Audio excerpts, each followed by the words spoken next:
Copyright Barajima Books 2020, all rights reserved. No part of this publication may be reproduced, stored in a retrieval system, or transmitted by any means, electrical, mechanical, or otherwise, without the written permission of the copyright holder. Publisher's note: although in most cases we have retained the author's original spelling and grammar to authentically reproduce the work of the author and the original intent of such material, some additional notes and clarifications have been added for the modern reader's benefit. We have also made every effort to include all maps and illustrations of the original edition. The limitations of formatting do not allow of including larger maps. We will upload as many of these maps as possible. The Great Road: The Life and Times of Chu Teh Agnes Smedley. The Great Road was originally published in 1956 by Monthly Review Press, New York. Table of Contents. Table of Contents. 6 publishers. Forward 7 Prelude 18 Book I. The Roads Beginning 22 Chapter 1 22 Chapter 2 30 Chapter 3 43 Chapter 4 56 Book 2. The Road to Revolution 63 Chapter 5 63 Chapter 6 70 Chapter 7 79 Chapter 8 89 Book 3.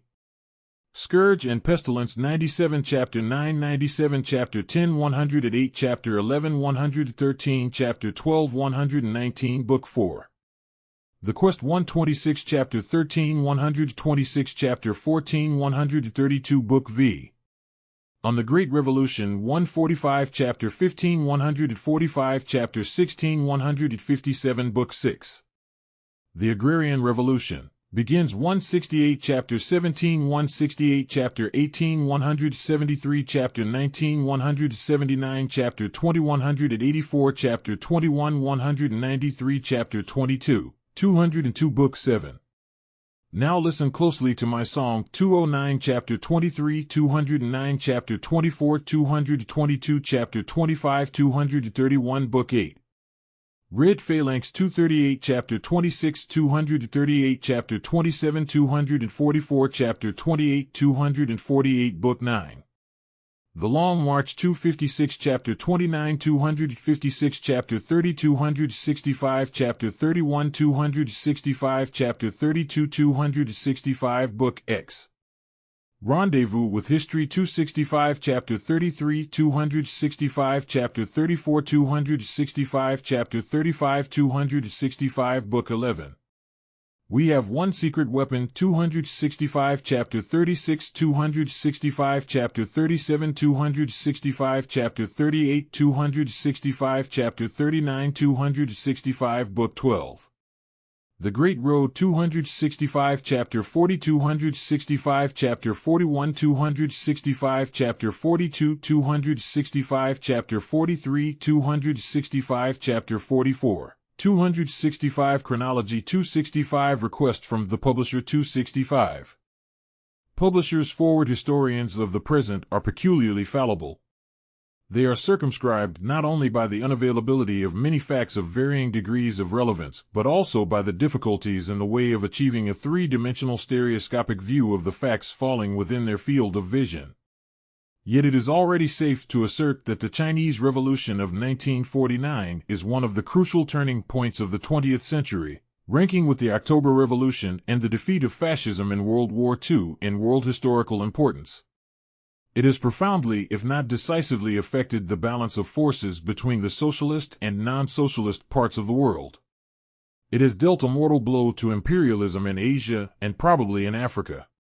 It has conclusively shown that a social revolution can be successfully carried through in an economically backward country with only a small modern industrial base and urban proletariat. Life is richer than any theory, however subtle and complex. The Chinese Communists are Marxists, not Hegelians. When it became clear that the Chinese Revolution could not be contained in the accepted Marxist formulas, they did not say, "So much the worse for the Chinese facts." In the midst of their struggle for survival, they proceeded to evolve a more flexible and sophisticated theory which enriched Marxism by reflecting and absorbing the stubborn realities of the Chinese scene. We do not have to await the verdict of future historians to decide that, as far as China was concerned, the Chinese Communists were better Marxists than their foreign mentors, whether Russian, German, French, or Anglo-Saxon. It was one of the paradoxical legacies of imperialism that, because of the prestige attaching to anything foreign, including foreign revolutionaries, in an economically backward country, the Chinese Communist Party had time and again to pay for mistakes for which its foreign advisers were to a considerable, if still undetermined extent responsible.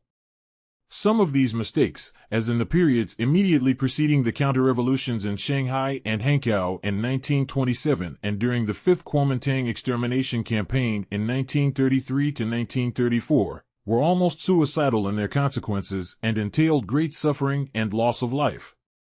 The wheel was to turn full circle, for the Chinese Communists, having thoroughly digested the lessons of the past, showed themselves far less dependent on foreign advice and aid in acquiring power than did the Kuomintang in losing it. There is no need to point the moral for progressives everywhere, whether in the industrially advanced but often politically backward countries or in the colonial and semi-colonial countries still struggling toward national emancipation. The fallibility of contemporary historians does not reduce their responsibility either to the present generation or to posterity. Like the course of the Chinese Revolution itself, American works on China in the last 30 years have been extremely uneven.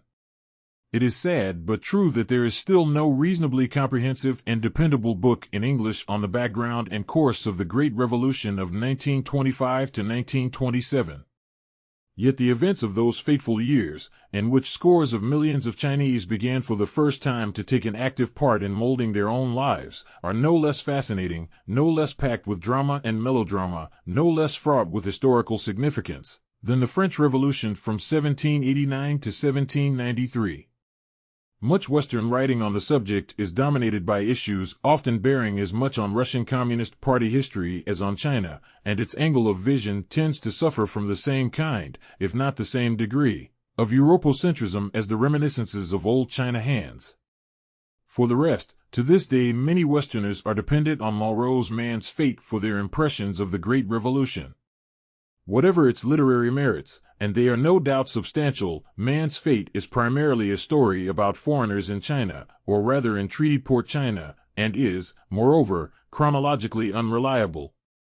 In any case, no conscientious intellectual would want to rely on A Tale of Two Cities or The Gods or Athirst for his impressions of the French Revolution. With the 1930s, the record of contemporary historical writing on China began to be much more creditable. A number of Americans have written excellent books either directly on China or with a predominantly China background, although it must be confessed that with one or two exceptions professional historians are not to be found in their ranks and that the stream has been drying up of late. Such outstanding works as Edgar Snow's Red Star over China, Jack Belden's China Shakes the World, the Stilwell Diaries, and Carlson's The Chinese Army, the list is not intended to be exhaustive, immediately come to mind. Agnes Smedley's works must stand high on any such list. Together they constitute a valuable contribution to the history of the Chinese Revolution. In her own words, she was neither brave nor learned, just historically curious. It says much for her untutored historical curiosity that it was sufficiently strong to enable her to identify herself and grow with the Chinese Revolution. She has told us something of her own background in Daughter of Earth and Battle Hymn of China. She was born in a North Missouri village in 1893. When she was still quite small, her family moved to a Rockefeller mining camp in Colorado where she acquired a hatred of capitalism with the air she breathed. She became and remained an aggressive feminist throughout her life. There are few more touching passages in her writings than her description in China Fights Back of her reaction to Chu Teh's refusal to let her go to the 8th Route Army anti-Japanese battlefront at Wu Tai Shan in the winter of 1937. Evans Carlson's diary gives an independent eyewitness account, which is worth quoting in full. I told Agnes about my trip to the front, and at dinner tonight at 4 p.m., our usual hour, Agnes asked Chu Teh for permission to go to Wu Tai Shan with me. Both Chu Teh and Jen Pesci demurred. They offered various excuses, said that those who went to the front had to be prepared to shoot. I'll shoot, said Agnes. I was raised in the West. But you are a woman, they objected. Well, that raised Agnes' ire. She went for them with all the fire she possesses, which is considerable. I'm not a woman because I want to be, she said. And as an afterthought, she flung out with biting sarcasm, "God made me this way." Well, that brought down the house, for, of course, they were all atheists. Michael Blankfort, The Big Yankee, Boston, 1947, page 209. But, unlike other less socially minded feminists, she disdained to make a career out of her feminism. The Daughter of Earth was a working-class mixture of Harriet Beecher Stowe and Florence Nightingale as well as Susan B. Anthony. When, during her endeavors to make up for the stunted education of her childhood, she did not even complete grade school, she came into contact with Indian nationalists in New York City. She threw herself into the Indian independence movement. As this occurred during World War I and as she was wholehearted in whatever she did, she landed in solitary confinement in the Tombs. The British accusation that she was a German agent was as baseless as the charge, rifled from Japanese police files 30 years later, that she was a Chinese communist agent. In fact, Agnes Smedley never was a communist. To quote the battle hymn of China, "For years I listened to communists with sympathy, and in later years in China I gave them my active support, but I could never place my mind and life unquestioningly at the disposal of their leaders. I never believed that I myself was especially wise, but I could not become a mere instrument in the hands of men who believed that they held the one and only key to truth." It is quickly apparent from her writings that her beliefs and conduct were not the products of complex reasoning processes. She was content to follow her heart, and if her political analyses and judgments of individuals were sometimes unsophisticated, her class instinct, which according to Lenin is the beginning though not the end of political wisdom, stood her in good stead in most situations. Her 8 years in Germany she spent in learning German, studying Indian history and Chinese nationalism, and teaching English for a living. Although much of her energy was taken up by personal problems, she found time to help organize the first German state birth control clinic and to participate in the political life of Indian and Chinese residents in Germany. Agnes Smedley first went to China at the end of 1928 as the special correspondent of the Frankfurter Zeitung. Perhaps one should not read too much into the fact that Agnes Smedley and Edgar Snow, two of the outstanding American journalists reporting on China, were employed for many years by German and English newspapers. The Chinese people never had a better American friend. "I always forgot I was not a Chinese myself" was no mere literary pose, but the simple expression of the depth of her emotional identification. Her very first reaction was characteristic. When she saw a policeman kicking a coolie in a street in Harbin, she said to her interpreter, "This is the Middle Ages," which is not very different in substance from Tawny's more deliberate verdict. She traveled south and, making Shanghai her headquarters, became a close friend of the great Chinese author Lu Xun and of Mao Tun, now the president of the Association of Chinese Writers. Undeterred by threats of physical violence and by numerous attempts at intimidation, she fearlessly reported on Japanese aggression and on the Kuomintang terror. One of her notable successes was her contribution to obtaining the release of the Chinese woman novelist, Ting Ling, from jail after the latter had been kidnapped L=Y the Blue Shirts. Her newspaper articles and early books on China provide a much-needed corrective to the stereotyped picture to be found in so many American textbooks on the Far East. A picture of steady social and economic progress in Kuomintang, China in the decade between Chiang Kai-shek's betrayal of the revolution in 1927 and the outbreak of the Sino-Japanese War in 1937. China's Red Army Marches was one of the first books in English to give an account of the growth of the Red Army and of the Soviet Republic in Kiangsi, and it still remains a vivid human document. Agnes Smedley was never constitutionally strong, and she was prone to overtax her reserves of nervous energy. Her health broke down in 1933, and she spent nearly a year recuperating in the Soviet Union. But she could not stay away from China. On revisiting America in 1934 after being away some 15 years, she found it like a strange planet. Nor could she reconcile herself to staying in Russia, where she could have lived comfortably on the royalties from translations of her writings, and where life would have been free and easy compared with China. Still far from recovered, she returned to China and was soon advised to convalesce in Xi'an. The climate there was physically, and, towards the end of 1936, politically more salubrious than that of Shanghai. She thus had a ringside seat at the Xi'an incident, surely one of the most fantastically complicated and tortuous episodes of recent times. Yet it has an underlying simplicity which saves it from being merely bizarre. Chiang Kai-shek wanted to wipe out the Chinese communists. The Chinese people wanted to resist the Japanese invaders, and something had to give. It so transpired that Agnes Smedley was one of the minor casualties at Xi'an. She was hounded by a blue-shirt officer and held up by trigger-happy marauding soldiers. But she was as unaffected by such personal mishaps as was Reina Prom before her. Needless to say, she was persona non gratissima. With the Kuomintang government, and as government troops moved towards Xi'an early in 1937, she availed herself of the opportunity to spend some time in Yunnan, where she met many Chinese communist leaders. She found the personality of Chu Teh particularly sympathetic and decided to write his biography. In March of 1937, she began the regular series of conversations with him which were to furnish the raw material for the Great Road. These conversations were never finished. The Sino-Japanese War started in July, and Chu Teh had to leave for the front. Despite her chronic gastric ulcers and a serious back injury, Miss Smedley toured the base hospitals and saw more of Chu Teh in action on the Shanxi front towards the end of 1937. Most of 1938 she spent in Hankow, where she participated in the drive for international medical aid to the Chinese Army and to the Chinese Red Cross Medical Corps.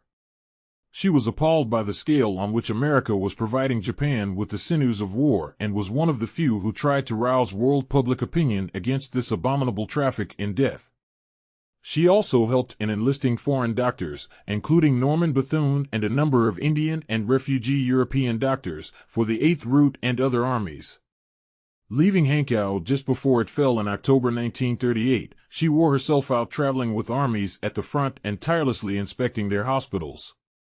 Her account of the new Fourth Army is justly celebrated.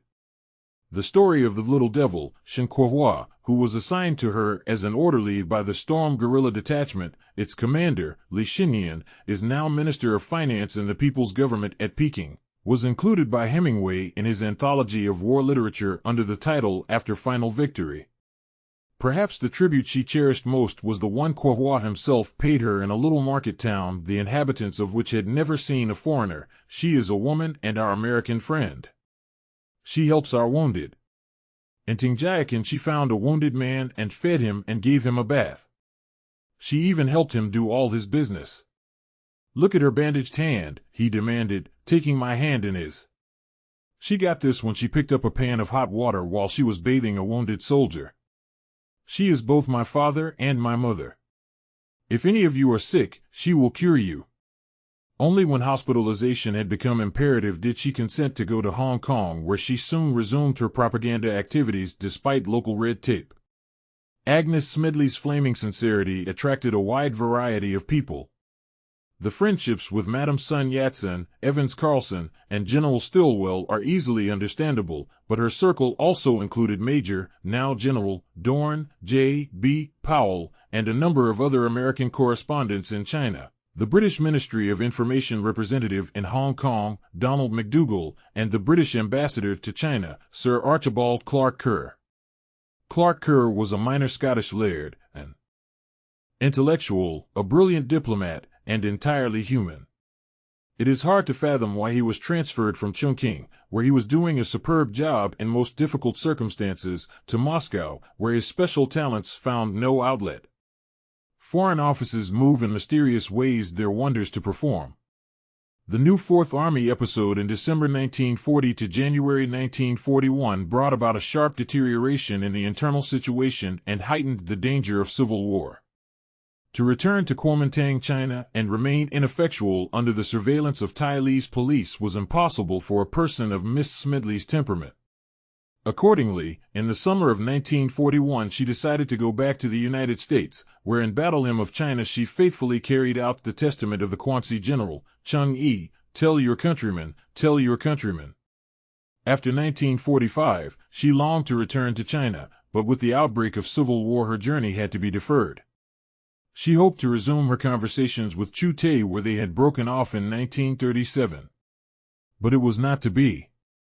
An incurable illness protracted her stay in England, where she died early in 1950, an exile from her native land and from the country whose cause she had so faithfully served for over 20 years. Unfortunately, her failing health prevented her from doing much work on her manuscript of The Great Road. What she left was all in first draft, which she intended to revise as well as supplement. The reader will notice that there is a complete blank between the end of the Second Kuomintang extermination campaign in 1931 and the beginning of the Long March in October 1934, and that the story after the end of 1937, when she stopped seeing Chu Teh, though she continued to receive letters from him, is skimpish and is really only a preliminary sketch. This is easy to understand since her plan to return to China was never fulfilled. Moreover, an adequate post-1937 narrative would have required a summary of Communist Kuomintang relations, the fluctuating tide of the Sino-Japanese and civil wars, and the role of America in Chinese affairs up to the triumph of the People's Liberation Army, for Chu Teh's life after 1937 was inseparable from the unfolding national drama. This would have been a major undertaking transcending her original intentions, and could only have been carried out in much more propitious circumstances. The blank between 1931 and 1934 is less comprehensible. In Battle Hymn of China, Miss Smedley states that between March and early July 1937, she had taken down the record of Chu Teh's life up to 1934 and that she stored her notebooks before departing for the front. It must be inferred either that the notebooks from 1931 to 1934 were subsequently lost or that she never had a chance to make even a first draft of the material they contained. The former seems more likely, since in the text she has many highly enlightening details on the course of the Long March itself. Perhaps her executors will someday be able to remove any doubts as to the notebooks, which should certainly be preserved if they are ever located. As it is necessary to give a minimum indispensable background to the immediate antecedents of the Long March. For further detail, see Mao Tse-tung, Strategic Problems of China's Revolutionary War, Selected Works, Volume 1, pages 175 to 253, Resolution on Some Questions in the History of Our Party. Selected Works, Volume 4, pages 171 to 218, and Edgar Snow, Red Star over China, pages 179 to 188 and 389 to 392.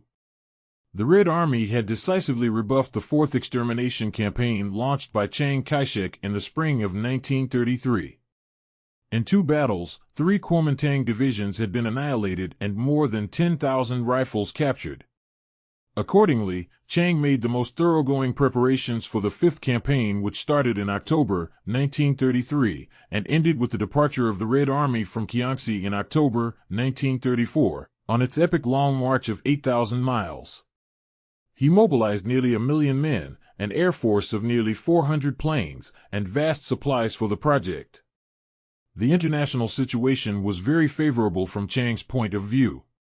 He had just received a $50 million wheat loan from the RFC, and he enjoyed at least the moral support of all the major powers except the Soviet Union.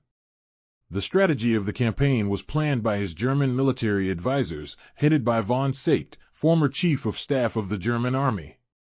It was designed to derive the maximum advantage from the Kuomintang army's overwhelming superiority in manpower and in material, and gradually to throttle the Red Army by a tight economic blockade and by a system of ever-narrowing circles of blockhouses. A similar system was later adopted by the Japanese, but with much less success, partly because they were operating over much larger areas, but mainly because the Communists had learned their lesson in Kiangsi and responded in accordance with the basic Chumao military doctrine. What was the situation in the Communist camp in October of 1933? This was precisely the period in which the so-called Third Left Line associated with Wang Ming and Paku was exerting its greatest influence. The Provisional Central Committee headed by Paku had recently moved its headquarters from Shanghai to the Kiangsi base area and intervened disastrously in military affairs. As a result of its erroneous diagnosis of the overall situation, the situation for an immediate revolution now exists in China. The Fifth Campaign would determine which is the victor and which the vanquished in the contest between the revolutionary way and the colonial way, and so on. It rejected an alliance with the Fujian rebellion led by the patriotic Tsai Ing-kai, whose 19th Route Army had distinguished itself in the fighting at Shanghai in 1932. Much worse, the committee fell right into the trap set by the German generals and persisted in fighting a passive positional warfare to which the base area's resources were simply not adapted. The course of the campaign is described by Mao as follows: the enemy advanced by means of the new strategy of building blockhouses and first occupied Lichuan. However, in the hope of recovering it and halting the enemy beyond the border of the base area, we attacked Xiaxi, which was a strong enemy position in the white area southeast of Lichuan, but again we gained no ground. Then we moved back and forth seeking battle between the enemy's main forces and his blockhouses and were reduced to a completely passive position. All through the fifth counter-campaign, which lasted a year, we did not show the slightest initiative or dynamic force. We lost the initiative in our first move, certainly the stupidest and worst way of fighting. Selected Works, Volume 1, pages 232 and 234. The Communists simply could not survive in their base area after the losses they endured. They suffered 60,000 casualties in one siege, and the Kuomintang itself admitted that about 1 million people, almost entirely peasants, were killed or starved to death in the process of recovering Soviet Kiangsi. Snow, Op. Cit., page 186. Whoever was responsible for the mistakes, there was no alternative but to abandon Kiangsi in order to save the Red Army. The sequel was the famous Long March. Snow suggests that a Comintern advisory committee in Shanghai must share this responsibility together with Li Teh, the German Communist military advisor, who arrived in Kiangsi in 1933, Op. Cit., pages 389 to 392. But Snow's account of their role 19 obscure, not altogether consistent, and admittedly conjectural. There is no reason to doubt that the Chinese Communists utilized Li Teh's professional knowledge of German General Staff strategy and tactics. Whether his military recommendations were adopted, and, if so, whether it was because of his prestige as a Comintern emissary or because they were supported by the temporarily dominant Paku Group, is not known. The guess may be hazarded that the Paku Group exploited Li Teh's prestige as a foreign military expert to get their own military policy adopted. In any case, the official resolution on some questions in the history of our party attaches the blame to the dominance of the Third Left Line and does not even contain a hint of the subordinate Snow hypothesis that the foreigner, Li Teh, was a convenient scapegoat. Perhaps here too there is a lesson for foreign progressives. The history of Agnes Smedley's repeatedly thwarted attempts to complete her biography of Chu Teh is a sufficient explanation of the Great Road's unevenness in quality and coverage. This unevenness is somehow in keeping with the biographer's character and may therefore be aesthetically appropriate. What is more relevant for students of contemporary history, it does not seriously detract from the book's importance as a social and historical document of the highest value. Together with Tretyakov's Chinese Testament and Mao's autobiography in Snow's Red Star, it immediately takes its place as a sociological classic. These works are worth more than all the polysyllabic outpourings of the academic sociologists who impose their Max Weberian abstractions on the void of their ignorance of China. They plunge readers into Chinese society with its vivid diversity and its howling contradictions, and at the same time introduce them to flesh-and-blood individuals who, precisely because of their individuality, typify large social groups. It would be absurd to pretend that Chu Teh is merely a typical Chinese peasant. Yet where can one find a better example of typical, if conflicting, peasant attitudes than in his desire to help on the farm after passing his first, and last, imperial examination and his family's horror at the blasphemous spectacle of a scholar degrading himself, and therefore his economic value to them, by manual labor? It would be instructive to compare the Great Road with Chinese Testament in some detail.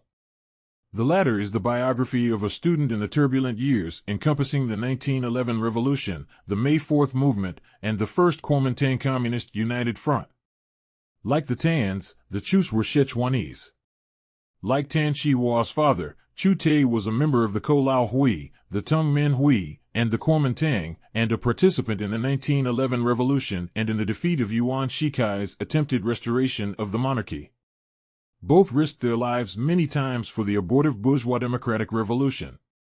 Like Tan Shihua himself, Chu Teh was deeply affected by the nationalist upsurge following the May 4th movement.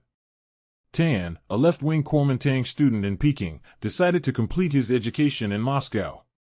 Chu Teh, a minor militarist only recently cured of opium addiction, a rejected applicant for membership in the Communist Party and nearly 20 years Tan's senior, went to Berlin to find the Great Road. If Chinese Testament is the biography not merely of Tan Shihua but of a whole generation of Chinese students, the early part of the Great Road is the biography not of one but of innumerable Chinese peasant families. There is a striking contrast between Tan's early years in a lower gentry household and Chu's in a peasant family. And the contrast is heightened, not diminished, by the fact that the Tan household's fortunes were exposed to the vagaries of the father's clandestine revolutionary activities and that Chu Teh was favored above all other members of his family. The King of Hell's exactions left Chu Teh with an indelible hatred of landlords for which there was no equivalent in Tan Shihua's upbringing. Chu's mother was nameless and faceless, the daughter of a member of a theatrical group. The family was ruled by his grandmother, a matriarch obsessed by the desire to recover the land they had lost, and Chu's education was planned as a move in the long-term strategy of recovery. Chu was thus able to become an official, true, only a military official, much to his family's disgust. But he never lost his peasant roots.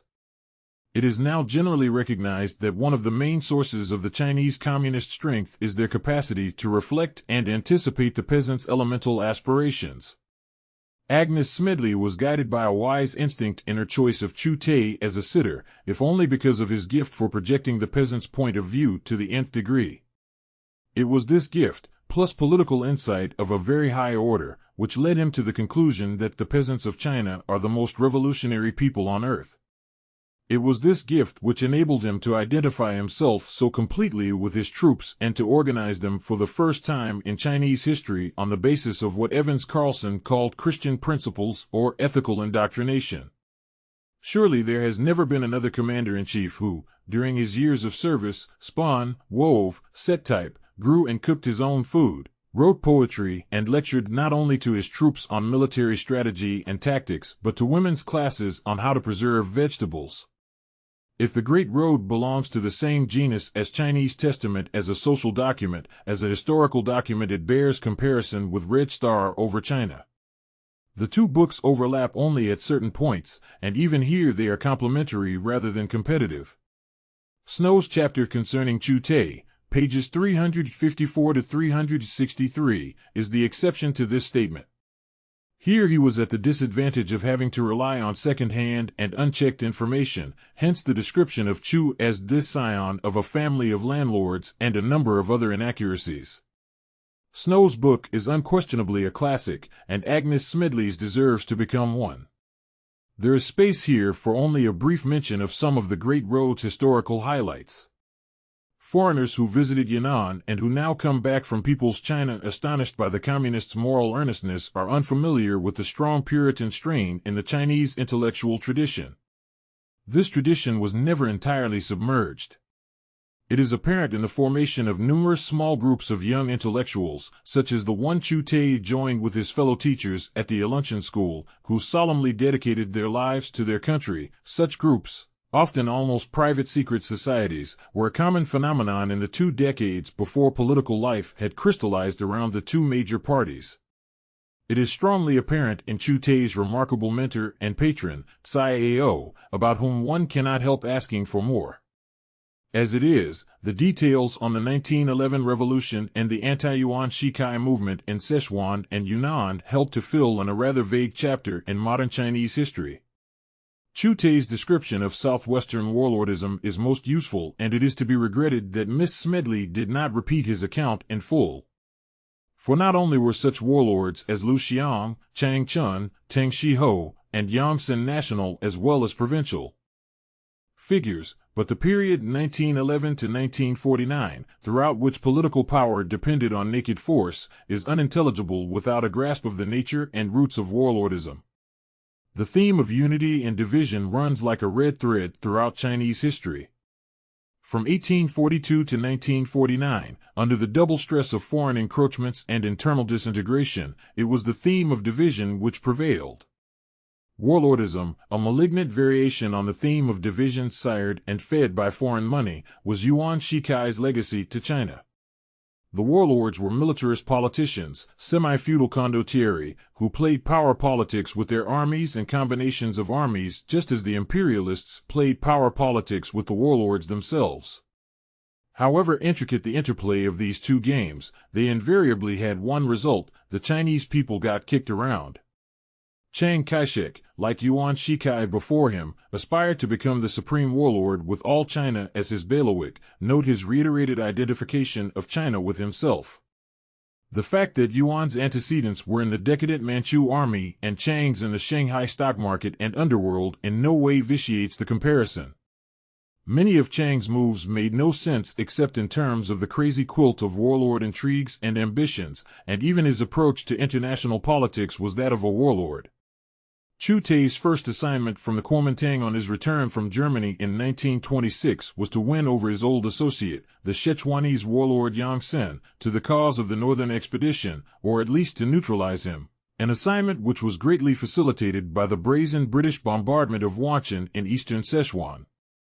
But the Kuomintang established a symbiotic relationship with warlordism, which penetrated the communist ranks when Chiang Kuo-tao tried and failed to convert the new Fourth Army into his own private army.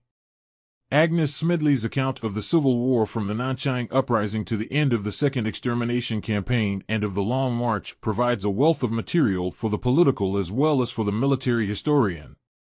The importance of Chu Teh's contribution to the development of the classical communist methods of warfare needs no underlining. But there are many other details of absorbing interest. To mention only one or two, there is the strange episode of the Tunku communist leaders of landlord origin who did everything for the revolution except divide up their own land. To this day, agricultural cooperatives are careful in admitting ex-landlords. There is the story of the Committee to Combat the Counter-Revolution, which from its inception was rooted in the people. This goes far towards explaining why the Chinese security organization has been relatively free from the bureaucratism and abuses which have afflicted its Russian counterpart. The Long March was the climax of Red Star over China, and we found ourselves reading and rereading Snow's version.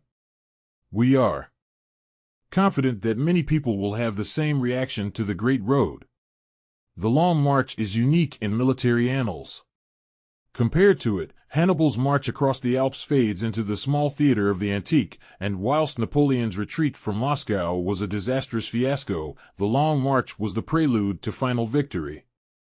For sheer drama, the scene when the Red Army emerged from the lethal grasslands and first came into contact with Chinese peasants on the Kansu border, we touched their houses and the earth, embraced them, and we danced and sang and cried, can only be compared with Xenophon's Thalassa. Thalassa. Perhaps the most valuable single contribution of the Great Road from a political point of view is the history of the Chiang Kuo-tao deviation. To the best of our knowledge, this is the first full account in the English language, and for this reason alone the book is required reading. Chiang, a foundation member of the Chinese Communist Party and commander of the new Fourth Army, refused to cooperate with the new First Army and wished to stay in western Sichuan and Xikang, where the communists would have been cut off from the anti-Japanese struggle and the mainstream of political life. To further his plans, he kidnapped and detained Chu Teh and members of his staff for a year. The fate of the Chinese Communist Party hung by a hair. The course of events after 1937 might have been very different if, first, Chiang had not been defeated by the Mohammedan warlords of Qinghai as a consequence of his misguided political and military strategy, and if, second, the Communists had not succeeded in winning over the rank and file of the new Fourth Army by their policy of patiently to explain. The Great Road is not an official biography in any sense. Chu Teh himself provided most of the data for events up to 1937, but the narrative, comments, and interpretation are Agnes Smedley's and Agnes Smedley's alone. If she obviously had a great admiration for her subject, it is an admiration shared by many others who have come into contact with him. Evans Carlson said of Chu Teh that he was the only practicing Christian he had ever known besides Carlson's father, who was a Congregationalist minister. The Belgian Catholic priest, Father Vincent Leb, also testified to Chu Teh's Christian principles. In Twin Stars of China, Carlson wrote that Chu Teh has the kindliness of a Robert E. Lee, the tenacity of a Grant, and the humility of a Lincoln. One of General Stilwell's last private acts in China, in October 1944, was to send Chu Teh his lined jacket. 18 months later, when General Marshall was on his mission in China, Stilwell wrote, "General Marshall can't walk on water. It makes me itch to throw down my shovel and get over there and shoulder a rifle with Chu Teh." After Agnes Smedley's death, several attempts were made to have The Great Road published in English, but none succeeded. It first saw the light in a Japanese translation in serial, then in book form. It is our pleasure as well as our privilege to make The Great Road available to the English-speaking public for the first time. The manuscript has been edited in consultation with Miss Smedley's executors. In addition to imposing consistency in matters of styling and the spelling of Chinese names, we have made the kind of minor corrections which we feel sure the author herself would have made before sending the manuscript to the printer. But nothing basic has been added to or changed in the text as Miss Smedley left it. A chronology to assist the reader is appended beginning on page 445 below, and a map showing the main localities which figure in Miss Smedley's narrative will be found in the end papers at the front and back of the book. Leo Huberman, Paul M., Sweezy, New York City, June 1956. Prelude. This is the story of the first 60 years of the life of General Chu Teh, Commander-in-Chief of the People's Liberation Army of China. Though General Chu authorized me to write it, it is not an official biography. Time, distance, and the world-shaking work of the Chinese Revolution, of which he is one of the chief leaders, have precluded any final check by him of my facts and interpretations. This book was first conceived in January 1937, when I arrived in the ancient town of Yan'an, northwestern China, where the old Chinese Workers' and Peasants' Red Army, and the Central Committee of the Chinese Communist Party, which guided that army's destiny, had just established headquarters. Throughout the 7 years which I had lived in China up to that time, the official Chinese press, echoed by the foreign press both in China and abroad, had described General Chu Teh variously as a red bandit chieftain, a communist bandit, a murderer, thief, and arsonist. They had, however, never attempted to explain why millions of honorable and hard-working peasants, workers, idealistic students, and intellectuals had been willing to fight or die for the cause which he espoused. 1,000 legends had been woven about his name, so that I expected, upon arriving in Yan'an, to find a fiercely heroic and fire-eating figure, an iron revolutionary whose eloquent tongue could set forests afire. Consumed with curiosity, I went with 2 friends to his headquarters on the first evening of my arrival in Yan'an, and stepped inside the door to his private room. The first thing I saw was an unpainted table lit by candlelight and piled with books, documents, and papers, and the dim outline of a figure in blue-gray cotton uniform who had arisen as we entered. First, we stood appraising each other. I knew already that he was 51, but I now saw that his face was heavily lined, his cheeks sunken, and that he looked at least 10 years older. He had but recently completed the epic long march of the Red Army, and the marks of undernourishment and suffering were on him. In height he was perhaps 5 feet 8 inches. He was neither ugly nor handsome, and there was nothing whatever heroic or fire-eating about him. His head was round and was covered with a short stubble of black hair touched with gray, his forehead was broad and rather high, his cheekbones prominent. A strong, stubborn jaw and chin supported a wide mouth and a perfect set of white teeth which gleamed when he smiled his welcome. His nose was broad and short and his skin rather dark. He was such a commonplace man in appearance that, had it not been for his uniform, he could have passed for almost any peasant in any village in China. Men had told me that he was a simple, kindly, and very commonplace man, hard-working, and without any interest in making himself a personal hero. All that they said seemed true, yet that term simple seemed true only after a fashion. His eyes, gazing at me, were very watchful and appraising. Unlike the eyes of most Chinese, which are black, his were a deep and soft brown, large, and gleaming with intelligence and awareness. I knew that a revolutionary leader of such long and bitter experience as his could not have remained so very simple and yet survive. One thing I sensed at once: every inch of him was masculine, from his voice and movements to the flat-footed way in which he stood. As my eyes became accustomed to the murkiness of the room, I saw that his uniform was worn and faded from long wear and much washing, and I noted that his face was not immobile, but exceedingly expressive of every emotion that passed through him. Still recalling the many tales circulated about him, I told him of the charges of banditry against him, and expected him to laugh as I did. Instead of laughing, he fell suddenly silent, lowered his head and stared at the earthen floor, and his face became drawn and stark as if from tragedy. In that brief moment I caught a glimpse of some deep and tragic emotion seldom seen by his friends and comrades, who spoke of him as a perennially optimistic man. The moment passed, he raised his head and looked at me with level eyes and said, "Banditry is a class question." I thought of one line in a Western American folk ballad: "Some rob with a gun, some with a fountain pen," but held my peace and was soon asking him something about his life. No, he replied to one question. He was not a rich landlord by origin, but, instead, the son of a poor peasant family of Sichuan province. I was to learn later that few or none of his own comrades knew much about his life, and that none of them had had time to sit down and write books about him or anyone else.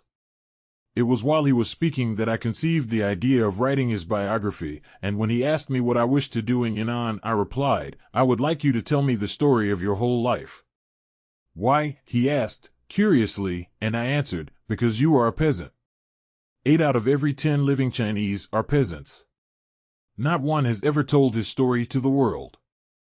If you would tell me your life story, a peasant would be speaking for the first time. My life is only a small part of the life of the Chinese peasants and soldiers," he remarked. "Wait a little, look about and meet others before you decide." I did as he suggested, and indeed met many men of more dramatic character than General Chu, men whose lives are the stuff from which great literature is made. Chinese peasants, however, are not dramatic, and I clung to my original idea, and in March 1937 we set to work. As the weeks and months passed, with 2 or 3 evenings a week spent writing down what General Chu told me, I sometimes despaired of my task. He came of obscure, illiterate people, and there were no letters, books, documents, or diaries to consult. He could not always remember exact dates, and, until he was past 40, there was almost no public mention of his existence. He was a very busy man and often seemed to think the details of his childhood unimportant. Chinese family life, his military career, and, finally, his Communist Party discipline and life had molded him into a collectivist until it was sometimes difficult to know just what he as an individual had thought or done, or just where he left off and the revolution began. The anti-Japanese war began while we were in the midst of his life story, and he went to the front. I therefore put the book aside, but soon left for the front, not only to write a different book but also to observe him in action insofar as this was possible. Therefore, for 1 year I was able to watch him at work, at play, and at war with Japanese imperialism. Apart from his multifarious military and political duties, it seemed to me that I had never known any human being with such a tenacious lust for life, nor one so basically democratic. There seemed no aspect of human existence that he did not long to explore and understand. Apart from the evenings of regular work with me in Yunnan, he would sometimes drop in to talk with me and with other people who gathered to drink tea in the sunny courtyard of the place where I lived, to eat peanuts, tell tales, sing songs, and, as he sometimes said, to boast. During such idle, friendly moments I would often line everyone up and teach them the Virginia reel. Nothing on earth could keep General Chu from taking part in such dances, and he would swing his partner, "Do as I do," and kick up the dust with a gust as great as that of the youngest guard in the line. When I had taught him all I could of folk dancing, he asked me to teach him Western social dancing, which I did. He danced as he worked, plugging at it patiently, convinced that it was just another means of breaking down old Chinese feudal customs. He liked it, too, but he was not the sort of which great dancers are made, as was one of his generals, the colorful Ho Lung. Prowling around to see what General Chu was doing, I sometimes found him lecturing in the Red Army Academy, renamed Kanta, the Anti-Japanese Resistance University, or playing basketball with the cadets in the courtyard of the academy. At the front later, I often sat on the sidelines as a critic and watched him and his staff officers compete in basketball with some of their headquarters guards. General Chu would often shake his head a little wistfully and remark that the young guards never liked him to play on their side because he wasn't a very good player. He loved the theaters and he loved singing, and only necessary work kept him from theatrical performances in Yan'an or at the front. In the last years of the Second World War, when the American Military Observer Group in Yan'an gave showings of American movies, he was seen at almost every showing, howling at Abbott and Costello, who, incidentally, are in the tradition of Chinese clowns and slapstick artists. On the first evening that he was to work with me, I stood with Lily Chang, a young actress who was my Chinese teacher and secretary interpreter, and waited for him on the terrace before the Lus Cave rooms which we occupied. Lily was to interpret when I failed to understand Chinese, or when the German which both General Chu and I spoke, to some extent, broke down, which was often. As we waited, we looked down on the small town of Yan'an in the valley below, with the Yin River flowing beyond its ancient walls, and, beyond the river, the high pagoda on the Lus Cliff and the broad flat in the valley where the Yin flowed eastward to join the Yellow River, China's sorrow. The broad flat, now a drill ground soon to become an airfield, had but recently been turned into a race course. That was when a party of hard-riding, tough Mongols came riding down from the north for a conference with the Red Army, an occasion which caused General Chu to issue warning advice to all women and girls to make themselves scarce or to become very formal lest the guests misunderstand their welcome. Yet the women and girls, I among them, turned up on that broad flat to watch the horse races between the Mongols and the Red Army cavalry, and we wondered at the Mongol riders who had trained their shaggy mounts in swift trotting, while they bent far back in the saddles until they were all but lying down on the backs of their horses. A Red Army rider had borrowed my swift pony, given me by General Chu, for the races, and Lily and I had yelled ourselves hoarse as we watched the little pony, like an Arabian steed, falling behind the tank-like Mongolian pony with his flying mane and long tail. The Mongols had now returned to Inner Mongolia, taking Red Army military and political advisors with them. War with Japan was being prepared, and the revolution was lapping over into Inner Mongolia. On the hour set, for he was a punctual man, we saw General Chu coming through the streets of the little town in the valley below. His guard was behind his undistinguished figure, and General Chu was turning his head as if in conversation. He walked bent forward a little from the waist, and his legs moved in a pumping gait that had carried him over untold thousands of miles of the paths and roads of China. He came up the Lus Cliff, coughing the hoarse bronchial cough that he had contracted in the mountains of eternal snow of Xikang province. He halted once, and he and the young guard with the automatic at his hip stood looking up the Yin River valley, pointing as they spoke. There was talk in the town of building a dam up the valley to prevent floods and provide irrigation, and to reforest the naked hills and valleys. Their voices came up to us, his deeper and a little hoarse, mingling with the higher and fresh voice of the tall and handsome youth by his side. It occurred to me that 3 generations were involved in this vast Chinese revolution: General Chu's, the young guards, and the young generation below the teen age. General Chu and the young guard came on up the hill to our terrace. The peasant family that shared the terrace with us, hearing his voice, came out and greeted him with a loud welcome, peasant to peasant, and he went among them, patting the head of a little boy and taking the baby from the arms of the mother to lift it in the air above him and laugh with it. In such a manner, and in such a setting, this book began. Book I. The roads beginning Chapter 1. Sitting across the little table between us, with the candlelight playing on his lined face, General Chu's eyes gleamed, and he seemed consumed with curiosity to hear what questions I would ask about his life. Begin at the beginning, I said.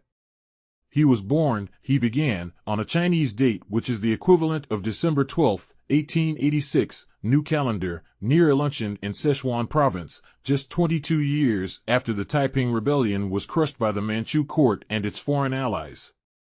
He gave the date by the old lunar calendar, which the Chinese Communist press later said was November 30th, and which a Chinese writer who started to write his biography, but fell by the wayside, said was December 18th. It may be that General Chu did not know the exact date of his birth, but that he was born, there can be no doubt. Though he had a regular name in childhood, he said, he was nicknamed Little Dog at birth because boy babies were given animal names to deceive the evil spirits which lie in wait for sons. Girls were so insignificant that even the evil spirits did not molest them. What do you remember first in life? I asked, and General Chu said, nothing very important. Tell me the unimportant things, I urged. He lowered his head and sat in silence for some time, staring at his clasped hands. He then began speaking falteringly, of light, color, sound, high mountains and forests, fragrant wild flowers as big as my outstretched hand, flowers that scented the land for miles around, of sunshine, a running river, and a little lullaby. His mother sang the lullaby and, to his delight, acted it out with her eyebrows as she sang. The moon is like an eyebrow, the moon is curved with two ends dangling. The moon is like an eyebrow, the moon is like a sickle. It's not like an eyebrow that's forever frowning. This lullaby aroused both pleasure and pain in him, pleasure because his mother sang it to him, and, later, pain because she sang it to his baby brother. He had thought it belonged to him alone. He remembered that his infancy and childhood were almost barren of love, and that he grew up wild, forced to depend on himself for all but food, clothing, and shelter. He knew that his mother loved him, and he could never recall one harsh word from her. She was so hard-worked that she found time to caress only the baby she was suckling at the moment. There was always a baby. I loved my mother, but I feared and hated my father, Chu Teh remarked calmly and naturally. I could never understand why my father was so cruel. As soon as he could hold a spoon he fed himself, and later came the rough chopsticks. When hurt he cried alone or not at all because no one had time to comfort him. He ran about all but naked in warm weather, but in winter was sewn into a little padded jacket and trousers. The trousers were open in the back to enable him to squat by himself when necessary. Was he ever sick? No, he had never been sick in his life. With strange wonder he remembered his playing. I played so hard that I would fall down on the ground and sleep anywhere, then get up and start all over again until I fell down and slept again. He smiled a little as he remembered the shafts of sunlight through the shade trees, and which eluded him when he tried to capture them in his dirty little hands. There were some fruit trees at a distance from his home, and when they were in blossom he would shake the branches to make the petals fall in a shower about him. There were wildflowers everywhere, a rustling bamboo grove behind the house, a long swing slung from the high branches of a shade tree, and a seesaw across a log. There was a nearby river, narrow and swift, bathing the foot of the mountain that arose beyond, with red pebbles on the bank, and a bridge, small boats and bamboo rafts, and flashing fish. To the west of the house was a long low hill, Sleeping Dog Hill, and just beyond it the big road, wide enough for a cart to pass, an adventurous road stretching into misty distances, coming up from the south and disappearing into the northern mountains. As General Chu talked there emerged the picture of a chubby little child with a shaved head, a small belly band about his middle or a little apron as his only clothing in summer, a gay and tough little fellow like a tiny, sturdy boat launched on a stormy sea. One of his earliest memories was a feeling of injustice. He and his brothers liked to fish in the river or pond, but they had to fish secretly lest a steward of their landlord catch them, because all the fish in the river, and even in the pond on their small farm, belonged to landlord Ting, who sent men to sweep them up in nets and carry them away. Little Dog and his brothers would scream and protest, but his elders watched in sullen silence, and his father cursed when the men were gone. The same men were sent to pick the fruit from the fruit trees in autumn, and sometimes they cursed the Chu family as thieves who had stolen some of it.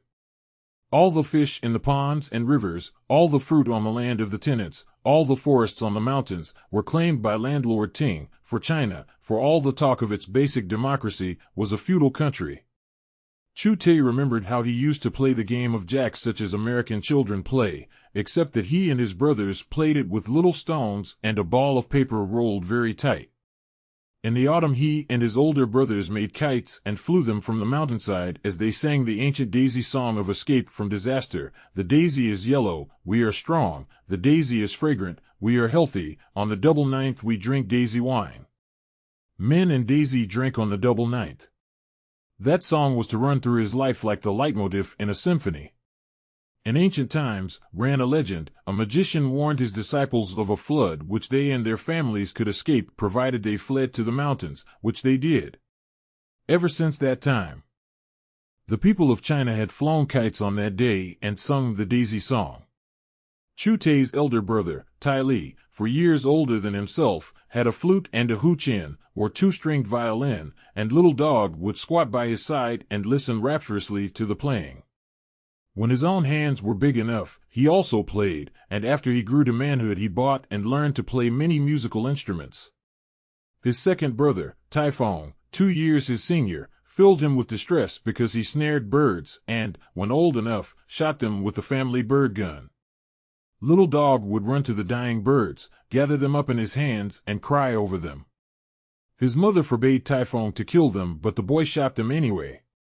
When talking of his mother, General Chu's face became suffused with tenderness and pain. His mother was in her early 20s when he was born. She was taller and stronger than most women, and her trousers and jacket were patched and threadbare, her hands big-veined and almost black from work, her tousled hair rolled in a knot at the nape of her neck, and her large brown eyes kind and melancholy. "I look like my mother," he said. She bore 13 children in all. Only 6 boys and 2 girls lived. The last 5 children were drowned at birth because we were too poor to feed so many mouths.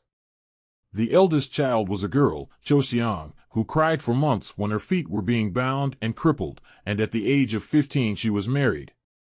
After Cho Xiang came Tai Li, the eldest son, called Little Horse in infancy, and after him Tai Fong, nicknamed Little Calf. Chu Teh, the 4th child and 3rd son, was named Tai Chen.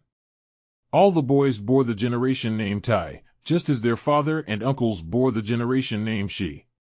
As the 4th child and 3rd son, General Chu said he was caught in the middle of a large family, so that I was not only a son of the oppressed, but even within the family I was oppressed, forced to run errands and help my elder brother, or act as a nursemaid for the younger children. I have heard that as I was ready to be born my mother was cooking rice. Before the rice was done I was born. Then she got up and resumed cooking. I remember no birthday celebrations, we never celebrated such things. We were very poor, but I never knew it because everyone else except the landlord was also poor. His mother, he said, was so humbled that she had no name of her own.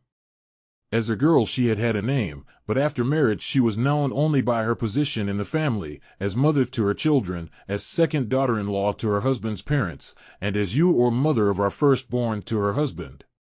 She was always pregnant, always cooking, washing, sewing, cleaning, or carrying water, and she took her turn in the fields, working like a man. Peasant women were chosen as wives because of their ability to work. Love played no role. Before marriage a woman was under the rule of her father, after marriage under her husband and his parents, and, if her husband died, subordinate to her eldest son. She could not remarry. For such were the ancient feudal concepts laid down by Confucius. A woman's duty was to work and bear sons to carry on the family line and provide labor power for the family. She had no individual rights whatever. If she failed in the traditional duties, her husband could divorce her. She could not divorce her husband for any reason, but he could put her away for many, such as disobedience to him or his parents, showing disrespect for his parents, or talking too much. It was a male's prerogative to talk as much as he liked. Officials and men of well-to-do families always took concubines, but peasants could not afford such luxury. Concubines enhanced a man's prestige, they were a part of the old feudal social system. The women and girls of the Chu family, like all peasant women and girls, were footbound and oppressed, and to educate a girl was considered as foolish as watering another man's garden. Chu Teh's elder uncle, Chu Shinian, was an unusual man who never mistreated his wife nor put her away because she bore him no child. Because their marriage was barren, sometime in his early childhood little dog was given to them as their son, and they adopted him by binding rights. Why he was selected he did not know, and so long as the family lived under one roof the changed relationship made no difference. In later years, however, this adoption explained why he, alone of all the sons of the Chu family, was chosen to receive an education, to enable him to protect the family from tax collectors and other officials. General Chu's mother came from the Chung family, and the Chungs were wandering theatrical people who hired themselves out as musicians and players for marriages, funerals, or birthday celebrations, or who set up a rude platform and performed rough comedy skits or ancient traditional plays at county fairs or on market days.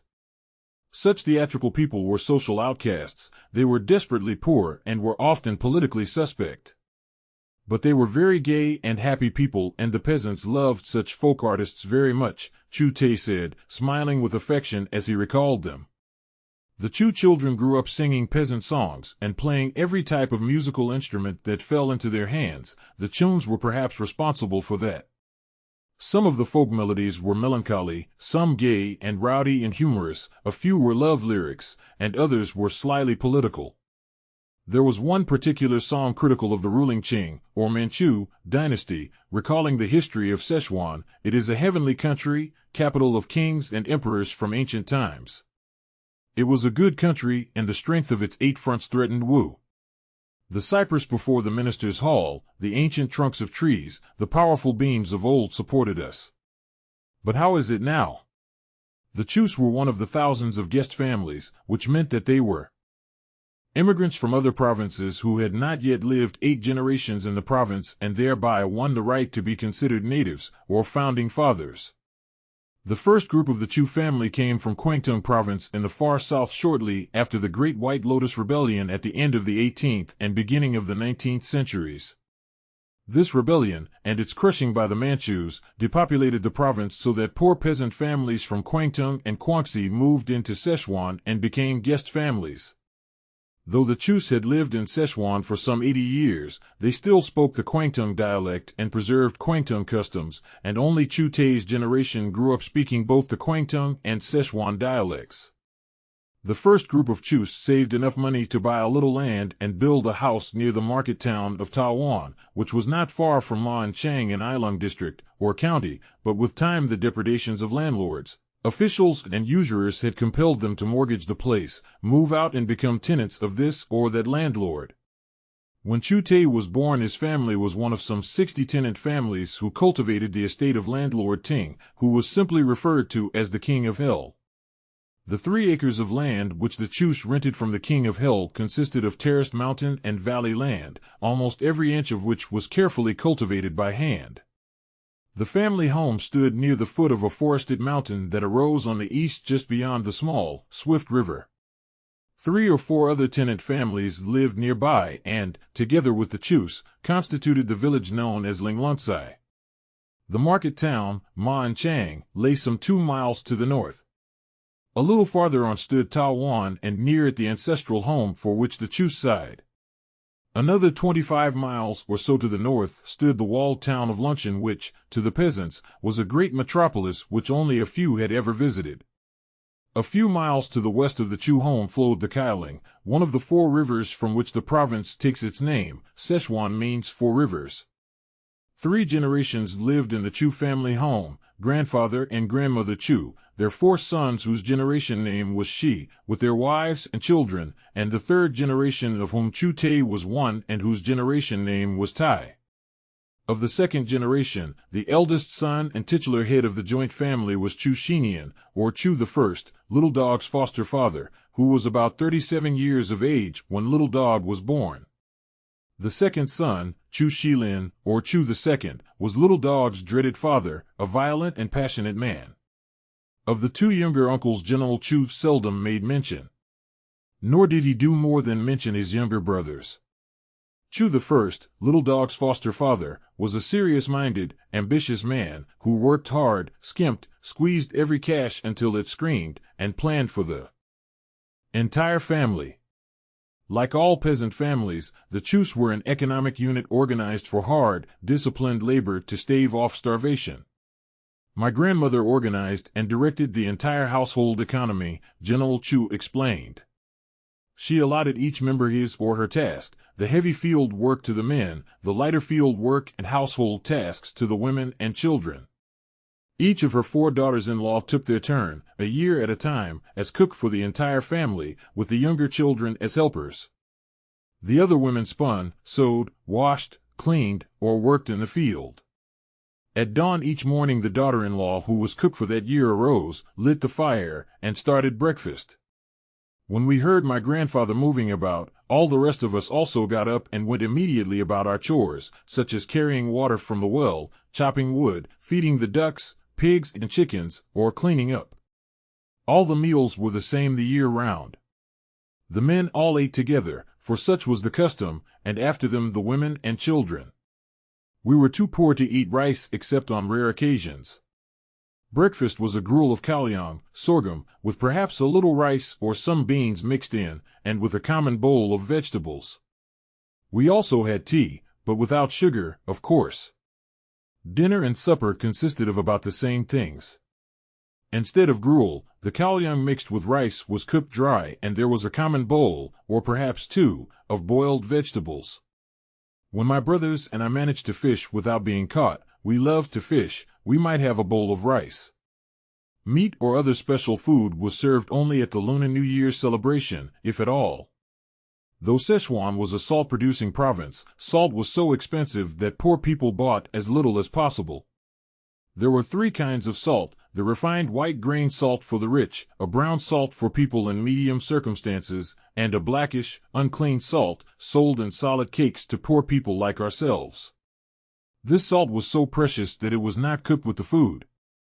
It was either dissolved in hot water and a bowl of the liquid placed in the center of the table into which we dipped our vegetables, or a solid piece of salt was placed in a bowl in the center of the table and we wiped our wet vegetables on it. My grandmother apportioned not only the work, but she also rationed the food according to age, need, and the work being done. Even in eating we did not know the meaning of individual freedom, and we always left the table hungry. I grew up hungry, so that later, in the revolutionary movement, it did not bother me so much as if I had never known it. It was the same with work. I grew up working so that, later, I never felt that I lost face when I did physical labor. It was the same with walking. After I reached manhood, I sometimes had a horse to ride, but I have walked most of my life, and long distances, months and years at a time, side by side with the soldiers I commanded. After our revolution is victorious, we will develop our country and our people will have enough to eat and wear, and they will ride in trains and motor cars, and have time and energy to develop themselves culturally, though we develop ourselves culturally even under the hardest circumstances. My grandmother was an unusually capable woman and a good administrator, and like all the other members of my family she worked according to her strength until she was laid in her coffin. She saw to it that the landlord was paid his annual rent, which was over half the grain crop, together with feudal dues such as extra presents, eggs, a chicken here and there, and sometimes a pig. We all hated these ancient feudal dues. I call them feudal despite differences of definition of the word, because the landed gentry imposed all sorts of obligations and duties of a servile character on us and other peasants. For example, when our landlord moved his big joint family to their cool mountain home each summer, the men of all his tenant families were obliged to drop everything and transport them, without cost. In the autumn they had to bring them back. Also, in times of social unrest, such as during bandit activities or peasant uprisings, his tenants were obliged to assemble at his home, where they were handed weapons and ordered to fight for their lord and master. The peasants accepted these ancient feudal customs with fatalistic despair. They saw no way out. Like other families, the Chus were expected to settle all accounts before dawn of the Lunar New Year. At the end of each old year, the Chu family gathered in the general living room, where Grandmother Chu, aided by her eldest son, Chu Teh's foster father, apportioned each member his share of the year's income and decided what clothing was needed by each. The women, who knew each strip of cloth in the household, knew just whose trousers could be patched again and who should have a new pair. Every piece of clothing was worn and patched until there was nothing of it left. Each jacket and pair of trousers was carefully taken care of, while cloth shoes, made by the women, were worn only on the rarest of occasions, and could therefore last a long time. After everything was settled in these family councils, the frugal old grandmother took possession of the family savings and buried them in a jar in her bedroom floor. The work began immediately after breakfast and, except for the noonday meal and supper, lasted until darkness drove everyone to bed.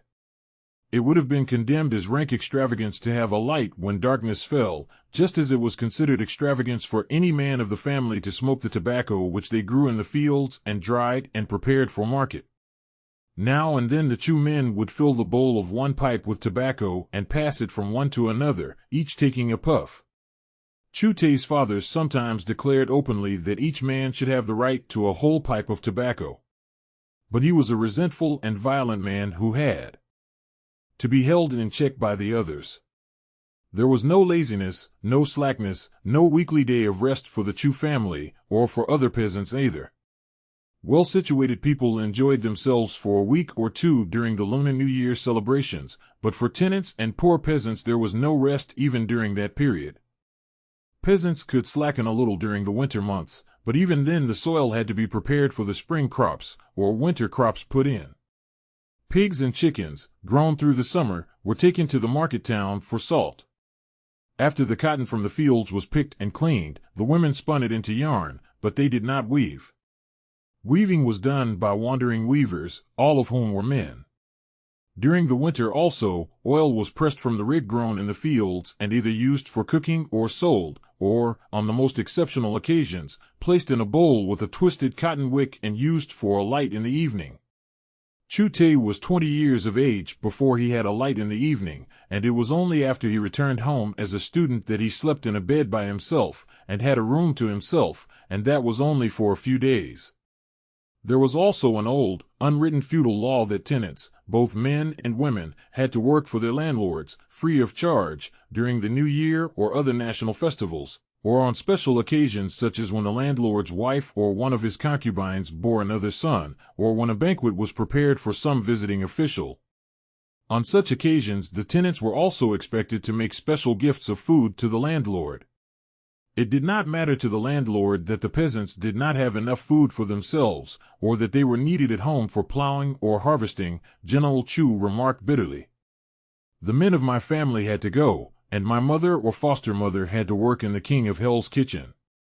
When they returned home they sometimes brought out some choice bit of food which they had hidden in their clothing, and gave us children each a bite, and they told us tales that sounded like fairy stories.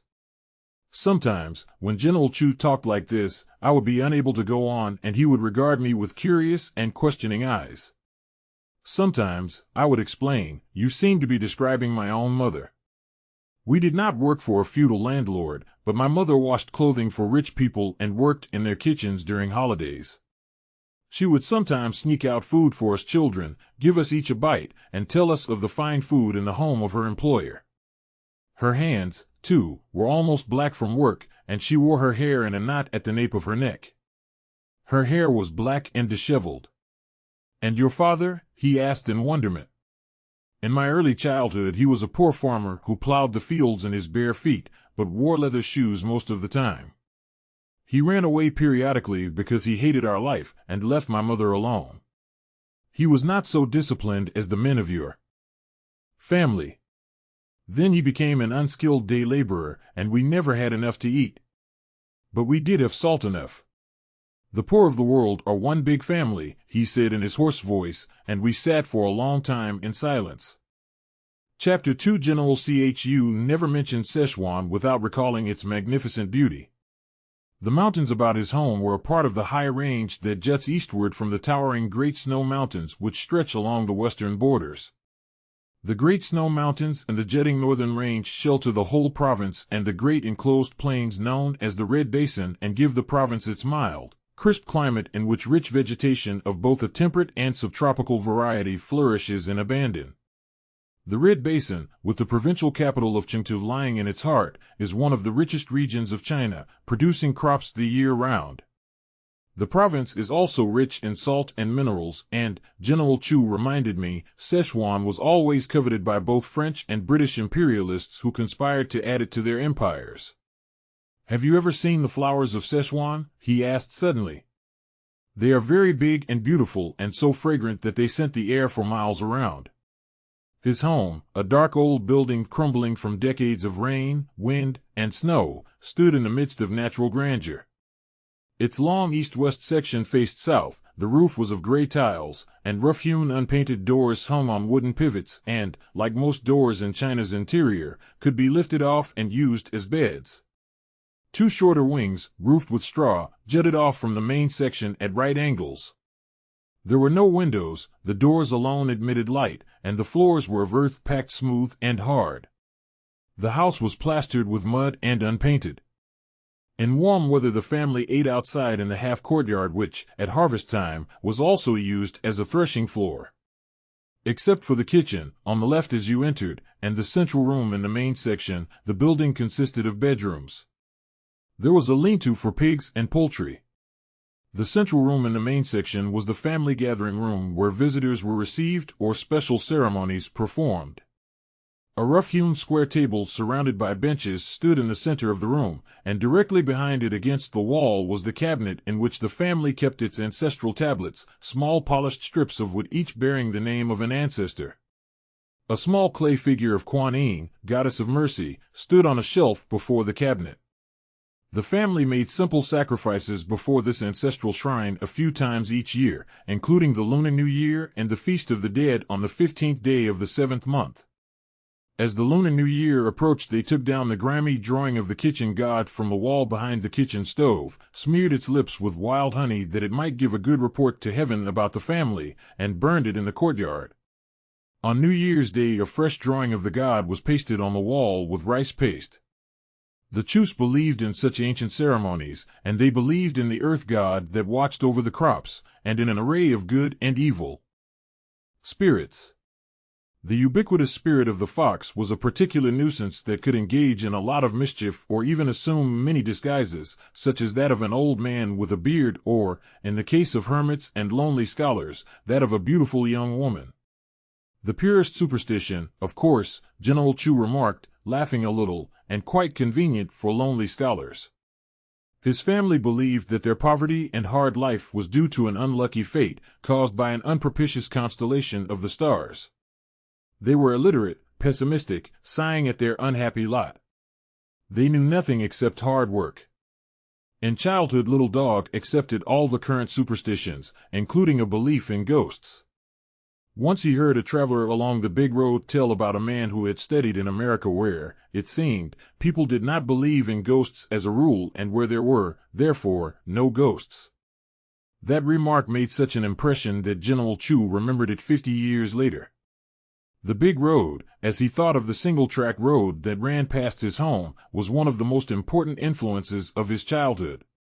It was a branch of the ancient courier routes that formed a loose network across the face of the empire.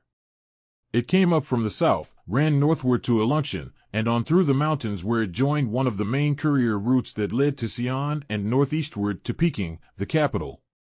Much of his childhood was spent watching travelers pass along the big road. There were merchants transporting goods from Chungking far to the south, and there were itinerant artisans, an occasional scholar in a long gown, or sometimes even the king of hell himself, riding in a fine sedan chair and fanning himself with a fan while servants ran by his side. As the Lunar New Year approached, officials sometimes passed in fine green chairs, with retainers and servants running by the side or in advance to clear the way of vulgar people. Funerals passed, the coffin followed by mourners in coarse white cloth and white headbands, some of them clearly enjoying the occasion. There were bridal processions, the red-dressed bride hiding shyly behind the curtains of her red bridal chair and preceded and followed by men with banners and clanging cymbals and other men bearing litters loaded with her household furniture and clothing and all that she brought as a dowry, to her husband's family home. These marriages were often gay and bawdy affairs, as is the custom of peasants around the world, with experienced married women giving the bride advice that caused her cheeks to burn, and boys and men tying bells to the rope network that serves as springs beneath the bridal bed. Little Dog would squat on Sleeping Dog Hill and watch the world go by, ladies of the gentry, who seldom left their homes, passing in sedan chairs, and peasant women jogging by on a donkey on their way to pray for sons at some temple, to consult a fortune-teller, or to pay the annual visit to their families. On market days, theatrical troupes, such as Little Dog's mother's family, might go by, and also peasants with produce for sale. Columns of transport coolies would pass carrying salt in long baskets slung from their shoulders. These salt coolies were unhappy creatures clad in rags, their bodies were gaunt, their feet and legs sometimes covered with running sores, and many had tubercular coughs. Sometimes the men of the Chu family would leave the fields to talk with some traveler who stopped for a rest and a drink of boiled water under the shade trees before the house. From such men Little Dog learned that China was bigger even than Szechuan, which was an empire in itself. He heard them talk easily of Chongqing, Xi'an, and of Peking, where the Hai, as they called the old Empress Dowager, sat on the dragon throne. Sometimes they even mentioned Kwangtung, the native land of his forefathers. Chengdu, the provincial capital, was said to have a high, long wall as old as time and with 5 gates. The gate of clear distance opened toward the Great Snow Mountains, Tibet and Central Asia. The gate of bright welcome opened eastward, but the gate nearest the Chu family home was only named the Northern Gate, which seemed unfair. Merchants from every part of the empire traveled to Chengdu to buy furs, musk, jade, tea, and the medicinal herbs and fine silks for which Szechuan is famous. They could also buy tiger bones and deer antlers to cure certain diseases, and the precious herb, ginseng, worth its weight in silver. As time passed, Little Dog heard of more distant cities and places, of Yunnan, far to the southwest, capital of Yunnan province, the land south of the clouds, and of Burma, beyond it, which the British barbarians seized from China the year before Little Dog was born, and of Annam, south of Kwangtung, which the French seized in a war with China in the same year. Peking paid for that war by increasing the price of salt, and the people rioted. From travelers along the big road the child also heard that foreign barbarians always defeated Chinese armies in battle, that the Qing dynasty was rotten, ignorant and tyrannical and its armies useless, and that the people's lumbering anger was growing with each year. Times were becoming harder, too, and the cost of city goods had doubled within a few years. I used to follow some of the travelers along the big road until they ordered me to go back, General Chu said. I wanted to travel. From time to time during the year, itinerant artisans left the big towns and cities and came along the big road, wandering from village to work for such families as needed their special skills. Carpenters, metalsmiths, mat weavers, cloth weavers, and others, all were skilled artisans who owned and carried their own tools of trade. Each autumn the mat weavers appeared at the Chu home to repair old mats or weave new ones when required. These mats were very important because they served as mattresses against the winter's cold. They were as big as a double bed, tightly woven, and were 2, 4, or more inches thick and woven in beautiful designs. When new and fresh they were fragrant and a golden yellow. An old weaver, whom General Chu referred to simply as the Old Weaver, came each winter to weave cloth from the cotton thread spun by the women of the Chu family. The coarse woven cloth was then dyed an indigo blue, hung on long bamboo poles to dry, after which the women cut and sewed it into garments for the family, into quilt coverings or other uses of the household. These itinerant artisans were a part of the peasant economy, General Chu explained. Coming from the big towns or cities, they were much more advanced and independent than the peasants, to whom they brought new ideas. They were even folk historians, and some of them could read and write.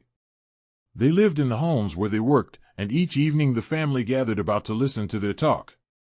They told us that the Qing dynasty was selling us to foreign barbarians who wanted to make us slaves, that the numberless taxes which we and other peasants paid were given to foreigners to pay for loans or for indemnities imposed on China following defeats in wars started by the foreigners. They said we were poor not because of our bad fate, but because the gentry and the nobles lived luxurious lives and unloaded all taxes on the people. I did not know what a luxurious life meant, but I thought it meant people could eat everything they wanted, wear fine clothing, and live in fine houses with slaves to do all the work, like our landlord. The wandering artisans knew a great deal about Chinese history and sometimes mentioned the British opium and other foreign wars earlier in the century which had destroyed Chinese sovereignty and imposed indemnities which were appalling for the times. The Qing trembled and obeyed the foreign devils. And now machine-made foreign goods entered China virtually duty-free so that they were destroying Chinese goods and the livelihood of the artisans. Also, they said, foreign missionaries in Sichuan were arrogant and proud, and they and their converts despised the Chinese people and called them by a word heathen because they did not believe in the foreign gods. The Chu family already knew about the French Catholic missionaries who had caused a rebellion in central Sichuan in the year Little Dog was born. The French Catholic priests claimed extraterritorial rights for their Chinese converts, and if converts were brought before the magistrate in disputes with non-Christian Chinese, the French priests threatened the magistrate until he rendered decisions in favor of the converts.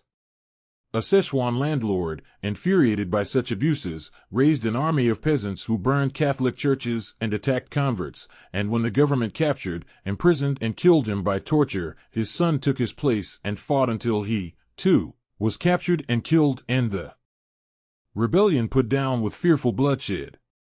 Of the wandering artisans who came to his family home each year, General Chu said, they were the advance guard of the later industrial proletariat, and as such were more enlightened, independent, and alert than the peasants.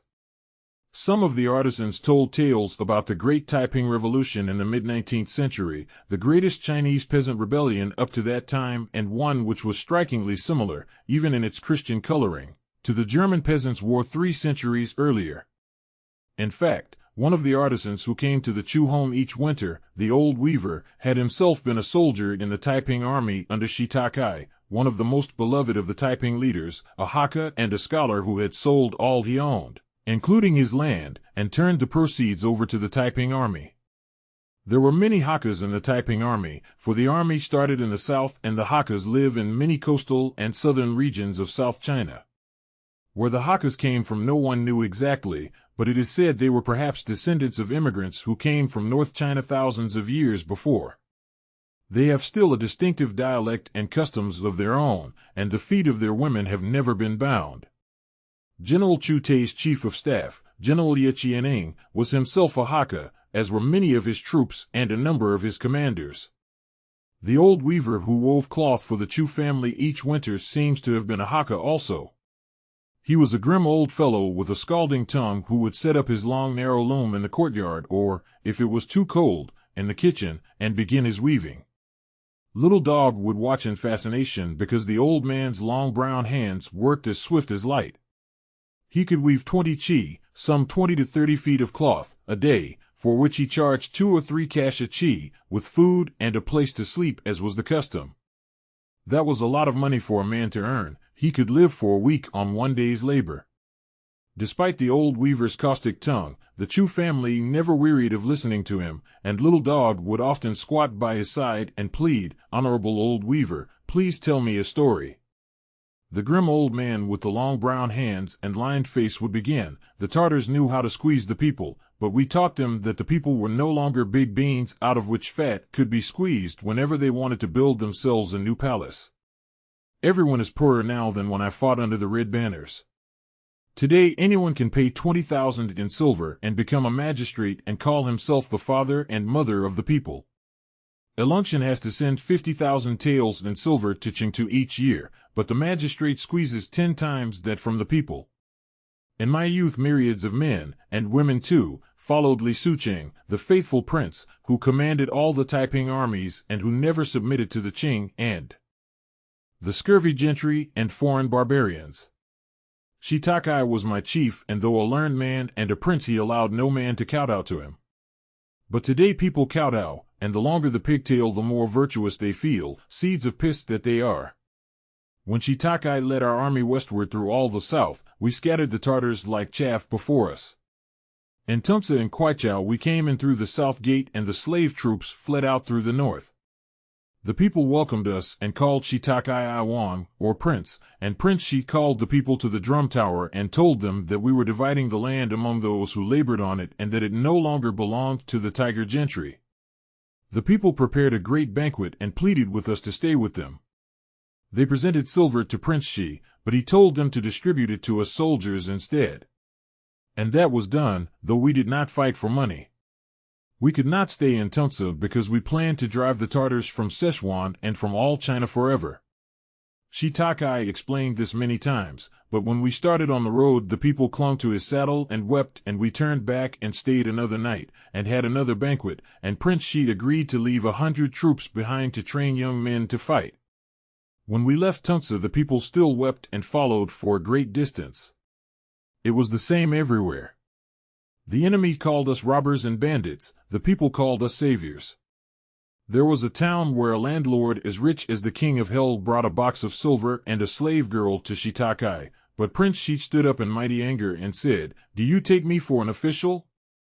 I order you to divide your land among your tenants, free your slaves and distribute all your silver among them. Do this before the sun sets." The landlord ran to the river and drowned himself, and it was no loss. Yes, our army perished at the Tatu River. I was not there. I was with the column that drove through Sichuan to encircle Chengdu from the east while Chu Teh led 40,000 to attack it from the west. Prince Shi's troops died by the thousands at the Tatu River, and some in the river because they were starving and preferred death in the river to surrender to the Tartars. They had no food and they ate all their horses and mules. The spears of Prince Shi's army were broken at the Tatu River. The chief Chinese slave of the Tartars was Viceroy Lo Pingchang of Chengdu, whose aide was the Tartar, Lu Yong. These two devils bribed the savage Lolos and armed them with foreign guns to attack Shi from the rear and cut off his food supply. Lo's army of robbers and thieves had rifles and cannons from the foreign barbarians.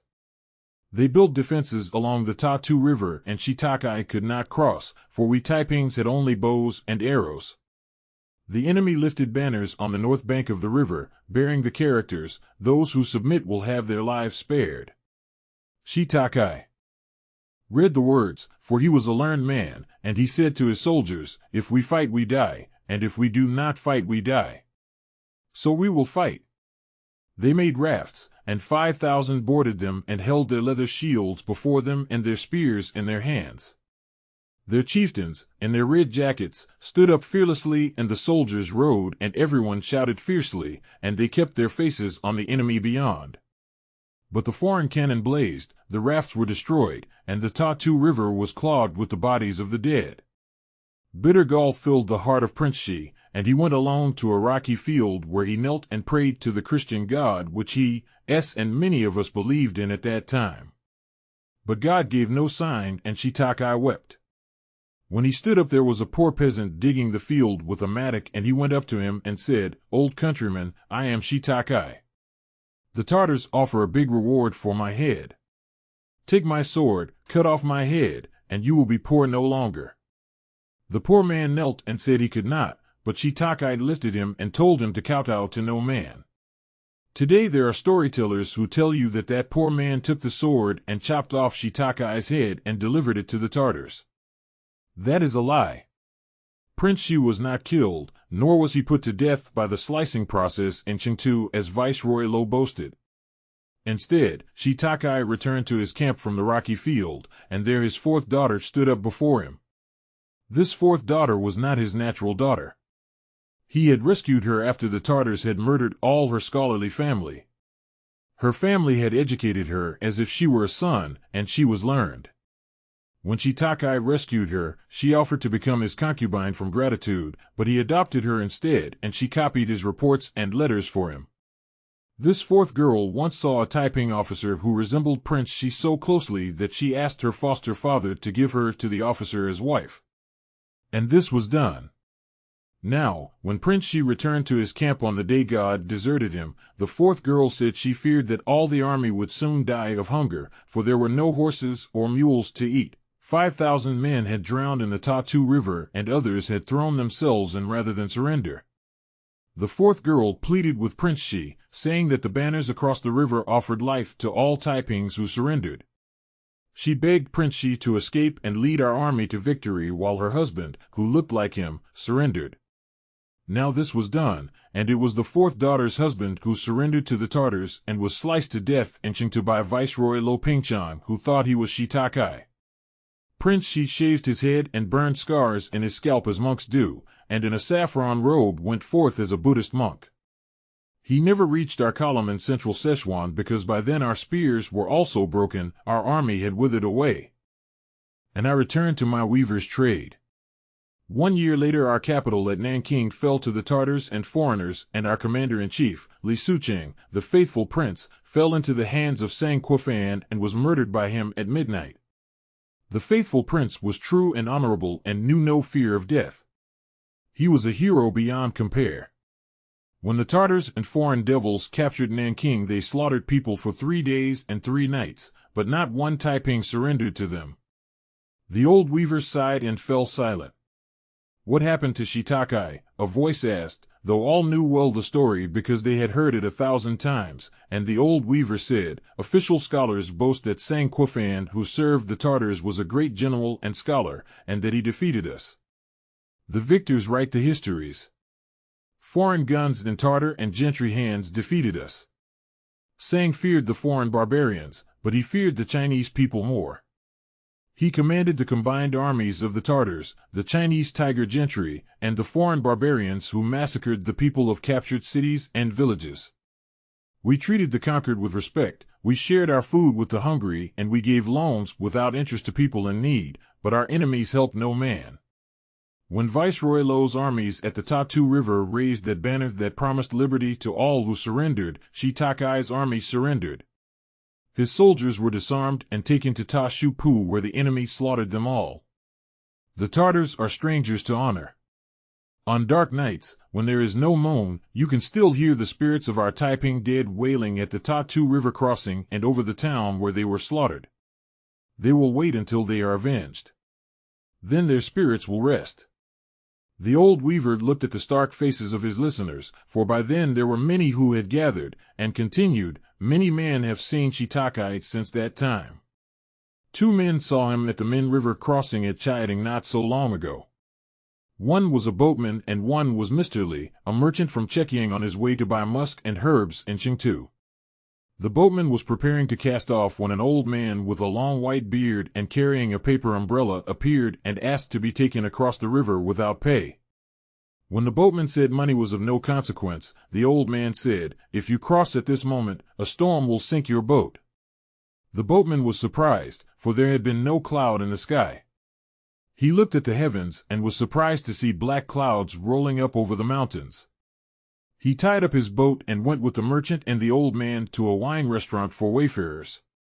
The storm broke before they were seated and lashed boats on the river to pieces. In wonder the boatman asked the honorable old man who he was, but the old man answered, "I am no longer of this world, so why should I tell you? If I spoke the truth you would be afraid." Then he said, "The wind and moon are still here, but where are our rivers and mountains?" The boatman and the merchant were frightened by these warning words about the fate of China, and when the old man politely refused the wine they offered him, they were more astonished. The storm passed and the 3 men crossed the river, but the old man walked quickly away and forgot his umbrella on the ferry boat. The merchant picked it up and read the name Iwang, and the name of a Buddhist temple written on it. There had been only one Iwang in China, and that was Shitakai. They went in search of him, calling his name everywhere, but he had disappeared and no one except themselves had ever seen such an old man as they described.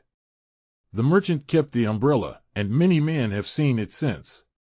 Honorable old weaver, quavered Little Dog's scared voice, was that Shitakai or was it his ghost?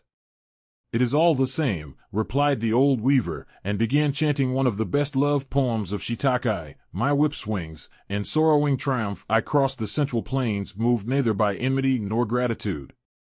When heaven is deaf to all judgment or feeling, how can I save the people with my bare hands?" 3 armies gripped the reins, pitying their exhausted horses, 10,000 climbed the mountains like sick monkeys. Though millions have suffered, my aim remains unachieved. The face of all the southeast is streaked with tears. Such tales Chu Teh was to hear told and retold through all the years of his life, and Shitakai's poems were impressed on the memory of his own and succeeding generations. The peasants dared not admit that Shitakai had been killed, General Chu remarked sadly.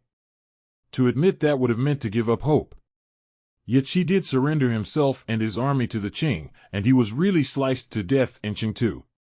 His disarmed troops, promised liberty, were massacred. Such would have been the fate of myself and other men of the Red Army had we ever surrendered to Chiang Kai-shek in the past. Consulting the memoirs written by Viceroy Lo Pingchang of Szechuan in the 60s of the 19th century, I found this laconic passage about Chu Teh. On the 13th he came into camp leading his child, 4 years of age, by the hand, and gave himself up with his chiefs and followers. Chu Teh and 3 others were conveyed to Qingtu on the 25th and put to death by the slicing process. The child was reserved until the age prescribed by regulations for the treatment of such cases. Of Chu Teh's army, only 4,000 were still capable of fighting. The rest, dying of starvation, were set free to die at leisure. The 4,000 were herded into the town of Ta Shu Pu where, Viceroy Lo's memoirs complacently state, on the night of June 18, 1863, at a rocket signal, they were dispatched. 1 year later at Nanking the main Taiping army, led by the indomitable peasant commander-in-chief, Li Sucheng, met a still more gruesome fate. The generations which followed were nurtured on 2 schools of literature about the Taipings.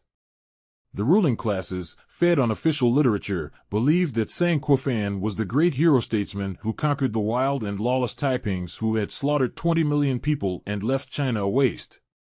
The common people, or over 80% of the Chinese population, were nurtured on folk tales and underground folk literature which pictured the Taipings as heroes and saviors of the poor and oppressed who were crushed by the hated Manchus and foreign devils. Sun Yat-sen, who became the father of the later Chinese Republic, born of poor peasant family of the South just after the rebellion was crushed, was nurtured on the latter school of literature, as was Chu Teh's generation in the far west.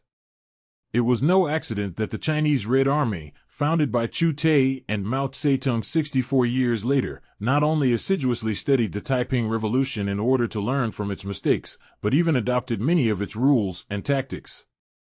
When the Chinese People's Liberation Army, successor to the Red Army, marched triumphantly into Peking 85 years after the Taiping Revolution went down to defeat, its steel guards on its captured American tanks and field pieces were emblazoned with its 8 military disciplines, some of which were lifted bodily from the disciplines of the Great Taiping Army.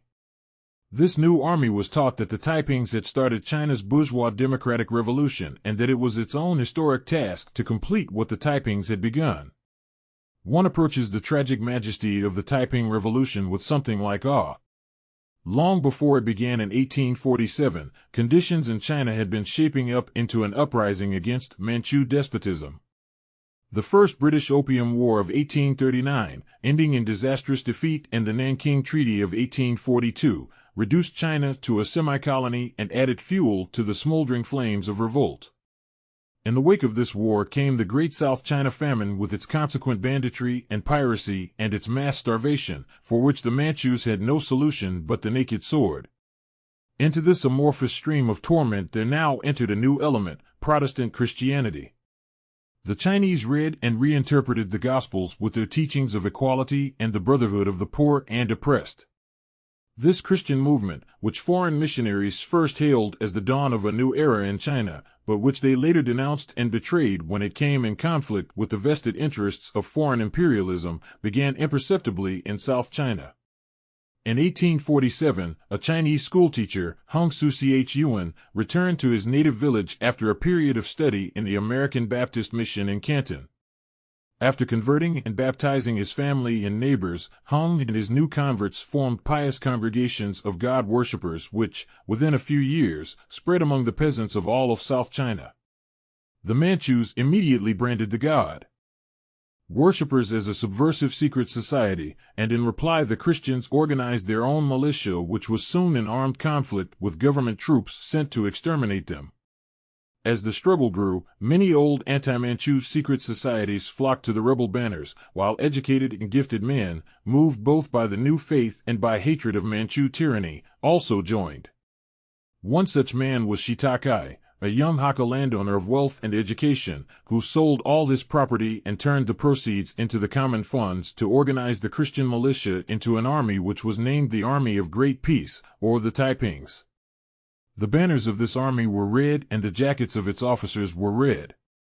2 years after it was organized in 1851, this army swept like a flood over all South China, established the Taiping Tian Kwa, or Kingdom of Great Peace, in Nanking, and threatened Peking.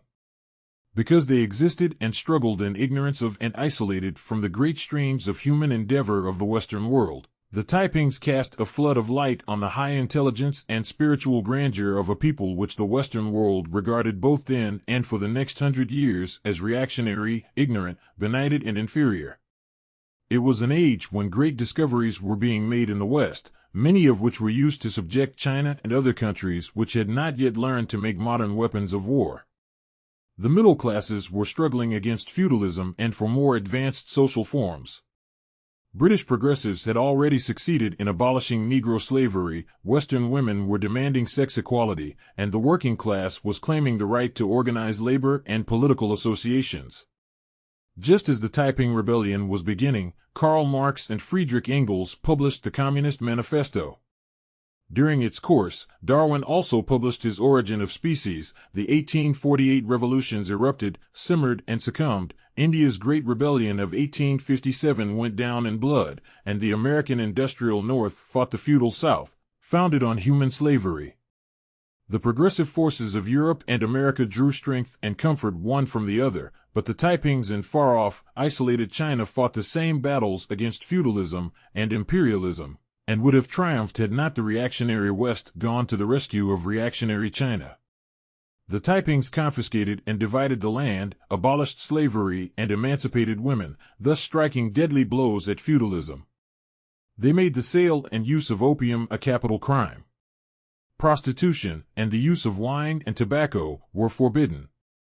Each Sabbath morning all Taipings gathered to hear sermons, sing hymns, and repeat the 10 heavenly laws, the 10 commandments.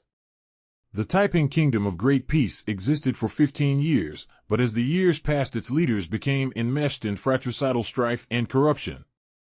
However, it was the Second Opium War of 1858, waged by the British and their French allies against Peking, which really spelled the doom of the Taipings. This war, ending in the Treaty of Tientsin, legalized the import and sale of British opium, imposed new and heavy indemnities, and delivered China's maritime customs to British control. The Manchu court agreed to carry out the terms of this treaty, but the Taipings condemned it as another link in the chain of China's subjection.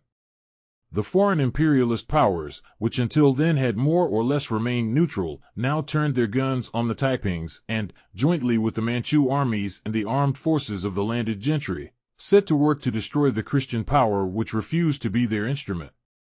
Simultaneously, the Christian missionaries suddenly discovered that the Taipings were not real Christians, that their forms of baptism were false, their Christianity corrupted by Confucianism, and that they were, on the whole, fakes. The Christian Western powers and the Christian missionaries therefore supported the Manchus and landed Chinese gentry who were heathens, rigid adherents of the feudal ethical system, Confucianism, and inveterate enemies of Christianity in any form. In July 1864, a year after Shi Takai and his army perished at the Tatu River in far western China, the combined Manchu and Chinese armed forces, together with the mercenary foreign army, the ever-victorious army commanded by the Englishman, Charles Gordon, under the supreme command of Sang Quifan, breached the walls of Nanking, and for 3 days and 3 nights slaughtered Taiping men, women and children until 300,000 of them lay in their own blood. The body of Hung Su Ch Yuan, chief Taiping leader who had committed suicide shortly before, was dug up and thrown to the dogs. Captured Taiping leaders were beheaded, and Li Sucheng, the commander-in-chief whose loyalty and tenacity had won him the title the Faithful Prince, was captured and delivered to Sang Quifan, who had him murdered at midnight. One foreigner and one alone, the Englishman A. L. Lindley, served the Taiping cause and was sent by the Faithful Prince to England to tell the British people the truth about the rebellion. In his 2-volume history, published in London in 1866, Lindley bitterly accused the Christian powers of the blackest treason to their faith and declared that he could only pray that England would not have to answer for the sin of crushing the first Christian movement in modern Asia. Cast down but not destroyed, he prophesied, the Taipings would yet arise phoenix-like from the ashes of their glory. Like other communist leaders, General Chu Teh had made an intensive study of the Taiping Revolution. He called it a revolution, rather than a rebellion against the dynasty, because it sought basic changes in society and spearheaded the first Chinese bourgeois democratic revolution, the revolution against feudalism or semi-feudalism, and for national independence. Unlike the British author, Lindley, he regarded the religious content of the revolution as incidental only.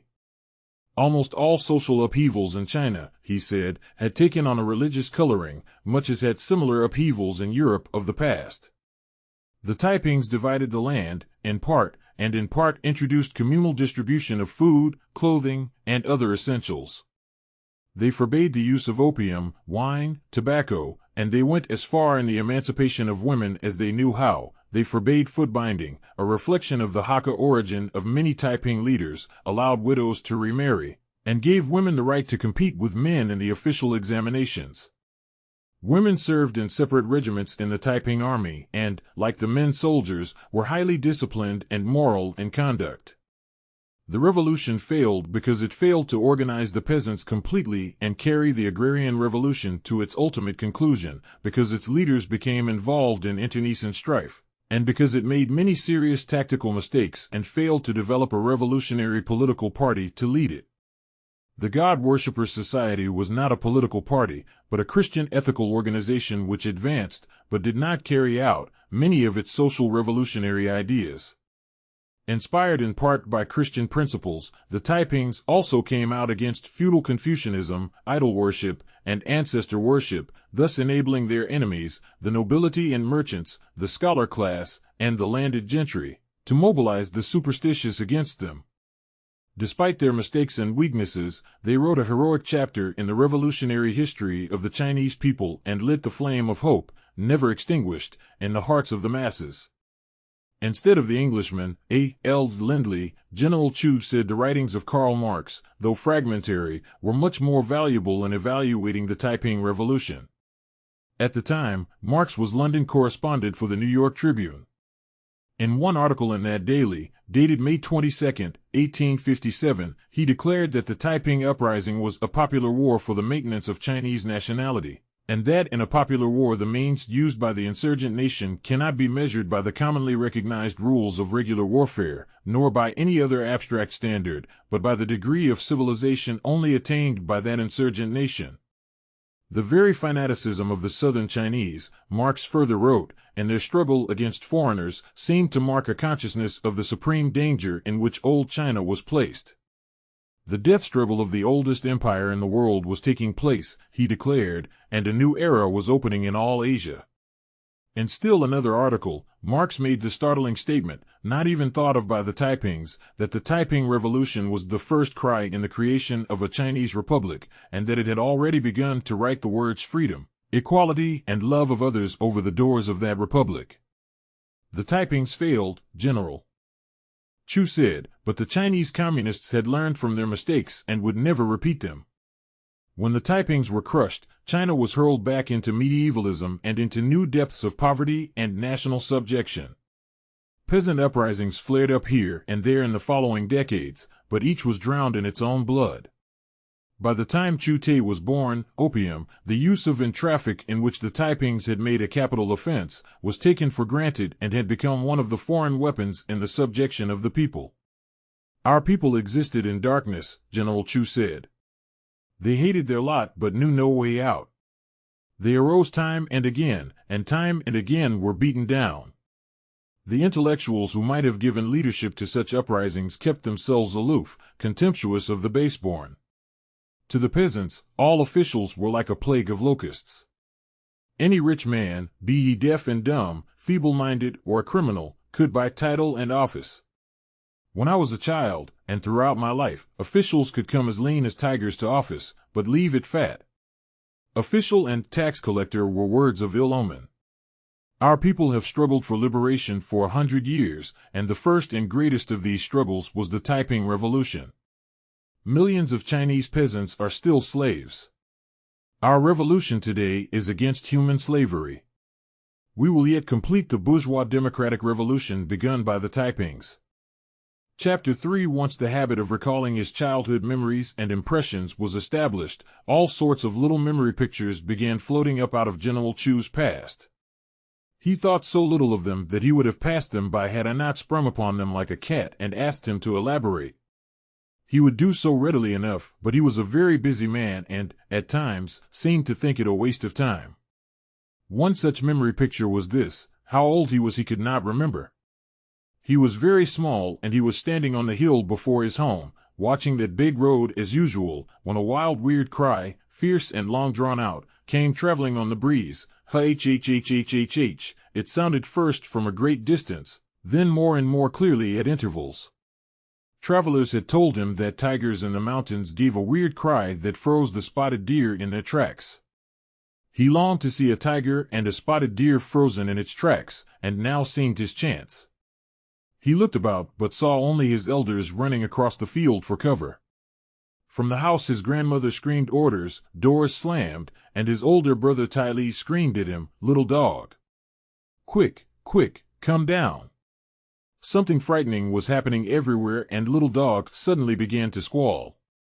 "My mouth was big and my lungs were strong," General Chu said, grinning.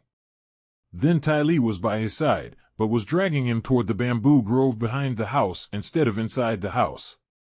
Squalling at the top of his healthy lungs and babbling something about a tiger, Little Dog heard his brother telling him to shut his big mouth because it wasn't a tiger, but soldiers that were coming. Ty Lee forced him flat on his belly and lay down beside him in the bamboo grove just as the terrible yell tore the air to shreds once more. Little Dog was now too terrified to utter another sound. In those days, General Chu said, the soldiers of the empire yelled the road to scare people away. Just where the custom had arisen he did not know, but he thought it may have originated in the early years of the Qing, Manchu, conquest to prevent fraternization between the soldiers and the people. As the two boys lay in the grove, they saw first an officer on a horse ride into view along the road. This man wore a cone-shaped white hat topped with a colored button, and with a tassel hanging down the brim. His jacket was red and embroidered at the wrists and shoulders with some insignia of rank. At a respectful distance behind him swaggered a column of soldiers of the Chinese Green Standard dressed in black trousers, jackets, turbans, and rope sandals. A piece of white cloth, with the character Ping, or soldier, in black, was stitched on the front and back of each jacket. The soldiers carried all kinds of weapons, long-barreled muskets, lances, and broadswords, and some were fanning themselves with fans. Suddenly they all opened their mouths and gave that blood-curdling yell again.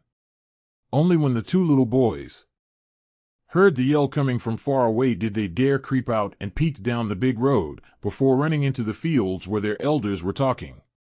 Their father was cursing the soldiers as walking corpses, ill-omened turtles' eggs, the seed of piss, and apes drawn from the whorehouses and gambling dens of decay, which, General Chu remarked laconically, they were. In following years Chu Teh often saw the troops of the Qing dynasty. They were slavish cowards. The lower the officer, the more airs he put on. But if he saw a superior approaching, he and his soldiers would spring aside and give the Qing salute, sinking on one knee with one arm hanging and the head lowered. Fierce as tigers before the peasants, they were like cringing dogs before the rich and powerful. Chu Teh hated the very memory of the soldiers and the tax collectors, yet as he talked of them I gained the impression that he was shrinking from such memories because they exposed the servility and weaknesses of China to a foreigner. For General Chu had a deep sense of pride in his nation and his people. The peasants lived in squalid misery and sweated under swarms of tax collectors, he continued. These tax collectors, vampires all, appeared each month, squeezing the last copper cash from the peasants. In addition to the innumerable old taxes, they would think up new ones on the spot and offer to put in a good word with the magistrate for a consideration. The jails were always filled with peasants and other poor men unable to pay taxes or bribes, and even in jail their families had to feed them. They could be released by bribery, but to get the necessary money their families had to go to moneylenders who bled them white. These conditions explain the reason that I was chosen to receive an education, General Chu explained. Since tax collectors, officials, and soldiers respected or were afraid of educated men, my family decided to send one or more sons to school. Every peasant longed to educate his children, but in those days there were no public schools, and private schools kept by scholars charged tuition fees that only the well-to-do could afford. Peasants might send a son to school for a year or two, but as soon as the boy was old enough to work in the fields, he was taken out. In my childhood, conditions had become so bad that education was a life necessity for the peasants. A whole clan would pool its resources to educate one son who could talk back to the tax collectors and soldiers and keep accounts.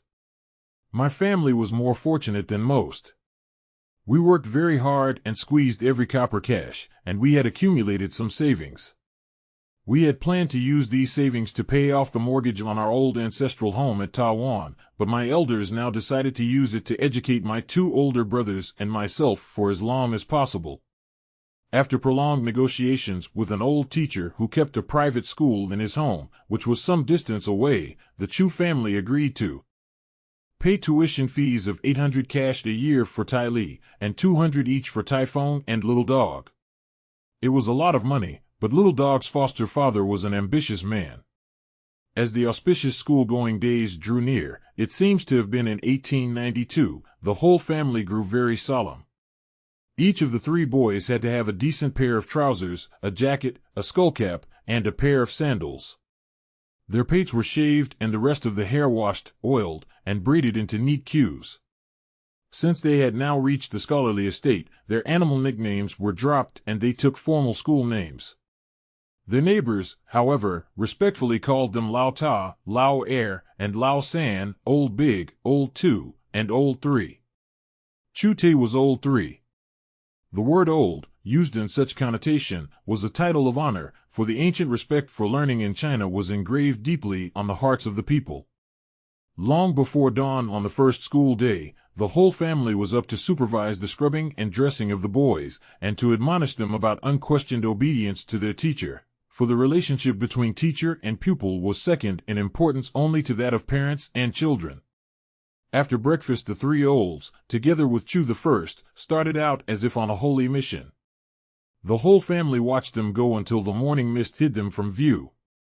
General Chu could remember clearly the deep feeling of solemnity which enveloped him at the time.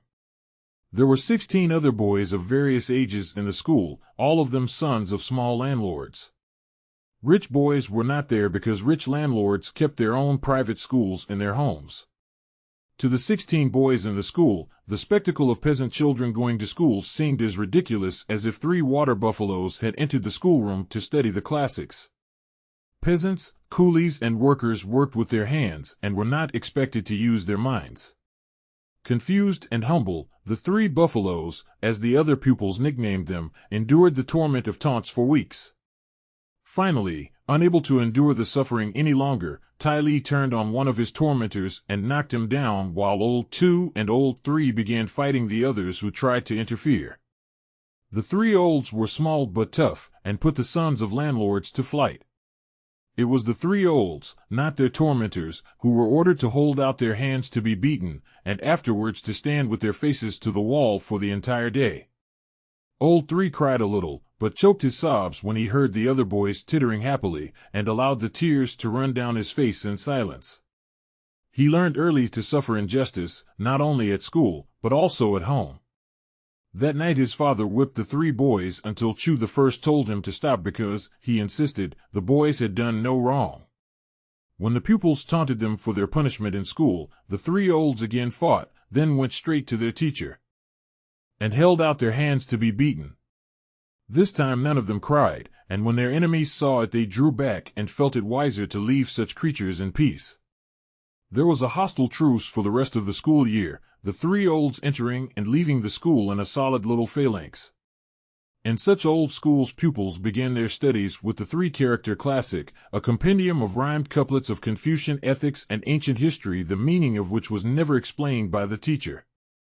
Boys were expected to practice perfect pronunciation until the characters, or words, with their various tones, were engraved on the memory.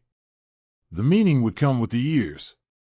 From early morning until noon, the entire school chanted the texts aloud, over and over again, each chanting a different thing and each boy trying to hear his voice above the din.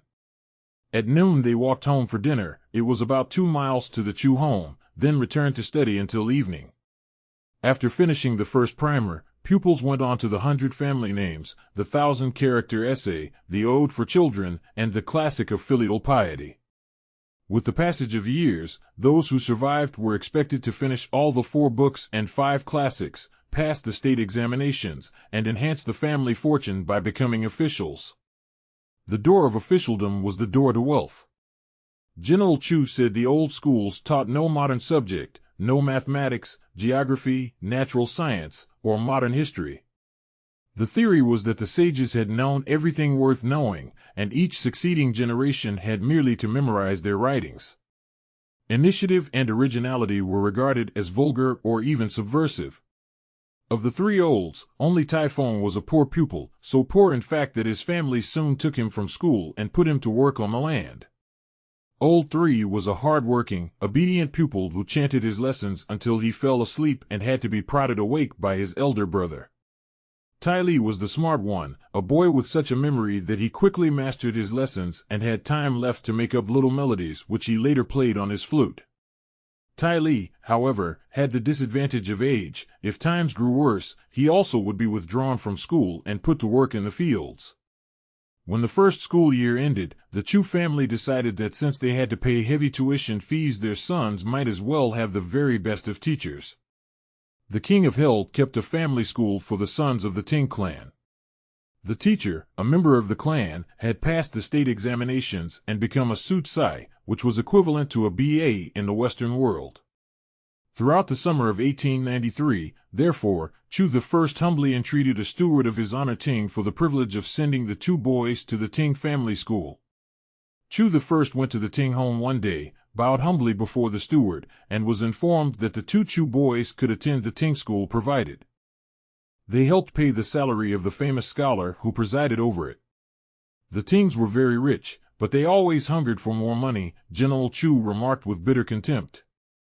They insisted that we pay the same tuition fee as in the first school, but for this Tai Li and I could study for only half a day. We had to accept this arrangement. The school was part of the Ting Mansion, which was a huge building with many courtyards, reception and banquet rooms, and a fine ancestral hall in the center. There were sections for household slaves, and courtyards where the grain delivered by the tenants was measured, milled, and stored. How many people lived under the gargoyled roof no tenant knew, but the Tings boasted of 5 generations. A wall surrounded the building, the lake and gardens, and beyond the walls were other gardens, orchards, and a bamboo grove that provided delicate bamboo shoots. Some of the Ting men were opium smokers, all of them had concubines, and not one lifted a finger in work of any kind. Later, when Chu Teh studied in the first modern school in Chengdu, he noticed that not one son of this family studied there because they had no respect for modern learning. Tai Li and Chu Teh were scared when they first kowtowed to the Honorable Mr. Ting who taught the school, and were assigned a table in the back of the room where the light was so poor that no one had sat there before. The walls were hung with fine scrolls extolling the virtues of learning, but the 36-odd Ting sons who attended the school had no use for learning. They were gentry, boys who played and created mischief the whole day long. The teacher never punished them, but when either of the Chu boys made the slightest mistake they were scolded. They were miserable, but they studied so hard that the teachers soon began treating them kindly. The Ting boys humiliated the 2 peasant children by making a play on the word Chu, until it sounded like pig. Nor would they allow such peasant boys the slightest dignity, or permit them to claim anything as their own. One of General Chu's most bitter childhood memories was concerned with a pear which he picked from a tree near his home and which he took to school to eat. During a recess, one of the Ting boys stepped up to him, grabbed the pear, and began eating it. The boy said we had no right to fruit. Tai Li punched him, and when other boys ran up I kicked and scratched them. The teacher punished me a little, but ordered the other boys to leave us alone. After that incident, a crowd of the Ting boys used to go to our home and pick and eat the fruit on our trees. We drove them away with sticks. They made our lives very bitter. Another memory picture dated from the time Chu Teh was studying in the Ting school. There was no rain, and only a light flurry of snow that winter, so the winter crops were poor. The next spring rains failed, and the Chus watched the coppery skies with foreboding as they carried water to their fields from the river. The roads and paths turned to fine dust. In the hot summer months that followed, the grain bins of the Tings remained full from previous harvests, but the peasants began to starve. Drums rolled in the villages as the people sacrificed to the rain god. Long processions moved along the country roads, carrying the rain god in an open litter to soften his heart by a sight of the suffering people. Yet the king of hell summoned his tenants as usual to transport his family to his cool mountain home. Throughout the first year, all members of the Chu family carried water to their kaoyang and vegetable patches, and Grandmother Chu rationed food to 2 lean meals a day. Tai Li and Chu Teh would come home from school at noon and spend the rest of the time until nightfall carrying water. Merchants in the towns hoarded rice until people exchanged farm tools, cattle, clothing, household furniture, and, finally, their daughters, for it. Strangers from the big cities bought peasant girls, the beautiful ones for brothels or concubines, the ugly ones for household slaves. When winter came, the Chu family still had enough money to pay tuition for their 2 sons. Peasants less fortunate than the hard-working, parsimonious Chus wandered off to become contract laborers in the salt wells at Nanpu or coolies in Chongqing or other cities. The more desperate became soldiers or bandits. There were charity kitchens in the big cities where the starving could get 1 bowl of gruel a day, but in the villages there was nothing. The Chu men took turns standing guard over their crops at night and in the autumn harvested their kaoyang, squash, and turnips, and the children gathered wild greens and herbs from the mountains. The Ting family returned from their mountain home and their stewards brought back foreign-style rifles and ammunition from Chengtu against brewing trouble. Old Big and Old Three were now thin and humble, grave and adult beyond their years. The last of the family savings were delivered to the king of hell for tuition. The family began to sell their few possessions, even their precious mats from their beds, but not their agricultural implements or their daughters.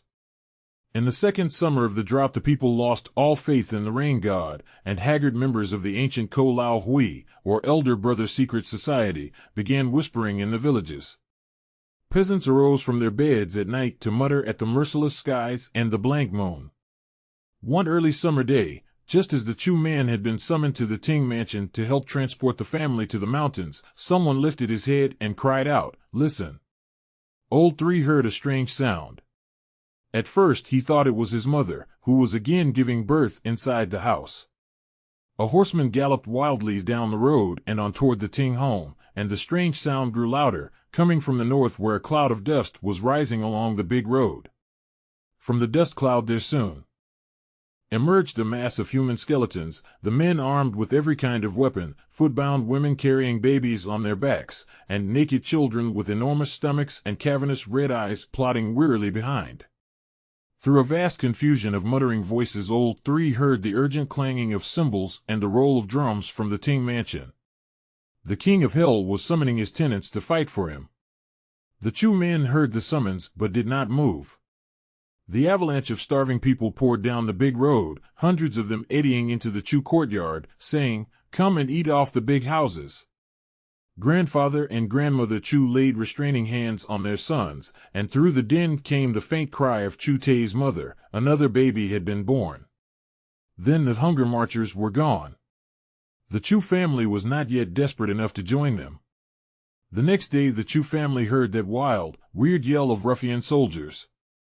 H-H-H-H-H-H-H. It sounded savagely, and the family barred the doors of the house and fled to the mountains. But the soldiers swept by without halting. A few nights later desperate peasants took refuge in the Chu home and talked in whispers of a wild battle in which hundreds of the starving people had been killed, wounded, or taken prisoner.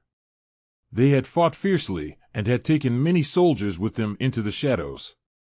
Before the soldiers caught up with them they had besieged the Ting estate and other big family homes, and though some had been killed they had entered and eaten. How the Chu family managed to live that last terrible summer General Chu could not remember, but he could remember that now and then food was brought into the house by someone during the night. and that his father and one of his younger uncles sometimes disappeared and were gone for days. Many peasants had turned bandit and went on raids of distant places. Whether any of the Chu men joined them, General Chu never knew. Blessed rain fell during late summer and autumn that year, and the famine ended. By then many landowning peasants had sold everything and sunk into the ranks of tenants. Tenants had become coolies or soldiers or laborers on the landed estates. And all were in debt to moneylenders. Their sons and sons' sons would inherit those debts. Though the Chu family had taken no loan, they now had nothing left. One day a steward of the Tings appeared and informed them that since they had paid no rent during the famine, and since his honor had also suffered, henceforth their rent would be increased. Chu the First pleaded on his knees, saying his family had always been honorable in payment, hard-working and obedient, and that not one had joined the rice rioters. He pleaded so hard that the steward agreed to speak to his honor, and indeed later informed the family that they could keep half their land at the old rental, but would have to pay increased rent on the remainder. After long conferences, the family decided to split, one branch retaining half the land at the old rental, the other renting elsewhere. It was decided that Chu the First and Chu the Fourth should move, leaving grandmother and grandfather Chu with two of their sons and families behind. The decision that Chu the First, the titular head of the family, should leave the old home was taken because little Chu Teh, his adopted son, was to continue his education. Tai Li, a big boy of 12, would have to leave school and henceforth work in the fields with his father, uncle, and the women and other sons of the family.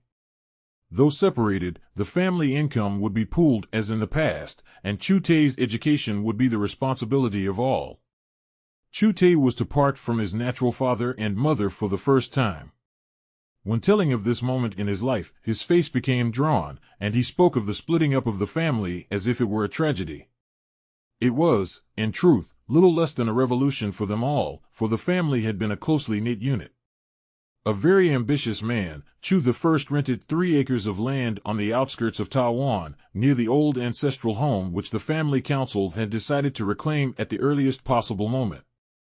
Chu the First was, in a way, creeping up on the old ancestral home, but he had also selected the new location because an old scholar, Mr. Shi Pingyan, kept a school in the neighborhood and had agreed to admit Chu Teh to it as a pupil. Chu the First took a loan sufficient to meet the needs of both branches of the family until the next harvest, to pay the cash guarantee which all landlords demanded from tenants, and to pay for Chu Teh's tuition.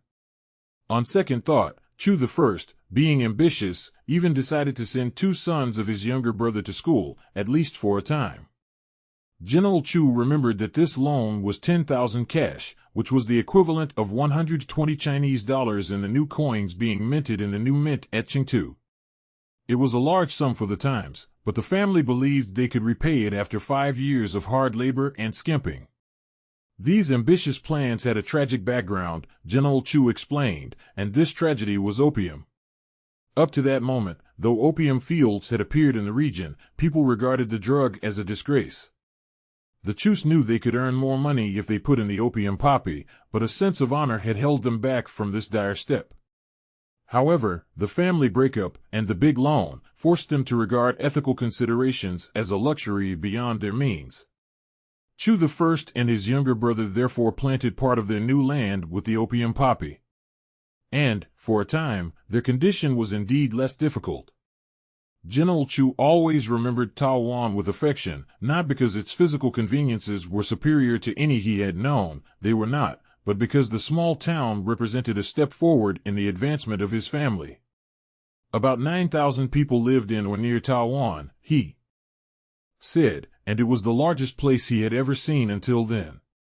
It had good communications with big towns and cities, so that my family now saw more people, heard new ideas, and broadened their outlook. To the Chu children, the little town was a big metropolis bubbling with life.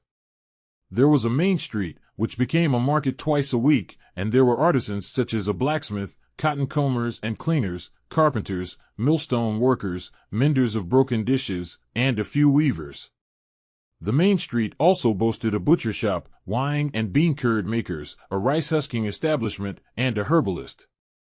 A clean and provided accommodations for well-to-do travelers, and there were small dark inns infested with vermin where transport coolies and their like could rent a board and a dirty quilt for a cash or two each night. A night watchman told the watches of the night, beating the hour on hollow bamboo, and kept a lookout for fires and thieves. There was also a Buddhist temple filled with gentle lohans, and a kindly Buddha presided over by a saffron-robed priest. On the outskirts of Taowan stood a temple devoted to the earth god. The town had a religious society whose members, in good times, paid dues which were used for an annual feast or to make a pilgrimage to the sacred Omei mountain far to the south. Such events were more of a social than a religious occasion. Beggars, thieves, and ruffians, many of them products of the recent famine, prowled about on the weekly market day, when the main street was a din of honest peasant voices.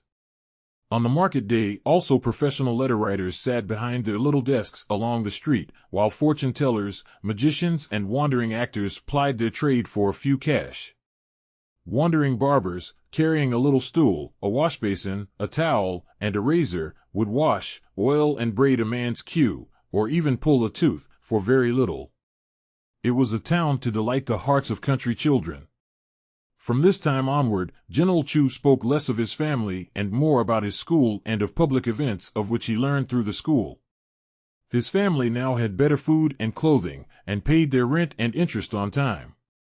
They could have repaid the entire loan they had taken by the end of the third year, but used their savings, instead, to pay off the mortgage on the old ancestral home to which the family branch from the Ting estate moved in the beginning of the fourth year.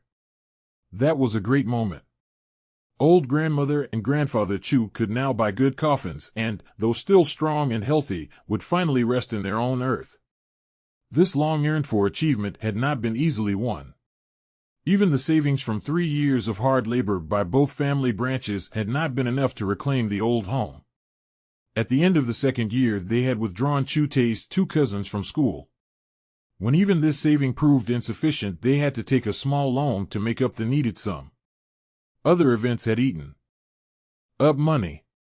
At the age of 15, Chu Teh's elder sister, Cho Xiang, was married into a peasant family that owned land, and this had cost many a string of cash. The occasion had been celebrated with the customary feast of the 2 clans, and there had been music. Tai Li had delighted the wedding guests with his flute and hu chin, and the actor family of Chu Teh's mother appeared in full force to sing and perform in return for nothing but a good meal. General Chu barely mentioned such events in passing, but dwelt more on the new world opened to him by the school of Mr. Shi Pingyan. It was held in the old man's home, some 3 miles from his home.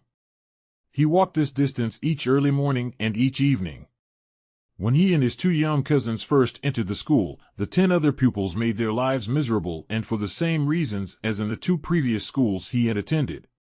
Peasants were supposed to work with their hands, not with their minds, and the sight of peasant boys setting out to become scholars seemed ludicrous. The memory of such bitter humiliations still rankled in General Chu's heart. 40 years had passed since then, but the majority of China's poor children were still without education. Yet when he thought of Mr. Shi's school, his heart softened and he spoke kindly of the boys who had tormented him at first. Most of the other boys were merchants' sons, he said. They were more intelligent and diligent than the sons of landlords, for they would have to work. They studied very hard and soon became my friends, because I, too, studied very hard. My closest friend was Wu Xiaopei, a boy 4 or 5 years older than I was. Xiaopei came from a bankrupt scholar's family. He was very serious-minded and occasionally studied the whole night through. I sometimes went to his home. His family had a library and he read and reread the books in it. At times, during the summer holidays, he even traveled to Chengdu to read. I worshipped Xiaopei because he studied so hard and knew so much. Our old teacher had a son about my age, but he and I never became particular friends. Mr. Shi Pingyan was in his late 60s when Chu Teh first entered his school, and nearly 80 before he left it. Though the old man had never passed the official examination, he was respected by his contemporaries as a learned scholar with an unusual knowledge of the outside world. He loved teaching, he was courageous and enlightened, and possessed a sardonic sense of humor that led him to strip ancient or modern heroes of their fake trappings. When nearly 80 he was still a rebel and a critic filled with Chao Chi, morning air, General Chu remarked affectionately. He prepared me for the state examinations. Under the tutelage of this old man, Chu Teh finished the 4 books and 5 classics, the Kan Chi, or Summary of Chinese History, and read extensively in the history of the 24 dynasties. When his students grew weary of the drudgery of books, the old man would invite them to stroll with him through the small fields which helped him provide a living for his family. Walking with them, he would talk satirically of emperors, generals, and officials, remarking that most of them had been rascals who had hired scholars to write tales of their learning or their virtues. The old man urged his students to study so they could travel and study Western learning because, he said, he had heard that science had made Western countries prosperous and strong. He did not know what science was, but he was all for it. The time was coming, he would declare, when China would have to adopt Western learning or perish, and many reformers who knew this had established schools in various parts of the country. There were a few newspapers in the port cities of China at the time, but Chu Teh and his friends had never seen one.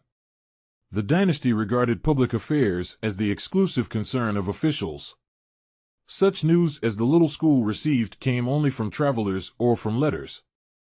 The school did not even learn about the Sino-Japanese War of 1894–1895 until long after China had been defeated.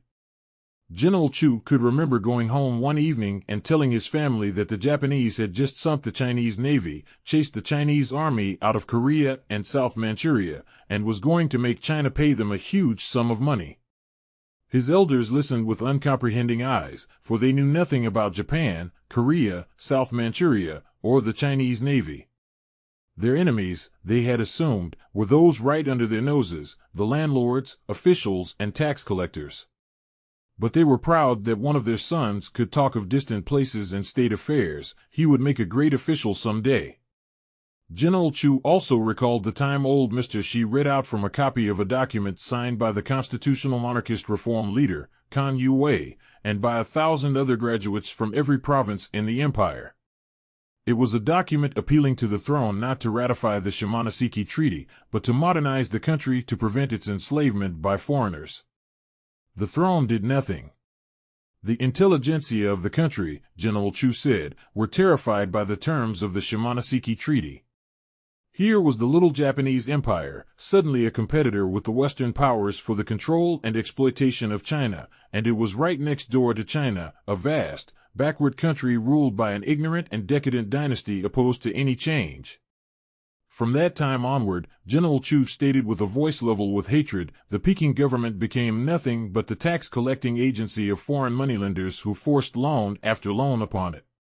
Before another 3 years had passed, Peking had accepted 11 different loans from European, British, and American moneylenders. These foreigners were not content with merely drawing interest on their loans. They extorted precious railway and mining concessions, with the land attached to them, and even secured administrative and police rights to them. Though only a child of 11 in 1897, General Chu vividly recalled the fear of the dismemberment and subjection of China by the foreign powers when the country was carved up by these powers into spheres of influence.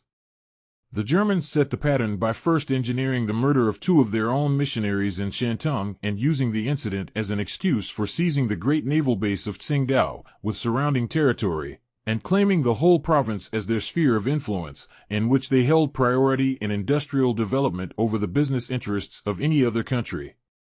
The Germans also exacted an indemnity from Peking for the 2 missionaries together with the right to open mines and build 2 railways in the province. As if by common agreement, the other foreign powers followed by demanding other regions of the country as their exclusive spheres of influence. The Tsarist Russians took Manchuria, the British took the naval base of Weihaiwei in the north, the Yangtze River Valley, and the Kowloon Peninsula across from Hong Kong. The French took Guangzhou Bay near the Indochina border, claimed the 3 southern provinces bordering Indochina as their exclusive preserve, and began surveying for the railway from Haiphong up to Yunnan. The French and British both claimed Yunnan and Sichuan provinces as their sphere, and the British called for British gunboats to patrol the upper reaches of the Yangtze and prepared to build a railway through Sichuan. The Japanese laid claim to Fujian province across from Formosa, which they had previously annexed, and Italy laid claim to a naval base south of Shanghai. Peking rejected the Italian demand because the Italian army and navy amounted to nothing anyway, General Chu remarked caustically. Just as all China had been parceled out by highway robbers, America entered the imperialist arena by annexing the Philippines over the ineffective protests of an anti-imperialist movement in the United States, and looked out on a China from which its business interests had been all but excluded by the spheres of influence. Though the British had taken the lion's share, they were worried. Since the Second Opium War, the British had controlled China's maritime customs, through which all imports and exports passed, and British business interests dominated the China market. Spheres of interest menaced British control of trade and even threatened war between the various rival powers. What was more, General Chu said, the mounting fear of dismemberment and subjection of the country had created a revolutionary atmosphere within the country, and the foreign powers feared something like another Taiping rebellion. At the time, General Chu added, there were two schools of British imperialism, one that advocated outright partition of China, and one that wanted to control the trade of the entire country behind the facade of the Qing dynasty. This peaceful school of imperialism therefore thought up a plan by which they could eat their cake and have it too. Since every proposal advanced by the powerful British was suspect, they settled on America, which, until the end of World War I, was the tail to the British kite. The peaceful school of imperialism therefore sent one Alfred Hip Isley, one of their customs officials in China, to Washington to work out an open-door policy. Since the plan served American business interests also, the American government adopted it as its own, and secured the adherence of all the other powers to it. From 1900 on, this was described as the basis of America's policy and as a means of maintaining the territorial integrity of China.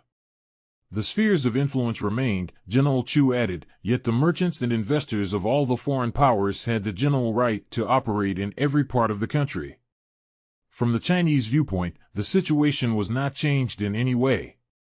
The open-door policy was not devised in the interests of China, but in the interests of the British in the first instance, and of the newly arrived Americans in the second. Any crumbs that fell to China were purely incidental.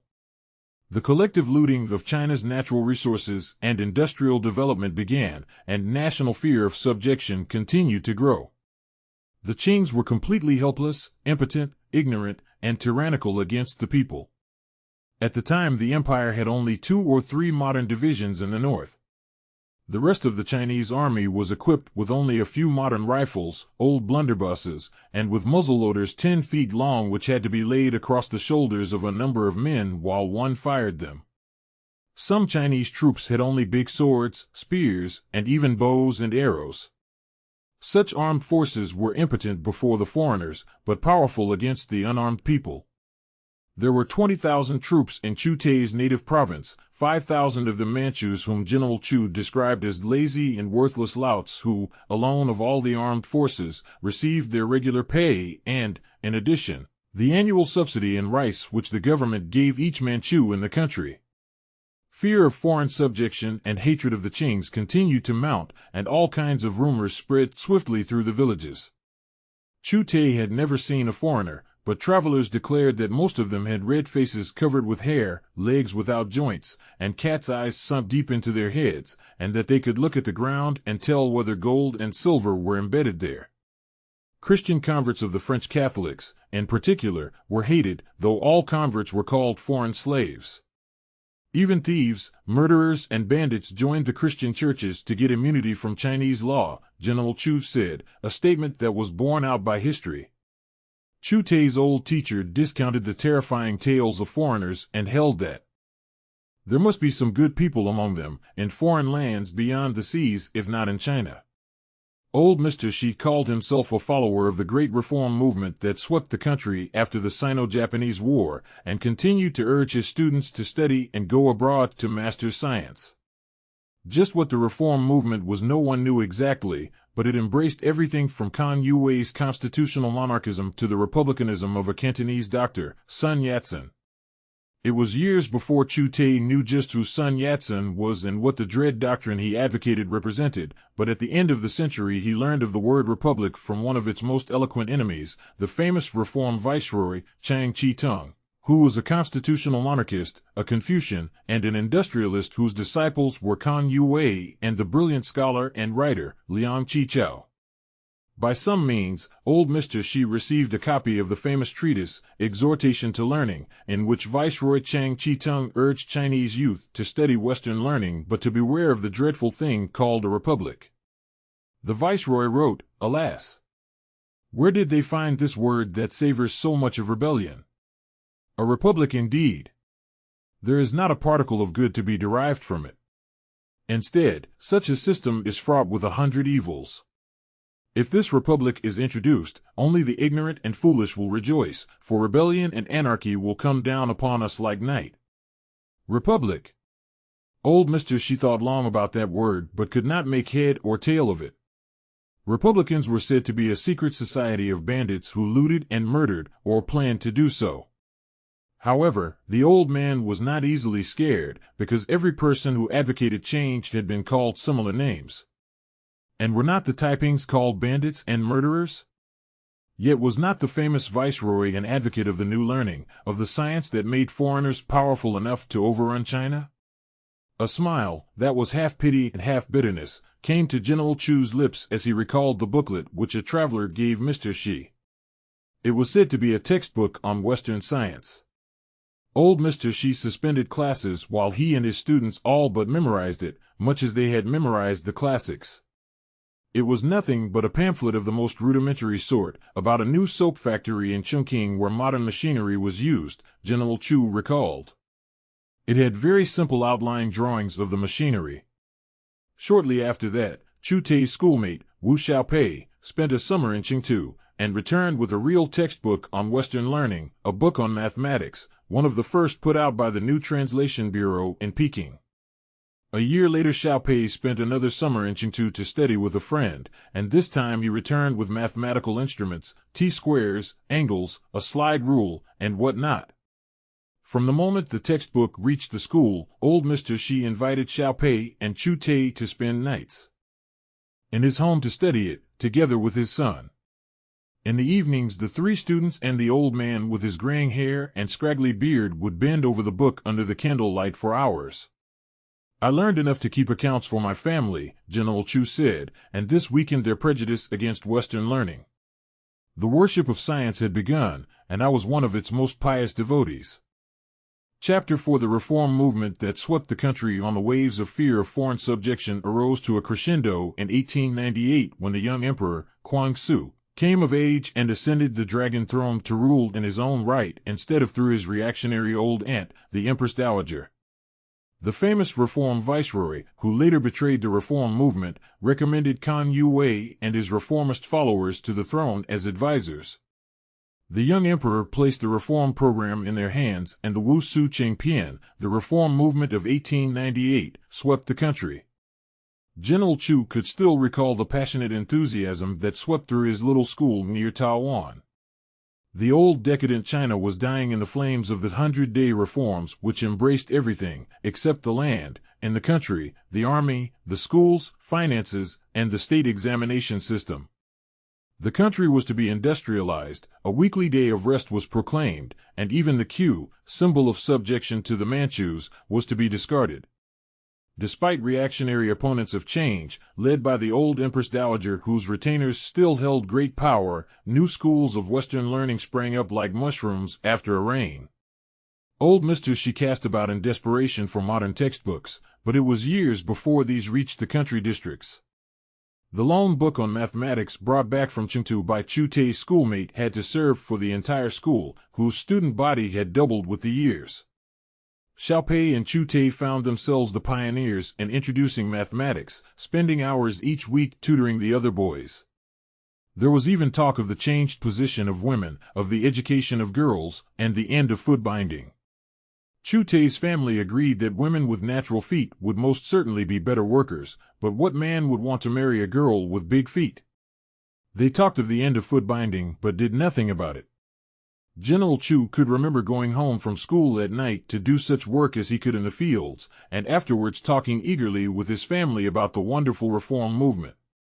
His elders listened in silence, proud of a son able to talk about such big affairs, for was he not destined for some high official position, but they remained indifferent to the reforms. It was not that they were merely backward and conservative, General Chu explained defensively, it was because the reforms did not touch the land system. The 1898 reformers were trying to walk in the footsteps of Japan, that is, they planned to modernize the country on a capitalist basis while leaving the peasants in their old servitude under the landlords. They spoke of agrarian reforms, but these meant nothing but the introduction of such things as Egyptian or American long-staple cotton seeds which the landlords could buy and sell to their tenants. The reforms benefited merchants, landlords, industrialists, and the intelligentsia, but not the peasants who were the foundation of the country. The role of the peasants in the reforms was as taxpayers, and many new taxes were imposed to pay for the new institutions. Only basic land reforms could have won peasant support. The conservative reformers also labored under the illusion that the Western democratic powers would welcome a modernized, industrialized China. But the foreigners were afraid of such a China, which would merely compete with them. Also, instead of introducing land reforms which would have won the support of the peasants and swept the reactionaries into limbo, the reform leaders tried to do away with the old Empress Dowager, whom they rightly considered the fountainhead of hostility to them. Instead of succeeding, they were betrayed by General Yuan Shikai, who called himself a reformer and who had pledged undying loyalty to the new emperor by declaring that he would faithfully perform the services of a dog or a horse for his monarch. The Empress Dowager thereupon swooped down and imprisoned the young emperor and beheaded every reform leader on whom she could lay hands. Kang Yue escaped to Hong Kong, and the famous scholar, Liang Chi-Chao, who was to play such a great role in affairs for another decade, fled to Japan where he formed a new party and began publishing the China Progress Monthly to keep the conservative reform movement alive. As for the famous reform viceroy, Chang Chi-tung, who had first introduced the reform leaders to the throne, this gentleman made a flip-flop, denounced the reformers, and, to win the Empress Dowager's favor, even penned a poem in her praise. It was not until Viceroy Chang had himself beheaded a number of young reformers who tried to assassinate him that he was reinstated in Her Majesty's favor. Darkness descended over China once more, and no one in Chu Teh's part of the country dared speak aloud about the reform movement. Depression hung over the little school, and old Mr. Shi again spoke in sardonic parables. The textbook on mathematics was studied in secrecy. No more than a year passed when new rumors of trouble began to sweep through the villages of Sichuan like gusts of wind before an approaching hurricane. In the weekly market on the main street of Taowan, someone mentioned something about the I Ho Chuan, or Righteous Harmony Fists, which foreigners called the Boxers, an ancient secret society stemming back to the 14th century. There was hate-filled talk against foreign devils and against the slaves of foreigners, as the Christian converts were called. The rumors came sporadically. There was talk of Boxer activity in North China and along the coast where foreign influence was most powerful. General Yuan Shikai, it was said, had become viceroy of Shantung province by order of his foreign masters and proceeded to suppress the I Ho Chuan there. Here and there in eastern Sichuan, Boxer placards against foreigners and foreign slaves made their appearance, but were at once torn down by the authorities. Of the Boxers, General Chu had this to say: they sprang from the same soil as the reform movement, but were an elemental mass movement against Qing reaction and tyranny. At the same time, village economy was becoming bankrupt, there was famine in many parts of the country, and, in 1900, the Yellow River flood left millions of people homeless. The court took no measures of relief. The people held the dynasty responsible for China's humiliation and threatening destruction. The chief weaknesses of the I Ho Chuan were their poor organization and incorrect leadership, which soon left them wide open to reactionary manipulations by the court. The court turned the Boxers against the foreigners in order to save the dynasty. I can remember that even small villages in Sichuan were flooded with British and Japanese cotton goods, with silks, knitted wares, sugar, umbrellas, kitchen and household goods. Even foreign nails were driving out Chinese nails, and foreign kerosene was cheaper than the seed oil which we produced on our own farms. Ancient handicraft, which had always been a part of village economy, began to disappear. The old weaver no longer came to our home to weave cloth each winter, and no one took his place. It was cheaper to buy British or foreign cloth in the market. People became poorer and bought cloth only when they had absolutely nothing left. General Chu could not recall the exact date, but he remembered a day when a great crowd of starving people armed with sticks and old bird guns surrounded the house of his old teacher and demanded food. Once more the rice rioters were taking to the roads to live off the big families. Mr. Shi was not one of the big families, but he gave all he could afford to the people and sighed heavily as he and his students watched the people move down along the big road, muttering as they went and casting up dust clouds. On that same day Chu watched a column of becued cavalrymen, wearing black jackets and turbans and armed with modern rifles, sweep past after the rice rioters, and he heard of the blood that flowed like a river when they overtook the starving people. Conditions were such that they made some kind of mass revolt inevitable. While the Boxer uprising was diverted against foreigners in the north, General Chu said, it assumed a social revolutionary character in southern and western China where court maneuvers were less potent. We sympathized with the Ai Chuan, but the people of Sichuan took little part in the rebellion. Missionaries and their converts in Chengdu were stoned a few times, and even many officials were anti-foreign. There was a branch of the Ai Chuan in eastern Sichuan, where peasants flocked to the banner of Yu Tungchen, a man who adopted the name of Barbarous Yu to terrify the foreigners. Barbarous Yu and his followers harassed Christian missionaries and their converts to some extent, but their wrath was chiefly vented on landlords and tax collectors. They carried away food and quilts and other things which they needed. Officials fled in every direction until the viceroy sent troops from Chengdu and Chongqing. During the summer of 1900, Chu Teh and his schoolmates often gathered in the home of their old teacher to talk about the Boxers and about what they should do should the uprising spread to their region. Sitting in the midst of his students, old Mr. Shi would say to them, consider the Opium Wars, the Taiping Rebellion, the Sino-Japanese War. In these wars, one single foreign nation, or two at most, defeated China. Is China stronger today than in the past? Weaker, the boys answered in chorus. Can the Ai Chuan hope to win against the combined might of 8 foreign armies now arrayed against them? No, replied the boys sadly. Has the Hai more regard for the welfare of the country and people today than in the past? Less, came the tremulous answer. Who ordered the Ai Chuan to fight, then fled in safety to Xi'an? Asked the old man significantly and with deep bitterness. The Hai, breathed the boys. I have taught you the way to save China. What have I taught you? We must study until we can go abroad and master Western science. Then, is the Ai Chuan way the right way or the wrong way? The wrong way, came the sad, and, in some cases, the tearful reply. Thus questioned an old man of China, and thus replied his disciples. School was long since in session again when news came of the sack of Peking by the combined armies of 8 nations, including the Japanese. The commander-in-chief was a German general, who repeated to his troops the command of the German Kaiser that they should strike such terror to Chinese hearts that no Chinese would ever dare lift his head again. The order had been obeyed, or so the foreigners thought. The foreign troops, ably assisted by foreign civilians, had looted Chinese homes and palaces in Peking, seizing precious paintings, rugs, vases, furniture, and clothing, before burning the buildings to ashes. People of every age and both sexes were murdered by the thousands.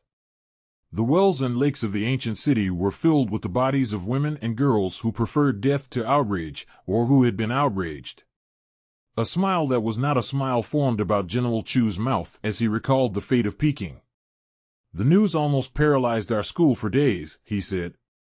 The final reckoning showed that some 200 foreigners and a few thousand converts had been killed in the uprising. The number of Chinese killed were 100-fold greater, but the foreigners never mentioned that, for a Chinese life was cheaper than grass. When we heard the peace terms, we were unable to speak. A new and heavy indemnity had been imposed on China. The peasants would have to pay it. The victors thought up many ways of humiliating our people. Every Chinese convert or his family who had suffered was to be indemnified. The state examinations were suspended. For 5 years in cities where foreigners had been killed, the Taku forts near Tientsin were razed and foreigners got the right to garrison the Peking-Tientsin Railway and the legation quarter in Peking, and a number of new cities, including 2 in Sichuan, were open to foreign trade. Peking also gave foreign warships the right to navigate China's coastal and inland waters at will. Chu Teh and his schoolmates went among the peasants on market days in Taiwan and other towns and villages, speaking of the danger to Sichuan, and of the staggering indemnity which the people would now have to pay in new taxes. The United States, General Chu said, returned a small part of its share in the Boxer indemnity for the purpose of building Tsinghua University near Peking, but this was no philanthropy. Tsinghua was set up for the purpose of training students to be sent to the United States for advanced studies, after which they were expected to serve American interests.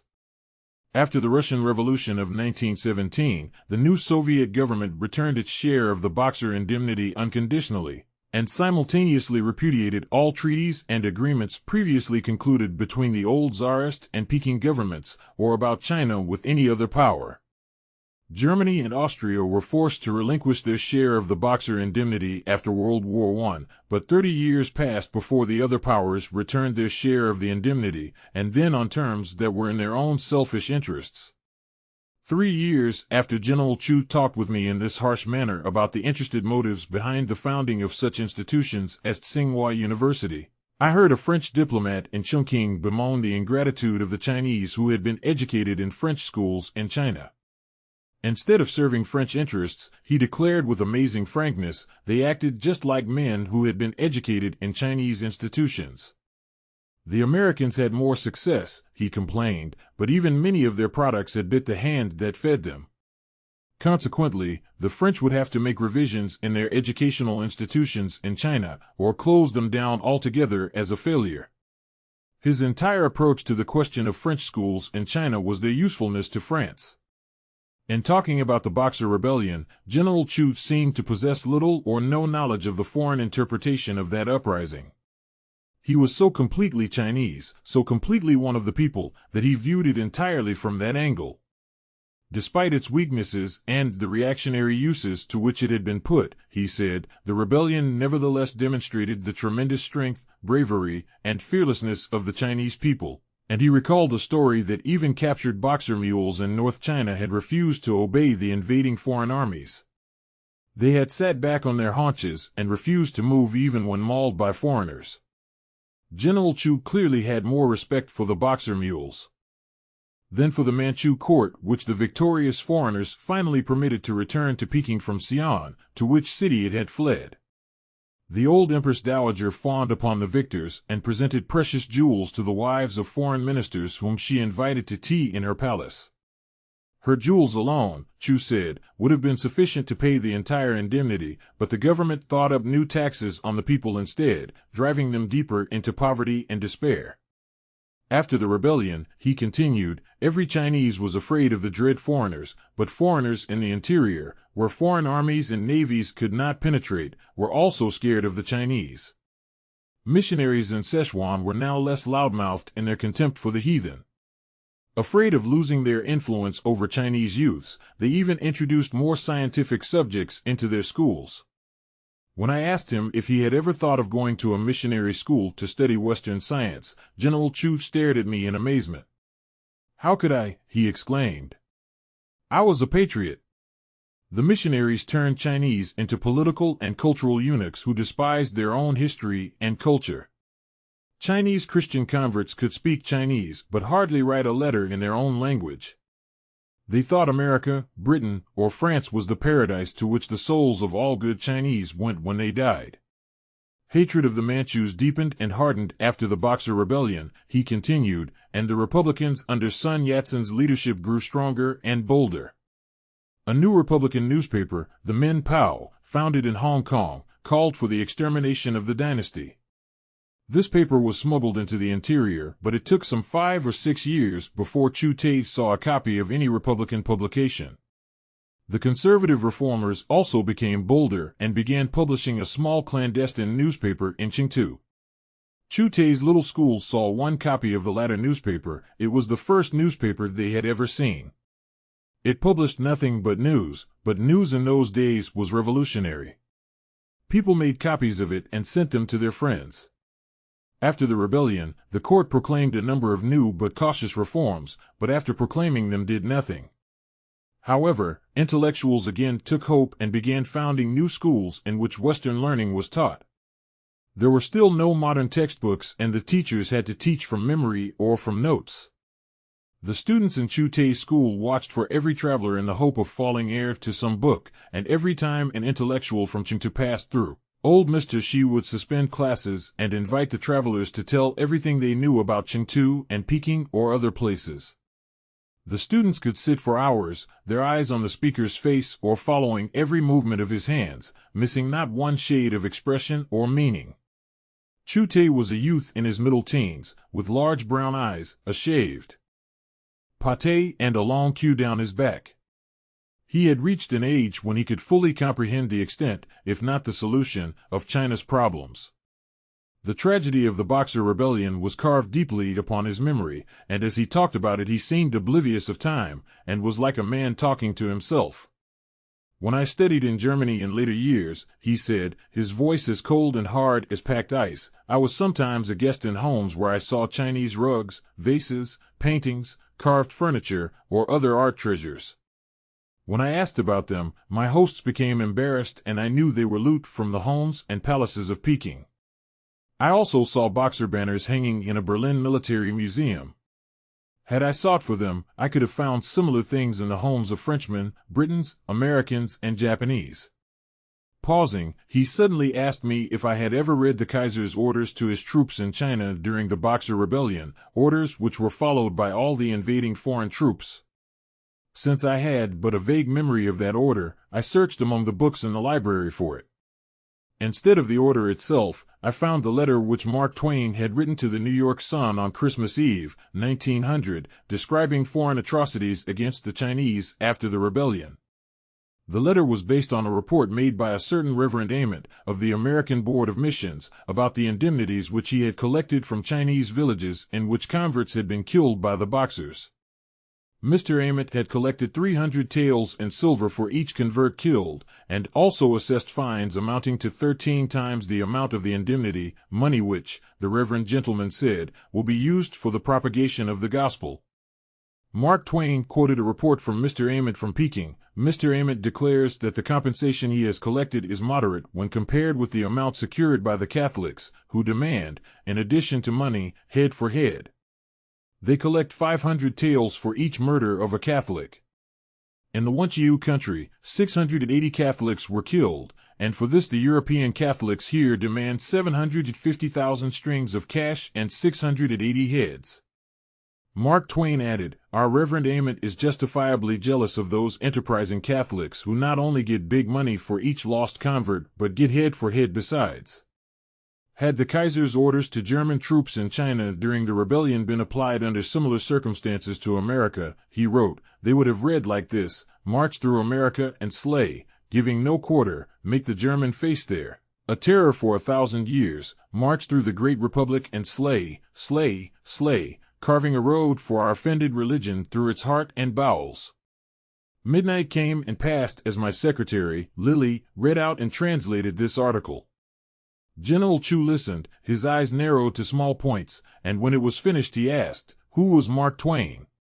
It took another hour to explain this, for we got down an encyclopedia from the library and Lily translated the entire section on the great American writer.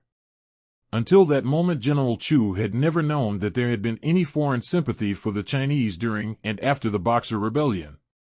The knowledge that there had been seemed to give him comfort and fortify his conviction that the heart of the common people everywhere was sound.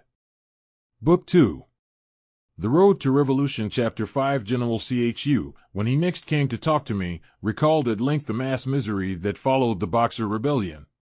A famine swept Guangxi province, where government troops slaughtered the starving and rebelling people, destroyed villages, and left mounds of the unburied dead on which dogs fed at leisure.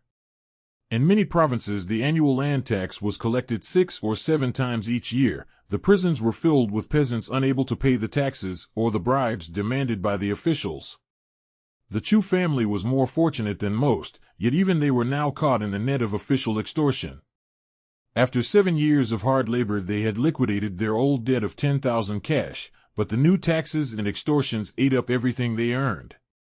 Rents had gone up and the interest on loans increased. In previous years, the Chus had taken 2 small loans to pay Chu Teh's tuition fees, but times were so bad after the Boxer Rebellion that they could neither pay the tuition nor take a loan at the exorbitant interest rate. Unwilling to allow Chu Teh to drop out of school, old Mr. Shi took him into his home, merely asking that the family deliver 100 weight of rice, in installments, to feed the boy. Chu Teh now returned to his own home during the holidays and vacations only, when he took his place in the fields with the others. Living in his old teacher's home, he listened to intellectual travelers who spent the night and sat under the candlelight until midnight talking of dire warnings of revolt. These travelers, General Chu said, often had official connections in Chengdu, and were therefore well informed. The school year of 1904 to 1905 passed, and still he lived as a disciple in the home of his master, studying and listening to travelers, gaining a vast amount of knowledge that otherwise would have been denied him. He heard talk of the Anglo-Japanese alliance, and in 1904 came rumors of a new war, this time between Japan and Tsarist Russia over Manchuria. It was weeks before the news of Japan's victory, in 1905, reached Szechuan villages.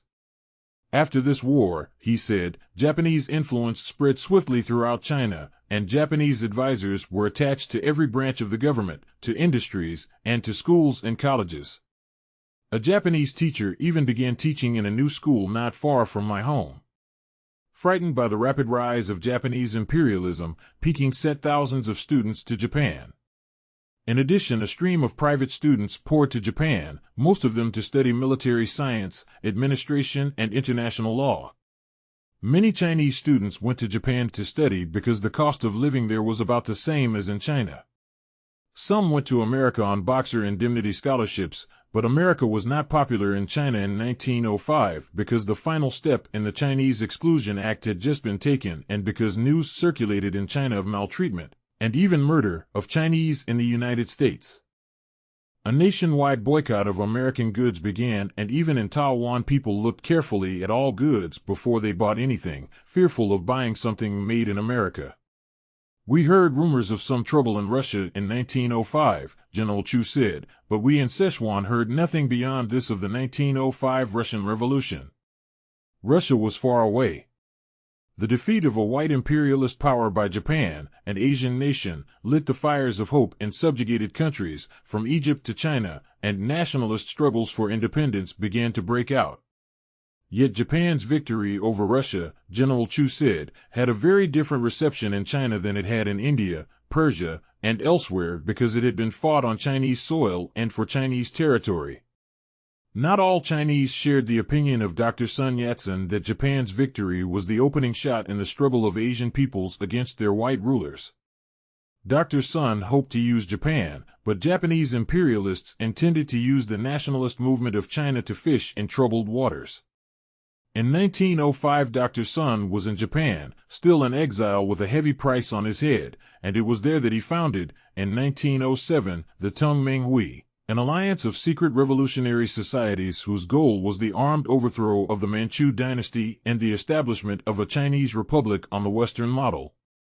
Large numbers of Chinese students in Japan joined the society and later returned to China to found branches in every part of the country. The rise of Japan to a power capable of defeating a white power in battle and taking possession of Chinese territory exposed the progressive impotence of the Qing dynasty, which now found it necessary to fight for its life against the hostile Chinese people.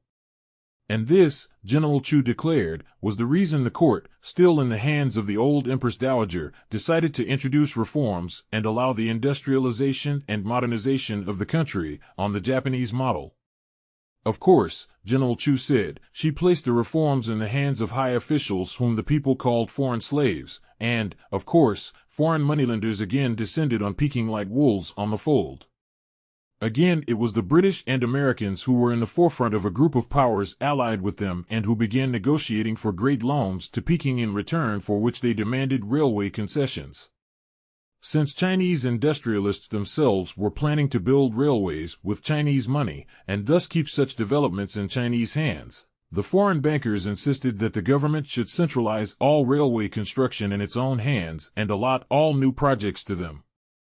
Chinese opposition to this railway conspiracy, led by the British and American bankers, soon became the very heart of the national independence movement and, eventually, precipitated the 1911 revolution.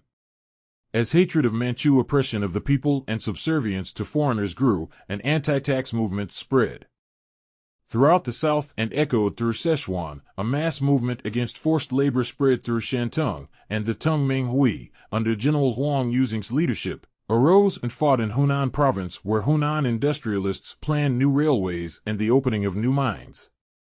The miners from the Pingxiang mines of Hunan took an active part in the uprising and, General Chu added, the Chinese working class began to step out onto the battlefield of national liberation. The armed uprising was crushed with fearful bloodshed and its chief leaders fled into exile once more. Immediately after the new educational reforms were proclaimed in 1905, Chu Teh visited his family and urged them to allow him to study in the modern school which had just been established at Shunqing, not far from his home. When they argued that they had no money, he told them the school was a government institution where everything was free, and that he would need only a little pocket money, which would be but a fraction of the cost of rice which they were delivering to his old teacher. His family still refused, saying that they had made heavy sacrifices to educate one son to become an official and that they did not now intend to allow him to run off to a newfangled school which might be closed down any day, as had the new schools in the past. They had no faith whatever in the permanence of the reforms. Unable to move them, Chu Teh returned to the home of his old teacher and pleaded with him to intercede on his behalf. The old man, who believed in the new learning, and whose word was law with the parents of his students, therefore invited the heads of the Chu families to his home for a long conference. When it ended, Chu Teh's elders consented to allow him to attend the new school, but upon condition that he continue his studies for the state examinations in which he was scheduled to appear in 1906. For the new school taught not only modern subjects, but also prepared youth for the official examinations. A few days before the autumn school term of 1905 opened, Chu Teh, then 19 years of age, knelt in gratitude before his old teacher, and then before his foster parents, and set out by foot to join the new school. That was a great moment in his life, as great as the first day he had entered school when his family lived on the Ting estate. He would study everything, natural science, foreign languages, world history, geography, and carry on his old studies at the same time. A new world was opening to him, and he was a part of the new, reformed China. Arriving at the new school, he registered, as was the custom, under a school name, Chu Teh, which he selected for himself. The Chinese often changed their names in those days, and this was his second school name. Then came the terrible announcement of his teacher advisor, who informed him that he would not have time to prepare for the official examinations and take more than one modern subject. The advisor proposed that he take the Japanese language, which was taught by the Japanese teacher who had just been sent to the school. Physics and chemistry were taught, but there were no textbooks and no laboratory, and the teachers had to depend on memory and on such notes as they had made while studying the subjects themselves. The new learning was in its infancy in Sichuan. I was so miserable that I wept, General Chu said, but the word of a teacher was law, and I obeyed. After that I continued to study for the examinations, and though I studied Japanese, I learned very little. I am a poor linguist, and anyway I disliked the teacher because he was a Japanese and the Japanese had just occupied Chinese territory. I distrusted everything he tried to teach, even if it was only the words for dog and cat. Though I could not study the subjects I wanted to study, I learned a lot by association with the 800 other students and from the teachers in the school. I often gathered with other students in the homes of teachers at night. Most of these teachers were reformers. One was a man named Chang Lan who, I learned later, was a secret member of the Tongming Hui. Old Dr. Chang Lan is now a democratic leader in China. All such teachers mingled their teaching and their private talks with us with indirect political propaganda against the dynasty. They never mentioned the dynasty by name, but merely spoke against the old system. We knew what they meant, but never said so. We didn't dare attack the dynasty openly. When the school year ended, Chu Teh returned to Mr. Shi's home and, together with the old man's son, spent the summer in drudgery over the classics in preparation for the official examinations. In late August 1906, he and the son of Mr. Shi left Taiwan for a luncheon, in company with a party of older men who were also to appear for the district state examinations. The luncheon was only some 25 miles away, yet no member of the Chu family had ever traveled so far from home. It was a small city which they regarded as so large and dangerous that his foster father had asked Mr. Shi to arrange for the two youths to travel with older men who could protect them from the city slickers of the big metropolis, and caution them against falling victim to thieves. My family need have had no worry about my parting with money, General Chu laughed. They had taken a loan sufficient to pay for my examination expenses and my living for a month in a luncheon, but, except for the very small pocket money which I had had the year before, I had never had money in my life. I didn't know how to spend money, and before buying anything I squeezed each cash until it screamed. I was a peasant with a peasant's attitude toward money. In a luncheon, Chu Teh found nearly 1,000 candidates of all ages registering and paying their examination fees in the old Confucian temple. He was the only peasant. Most of the others were from landlord families, gentlemen in formal silk gowns and caps who had traveled by sedan chairs with servants attending them. Again, following an immemorial custom, Chu Teh took a new name, Chu Tsungmin, which was to be his official name throughout his life, if he became an official. This name, as was the custom, had been chosen for him by the teacher who had prepared him for the examinations, old Mr. Shi. He and his young friend then rented a small room, bought charcoal and food in the market, and prepared to cook their own meals during the period of the examinations. Neither of the youths had ever been in a restaurant in their lives, and the cost of such meals staggered them. Each day they went to the market and haggled and bargained, and finally reluctantly paid what was necessary. Despite the proclaimed reforms, no changes had been made in the examination system. The examiners were the same as in the past. They knew only the old system and, as from immemorial times, selected examination topics from the classics. General Chu recalled them with bitter contempt, saying that only one subject was of any value because it required extensive knowledge of past Chinese history. One of the essays was a theme taken from a military treatise by old Sun Tzu from before the time of Christ. The examinations lasted for 1 month.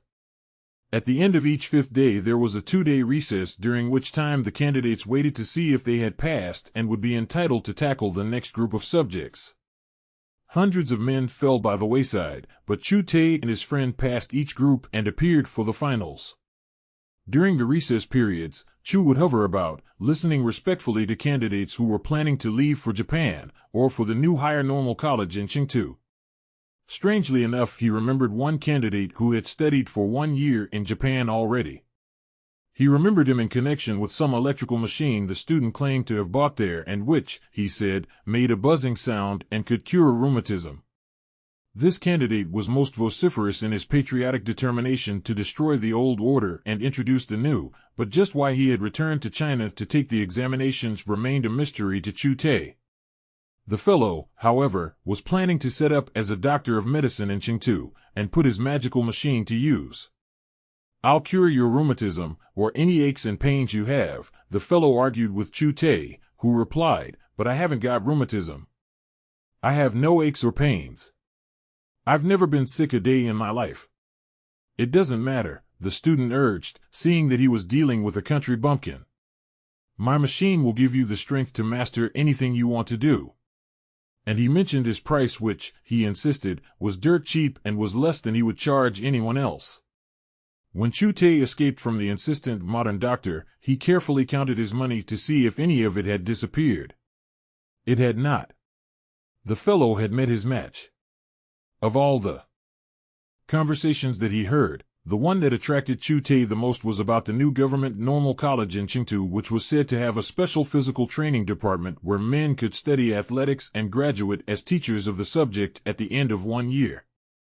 In addition to such subjects, the department also taught mathematics, geography, and military drill. Physical training was a new subject in China and one of which Chu Teh had never heard, but the thought of being able to graduate at the end of 1 year and begin earning his own living as a teacher seemed to solve all his problems. He detested the idea of becoming an official under the dynasty because, even if he passed this district examination and the later provincial one, his family would never have enough money to buy an official position for him. No one could get an official position without paying for it. The sums were very high, even if he did not continue until he had passed the still higher examinations, where the bribe money would be prohibitive. Of course, if he passed the present examinations, his family could get money by marrying him off to some well-to-do girl who would most certainly be illiterate and footbound.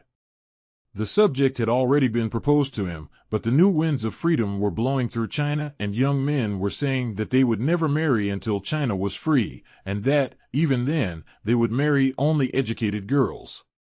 In the previous year, he had heard many noble sentiments from modern students and had taken them seriously. Even if his family considered him selfish or unfilial, still he had rejected all idea of marriage. By the time the month was out in a luncheon, he had made up his mind to study physical training in the higher normal college in Chengdu. He had never lied to his family in his life, but he now wrote them a letter in which he lied. He told them that he was certain to pass the examinations, after which he could study for the provincial examinations, at state expense, in Chengdu. All he would need would be just a little pocket money. He pleaded with them to take another small loan to last him for a year, after which he would appear for the higher examinations. While waiting for a reply to this letter, and for the final results of the examinations, he went on an excursion to the Nanpu salt wells, some 20 or more miles away where, it was said, there was some new Western machinery. He had never seen a modern machine, and this was his chance. With a group of candidates he therefore walked to Nanpu. They saw no modern machinery, but they saw thousands of sick and diseased salt workers toiling from dawn to darkness under the old indentured serf labor system. Except for the loincloth about their middle, they worked entirely naked. Their bodies were yellow from malaria or jaundice, there were big running sores on their feet and legs, and many coughed hollow, tubercular coughs. They had sold themselves for a period of years to labor contractors, who fed them just enough to keep them working, and housed them in dark, verminous hovels. Medical care for workers was unheard of in those days, and General Chu added as in these days, and labor organizations, had they even been dreamed of, would have been banned as criminally subversive. The experience that brought the lot of these men right to Chu Teh's own doorstep was when he met a peasant youth with whom he had played in childhood on the Ting estate. This young man was now an indentured salt laborer, slowly dying of tuberculosis. When Chu recognized him and tried to talk with him, the youth turned away in silence, as if ashamed of his misery. The shadow of all the men of his family seemed to rise up before Chu. What the future of his brothers, nephews, and cousins would be, he did not know, but he became afraid. He realized how he carried the heavy burden of responsibility for his family. Fear began to torment him, and he wondered if he should have written that lying letter to his foster father. On the way back to a luncheon he argued with himself and finally convinced himself that, after studying in Chengdu for 1 year, he could become a teacher and start sending money to his family. Back in a luncheon he found his name posted on the boards among the successful candidates. He had passed and was now a Su Tsai, the equivalent of a BA in Western countries. A merchant arrived from Taiwan on the following day and presented a letter from his family and a loan which they had taken for his year's pocket money in Chengdu. He replied, enclosing in his letter of victory proclamation, a red sheet of paper announcing success in the examinations. This proclamation, he knew, would be posted in Taiwan, his family would have face, and townspeople would come to congratulate them and present small sums of money to help pay for his examination expenses. His heart was now more at ease. At daybreak next morning he was on the road to Chengdu, his one good set of clothing and his good pair of cloth shoes wrapped in a quilt about his shoulders. Travelers usually took 11 days to reach Chengdu, but he decided to cut the time in half. Being a peasant who had walked long distances to and from school most of his life, and had done his share of labor in the fields, he could walk rapidly for long distances. "I was young and I walked alone," General Chu said. Chapter 6. No land on earth was so beautiful as Sichuan, Chu Teh told himself, as he swung rapidly toward Chengdu. No mountains so majestic, no rivers so swift, no fruits or flowers so gorgeous or fragrant. Making shortcuts through valleys and around mountains glowing in autumn colors, he was on the road each dawn with old peasant songs on his lips. At night, worn and dust-covered, he sheltered in peasant homes where hospitality was taken for granted and the offer of payment an insult. For food there were street vendors. In the late afternoon of the 5th day, less than half the usual time taken to reach the provincial capital, he saw the massive medieval walls of Chengdu across the red-soiled plain and, far beyond, the hazy outline of towering mountains. Halting at a running stream, he bathed, drew on his good shoes, and 1 hour later reached out and touched the walls of the outer northern gate as if fulfilling some sacred pledge. Then on he went into the maze of city streets bordered by 1,000 magnificent shops and ancient buildings said to rival the splendor of Peking.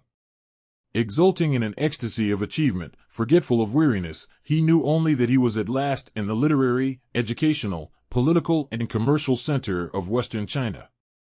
It was here that the big road of his childhood fantasy met and mingled with the great trade routes from the east and north, from Yunnan to the south, and from faraway Tibet. Never had his imagination conjured up such grandeur as he saw in the broad, clean streets, the gold-emblazoned shop signs, the myriad restaurants, wine and herb shops, or the great shops filled with precious Sichuan silks and foreign goods. Next morning, the 6th after leaving luncheon, he registered in the physical training section of the Higher Normal College where some 1,000 young men were enrolled. The first thing he noted, he said, was that some of his teachers wore false queues which were kept in place by skullcaps. These men had cut off their queues while studying in Japan, and upon returning home had bought false ones. "I admired them tremendously," General Chu said. "They were revolutionary, and I admired everything revolutionary." The next most startling sight was a group of girl students with natural feet. These girls were in private schools in Chengdu, and either traveled in sedan chairs or walked in small clusters through the streets. He longed to talk with them, but dared not because friendly contact between men and women did not exist in those days. The only respectable relationship was marriage, and marriages were arranged by the two families. Marriage cost money. He had no money, nor did he intend to marry, at least not until he could marry an educated girl with natural feet like one of those in Chengdu. "I was a very emotional person and I idealized girls, but from a respectable distance," General Chu remarked nervously, as if treading on forbidden ground. Or was he fearful of talking of such things? To a foreign woman?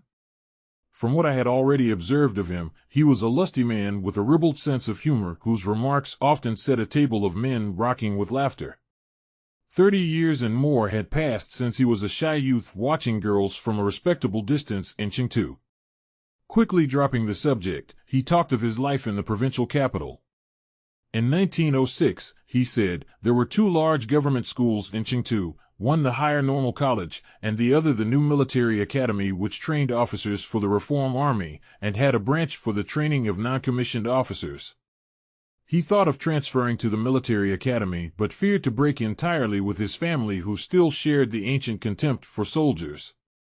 Yet the new militarism was in the air and the Manchu viceroy, Ziliang, was building up a new army of which the later viceroy, Chao Erfong, was commander-in-chief.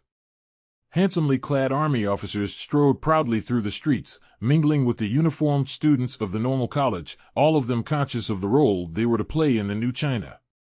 Though a disciplined student, Chu Teh soon became more interested in national developments than in his academic studies. Yet he studied hard, particularly under teachers with false cues who peppered their lectures with propaganda about freedom and equality and the iniquities of the old system. While criticizing the new reforms as too limited, too cautious, these teachers still dared say nothing against the dynasty. The teachers who were constitutional monarchists enjoyed greater freedom of expression than Republicans, and therefore had many disciples among the students, and could even speak somewhat freely of their newspaper, the Szechuan Jai Pao, which was, however, still semi-secret. The Republicans, members of the Tung Ming Hui, had to work in the darkest secrecy. Rumors ran through the normal college that 3 of the teachers were members of the Tung Ming Hui, and that one of them was Dr. Chang Lan, who had previously taught at the modern school at Shenqing, where Chu Teh had spent 1 year. This same Chang Lan later played a leading role in the 1911 revolution and, during the Second World War, when he was already an old man, became one of the founders and the president of the Chinese Democratic League.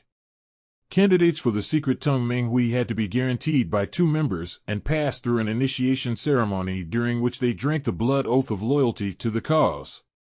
Chu Teh tried to ferret out members of the society who could guarantee him for membership, but the nearest he got was finding a copy of its little newspaper, the Min Pao, which someone slipped under his pillow in the dormitory. The paper had passed through so many hands that much of its print was obliterated. The little paper attacked the constitutional monarchists and called the new reforms of vile deception designed to preserve the corrupt monarchy. Chu read and reread the little sheet, then slipped it in the bed of another student. There were a number of Christian mission schools in Qingtu, also, but Chu Teh and his student colleagues despised their students as foreign slaves. Missionary students lived in a small isolated world, had no interest in national problems, worried about their souls and an afterlife, and were trained to work as clerks in foreign banks, business houses, and missionary institutions, all of which kept a sharp eye out for the fleshpots of this earthly existence. These missionary students were men and women without a country, taught to turn the other cheek to the aggressive foreign imperialists who themselves never even dreamed of practicing what they preached. One of the first things Chu Teh did upon entering the normal college was to visit the laboratory, which was the proud possessor of 1 microscope and of a human skeleton which was regarded with interested equanimity because it was said to be a foreign skeleton sent from abroad. The college also had wall maps and a big colored globe of the world which attracted great attention. One lecture hall in the physical training department was hung with large colored prints depicting battle scenes between foreign armies and navies. Chu Teh studied these prints so intently and so often that, 32 years later, he could describe every detail of them. But the college had no modern textbooks, and the teachers still had to teach from memory or from notes taken while abroad. Qingtu seethed with new life. The new officials were encouraging native manufacture and promoting home industries and handicraft. A modern silk filature, a cotton spinning and weaving mill, a mint, and the arsenal were all operated by modern machinery. Together with a group of 4 friends from his native district, Chu Teh went from one to another of these institutions in the hope of seeing foreign machinery. In each case they were turned away, and the most they could do was stand outside the walls, listening to the hum of the machines. While the city flourished, General Chu said, the peasants in the countryside lived the same dark lives as in the past, burdened with taxes to pay for the new reform institutions. The landlord gentry, always lazy and opposed to progress, had now become more aggressive and had bought official titles and positions which enabled them to levy all kinds of taxes on the people. Walking through the streets, Chu Teh would sometimes hear a shout, "Make way! Big man coming," and a fine sedan chair, bearing one of the new official gentry, would sweep past in grand style. Then there was the master race, the Manchus, who lived in the special Manchu city in the northwestern corner of Qingtu. No Chinese dared visit this section of the city unless he wished to be beaten. The Chinese worked very hard, but the Manchus received a cash allowance, as well as free rice, from the government throughout their lives. There were a few Manchu officials who did some work, but the majority of the master race did no work whatever and did not even keep their section of the city clean. Manchu men sat in the tea houses of the Chinese city all day long, and everyone hated their guts. The glorious year passed and Chu Teh graduated. He had made 5 close friends. 1, Ching Kuan, was the son of a Qingtu intellectual family. The other 4 were sons of progressive families in Alungshan, his native district. These 4 young men from Alungshan had just graduated from the regular college courses and were planning to open the first modern school in their native town. They asked Chu Teh to join them as teacher of physical education and as business manager of the school at an annual salary of 12,000 cash, or about $120 in Chinese money. Chu accepted with enthusiasm and made arrangements to be in a luncheon before the school opened. After 2 years away from home, Chu Teh did not realize how much he had become a part of the new China, nor how much his family had remained a part of the old. As he trudged back toward Taiwan, he felt certain his family would understand why he had lied about teaching to school. He would have only to explain for them to approve his new profession, especially since he would be earning good money and could begin repaying not only the loans taken for his education, but the family debts.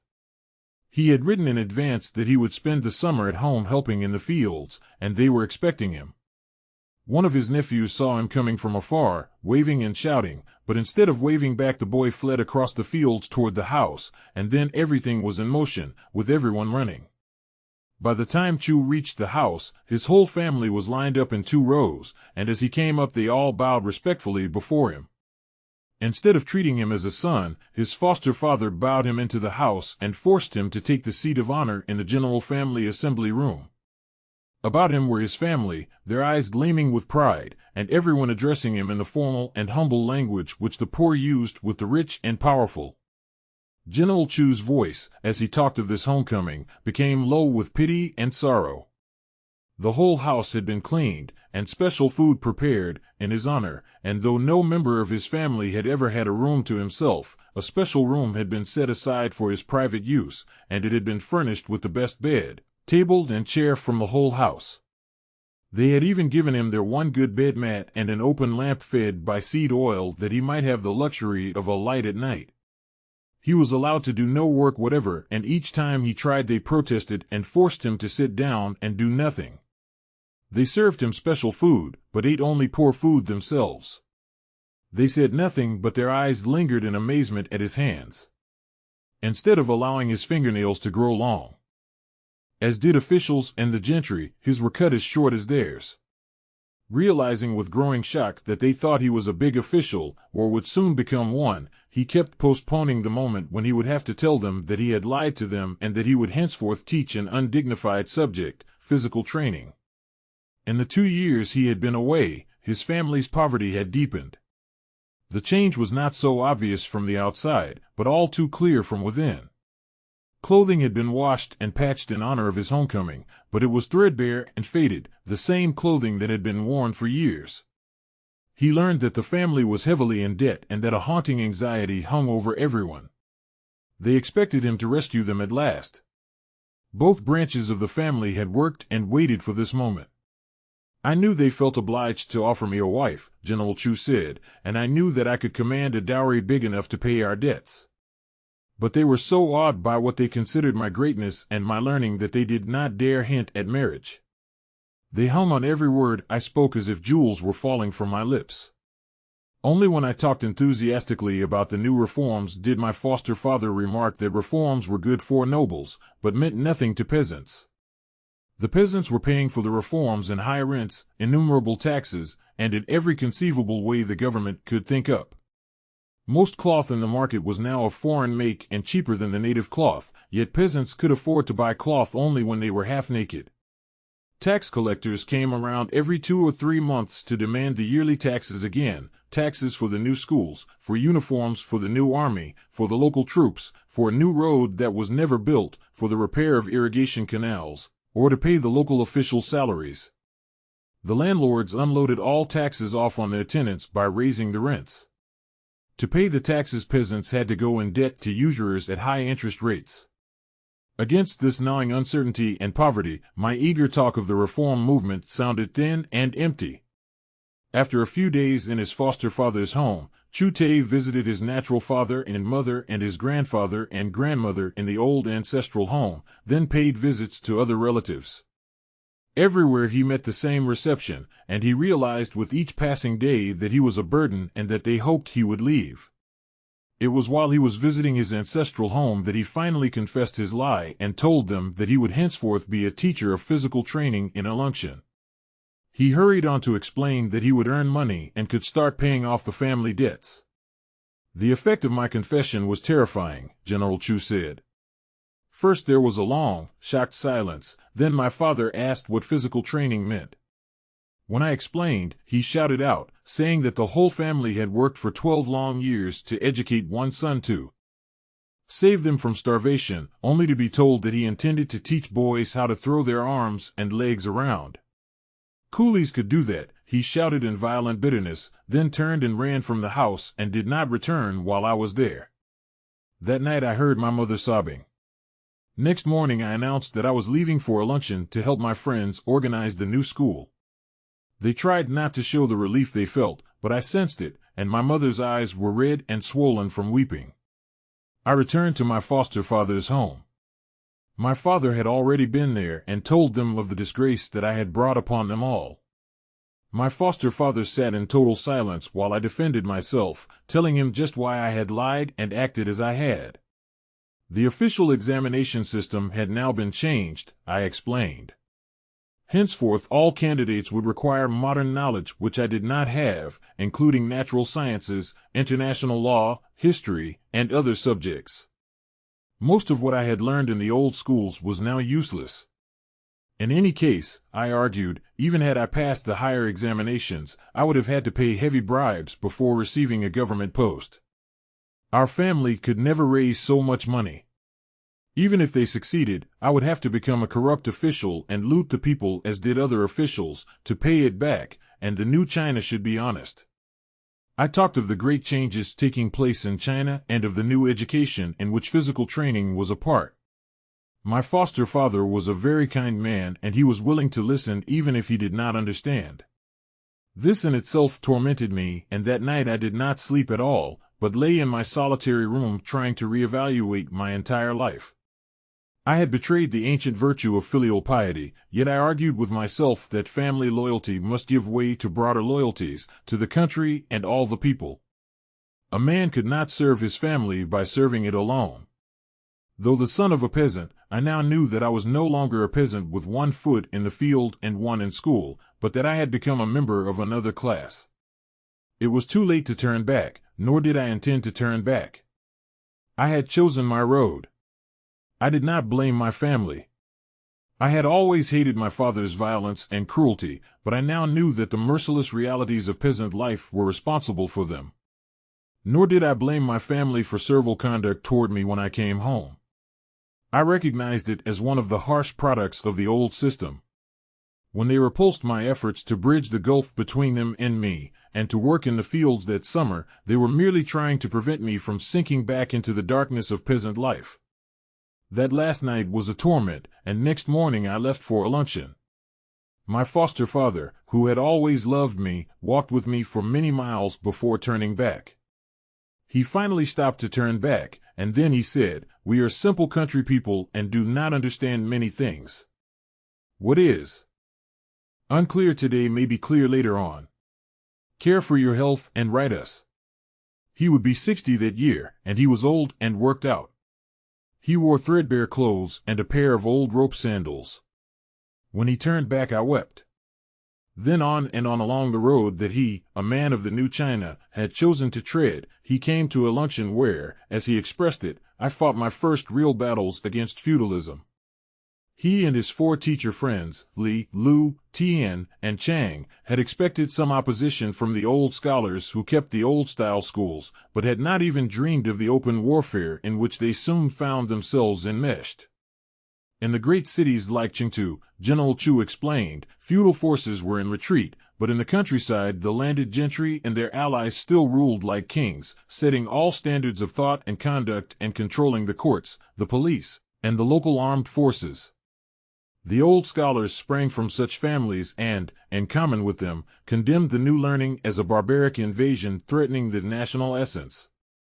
In reality, said General Chu, the new learning merely threatened their livelihood. Despite the old feudal forces, there were a few progressive families, intellectuals and merchants, who realized that China must change or die, and to such families Chu Teh's teacher friends belonged. Such forces were in a minority, so much so in fact that only 12 boys enrolled in the new school when it first opened.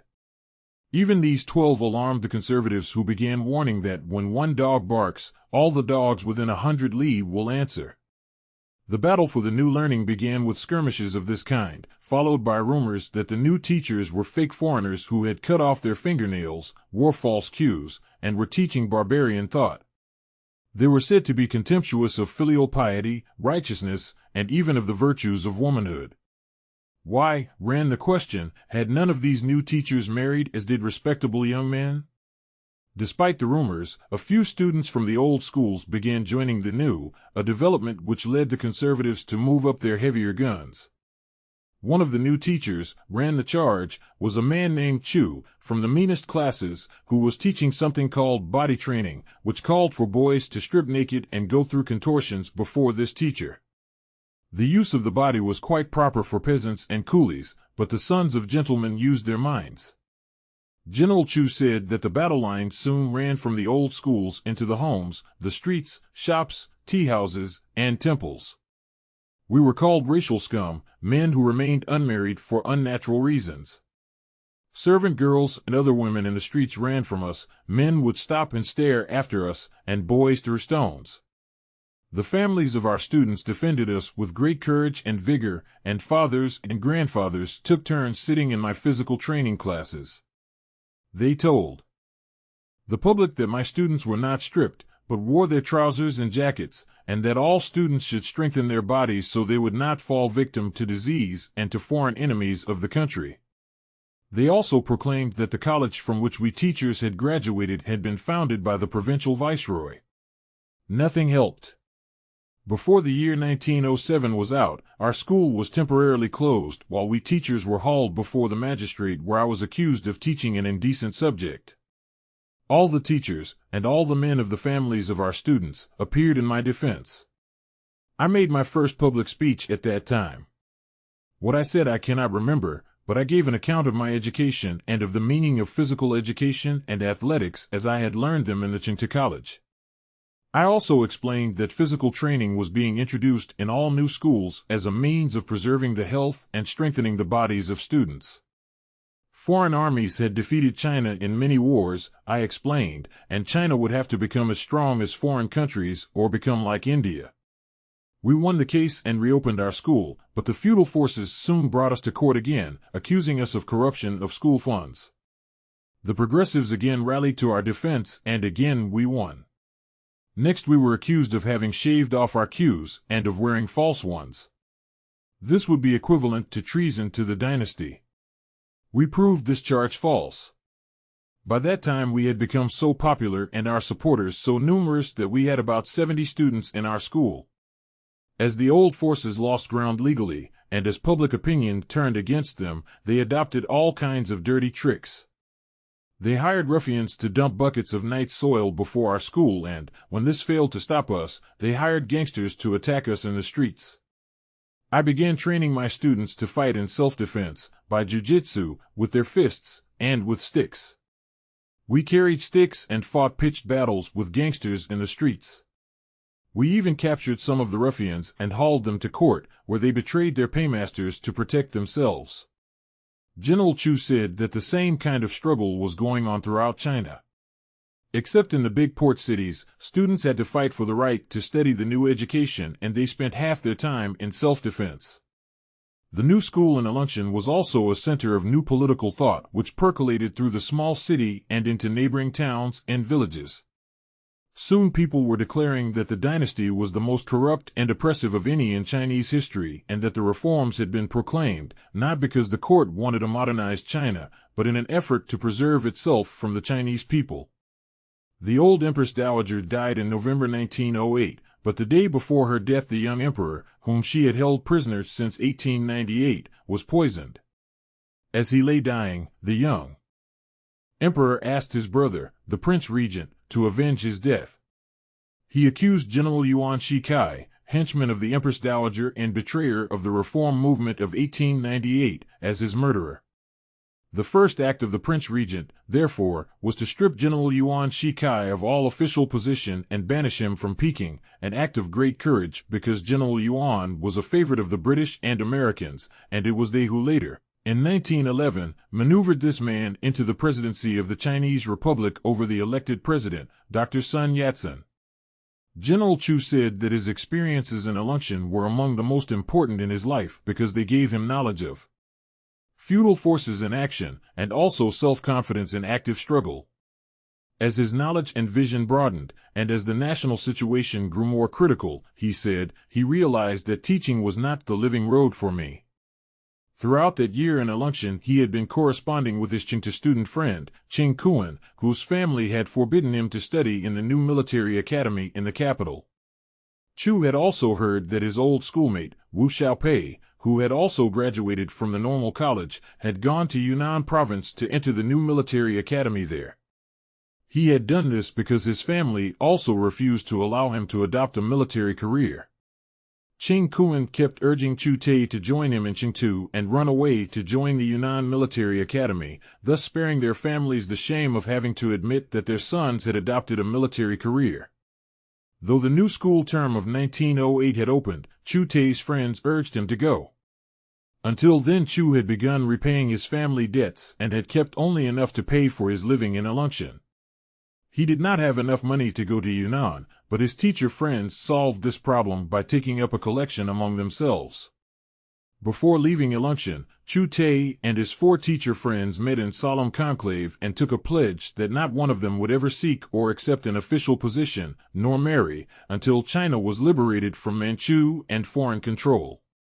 Solemnly they declared that Chinese youth would learn the meaning of dedication by watching Li, Lu, Tian, Chang, and Chu. Since his family could no longer depend on him for money, Chu Teh decided to go home before proceeding to Chengdu and to tell them the truth. To spare themselves disgrace, he knew they would never let it be known that their son had joined the army. He would also assure them that as soon as he graduated from the Yunnan Military Academy and began earning money, he would again help pay the family debts. In early December 1908, he therefore left for his home. "I spent but one night at home, but that one night was enough," General Chu said. "When I told my family that I was leaving to join the new army, they thought I had gone insane.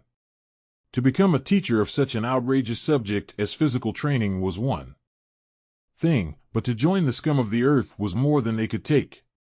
They had tried to be very kind at first, and cautiously urged him to stay home and rest his brain for a time. They were convinced that too much book learning had affected his mind. When he assured them that he was perfectly sane and that he had dedicated his life to the liberation of China from Manchu and foreign rule, the reaction was terrible, terrible. This was the last straw even for his foster father, and when he left for Chengdu, no one appeared even to bid him farewell. He left his home, an outcast, with all doors and hearts closed against him. It was terrible, terrible, said General Chu. Yet I had chosen my road and I could not turn back. Chapter 7. The youth who trudged into Chengdu in mid-December 1908 was not the gawky, shy peasant boy who had entered it 2 years before. He was now 22, more experienced and self-confident, yet by no means a man of the world. And he was sorely troubled. His attitude and actions, both then and for years thereafter, revealed much of the innocence and simplicity of a village boy. Nor for that matter did he, at any time in his life, develop anything approaching the sophisticated cynicism that characterizes so many men of his generation. Even after he turned 50, his first impulse was to believe in the inherent goodness of human beings, of youth in particular. In 1944, in the midst of the Second World War, a young American correspondent with a sophisticated New York background visited Yunnan. He wrote that General Chu and his comrades were totally lacking in cynicism, and that cynicism was one of the first essentials in politics. Without this quality, the young man implied, a political movement such as that led by the Chinese Communists could not succeed. Arriving in Chengdu, Chu Teh found his friend Ching Kuan, who had secretly rented a junk to take them down the Min River to the Yangtze, after which they were to make their way by foot over the mighty mountain range into Yunnan province, the land south of the clouds. Another passenger, a cook on his way to Yunnan to hunt for a job in some French home, would help pay for the boat. Before daybreak next morning, the 2 youths slipped out of Ching Kuan's home and made their way to the river where the cook and the boatman were awaiting them. The junk was a shallow bark open at both ends and with a mat cabin in the center where they could take shelter and sleep at night to avoid the expensive inns. 7 boatmen were required to navigate the treacherous rapids of the river as it plunged south and southeastward toward the great river, the Yangtze. When the men began sweeping downward past the mighty Omei Mountain, the boatmen struggled to keep their junk afloat. On either hand towered sheer cliffs, dense primeval forests of pine and blue cedar, flowery bamboo, thick underbrush and vines, and beyond towered the queer-shaped peaks of the sacred mountain about which time had woven 1,000 legends. Eager to see something of their country, the travelers halted in the main cities for a few hours and finally disembarked at Suifu on the Yangtze. Next morning, with their bedding and clothing rolled over their shoulders, they crossed the great river and began climbing. The narrow paths clung to the mountainsides like silken threads, with sheer cliffs of solid stone on one hand and black chasms yawning on the other. The road was divided into stages to enable travelers to take shelter before darkness fell each night. Above and about rolled a wilderness of snow-clad mountains shot through with jagged black peaks, as if an angry sea had been suddenly turned to stone. Some peaks were 11,000 or more feet above sea level, with rivers crashing through dark chasms at their base or appearing from underground and then disappearing again with a roar. Chu Teh had heard of eating Yunnan bitterness, but only now did he realize its full meaning. There were villages along the path where the houses were nothing but low, mean hovels where opium-sodden people, with huge goiters hanging from their necks, lived with many goats, sheep, dogs, and an endless variety of vermin. There were small patches of cultivated ground about the hovels, most of the area planted to the opium poppy. The imperial anti-opium edicts had been proclaimed 3 years previously, but the major part of Yunnan's revenues still came from opium, and 3/4 of its population smoked the drug. In late February 1909, 11 weeks after leaving Chengtu, the 3 travelers stood on a ridge and looked across the long funnel-like plain at ancient Kunming, then called Yunanfu, lying at the northern tip of the jade-green Kunming Lake at an altitude of 6,000 feet. Far to the west, mountains of eternal snow scraped the skies. That evening, in Yunanfu, the cook bade the 2 youths farewell and went forth to seek his fortune in French kitchens. Chu and his friend put up at a tiny inn that boasted fewer bedbugs than others, and Ching sent off a letter to a Chengtu friend in the military academy at Wuchiaba, 5 miles beyond the city walls. In those days, General Chu explained, natives of other provinces were not admitted to the Yunnan Military Academy unless sponsored and guaranteed by old residents, or by respectable Yunnan families. While awaiting a reply to the letter, the 2 friends eagerly explored the city and its environs, visiting the markets teeming with Chinese peasants and with Lolo and Shan tribespeople from the mountains. They thought of themselves as modern, emancipated youths, yet they were products of the age, and of the learning of the age, who therefore accepted many superstitions, prejudices, and historical myths. Like other Chinese, they regarded the Lolos as savages, and accepted without question the myth that Yunnan had been civilized by General Wu Sanquei in the 17th century. It was years before Chu Teh realized that Wu Sanquei had been a traitor who led the Manchu armies into China in 1644 to help him crush a peasant rebellion in the north. Once inside the Great Wall, the Manchus rejected General Wu's money and his requests that they withdraw back into the northeast whence they had come. Instead, they remained and conquered all China and appointed Wu Sanquei the viceroy of Yunnan and the neighboring Kwaichow province.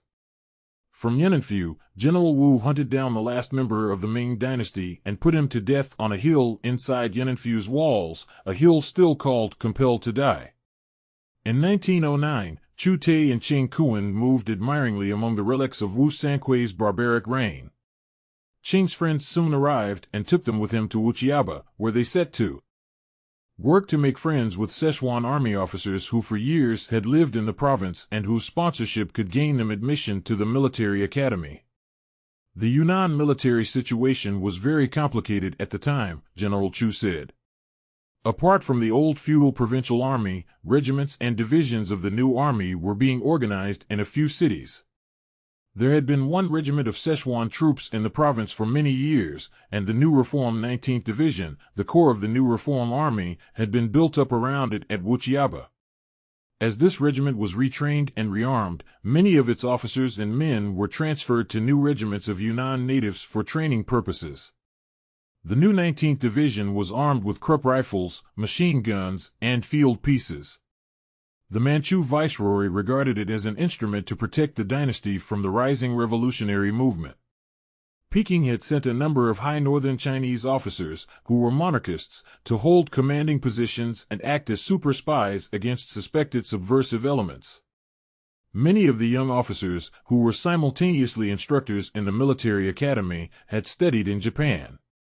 Some of them were under suspicion as members of the secret Republican Society, the Tung Ming Hui. The monarchist officers suspected all young officers on general principle, but the viceroy trusted and confided in 2 or 3 of them. Of these confidants of the viceroy, one was the president of the military academy, and another was Tsai Tung-pei, generally known by the name of Tsai Ao, who was commander of the 37th Brigade of the New Army and also an instructor in the academy. One officer, in his middle 30s, whom the viceroy soon had cause to suspect, was named Lo Pei-chen, commander of the Szechuan regiment. Chu Teh and his young friends soon made friends with a young Szechuan commander, to whose provincial patriotism they appealed on their behalf and who agreed to sponsor their admission to the academy. The young commander, however, warned them that they might be rejected because they were Szechuanese. They both appeared for the entrance examinations, and, though both passed, Ching Kuan was accepted while Chu Teh was rejected. Flabbergasted that he alone had been rejected, Chu asked his friend the meaning of such treatment. A little embarrassed, Ching explained that, at the last moment, he had been so afraid that he would be rejected that he had lied about his native province, and had registered as the son of a landlord family of a Yunnan city. "That taught me a lesson," said General Chu, "and I decided not to be so truthful in future." By that time almost all my money was gone, and I had to find a way to live until I could think up some new way to get into the academy. Though no educated man in those days ever became a common soldier, I volunteered as a private in the Szechuan regiment. The young Szechuan commander supported my action and said he would help me enter the academy. It was at this time that I dropped my old name and simply registered under the name Chu Teh, which I had never used until then. I also gave a Yunnan city as my birthplace, which accounts for the tale that I am a Yunnan native. I served as a regular soldier for a short time, completing my basic training and doing all the labor required of a soldier. During this time I made friends with 3 other soldiers whom I suspected of being members of the old peasant secret society, the Ko Lao Hui. There were many members of this society in the old armies, and they were always on the lookout for new members. However, they did not have time to invite me to join before other things intervened. Shortly after finishing my basic training I was promoted to company clerk, and a few weeks later my company commander recommended me for officer training in the academy. Lo Pei-chen, our regimental commander, approved the recommendation and I appeared once more for the entrance examinations, this time as Chu Teh, a Yunnan native. I passed, and found myself one of 500 cadets, with everything, including pocket money, provided. That was another great moment in my life. The Yunnan Military Academy was modeled on similar institutions in Japan, and the courses and discipline, therefore, were very strict. There were no summer vacations, but Sunday was a day of rest during which cadets and instructors were at liberty. There were 6 hours of classes, and 2 of drill, each day. Apart from stiff military courses, geography, mathematics, history, and international affairs were also taught. In addition, the cadets had their clubs where men gathered of an evening to discuss everything on Earth. I made friends with cadets who later made history, General Chu said, smiling strangely, some of them as self-sacrificing patriots, but others as corrupt officials or treacherous warlords. I also renewed my friendship with my old friend, Wu Xiaopei, from Taiwan, who was now a history instructor in the academy. I plunged into the work and life of the academy, studying as never before in my life. I knew I was at last traveling the road that would save China from subjection, and I was so enthusiastic that I felt that the youth of China could move mountains and change the course of rivers. One of his teachers was Brigadier General Tsai Ao, the young officer trusted by the viceroy of the province and a man without whom the course of Chinese history might have taken a very different turn. Tsai Ao was only 27 at the time, just 4 years older than Chu Teh, yet a man who had achieved things of which Chu had only dreamed. Tsai was a native of Hunan province, son of a poor scholar's family, where he, in previous years, had become a disciple of Liang Qichao, a famous scholar and leader in the reform movement of 1898. Liang Qichao, one of the most brilliant writers of the age, had founded one of the first modern schools in Changsha, Hunan, where Tsai Ao had studied and become noted for his brilliancy. Tsai had then gone on to Japan to study military science, after which he returned to China and helped build up the Reform Army in Yunnan province. General Chu described Tsai Ao as a typical intellectual, frail and fair-skinned, with far-spaced eyes and a thin face, a rather feminine chin, but with a grim, stubborn mouth. Tsai was reserved and distant in manner, and very severe with himself and with all his students. Time was to prove this thin, frail man as one of the most brilliant and dynamic leaders of the age, with a natural genius for organization and administration, and a leader capable of outwitting the most cunning and cynical of officials. The headquarters of Tsai's brigade was in the academy compound, where he worked late every night and where Chu Teh sometimes went to talk about his studies. Tsai's wife was an educated woman, but the cadets never caught sight of her. The walls of Tsai's office were lined with books in both the Chinese and Japanese languages, some of which Chu was permitted to take out and read. It was here that he found a Chinese volume that had a section on the life of George Washington, which he read and reread. He read Montesquieu's Spirit of Laws, one of the first foreign books translated into Chinese, which had greatly influenced Chinese reformers. He also read the works of the brilliant Liang Qichao and Kan Yu Wei on the reforms in modern Italy, on Russia of Peter the Great, and one volume on the Meiji Emperor. Tsai Ao also had newspapers, some from his native province as well as occasional copies of secret Republican publications, some of which came from Hong Kong and Tokyo. These fiercely attacked monarchists of every brand and called for the armed overthrow of the Qing dynasty. Tsai allowed Chu Teh to read these newspapers in his office, but voiced no opinion about them. Nor did Tsai ever speak a word against the dynasty.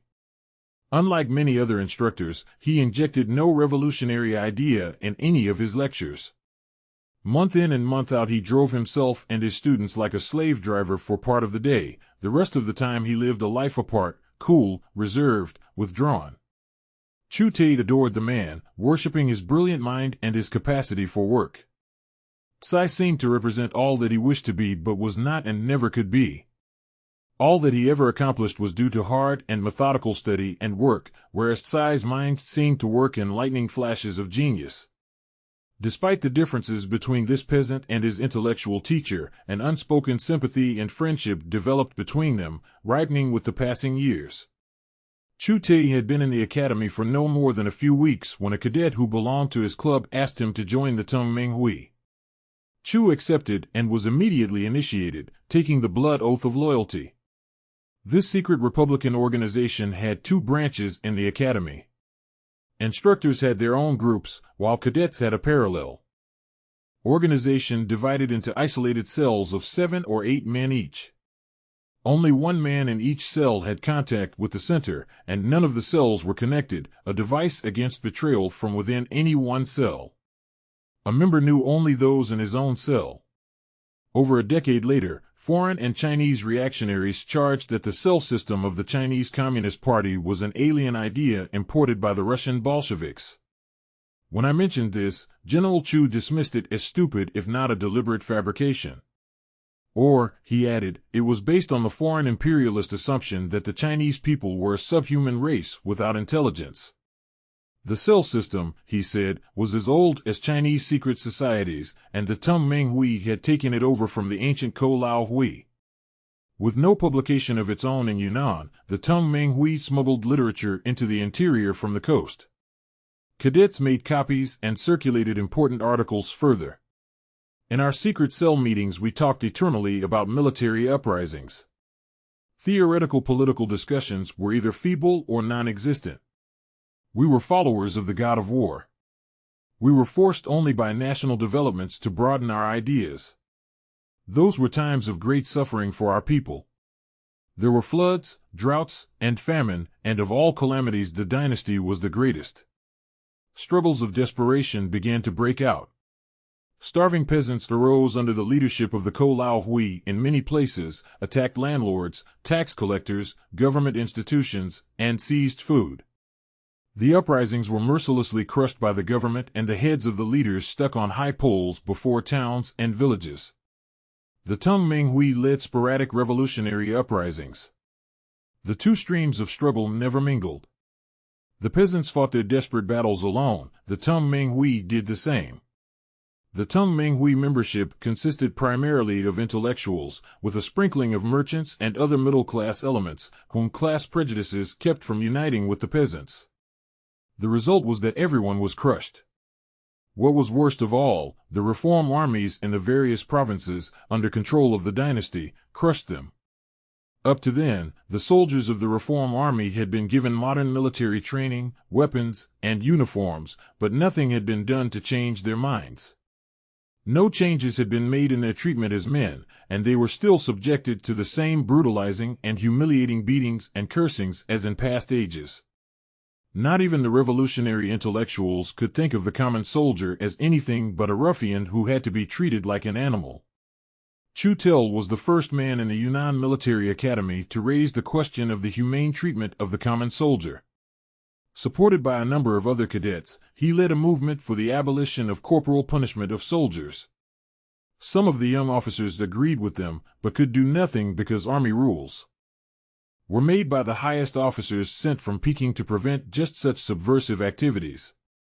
It was not until after the 1911 revolution that Drive Sun Yat-sen abolished the corporal punishment of soldiers in the armies loyal to him, but, General Chu stated, Chiang Kai-shek again introduced the old feudal practices after establishing his dictatorship in Nanking in 1927. Chiang Kai-shek's officers still curse, beat, or even kill soldiers at will, General Chu declared, as he talked with me of this evil, which he called one of the greatest in modern China. Up to the 1911 revolution, General Chu resumed, few revolutionary leaders, not to mention the middle and upper classes, could conceive of civil rights for the common people, least of all for soldiers. The bulk of Tung Ming Hui members thought of themselves as future benevolent rulers who would give the people what was good for them. To them, soldiers were mere expendable flesh in the hands of enlightened young officers. Without any revolutionary theory to guide us, we had to learn only from bloody experience. It was the use of the reform armies against the revolutionary movement which forced the Tung Ming Hui, under orders from Dr. Sun Yat-sen, to begin secret political work among the troops of the reform armies. Chu Teh learned about the orders when he was assigned work by the Tung Ming Hui in the Sichuan regiment. This was dangerous work because the new viceroy of Yunnan, Li Qingxi, had organized an extensive espionage network against revolutionaries.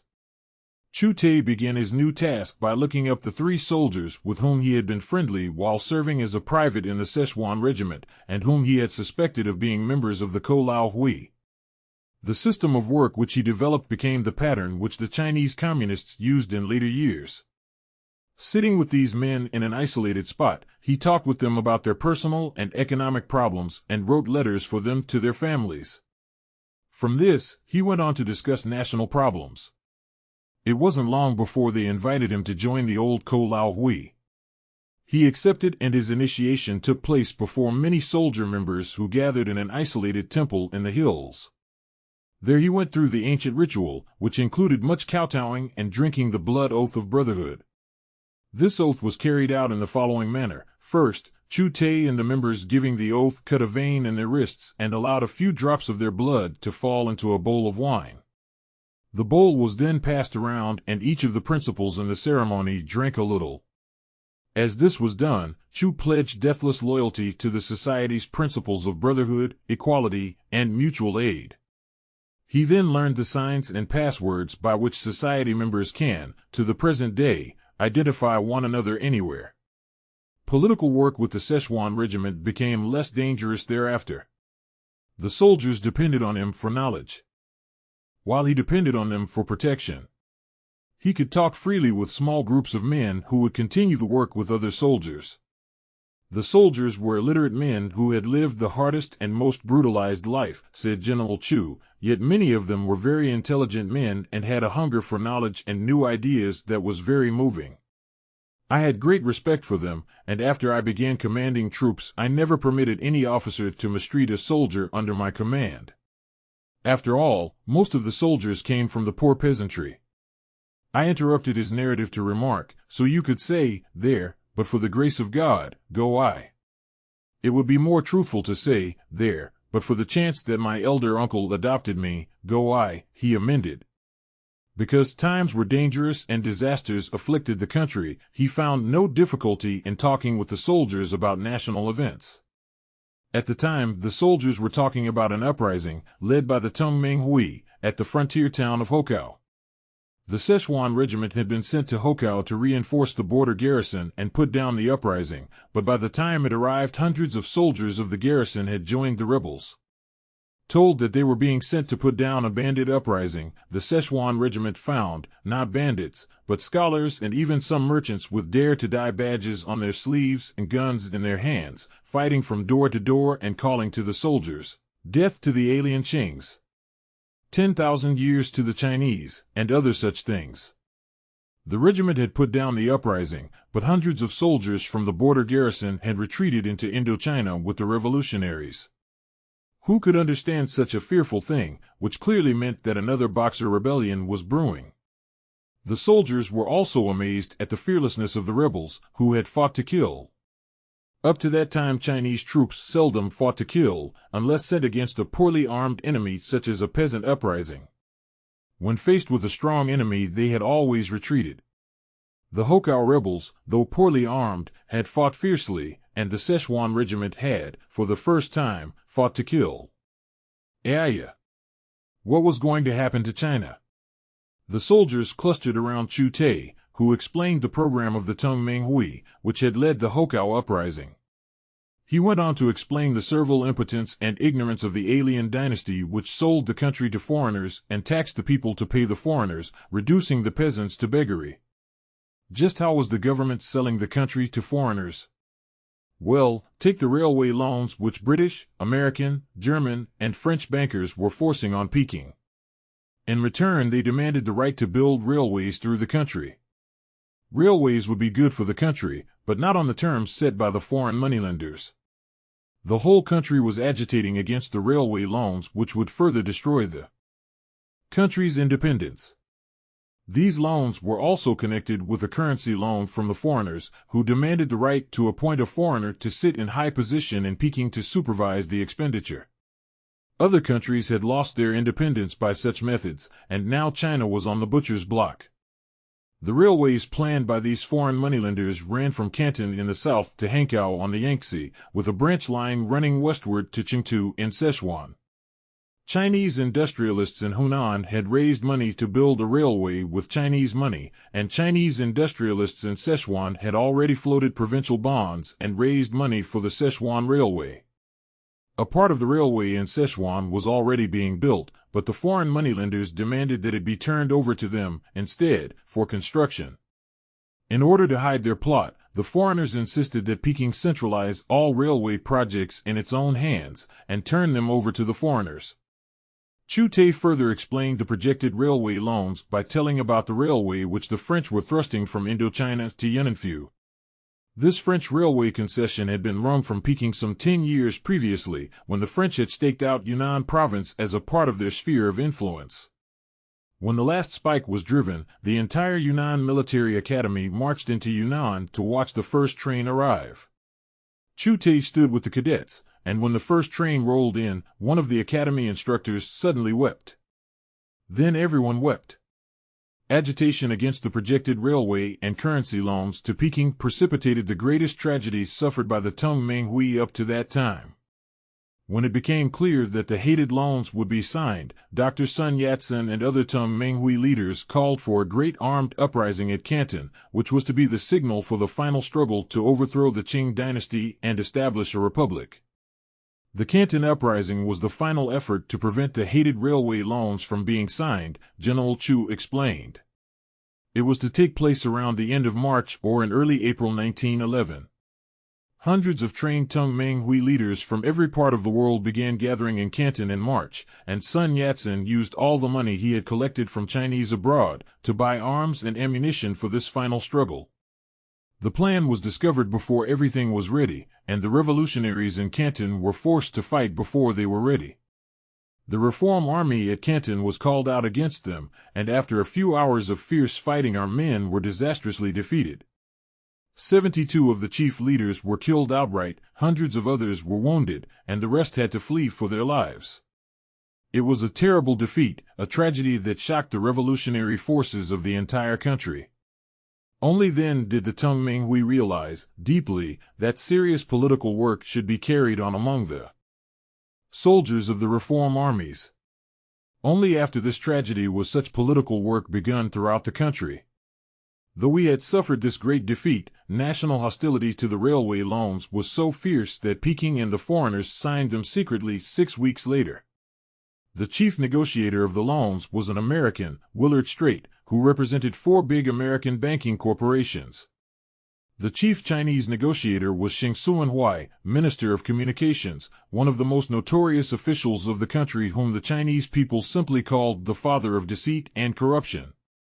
Not only were the loans signed secretly, but the government announced the centralization of all railways, which meant that no Chinese could build railways without the permission of the government. The government was completely subservient to foreign moneylenders. Chu Teh held long talks with the soldiers of the Szechuan regiment about these hated loans. The dynasty, he said, had signed its own death warrant.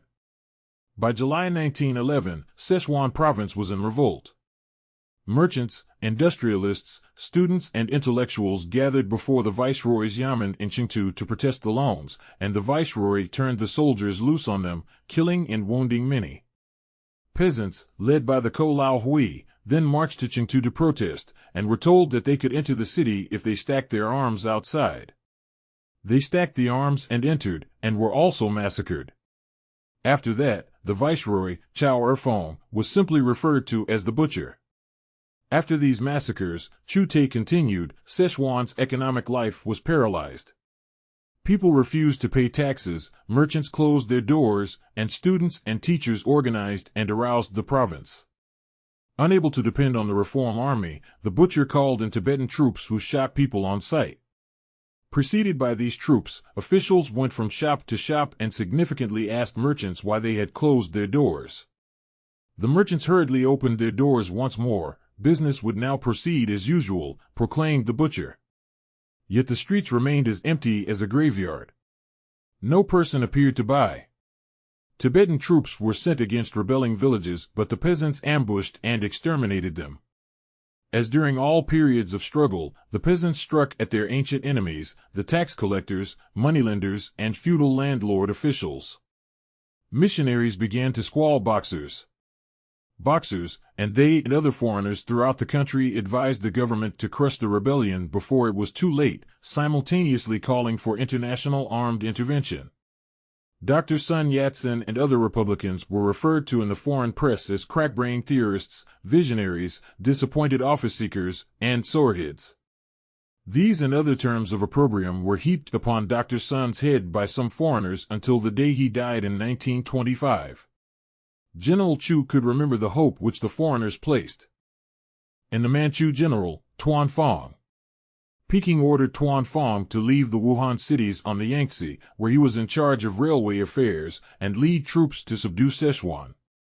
Upon reaching the eastern borders of Szechuan, General Chu said, Tuan issued a proclamation in which he stated that the troops he commanded were for the purpose of suppressing bandits. The Szechuan people, he said, should have been grateful to the throne, yet they were raising disturbances, closing down schools and markets, refusing to pay taxes, and in every way behaving like rebels. Let there be no more trouble, the big general ordered. Let business proceed as before. Let the taxes be paid. Let all be peaceful. Then can the railway be built, the throne will be gratified, I will be gratified, and all the people of Szechuan reap the benefit. Instead of obeying this noble Manchu, one missionary in Szechuan indignantly wrote, agitators increased their agitation and were even sending despicable river telegrams. A river telegram was a piece of wood on which patriots wrote news, messages, and calls to revolt, after which the wood was tossed in the river, to be washed ashore and read in isolated places. Tuan Fong, with his troops, reached Chungking on October 10, 1911, just in time to hear that the Reform Army in Wuchang behind him had arisen, chased the viceroy to a gunboat in the Yangtze, and established the first Republican military government.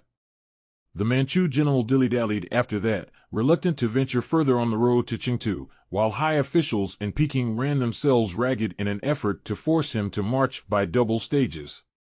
By some means unknown to Chu Teh at the time, all the men in the Yunnan Military Academy learned of the telegraphic news which poured into the viceroy's headquarters in Yunnan.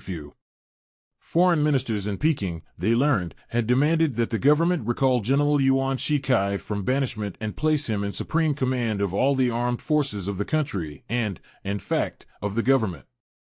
Peking obeyed a week later, and General Yuan's Grey Wolves were soon moving against the rebel stronghold, Wuhan. They captured Hankow and burned most of it to the ground. The sinister figure of the foreign slave, Yuan Shikai, whose very name aroused Chu Teh to hatred, had returned to the stage of national affairs. Chapter 8. When he next came to resume the story of his life, General Chu told a story of frustration and danger.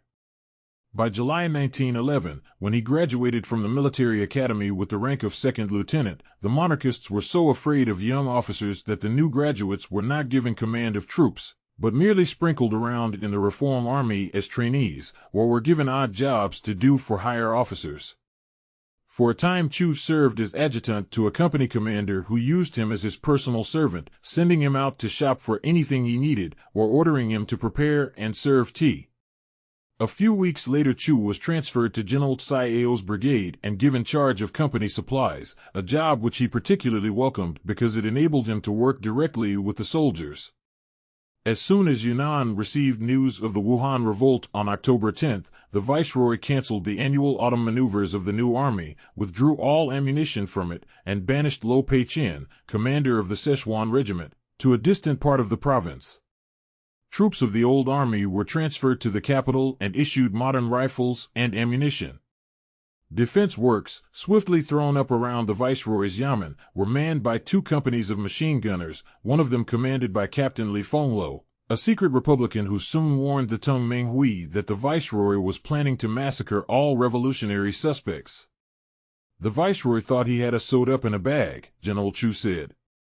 Our academy president, a secret Republican, and Tsai Ao, whom the viceroy trusted as a constitutional monarchist, cautioned him against hasty actions, warning that the execution of a few Republicans had precipitated the Wuchang revolt. They advised that ammunition be issued to the reform troops as usual, and that the annual autumn maneuvers be held to avoid an impression that the government was weak and afraid. Immediately after the Wuchang uprising, Chu Teh received a new assignment from the Tung Menghui, to carry on political agitation among the bodyguard of a divisional general of the old Yunnan army whose headquarters was located in a nearby village. The job was dangerous, but Chu again made contact with Ko Lao Hui soldiers among the bodyguard, who, being blood brothers, could not betray him. All I had to do was just tell them the news, General Chu said. Province after province was rolling over to the revolution, and 2 expressions, Quanfu and Fanshin, were on everybody's lips. Quanfu means restored to light and Fanshin literally means to turn over the body or stand up. Politically it really meant to overturn the dynasty and to adopt a new way of life. The general's bodyguard listened to my news and explanations with a faraway expression on their faces. Later, they shot their officers and joined the revolution. The viceroy finally consented to the autumn maneuvers and issued ammunition to the reform army. A whisper ran through the ranks. Save ammunition! Too lazy to go into the hills with the troops, the high monarchist officers from Peking went into Yunnan to feast, smoke opium, and plot.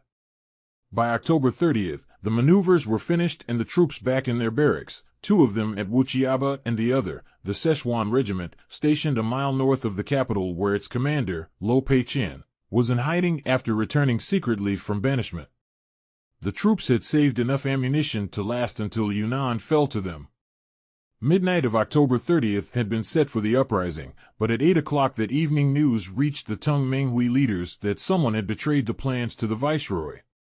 Suspicion pointed to a regimental commander, Lu Shaochen, but there was no proof. Terrified, the viceroy personally telephoned the new army headquarters at Wuchiaba. Tsai Ao answered and declared that everything was quiet and that the commanding general and his chief of staff had gone home to dinner, though in reality they had already been arrested. The viceroy ordered Tsai Ao to arrest every revolutionary suspect in the new army and deliver them to him in chains. Tsai Ao replied, "I'll be coming with them within an hour." Since the plans had been betrayed, new orders were sent out to all units of the Reform Army to begin marching on the capital at 9 o'clock. "We didn't know exactly what was happening," General Chu said, "but the atmosphere was very tense and we were all watchful. Suddenly we heard firing from a village. My company commander, who was a monarchist, took 2 platoons of troops and ran away in the dark. I took command of another platoon and went after them. We rounded up and brought back most of the soldiers, but the commander and a number of troops escaped. By 9 o'clock all the troops had cut off their queues, the symbol of subjection to the Qings, raised a red banner with the character for Han in the center, Han means the Chinese, and had gathered at the designated concentration point. Punctually on the hour of 9, Chu Teh saw, to his amazement, that Brigadier General Tsai Ao was coming up with other Tung Minghui leaders, and had been placed in supreme command. Tsai made a short, terse speech in his cool, sharp voice, stating that he had been elected supreme commander by the Tung Minghui, and that the Reform Army would now overthrow Qing rule in Yunnan and join the 13 provinces which had already declared their independence of Peking and established republican military governments. Reviewing the troops to see that everything was in order, Tsai asked if anyone had anything to report.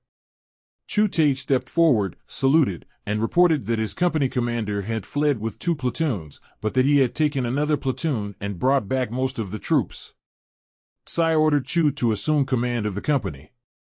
"We began marching on the capital at once," General Chu said. Troops of the old army, billeted in villages along the way, began joining us, though some fled. We had gone only a couple of miles when we met a cavalry regiment sent out by the viceroy with orders to report to Tsai Ao to suppress bandits. When Tsai asked them where they were going, and their commanders said they were under orders to report to Tsai Ao, Tsai said, "I am Brigadier General Tsai Ao." "Where are you going?" the cavalry commander asked in amazement. "We are going to Yunnan to overthrow the Manchus and re-establish Chinese rule," Tsai replied.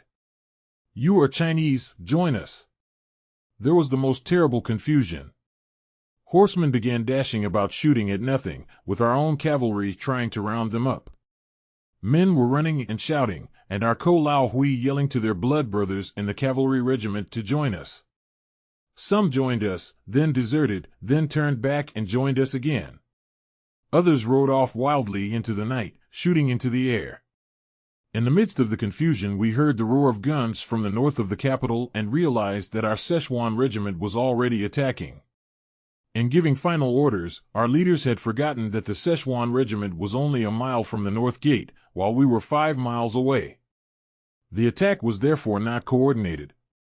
We had also sent a group of academy cadets, with concealed guns, inside the city, but under orders to wait near the southern gate until we came up, and then to fight and open the gate for our entry. The revolutionary troops now began swift marching toward Yunnan, and as they approached the city they saw the black figures of large numbers of troops of the old army on the city wall above. Instead of firing, these troops bent over the wall and shouted, "What's up?" Just then pistol shots from inside the southern gate were heard. The cadets concealed inside had attacked. Still the troops on the walls above fired not one shot, but just waited curiously. Suddenly the heavy old city gates swung open and the revolutionary troops poured through, each unit under orders to occupy a specific strategic point in the city. And still the old troops on the city walls did not fire, but allowed themselves to be disarmed. Soon all the public buildings and other strategic points were occupied. There was serious fighting only at the arsenal, but revolutionary gunners blasted in the doors and began distributing ammunition to their comrades. It was so dark that no one could distinguish friend from enemy, and General Tsai Ao ordered all units to hold their positions until dawn. dawn found Chu, with his company, drawn up before the defense works surrounding the viceroy's yamen, where the old order made its last stand. Captain Li Fenglo, commander of one of the machine gun companies manning the defenses, ordered his troops not to fight. Chu Teh's company was one of the two that went over the walls surrounding the yamen, but they were no sooner over than one of their own artillery units opened up on the yamen, endangering them all. Only after the unit was called off could they open the gates. There was little fighting from that time onward.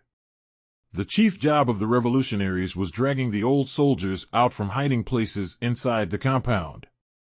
In the residential mansion they found the viceroy hiding under a bed, all dressed up in coolie clothes. The revolutionary soldiers dragged the fellow out by his queue, which they lopped off with a sword, and hustled him off to Tsai Ao's command post, where he collapsed at the sight of one of the officers whom he had most trusted. Most of the old monarchist officers and officials were rounded up and shot, but the viceroy was later allowed to leave for Peking. His experience and terror made such a lasting impression on him that, 6 years later, he rejected a high position in the Peking warlord government.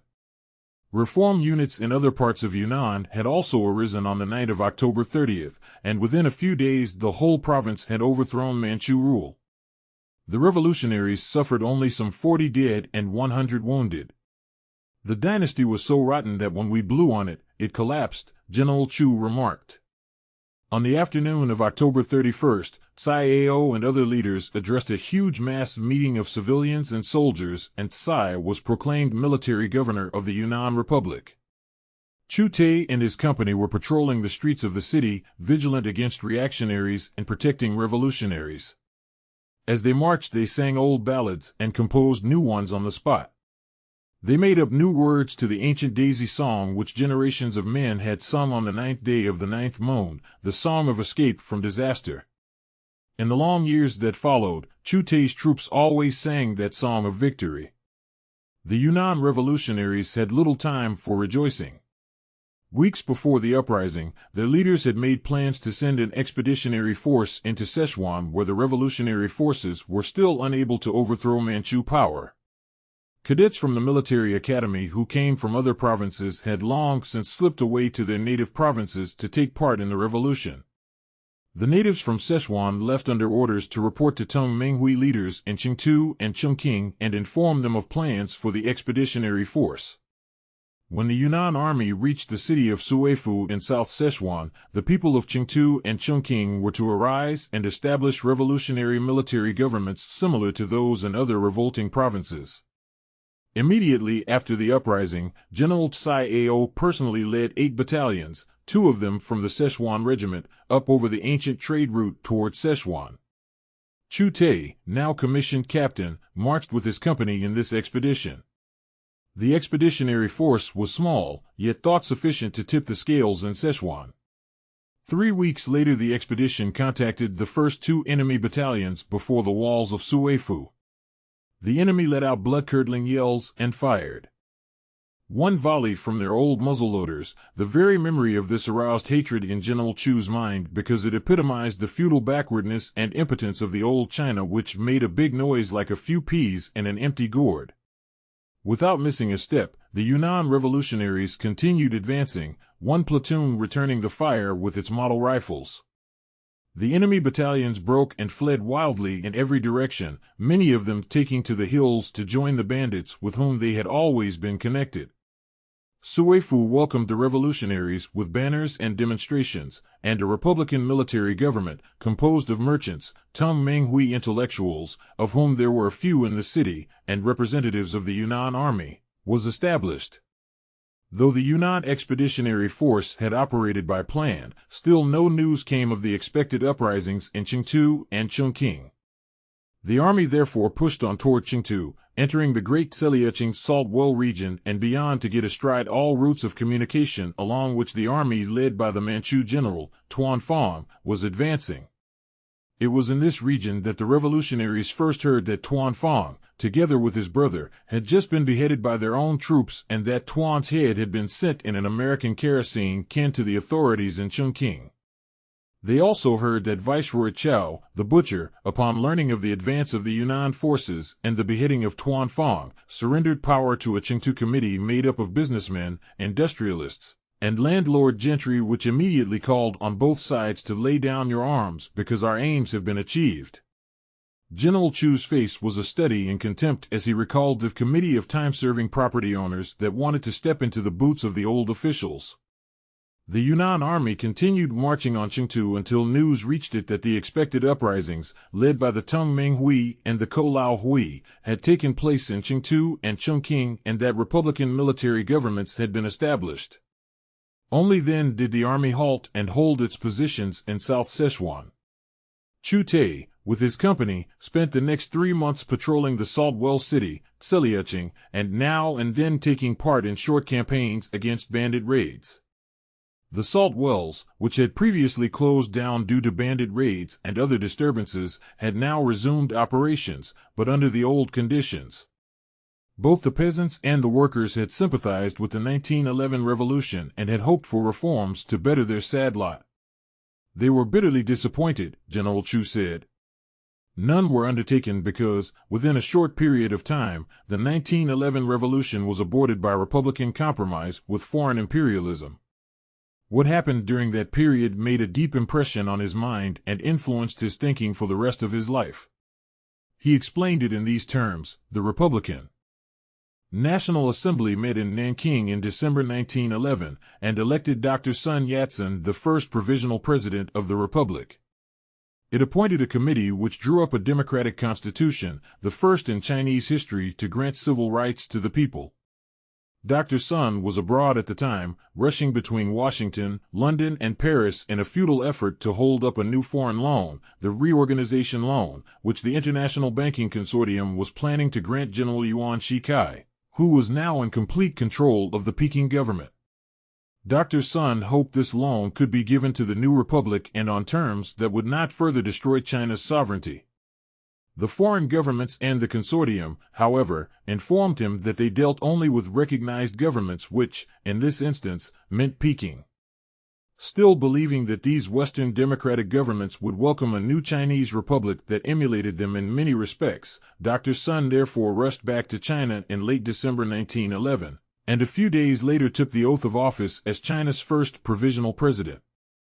In an article published abroad and later in China, Dr. Sun expressed his hopes for the reconstruction of China. While adopting a republican constitutional government, he wrote, "The new China should not allow capitalism to be established because such a system would result in a despotism 100 times more frightful than that of the Manchus, and rivers of blood will be required to liberate ourselves from it."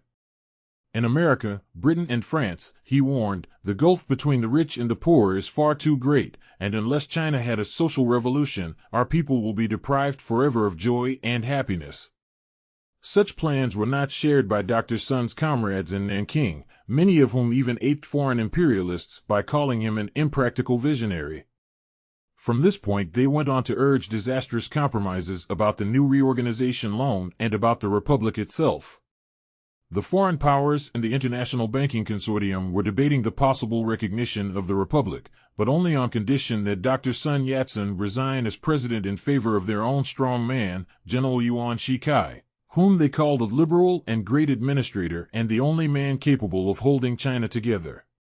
The American minister to China at the time cabled Washington repeatedly, urging that the reorganization loan be given Yuan Shikai at once lest the monarchy collapse. If given to Yuan, he cabled, the rebels might be forced to submit to reasonable terms, and, unless this were done, foreign armed intervention might become necessary. The American minister to China, General Chu, repeated time and again, was among the first to demand international armed intervention against the 1911 revolution. China was saved this tragedy, not because the foreign powers believed in the independence and integrity of China, but because the European powers were in conflict over African colonies, and war was threatening. Only America and Japan could have intervened in China, but the British and other imperialist powers did not want that. The foreign powers and their bankers, however, took steps just as disastrous, and the new republic fell into the trap. At foreign insistence, Dr. Sun Yat-sen was forced to withdraw as president in favor of General Yuan Shikai.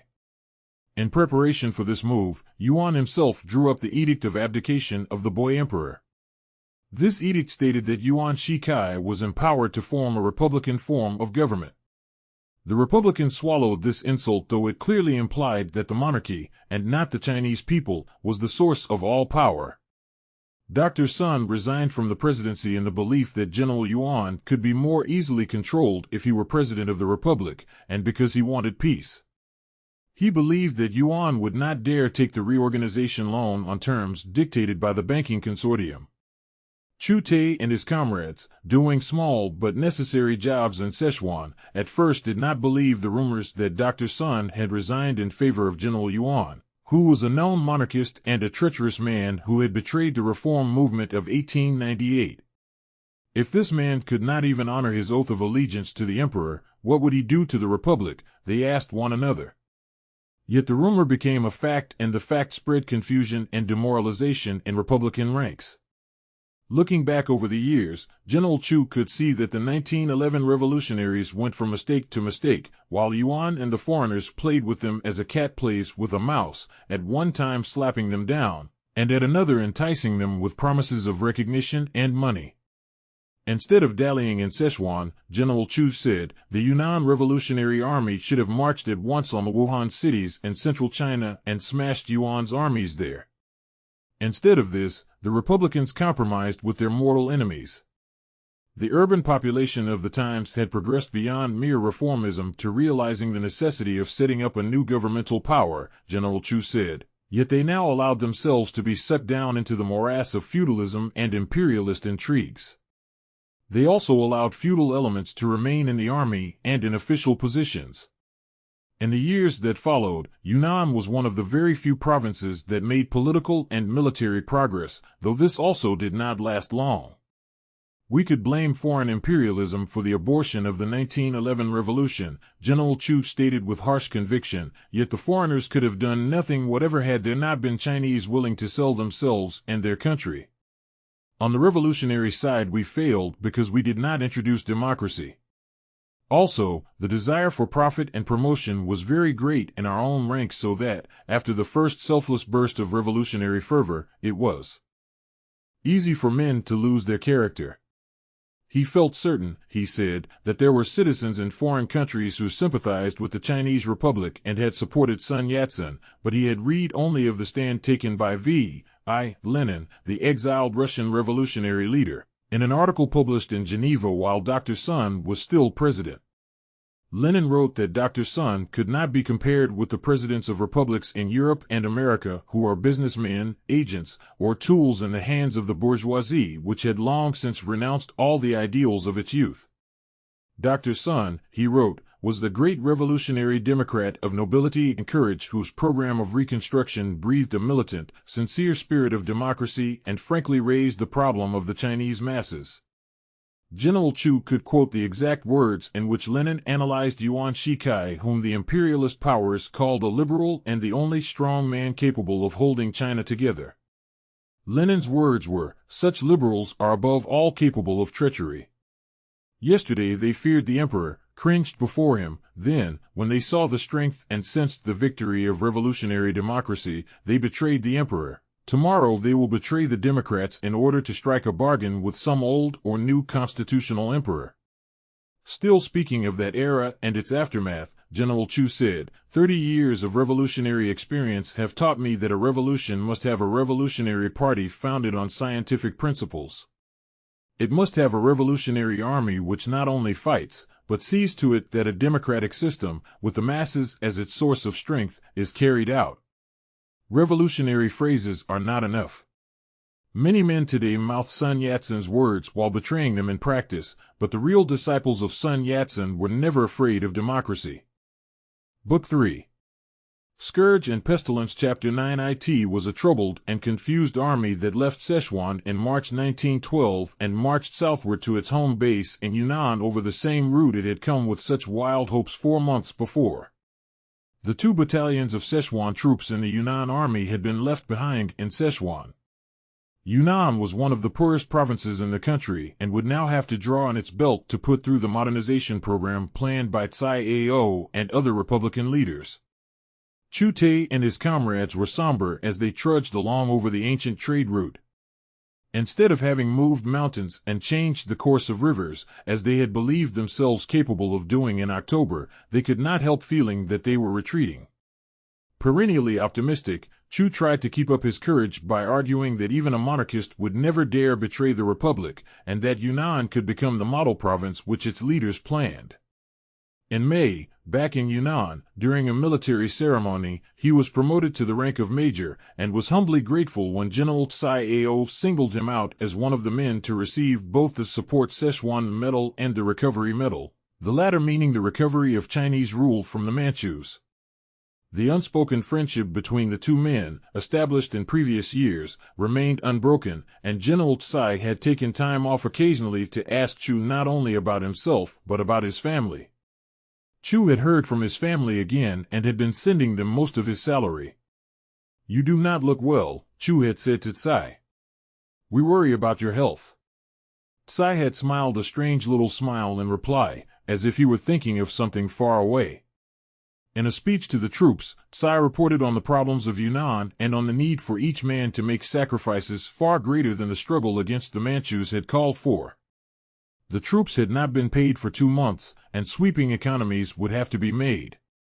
Maimed soldiers, and the families of men killed in battle, were to receive life pensions. Old soldiers were being retired, and young servicemen who wished to leave the army could do so. Henceforth, no officer of any rank, and no official, could receive more than a maintenance allowance for himself and his family. The provincial administration was being reformed and simplified, and the young graduates of a new school for administrators would soon replace all the old and corrupt officials who had been left in their positions. New schools were being founded, new industries established, and modern roads and buildings would be built. A new normal school was training both men and women teachers. The military academy, which had been closed since the revolution, would reopen in the autumn. Chu Teh spent the rest of that spring and summer of 1912 training troops. In the autumn he was transferred to the military academy and placed in charge of one of the 5 companies into which the cadets were organized. By then, great changes had taken place in the country, as well as in his private life. "I was married that autumn," General Chu remarked rather indifferently. "My wife's name was Xiao Chufan. She was a girl of 18, a student in the normal school, and the daughter of an intellectual family that had played an active role in the reform movement and the revolution. She was a sincere and fairly progressive girl, and her feet had never been bound. Her brother, who was one of my army friends, arranged the marriage. I was 26, old enough for a normal man to be married, and I was a normal man and needed a wife." Whether or not General Chu loved this girl he never said, nor was it necessary for him to say anything for me to understand that he did not. The most he ever said about his relationship was that he and his wife were friends and had more than enough to talk about when they met. He was proud that the marriage was not bourgeois, and that the two of them had even met and talked, in the presence of Chufan's family, before they made up their minds.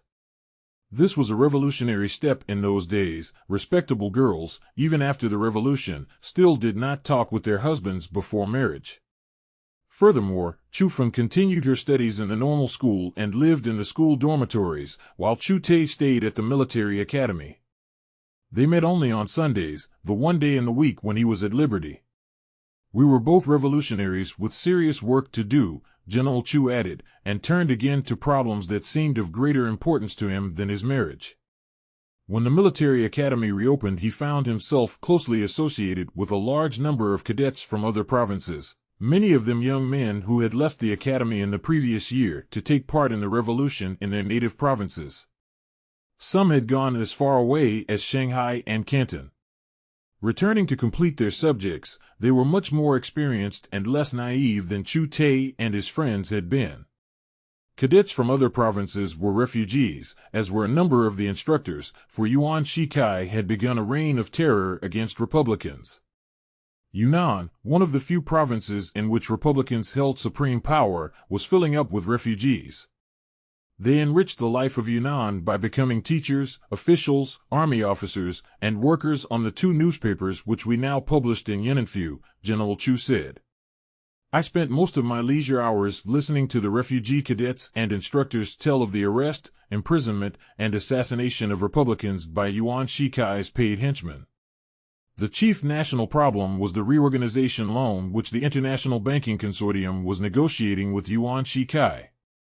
Its terms were so dangerous to China that it was condemned by the entire country. Dr. Sun Yat-sen warned the foreign bankers that the Chinese people would repudiate the reorganization loan if it were made on their stipulated terms. Yuan replied to the opposition by arrests, imprisonments, and assassinations and by removing all Republicans from office. He appointed only officials loyal to himself. Among the refugees who became instructors in the Yunnan Military Academy were 2 or 3 who had studied in France. Hoping to learn how the French had completed their Great Revolution, whereas China seemed to be failing, Chu spent hours questioning these men about French parliamentary institutions. In the autumn of 1912, the famous revolutionary leader, Sun Chaojin, tried to save the republic by absorbing all revolutionary organizations into a new federated political party, the Kuomintang, or Nationalist Party. Chu Teh was one of the first men in Yunnan to transfer his old Tung Ming Hui membership to the new organization. The Kuomintang members acted secretly, as in the past, because Yuan spies and assassins were prowling the land exactly as they had done under the Manchus. General Chu's account of what happened thereafter took on the quality of a nightmare in which the leading characters seemed like specters doomed by blindness forever to repeat historical mistakes over and over again. The first parliamentary elections, held in the winter of 1912, were fought on the issue of the reorganization loan. Fearless of death, Kuomintang leaders waged their campaign against the loan both in China and abroad, declaring that for China to take this loan would be like a thirsty man drinking poison. The Kuomintang won a majority of seats in the new parliament, which was to meet in Peking in April 1913. In March of that year, a ray of light momentarily shone on the scene.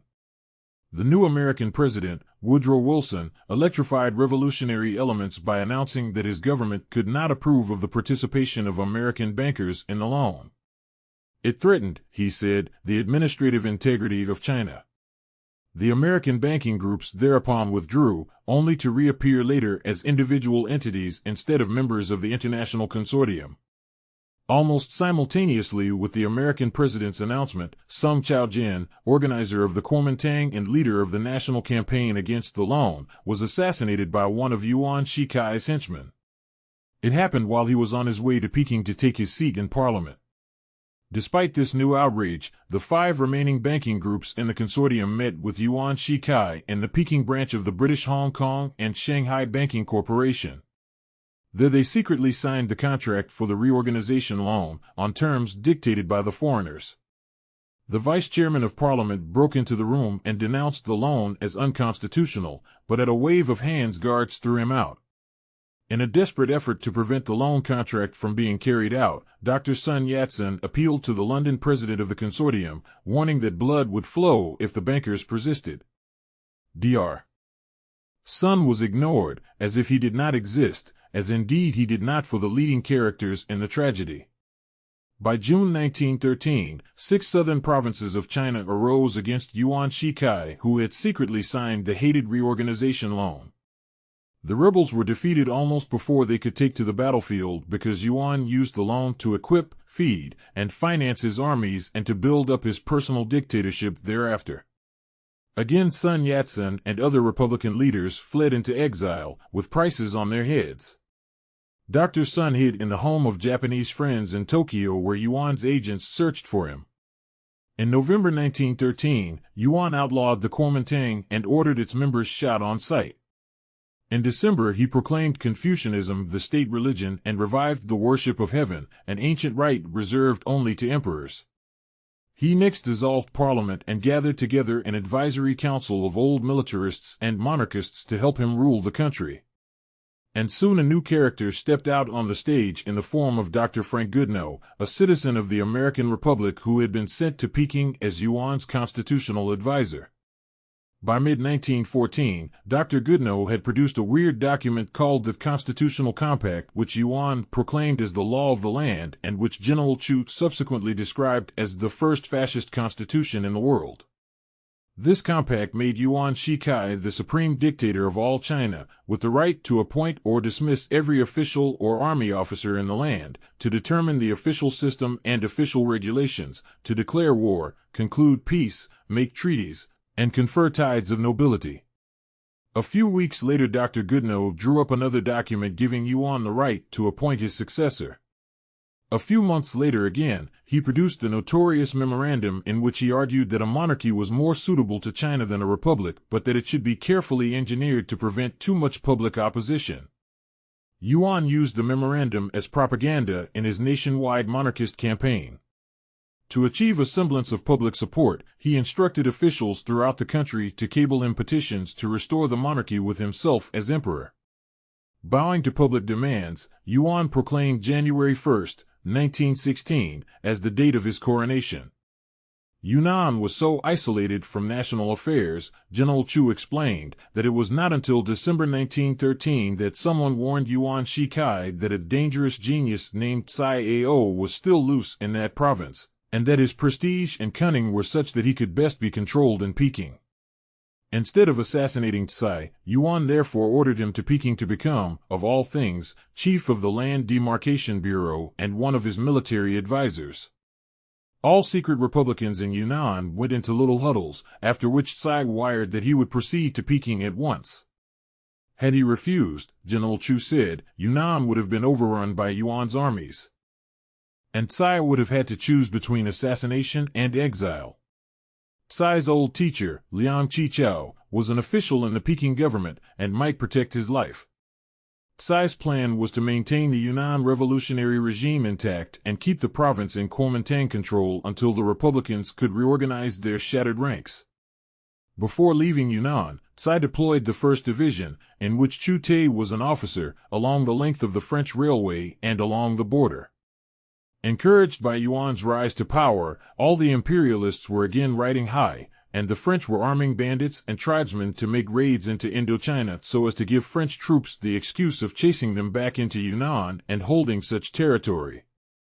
Chu Teh spent the next 2 years of his life fighting bandits and tribesmen armed with good French rifles and preventing their paymasters from extending their occupation of Chinese territory. Those 2 years on the border were dark and miserable for him. South Yunnan, he said, is a sweltering tropical region of high mountains and malarial valleys shrouded in dense fogs that breed lung diseases, and with water so bad that everyone suffered from intestinal disorders. Now and then he would make a trip to Mengsu, where he would find letters, newspapers, and an occasional book from his wife awaiting him. The newspapers were no help. They made depressing reading. No ray of light shone in China, and the Western powers were slaughtering one another in the First World War. In an effort to relieve the dreary monotony of his existence, he would sometimes call on a French businessman in Mengsu whom he had met and who delighted in answering his questions about French life and institutions, and who introduced him to the writings of Voltaire. He could also talk to a few young Republican officers who, with him, cursed their divisional commander and the divisional chief of staff, Liu Shaoqian. Liu had been suspected of having betrayed the 1911 revolution in Yunnan. After the revolution was victorious, both these high officers had pledged allegiance to the Republic. After Tsai Ao left for Peking and Yuan began his monarchist movement, they reverted to their old beliefs. 15 years later, when General Chu commanded the Chinese Red Army in Jiangxi, Chief of Staff Liu turned up as one of Chiang Kai-shek's divisional commanders. The two men fought each other on the battlefield. When the First World War began, General Chu continued, China was completely shrouded in darkness. Japan, which was one of the Allied powers, seized and held the great naval base of Tsingtao, which German imperialism had wrested from China in 1897. In early 1915 also, the Japanese made their notorious secret 21 demands on China, which were intended to turn China into a Japanese protectorate. After a few months of bickering, Yuan signed them in a slightly revised form, and thereby signed his death warrant. Tsai Ao later informed the country that Yuan Shikai signed the Japanese 21 demands on condition that Japan recognize his new dynasty. Yuan had also offered the other foreign powers sweeping rights and privileges in return for recognition. During his 2 years on the border, Chu Teh was twice promoted. In December 1915, he became full colonel and was given command of the 10th Yunnan Regiment, of which his battalion had been a part. This second promotion, he later learned, had been the work of General Tsai Ao, who had just returned secretly from Peking. Tsai had escaped from Peking under the most dramatic circumstances. Evading Yuan's secret police, who had followed him night and day for 2 years, he reached Tientsin and took a ship for Japan. After conferring with exiled Kuomintang leaders, he had gone from there to Indochina and secretly returned to Yunnan by way of the French railway. 2 incidents had led Chu Teh to suspect that the clouds over China were lifting. One of them was his own promotion in rank. The other incident was the announcement in a press report that the famous writer Liang Qichao, who had been an official in Peking, had resigned on grounds of ill health. In a letter of resignation to Yuan Shikai, Liang had argued that, though he looked strong and healthy, he suffered from swollen pulses, dizziness, coughs and cold and wind on the stomach, and a long list of other ailments. They compelled him to leave, so he claimed, for medical treatment in the beneficial climate of the United States. Upon reaching a foreign concession in Tientsin, a few hours by train from Peking, all Liang's ailments vanished. Instead of going to America, he sat down and began pouring out vitriolic articles against Yuan Shikai and his dynasty, articles that enraged Yuan all the more because Liang was a constitutional monarchist. Liang was soon on the jump, a few steps ahead of Yuan's assassins, and eventually turned up in South China to continue his campaign in a more salubrious atmosphere. Upon reading that Liang had resigned and was attacking Yuan, Chu Teh and his young Republican officer friends put their heads together. If Liang had escaped, they speculated, Tsai Ao had also fled, or he had been arrested and perhaps killed. For Liang was Tsai's old teacher and had been his protector in Peking. In mid-December 1915, while in Mengsu, Chu Teh met an old Kuomintang friend in the streets. The man bowed very formally, as if meeting a chance acquaintance, but while bowing he hurriedly asked him to bring his most trusted Republican officer friends and meet him that night in a temple on the outskirts of the town. That evening a small group of men met at the arranged place, where Chu's old friend produced a small piece of cloth. It was a letter signed by Tsai Ao, which ordered them to obey the instructions his emissary would give them. At dawn on December 25th, ran the instructions, Tsai Ao would lead the troops in the Yunnan region in revolt, take the oath of allegiance to the Republic, and issue a call to the country to arise and revolt and destroy Yuan Shikai. Simultaneously, the Republicans at Mengsu and other main cities were to do the same. The troops at Mengsu were to move by train to Yunnan.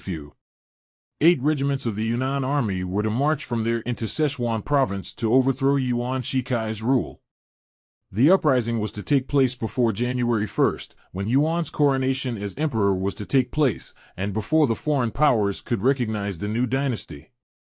Chu Teh and other Republican officers spent the rest of the month training new recruits to be left behind as border guards. Before dawn on the morning of December 25th, Colonel Chu led a picked body of troops to divisional headquarters to arrest the monarchist officers, only to find that they had fled. At dawn all the troops in the Mengsu region were assembled. Chu and his comrades reported on the state of the nation, and administered and took the oath of allegiance to the Republic. Commandeering trains, they loaded their troops and left at once for Yunnan. At the same time Tsai Ao and other leaders appeared before a great mass meeting of troops and civilians in Yunnan where they all took the oath of allegiance to the Republic. Simultaneously they released a telegraphic manifesto to the nation. It called for the destruction of Yuan Shikai as a traitor to the nation who had turned his sword against the Chinese people while kowtowing to his foreign imperialist paymasters. Chu Teh and his officer friends soon swung from the train in Yunnan and rushed to Tsai Ao's headquarters, where they found him in conference with his staff. When Tsai Ao arose and came toward us, General Chu said, "I was so shocked that I could not speak." He was as thin as a ghost, his cheeks were sunken, and his eyes were like burning lights in his head. He was dying of tuberculosis, and his voice was so low and weak that we had to listen closely to everything he said. When he came up to me, I bent down and wept and could not say a word. Though he was dying, his mind functioned like a sword, as in the past. We sat down and he explained plans for the uprisings throughout the country, but said that Yunnan would have to carry the burden until Republican forces could organize in the other provinces. 3 days later we were to leave for Sichuan, where some of Yuan's strongest armed forces were stationed. He felt certain others were already being moved from surrounding provinces into Sichuan, and he warned us that this would be a very different campaign from that of 1911. Sichuan was filled with northern troops, all of them excellently armed and fed by foreign loans which Yuan kept taking from the foreign powers. We could not blow Yuan's armies over as we had blown over the Qing's. He had 4 brigades in South Sichuan alone, commanded by one of his personal henchmen, while another of his friends, the strutting little warlord Cao Kuan, was commander-in-chief in Qingtu. This Cao Kuan was the same little rascal whom we later called the bribe president because in 1923 he paid each member of parliament $5,000 to vote for him as president. Our 2nd Division, Tsai told us, was leaving at once for Kwaichou Province to clean out Yuan's forces there, then for Guangxi, and then on to Kwangtung on the coast. The 1st Division, with additional troops, was to go on the Sichuan expedition, and additional reinforcements would follow as soon as they were trained. Tsai was to command the Sichuan expedition in person and, in addition, to be supreme commander of the Republican forces in 3 other southern provinces. The Yunnan Army was now renamed the Hukuchun, or Army for the Defense of the Republic. When Tsai finished his report, Colonel Chu spoke up, saying, "But you can't go on this expedition. You are sick. It would kill you." Tsai looked at and beyond him, saying, "There is no other way. In any case, I have little time left. I will give it to the Republic." Chu Teh saw his young wife only late at night when he returned from staff conferences or from the hectic preparations for the Sichuan expedition in which his 10th Regiment was to take part. At dawn on the 3rd morning after he had reached Yenanfu, 8 regiments of the Hukuchun were marching toward southern Sichuan. Because his 10th Regiment had had 2 years' experience in guerrilla fighting with bandits and tribesmen on the frontier, it was chosen to spearhead the attack on Yuan's armies which knew nothing but positional warfare. The news of the Yunnan uprising and the manifesto calling for the destruction of Yuan Shikai spread terror and confusion among the foreigners in China. Diplomats, missionaries, and the foreign press began a violent campaign attacking the revolutionaries. One American correspondent wailed in a report to the New York Tribune, "Alas! What manner of men are these who have dared raise the banner of revolt against their king? A rabble of ruffians and half-grown boys." The Hukuchun continued marching. On the Sichuan-Yunnan border it met 2 battalions of Sichuan troops who, instead of firing, raised their rifles in the air and ran toward them with wild shouts of joy. Enemy headquarters, they said, was in the small city of Nachi south of the Yangtze. There also was a telegraph office which Tsai Ao needed to communicate with the revolutionary forces in the southern provinces. Fighting began almost at once against 4 enemy brigades south of the Yangtze. This initial battle, spearheaded by Colonel Chu Teh's 10th Regiment, lasted for 3 days and 3 nights without a pause. The entire Hukuchun was engaged and Chu Teh's troops became famous for their night fighting and hand-to-hand encounters. On the 2nd day, Tsai Ao placed 2 more regiments under Chu's command, and by daybreak of the 4th morning the enemy had been clawed to pieces and the revolutionaries were in enemy headquarters in Nachi. Colonel Chu stood with his troops on the southern bank of the Yangtze and looked across at Luzhou, the fortified enemy stronghold in South Sichuan. "We did our first mass work among the peasants during this war against the monarchy," Chu Teh said. Led by the Ko Lao Hui, the peasants arose in arms, attacked enemy transports, and delivered food and ammunition to us. Boatmen moved up and down the river with supplies for us, ferried our troops across the river, and carried our wounded from the battlefield. The Republicans had now found new allies. The famous writer Liang Qichao, who had organized his Progress Party in previous years, rallied his followers to support the revolution. Revolutionaries from Szechuan and other provinces, and exiles returned from abroad, made their way to the Huquechun. One of these exiles, Sung Pingwen, soon became one of Chu Teh's closest associates and exercised decisive influence upon him in the next 7 years. Losses in the first 3-day battle forced the Huquechun to halt for reorganization, the distribution of ammunition, and the deployment of troops.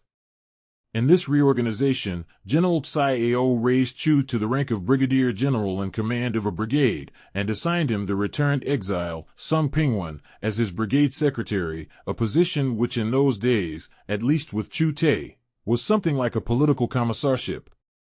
General Chu described Sung Pingwen as a veteran revolutionary in his middle 30s, of medium height, and dark-skinned like a peasant. Sung had graduated from a Peking university where, in 1911, he had taken part in a plot to assassinate the Prince Regent. When the plot failed, he was one of the men who escaped to Japan, where he worked on Sun Yat-sen's Republican newspaper until the 1915 to 1916 revolution began. Sung came from a scholarly family of Szechuan which had taken part in the 1898 reform movement and in every revolutionary struggle thereafter. Sung's sister had broken all old feudal concepts and had taken an active part in the 1911 revolution as an underground worker. During the period of reorganization following the first 3-day battle, General Chu was ordered to hold all territory south of the Yangtze while the rest of the Huquechun crossed the Great River to launch an attack on the main enemy strongholds to the north. Some of Yuan Shikai's troops were already wavering, one of them a brigade commanded by General Feng Yuxiang, later known as the Christian General. General Feng sent a representative to General Tsai Ao to arrange a truce and to inform Tsai that he did not believe in the monarchy. The commander-in-chief of Yuan Shikai's armies in Szechuan had also sent a representative to Tsai to feel out the situation so that he might be on the winning side at the most propitious moment. The Huquechun brought up reinforcements from Yunnan and Quaichao provinces until it had 26 regiments in the field against 80,000 of Yuan's well-equipped northerners.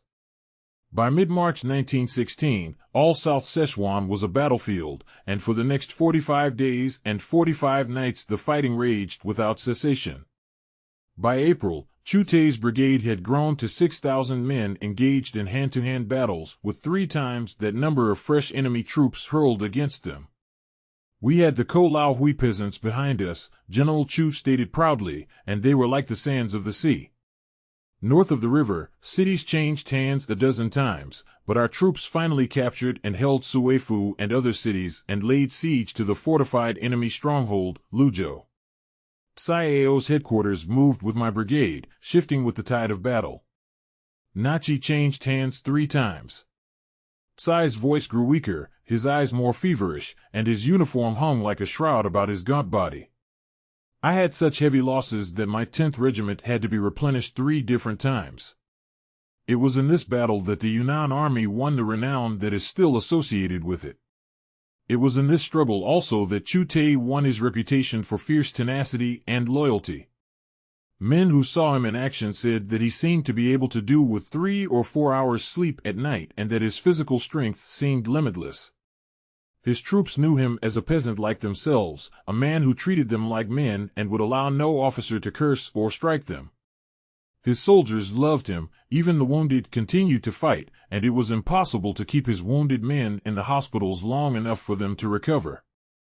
During this Szechuan campaign, General Chu said, Yuan Shikai tried many mangy tricks.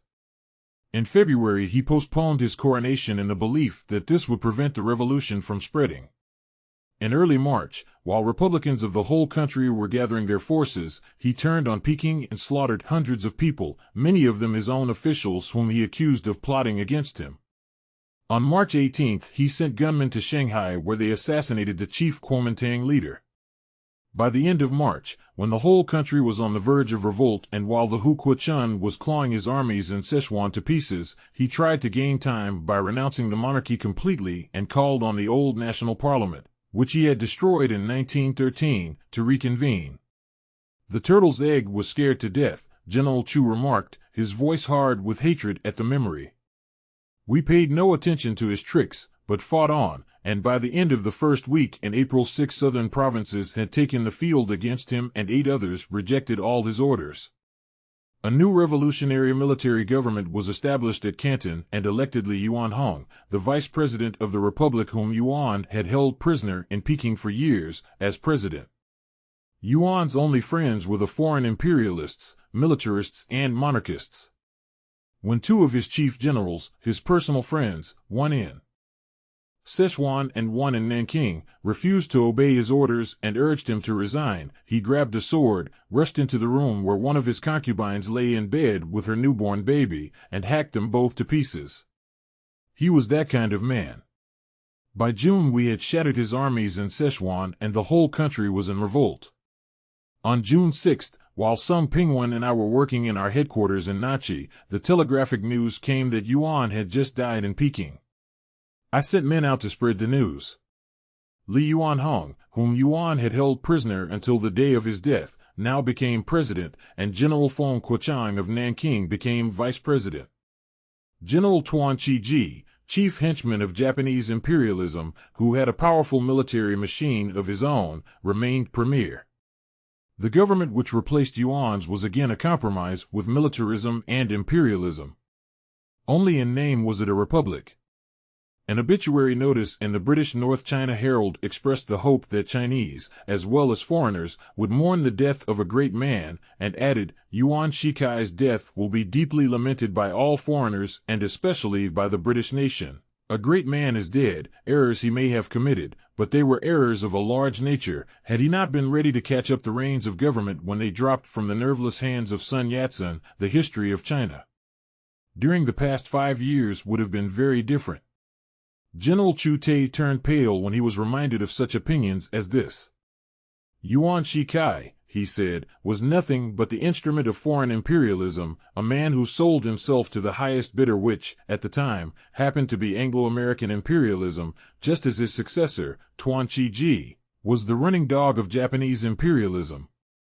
So far as he could see, he said, the only hopeful thing that came out of the new Peking setup in 1916 was the appointment of General Tsai Ao as Governor-General of Sichuan, yet Tsai was a dying man. On June 7, the day following Yuan Shikai's death, Tsai ordered Chu to occupy the enemy stronghold Luzhou and garrison the surrounding territory, including the Great Seliucheng Salt Well region.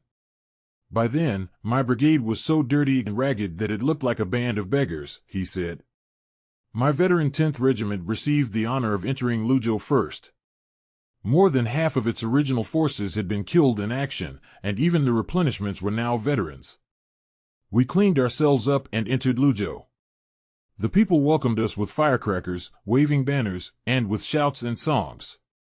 As we entered, the northern garrison troops withdrew from the opposite gate, stealing and looting as they went.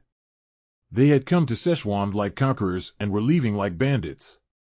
General Tsai Ao was carried into the living quarters connected with Chu Teh's military headquarters.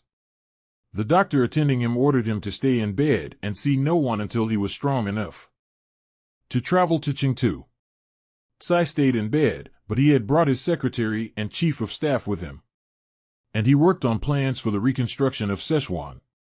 When Chu Teh protested, Tsai replied in his weak voice that he had little time left and that what he did would determine the fate of West and Southwest China and, perhaps, the country.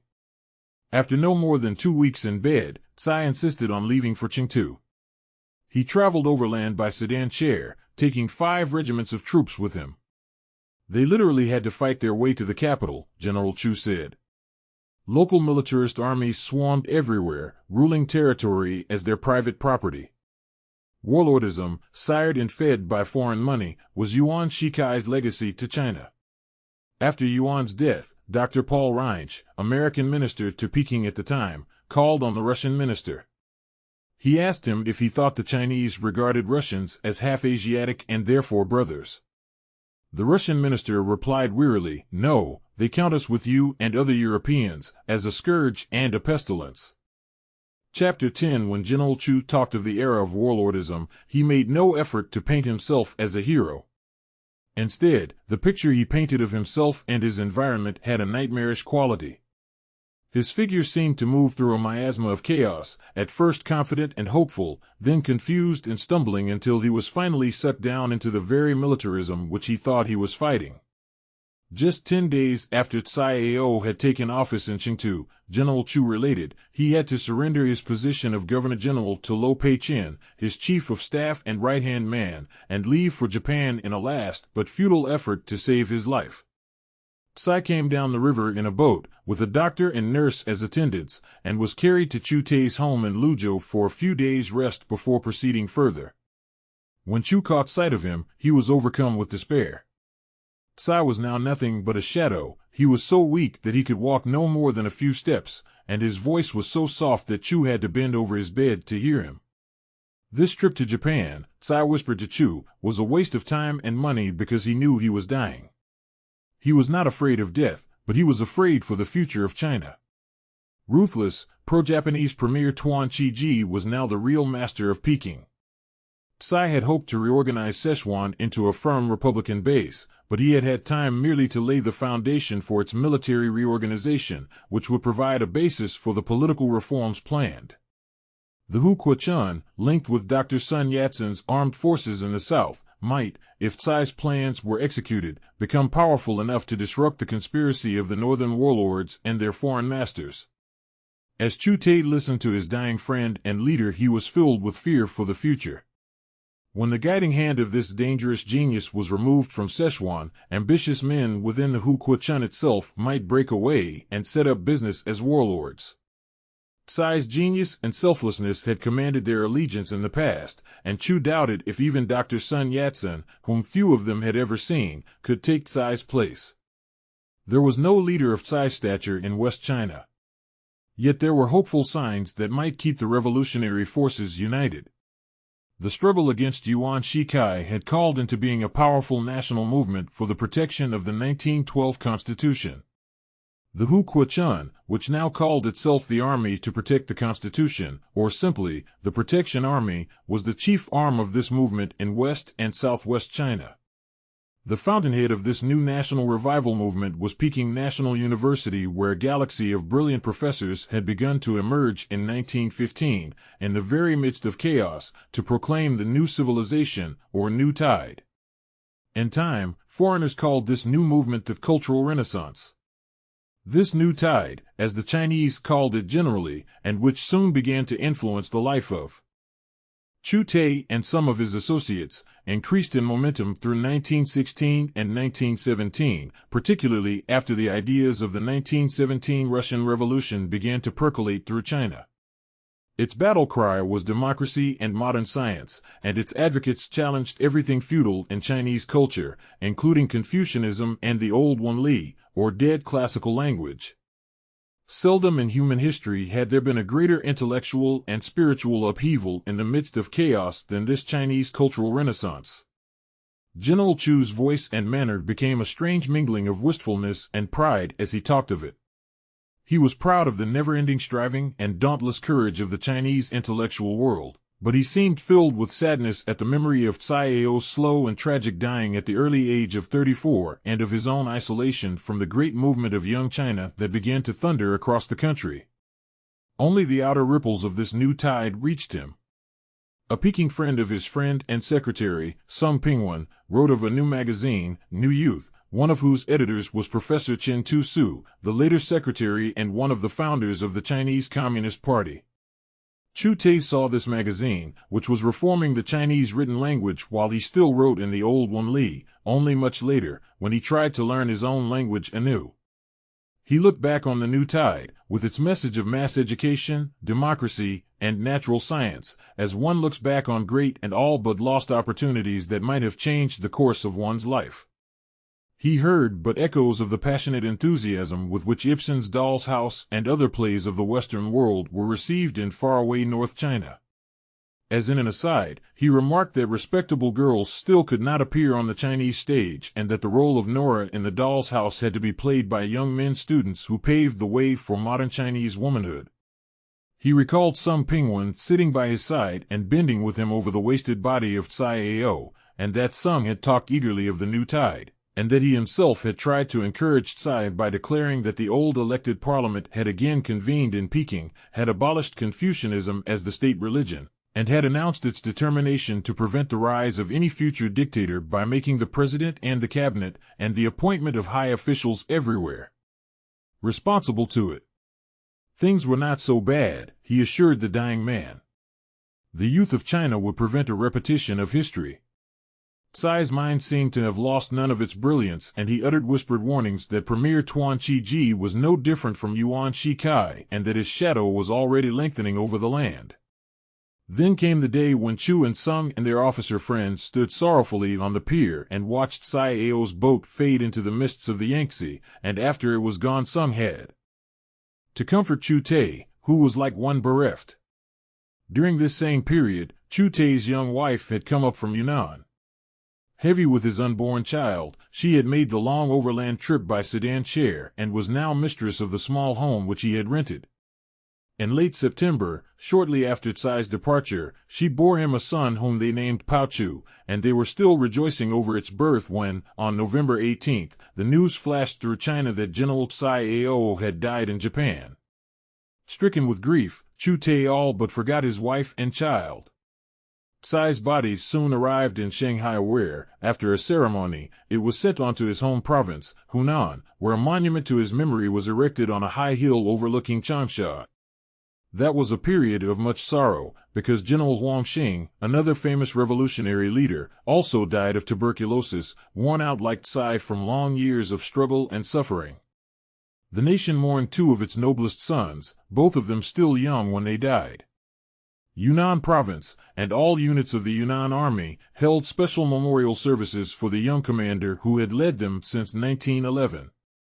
Chu Teh was desolate. Tsai had been not only his supreme commander and the man on whose political leadership he had depended for years, but also his friend and teacher, two relationships which in ancient culture hallowed as second only to filial piety. And Chu was deeply rooted in the old culture. His grief was all the deeper because Tsai had represented all that he had respected, if not worshipped: brilliancy of mind, knowledge and vision, tenacity and selflessness. Tsai had been his lodestar, and now he could not see his way. Tsai Ao's body had not yet been laid to rest when Chu Teh's young wife sickened of some mysterious fever said to be typhoid, and died. He had no more than buried her when his old boyhood schoolmate, Wu Xiaopei, who had been lying in his home, also died of that dread disease of Chinese intellectuals, tuberculosis. Chu Teh had never known grief before, but when it visited him it was threefold, and left him prostrate.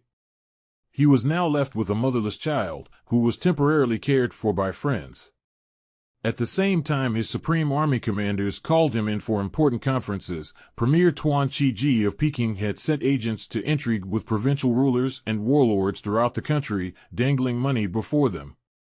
The defeated warlords of Sichuan were reorganizing their forces, and Tang Chiyao, whom Tsai Ao had left in command in Yunnan, suddenly had money to burn and had begun building up a small personal kingdom of his own. The northern warlords began demanding the dissolution of parliament, which foreigners chose to call a crew of callow, inexperienced youth incapable of ruling the country. Before 1916 was out, the local Sichuan militarists attacked Chengtu, and Chu Teh was ordered to lead 2 brigades to relieve it. He had gone halfway when the city fell and the governor, General Lo Pei-chin, was in flight. Chu Teh drew back to his Luzhou base while the Protection Army, as the Yunnan Army still called itself, established a truce with the Chengtu victors, after which both sides, while pretending to be friendly, settled down to recruiting and training new troops for the final contest of power. From that moment onward Chu Teh was caught in the net of warlordism without recognizing it as such. For, he argued, was not the Yunnan Army the one armed force in West China for the protection of the Constitution, the one army loyal to Sun Yat-sen and the Republic? It was, indeed, yet here and there some of its commanders were lending an ear to the jangle of silver in the hands of Premier Tuan's agents. They had not yet deserted, but the temptation was great. Chu Teh's greatest personal problem was his motherless infant. He could not leave the child to the care of friends and servants forever, nor did he wish to send it to his family. By then he had liquidated his family's debts and, though they lived in easier circumstances, he did not wish his son to grow up in feudal surroundings. His son, he told himself, should become one of the modern, enlightened youth of the new China, attending modern schools and modern surroundings. One of his old Kuomintang comrades urged him to marry again to solve this personal problem. His wife had died only a short time before, but in those days it was not at all unusual for a man to marry again shortly after his wife's death. The family, not the individual, was still the basis of Chinese society, and though Chu thought of himself as a modern man, he was still in many respects a product of the old social system.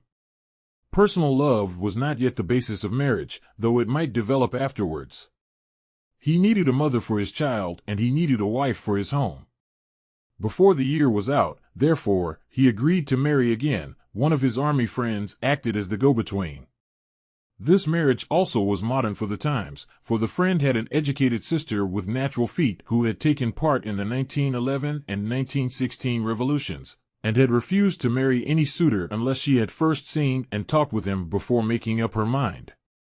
The two army officers therefore rode off to Nanchi, a city west of Luzhou, and as they rode along, Chu's friend explained again that his sister, Chen Yuchen, was very intelligent, but most willful in that she had reached the advanced age of 21 and was almost an old maid because she had rejected every suitor introduced to her by her family. When General Chu talked of this woman who soon became his wife, his voice and manner underwent a very great change, a change of which he seemed utterly unconscious. The word love never passed his lips, yet it seemed to me that he had loved Chen Yuchen almost from the moment of their first meeting. She was not a beautiful woman, he remarked, nor was she ugly, yet there was something indefinably attractive about her. Knitting his brow in an effort to describe her, tenderness crept into his voice and became mingled with respect as he said, "I suppose I was attracted to her because she was very serious and had such poise and dignity, and because she had been an underground worker in the 1911 and 1916 revolutions. She came from a well-to-do scholarly family that had taken an active part in the reform movement from the earliest days. We talked together and found that we both read a great deal and that we both liked music. We had many things in common, but I can't remember what they were. We were married shortly afterwards, and she made a home for us that was simple, modern, very clean, and kept beautiful with flowers both inside and out. We loved flowers, and she made beautiful gardens. She loved my child as her own, and I do not think he ever knew that she was not his own mother. When he began to toddle around, I would often come home and find the two of them in the courtyard, playing hide-and-seek among the flowers. She never bore a child, so I never had another." As he talked of his second marriage and his Luzhou home, General Chu seemed to sink back in that little lost paradise of personal happiness and lose sight of surroundings about us. His home was a haven in the chaotic sea of mounting warlordism, a little world apart.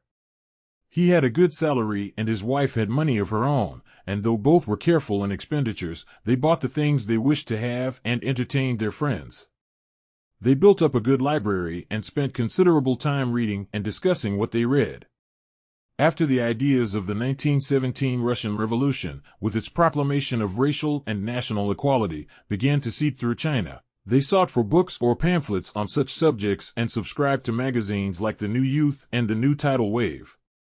Yuchen played the lute and Chu had his flute and huqin, and with time they bought and learned to play other musical instruments, including a harmonium.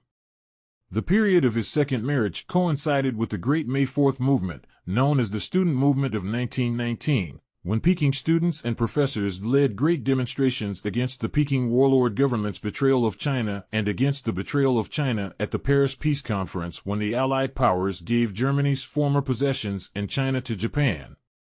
This movement, which was a part of the Cultural Renaissance, swept the country like a forest fire, introducing the anti-Japanese boycott and drawing all patriotic elements of the population into it. The first study group in Luzhou was organized in Chu Teh's home at that time and became the gathering place of the Illuminati of the entire region. Books and magazines were read and discussed, and great debates about the new ideas afloat in the world were held. Feudal social customs were still very powerful in Sichuan, General Chu explained, but my wife and I, together with our friends, made big inroads on them. Many of us lived much as do Western intellectuals, giving dinner parties, sometimes followed by mahjong parties on a Sunday evening, where men and women met as social equals. Men brought their wives and sisters who, for the first time, learned to discuss ideas with men who were not members of their immediate families. Of course, the old feudal forces called us wild and immoral, though we were most respectable. The emancipation of women was one of the many aspects of the May 4th movement. Democracy, science, national and racial equality were other aspects, while such social theories as anarchism and communism were others. All China resounded with debates on capitalism, anarchism, and communism, but not all the debaters knew what they were talking about. Our study club in Luzhou could not conceive of the proletariat guiding a revolution. We had no Marxist literature other than articles in magazines, and we thought of the proletariat as servants, coolies, and salt workers who could not read and write. It was confusing because communist writers who preached Marxism were themselves high professors, students, and other intellectuals, and not workers. The ideas that most influenced our study club were those of racial and national equality, the right of subjected colonial peoples to independence, and the industrial and cultural development of the country. During the 5 years that General Chu lived in Luzhou, warlordism backed by foreign imperialist powers again gutted the republic, and he and his comrades were sucked down into it while still convinced that they were fighting warlordism and supporting the national revolutionary movement led by Sun Yat-sen. Chapter 11. Hoping to dispose quickly of the warlord period of China, I asked General Chu to tell me just when warlordism began and when it ended. It began with Yuan Shikai, he said, but has not ended to the present day. He was speaking, at the time, in the spring of 1937. There was one hopeful period, beginning with 1924, when Sun Yat-sen led the great national revolutionary movement against warlordism and foreign imperialism, but this period was also aborted in 1927 when Chiang Kai-shek turned his guns against the Chinese people and took loans from foreign and Chinese bankers to establish his own military dictatorship. As with his predecessors, Chiang's regime absorbed many of the old as well as the new-style warlords, and the chaotic and reactionary system continued. After Tsai Ao's death in 1916, Chu explained, Sichuan became one of the chief theaters of warlordism, yet Peking was the breeding place of all national internecine strife. Within 5 years after 1916, Premier Tuan Chi-ji, the strong man of Japanese imperialism, resigned or was driven from power 7 different times. Each time he returned on the backs of his own and allied warlord armies, with Japanese military and financial support. The long arm of his power found warlord allies in every province. Tsai was hardly cold in his grave when local Sichuan militarists paid by Tuan seized Qingtu from the Yunnan Protection Army. During the brief truce that followed, the new Qingtu rulers imposed new taxes, sold offices to the highest bidders, and seized and imprisoned rich men until they paid the bribes demanded. Peasants who could not pay the land taxes, collected for years in advance, were dispossessed and their land taken by the new rulers. The great landed estates of Sichuan which the generals built up at that time were taken from dispossessed peasants, yet this process of founding estates had continued down to the time General Chu was talking. Some of these estates were thousands of acres in extent. After seizing power in Qingtu in 1917 and establishing a truce with the Yunnan Protection Army, the victorious warlords sent an emissary to the Protection Army to propose a military alliance against the neighboring provinces of Kwaichow and Yunnan. At the same time, the Qingtu warlords sent other emissaries to Kwaichow and Yunnan to propose a military alliance against the Protection Army. This kind of double-dealing and double-crossing was typical of warlordism, General Chu explained. Principle played no role whatever. The emissary sent by them to the Protection Army was a young man named Lu Pecheng, who 30 years later became known to the Western world as the communist one-eyed general and one of the most brilliant revolutionary strategists China had ever produced. Men traveled different roads, General Chu remarked in connection with Lu Pecheng. Some became and remained warlords, some floundered in the swamp of militarism until they found a new revolutionary road, while some who clearly saw the new road were so poisoned by the past that they still remained warlords. Many Kuomintang military men became new warlords. Both Lu Pecheng and I found and followed the new revolutionary road. The story of Szechuan warlordism which General Chu told was filled with demoralization and disaster for him and others, and so long and involved that only a few of its aspects can be related. Shortly after rejecting the proposed military alliance against neighboring provinces, the Yunnan Protection Army launched an offensive against the Qingtu warlords, overthrowing them and bringing most of the province under their control.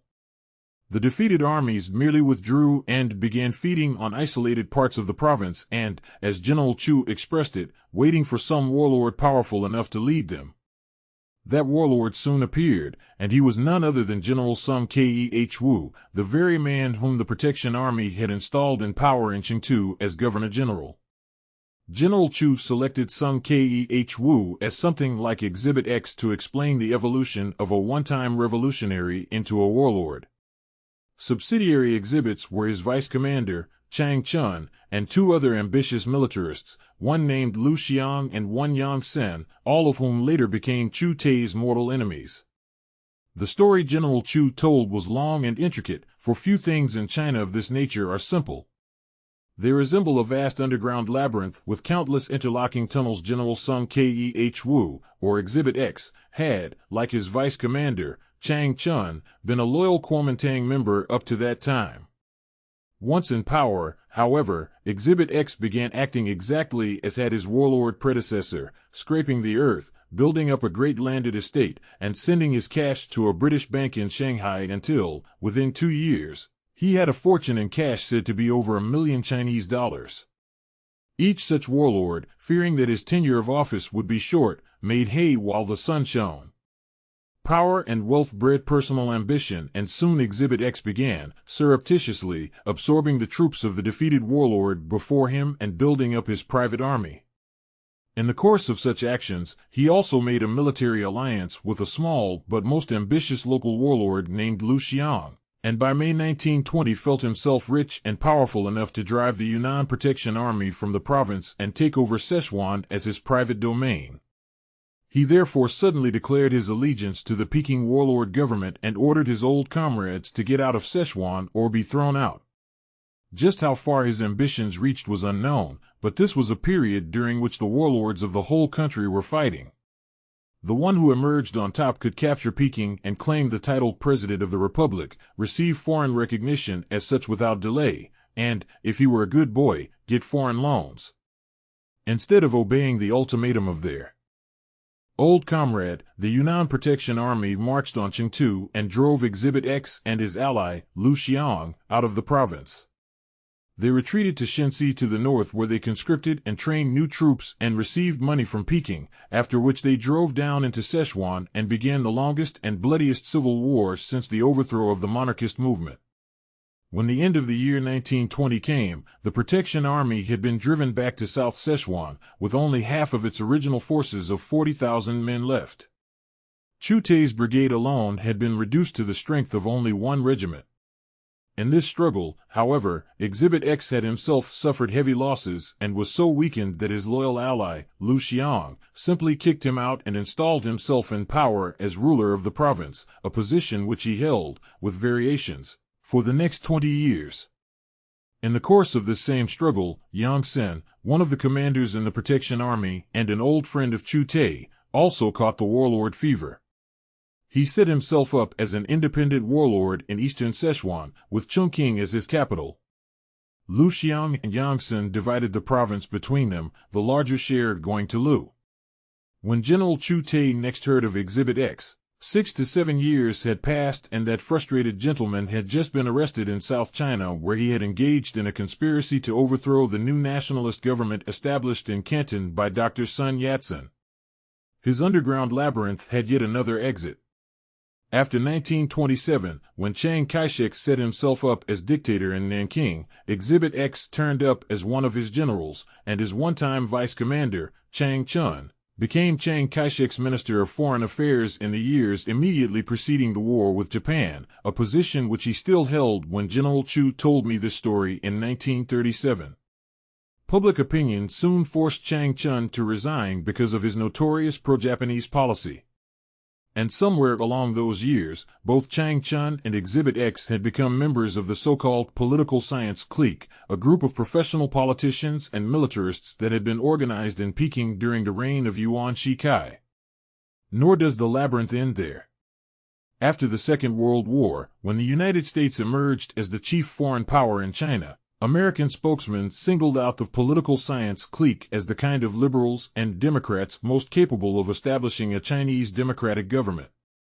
As late as 1949, both Exhibit X and Chang Chun were back in Sichuan, now old men but still holding on to official and military power, wavering first toward Chiang Kai-shek and then toward neutrality with the People's Liberation Army, of which General Chu Teh was commander-in-chief. When General Chu talked of those past years in Sichuan, he time and again referred to himself and the Protection Army as an arm of Sun Yat-sen's shadowy Republican government which repeatedly arose and fell in South China. During this same period, Chu Teh himself was, politically, a split personality, outwardly engaged in the interminable wars of the generals, but intellectually fancying himself a follower of the May 4th movement, the ideas of which continue to be debated in the study group in his home. "We talked and talked, but got nowhere," General Chu remarked. "I read that workers' clubs, the seedbed of our future trade union movement, were being organized in a few places in China, but none were organized in Sichuan. Marxist study clubs had also been founded in a few places as early as 1919. The first Communist Party groups grew out of such clubs in 1920, but I knew nothing of them and we possessed no Marxist literature other than general articles in magazines. We didn't even have a copy of the Communist Manifesto, the first such literature to be translated into Chinese." Though ignorant of Marxism, he added, he and his comrades were deeply impressed by news of the victories of the Russian Red Army over the armies of the Tsarist warlords and of the invading capitalist countries. How had Russian revolutionaries been able to defeat such powerful armies, even of the Western world, and establish their own government, whereas the Chinese had failed? His friend Sung Pingwen and he discussed this problem many times and came to the decision that there was something fundamentally wrong with China. After all, they argued, the foreign powers could not have corrupted any Chinese had Chinese refused to sell themselves. And they talked of the Protection Army itself, some of whose officers were not different from the Peking warlords. Sung Pingwen declared time and again that he intended to give the whole thing up and go to Peking to join the leaders of the May 4th movement. Chu Teh declared that he would at last go abroad and study until he learned how foreign countries had managed to maintain their independence. Time fled and still they talked and did nothing. The years passed and 1920 came with its bloody civil war and still they talked. General Chu now used his family as an excuse for lingering. In the autumn of 1919 he had brought over 20 members of his family to Luzhou to live with him and his wife.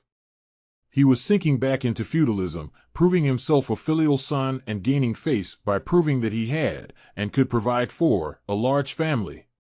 His foster parents remained in the old Ta-Wan home where his grandparents now lay buried, while his father and mother joined him in Luzhou together with his elder brother, Tai Li, and his family. His 2 younger married brothers with their families and 1 younger unmarried brother also came to Luzhou. At no time had his monthly salary as a brigadier general been less than $1,000 Chinese a month, with the customary additional expense allowance of over half that sum. Living frugally and saving money, he was more than able to buy a house and care for his family. 10 years had passed since he had seen his family, and he was shocked to find his parents old and gray. They were nearing 70. At last, he assured them, they could rest and spend their declining years in peace. He had made plans for all of them. All the children of school age, as well as his younger unmarried brother, were to go to modern schools, while Tai Li, as the eldest son, could remain at home and manage family affairs. His 2 younger married brothers were at once enrolled in the military training school of his brigade to receive officer training that they also might carve out brilliant careers for themselves. It appears that he was acting like a warlord by stuffing his brigade with his own relatives while continuing to speak of the Protection Army as a Republican force still loyal to Sun Yat-sen's constitutional but shadowy republic. His family was so awed by his power and position that they dared not utter a word against his plans. His old parents became grim, but said nothing when he sent his two brothers to the military training school.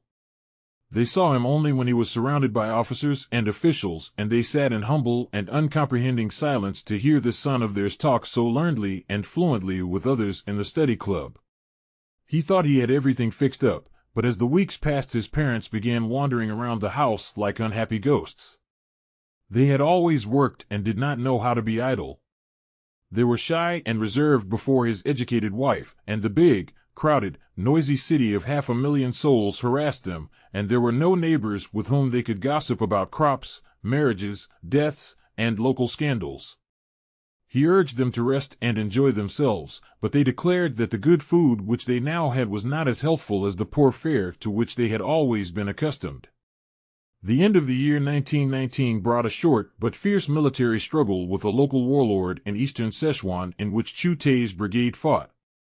He quickly commissioned his two younger brothers as lower officers in his brigade and sent them off to get their first experience in battle under his command. His parents were gray-faced with fear and misery as they bade their three sons farewell, but he laughed and reassured them. He had been in the army for many years and had not even been wounded.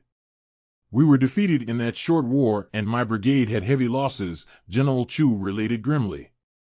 "Within 1 week both my younger brothers were killed in action. I withdrew to Luzhou with my troops, taking the encoffined bodies of my brothers with me. That was a terrible homecoming. My parents were so stricken that they could not even weep. They wanted to return to their old home, but I was in such a terrible state that they remained on in Luzhou for a time for my sake." General Chu found it very difficult to talk of this period of his life, a period so filled with humiliation and a feeling of guilt that he began to smoke opium. Opium. Smoking was quite an ordinary thing with army officers and officials, but until then he had avoided it.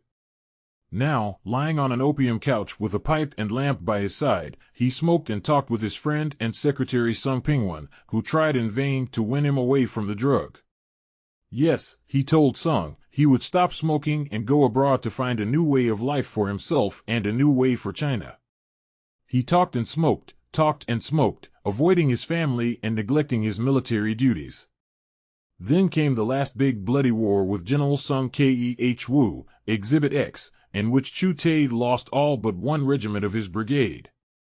After this disaster, his family refused to remain longer with him and insisted on returning to their old home. He did not oppose them. Giving them money, he sent them off by boat for Chongqing, where they were to transfer to another boat for North Sichuan. 10 days later he received a letter from them informing him that his old father had died in Chongqing and that they were taking his body with them to be buried in their ancestral fields near Taiwan. His whole world now lay in ruins about him, and only opium gave him some relief from his confusion and misery. His wife and Sung Pingwan argued with him, but he could not face up to reality. Reality was this, he said: the Yunnan Protection Army now risked total extermination if it did not get out of Sichuan. All China was a chaos of warlordism, and the people were groaning in torment. A new warlord, Marshal Wu Peifu, now sat in power in Peking, making a temporary truce with Sun Yat-sen's southern regime as a prelude to destroying it. The first steps were being taken toward the Soviet alliance, which was later made with Dr. Sun Yat-sen's government, yet of such events General Chu knew little, nor did they mean much to him.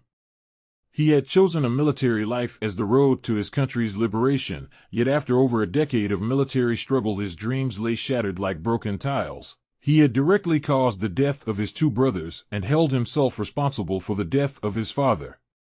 Opium fumes could not obscure these calamities. He participated in the long conferences called by the Protection Army, which decided to fight its way back to Yunnan province and overthrow the regime of Tang Chiao, who, after Tsai Ao's death in 1916, had turned that province into his small personal kingdom and won for himself the hated tide of the little king of Yunnan. During these conferences, General Chu came up out of the black well of his despair and began long and serious discussions with his friend Sung about the state of China and about their own future. They even organized their discussions under specific topics, dissecting each for days until they reached a conclusion. A military life, they decided, was no longer the one for them, but before choosing another they must first study political thought and institutions abroad. Sung settled his wife and children in Sichuan and left at once for Peking. Chu decided to send his wife and child to her old home in Nanqi and to leave the army to join Sung only after the little king of Yunnan had been overthrown. Chapter 12. Just as the new year 1921 dawned, the Protection Army suddenly swooped down upon Yunnan and, after an exchange of no more than a few shots, captured the capital, Yunnan, and took over the province. Many of the old officials and generals in command of various cities transferred their allegiance to the new regime in order to bide their time, while the little king, Tang Chiyao, fled the province with as much loot as he could salvage. The revolutionary reputation of the Protection Army was still alive, so that progressive intellectuals from every part of China again streamed in to help transform the province into a republican base. Yet things were not the same as in the past, and Chu Teh watched the scene with skepticism. Almost every province of the country was under the feet of marching warlord armies, crops were trampled underfoot, dust clouds settled and turned to deserts, and dispossessed peasants by the millions sought a daily bowl of rice by enlisting in one or another army. Anarchy, chaos, and despair had reigned for years. Peking was nothing but a market where warlords and foreign bankers traded over the prostrate body of the country. Dr. Sun Yat-sen made alliance with this or that warlord, trying to choose the lesser evil, only to be betrayed time and again. Unable to see any way out, Chu Teh resigned from the Protection Army and announced his intention of going abroad to study. His fellow officers urged him to remain until the new regime was firmly established and to become police commissioner until that time. He agreed after prolonged arguments, then sent for his wife and son, who soon joined him. He had agreed to remain, yet Yunnan revived tormenting memories of the past. Wandering about the broad, clean streets, the ghost of his youth arose to taunt him. Here, years before, he had marched and sung in triumph at the overthrow of the Manchus. There, beyond the city walls, lay the military academy where he had fervently studied how to save the country from disaster, and here he had stormed the walls of the viceroy's yamen. Cao had spoken in triumph from this square, and there, in that building, had planned the overthrow of Yuan Shikai's monarchy. What was it Tsai had said? Something terrible that seemed to apply to him also. In any case, I have little time left. Here were the fine buildings, the broad roads, the new schools built under the leadership of his young, dead leader, and over there his young wife had studied and, on Sundays, walked with him and talked of the new, peaceful, and progressive China of the future. She was dead and Tsai was dead, and now he was a man of 35, an official who smoked opium, with a fine wife, but with more than one woman on the side when it pleased him. He stood in the wreckage of his own personal dreams and his dead hopes for his country. Why did he remain? He asked himself, and found an excuse in Dr. Sun Yat-sen's new proclamation to the nation. Dr. Sun had said that the 1911 revolution had only partially realized the principle of nationalism but had done nothing to carry out his other two principles, democracy and the people's livelihood. Dr. Sun said that a rejuvenated Kwangtung province in the south would become the soil in which his three principles of nationalism, democracy and the people's livelihood would soon take root and spread to the Yangtze and Yellow River valleys. Who was it who once asked him questions about the salvation of China? Yes, his old teacher, Mr. Xi, had asked him if China in 1900, the year of the Boxer Rebellion, was stronger than in previous decades when it had been repeatedly defeated by one foreign power alone, or two at best. It was weaker in 1900 than in the previous half-century, but now, 21 years later, every imperialist power had a finger in the Peking government and each had its own warlord running dog. Could Yunnan save the Republic as it had tried to do in 1915 to 1916?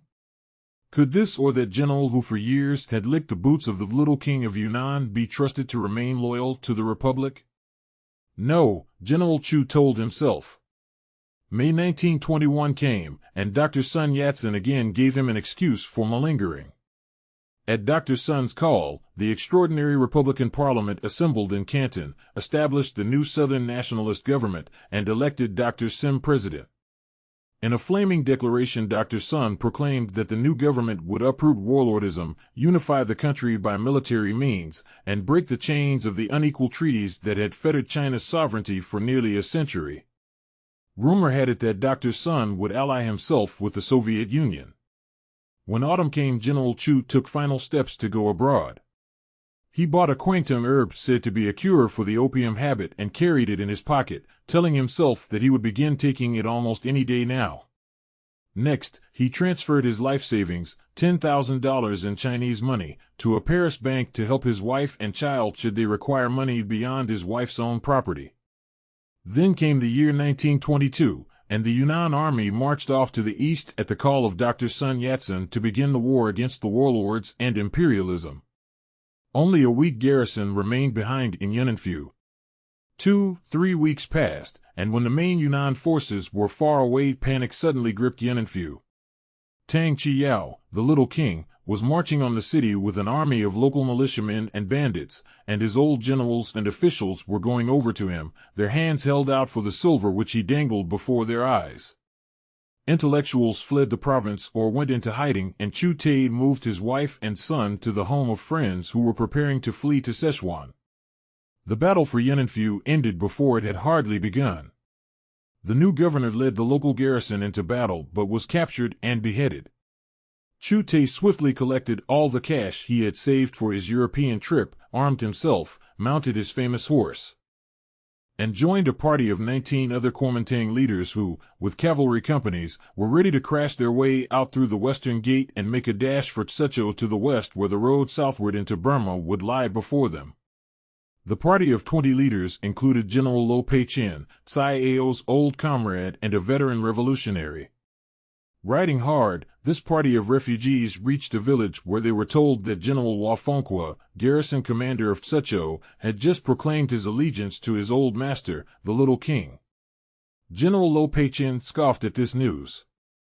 Wa Fengque, he said, was one of his old friends who had once been his subordinate. Wa would remain loyal to old friendship and would allow the refugees to pass through to Burma.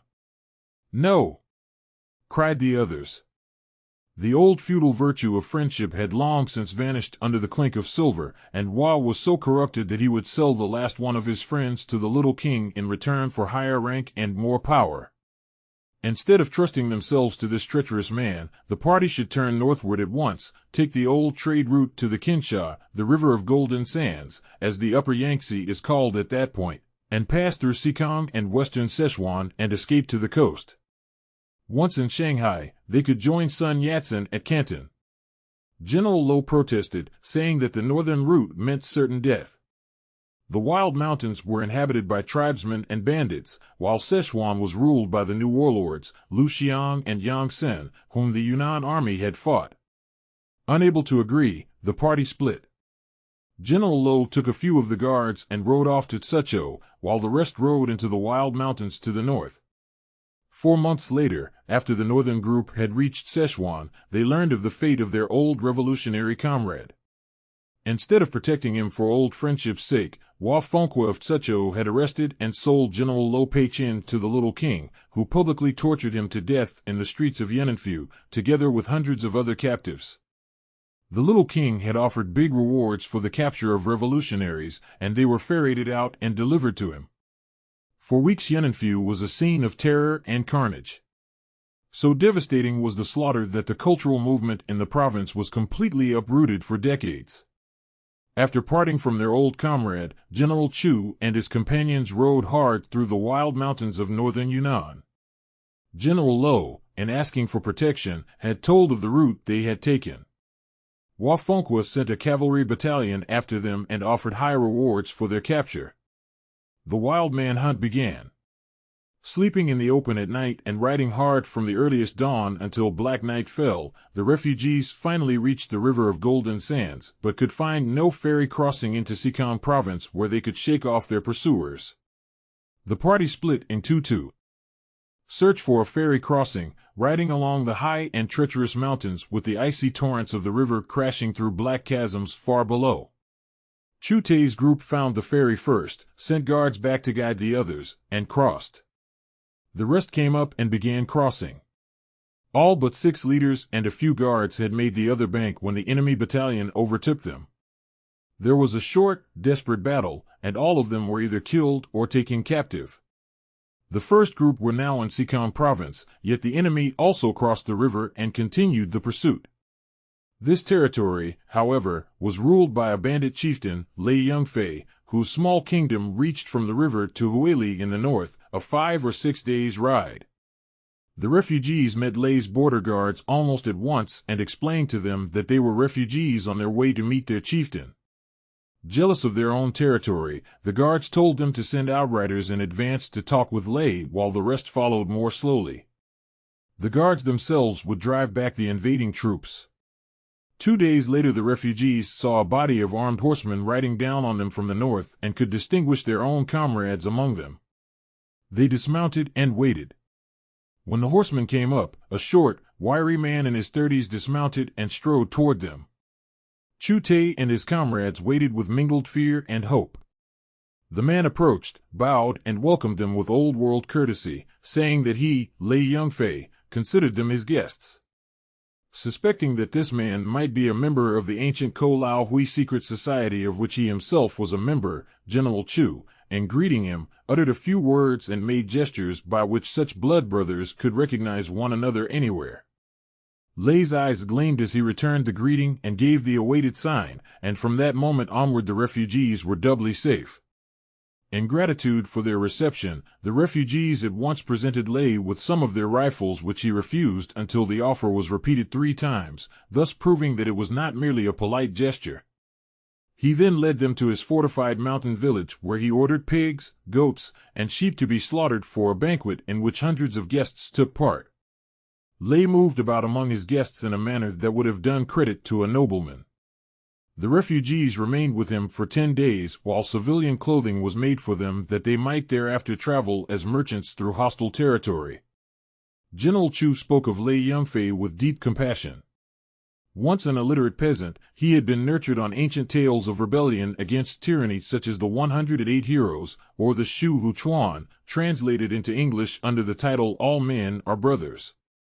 Preceding and during the 1911 revolution, he and other Ko Lao Hui brothers had had loose connections with the Republican Tung Ming Hui. During the revolution they had driven out the landlords and confiscated and divided the land. Energetic and with unusual gifts for leadership and organization, Lei had organized the peasants into an army which now, in 1922, was 5,000 strong, including, strangely enough, some Lolo tribesmen. The landlords and the Szechuan warlords called him a notorious bandit chieftain. He was a bandit all right, General Chu admitted. When the crops failed or food grew scarce, he raided prosperous towns beyond his territory, robbing the rich to feed the poor. Compared with the warlords, he was a righteous and honorable citizen. Banditry, after all, is a class concept. If sufficiently successful at it, you might found a kingdom and your descendants might be known as noblemen. In the chaos that followed the abortion of the 1911 revolution, Lei had seen and learned many strange things. Many men had fled to him for refuge and he had protected them. He tried to emulate the great and benevolent bandit leaders of the past who stride across the pages of our folk literature and are adored by the people. In 1922 he was being hard-pressed by the Szechuan warlords who were trying to conquer his territory. He had thrown them back repeatedly. He and I became friends and spent hours together talking about the state of China. He was an alert and intelligent man who asked me 1,000 questions, and as we talked he urged me to remain with him to advise and teach him. When I said I was determined to study abroad, he became very sad. Before leaving, I presented him with my most precious possessions, my automatic pistol and my fine, beautiful horse. I accepted from him only a mountain pony to continue my journey. I also gave him my wife's address in Nanchi and invited him to make it his home if he ever visited the region or needed a refuge. When we left, he rode with us for many miles, then sent an armed escort up to within a mile of Huili, where his territory ended. Months later, when I was in Shanghai, my wife wrote me that Lei had sent a man to Nanchi with my horse and to inquire about me. A year later, while I was in Germany, my wife again wrote me. Lei Yongfei had come in person to take me back with him. He was very disappointed to discover that I was abroad. My wife's family entertained him as an honored guest. Still another year passed, and I read in the Chinese press that he had just been killed in battle with troops of the nephew of the Szechuan warlord, Lu Xiang, and his territory overrun. I felt very badly, for Lei Yongfei was a better man than his enemies. After leaving Lei's territory, Chu Teh and his comrades took new names and gave their occupation as merchants traveling with an armed escort, as was necessary through such dangerous territory. Riding up over the snow-mantled mountains, they crossed the wild Tatu River where the Taiping army under Shitakai had perished 60 years previously. General Chu's travel through this region stood him in good stead 13 years later when he led the Chinese Red Army through it. Reaching the Yachu district, the party turned due east and passed down through Szechuan. It was while in Yachu that Chu smoked his last pipe of opium. Each night and morning he began brewing the quangtung herb which he had bought months before to cure himself of opium addiction. He drank the brew assiduously, but it was a grueling period. Deprived of the drug, he could not sleep at night and, during the day, became so weak and exhausted that he could hardly keep his saddle. It was the hardest battle he had ever fought, for it was against himself and the craving that tormented him. By mid-May, when the party reached his wife's home in Nanchi, he still suffered from insomnia and would arise from his bed at night to wander about or read. Yet he was on the way to victory. The refugees were surprised that they were not molested by the Szechuan warlords, whose agents were everywhere and had learned of their arrival. His wife and old friends, who told them the tragic fate of their captured comrades in Yunanfu, also explained that the Szechuan warlords were now so firmly entrenched that they were even trying to enlist experienced military men. The rest of the party took ship at once and left for the coast, but General Chu remained for a few days to be with his wife and child. His son was now a dark-skinned little chatterbox, 6 years old, a pocket edition of himself and a gay little fellow who adored sitting on his father's lap to read what his mother had taught him. Kuli, Kuli, the child would read proudly. That means bitter strength. Ku, look.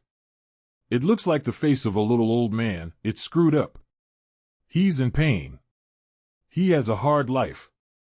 Just as he was preparing to leave for the coast, Chu received a telegram from General Yang Sen, the warlord who ruled eastern Szechuan.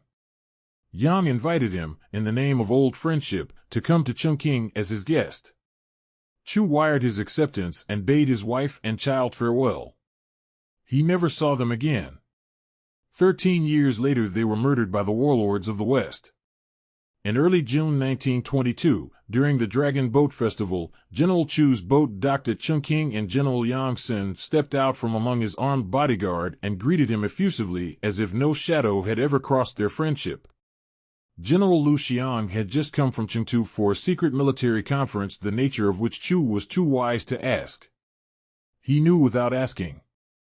Wars had been raging in other parts of the country for months. Dr. Sun Yat-sen's expedition against the warlords had failed. The Yunnan army had taken part in that expedition. The governor of Kwangtung province, left behind in Canton while Dr. Sun was at the front, had sold out to British bankers of Hong Kong and staged a coup d'état. Song Qingling, Dr. Sun's wife, had escaped to Shanghai where Dr. Sun soon joined her. With this new abortion of the revolutionary movement, General Wu Peifu, strong man of British imperialism, was now master of Peking and of most of China. General Chu did not have to be told that the Szechuan warlords had allied themselves with Wu and that they knew no allegiance except to themselves. He also knew that either of them would betray the other and usurp all Szechuan when he felt himself strong enough to do so. The brief description which General Chu reluctantly gave of his week in Chungking sounded like some scene lifted from the page of a medieval tale.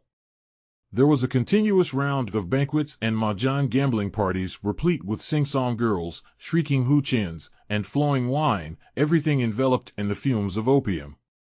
Neither of the warlords smoked, yet they offered Chu the customary opium pipe and expressed surprise that he had given up the habit.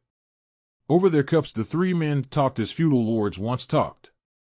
Reviewing past battles, they recalled just what each had done at such and such a time, praising one another's brilliant maneuvers while belittling their own. Not one word was uttered about the soldiers who had fallen like leaves in autumn, not a word about the suffering peasants or the crops trampled under the feet and hoofs of the opposing armies. Above all, nothing was said about Sun Yat-sen and the fate of the Chinese Republic. As Chu Teh had anticipated, Yang Sen invited him to join his staff, and was unable to understand how a defeated general 36 years of age, without a fortune and apparently without a future, could refuse. "Why did you refuse?" I asked General Chu. "I was not that old or corrupt," he retorted. "Why did you go to Chungking at all?" I insisted, for I still could not comprehend the spider's web of feudal relations and influences that had surrounded him all his life. Nor could I fully fathom the confused gropings of a man, once a poor peasant, who had tasted power and prestige and at least some of the fleshpots of life. General Chu's mouth was twisted wryly as he explained that it would have been dangerous for himself and his family had he refused Yang Sen's invitation. He had also been curious to see what had happened to a one-time revolutionary. Still another reason was undeniable: he still had one foot in the old order while the other was searching for a foothold in the future. When he explained to his hosts that he was leaving for Europe to study and find a new way of life, they smiled a little, and Lu asked him why he wasted so much time and money when he could merely retire for a time to omation. General Chu's sardonic wit bubbled up at the memory. As you must know, defeated warlords and politicians often retire to some sacred mountain like Omation, where they live for a time in a temple to build up a reputation for piety and scholarship before making a comeback. They always let it be widely known that they are composing poetry, communing with their souls, and seeking a virtuous way of life. If unable to write poetry themselves, they hire some degenerate intellectual to do it for them. Some of them also make long trips to sweep the graves of their ancestors and thereby prove their filial piety. For a time they drop the butcher's knife and become a saint. When I still assured General Yang that I intended to study abroad, he assured me that there would always be a place waiting for me on his staff when I returned. 1 week later I was in Shanghai. Book 4. The Quest Chapter 13. Before leaving for Europe, General Chu had decided to achieve 3 things. These 3 things were planned as he traveled down the Yangtze to Shanghai, for he had a lifelong habit of methodical planning before he acted. First, he would enter the French hospital in Shanghai to cure himself of the insomnia that had tormented him since he gave up opium smoking. He had all but cured himself of the opium craving, but insomnia was a misery and a temptation to return to the drug. Second, he would see something of the coastal regions in the north because he was, in a way, a country greenhorn who had seen nothing of his country except the far west and southwest. The names of the great cities, Nanking, Shanghai, and Peking, were woven into his being, but he had only imagined what they were like.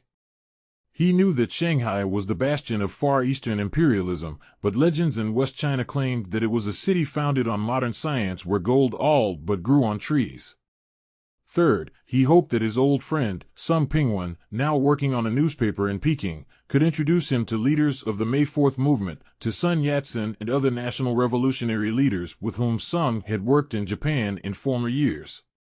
Among the national revolutionary leaders whom he wished to meet was Professor Chen Tu-su, professor in Peking National University, leader of the Great Cultural Renaissance, a founder and the secretary of the infant Chinese Communist Party. Upon reaching Shanghai, General Chu took a rickshaw and went at once to the French hospital, where he reported that he had cured himself of opium smoking, but that he still could not sleep at night. Could they cure him?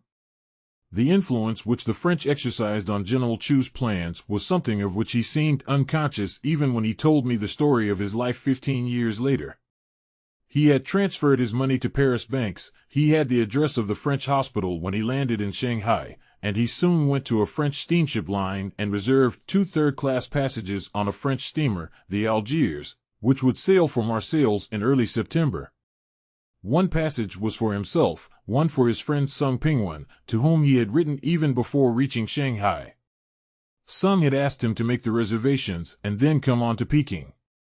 When Chu Teh left the hospital, after a week there, he went with a Yunnan refugee friend, a member of the old Tung Ming Hui, with whom he lived for another week while he explored the city of which he had heard such fabulous tales. While in the hospital, his friend had brought him books and newspapers, and he had read them with methodical thoroughness. A new wind had begun blowing through China, and the press he read was filled with reports of the new labor movement and the Communist Party which guided it. From what he read, Chu Teh decided to join the new Communist Party.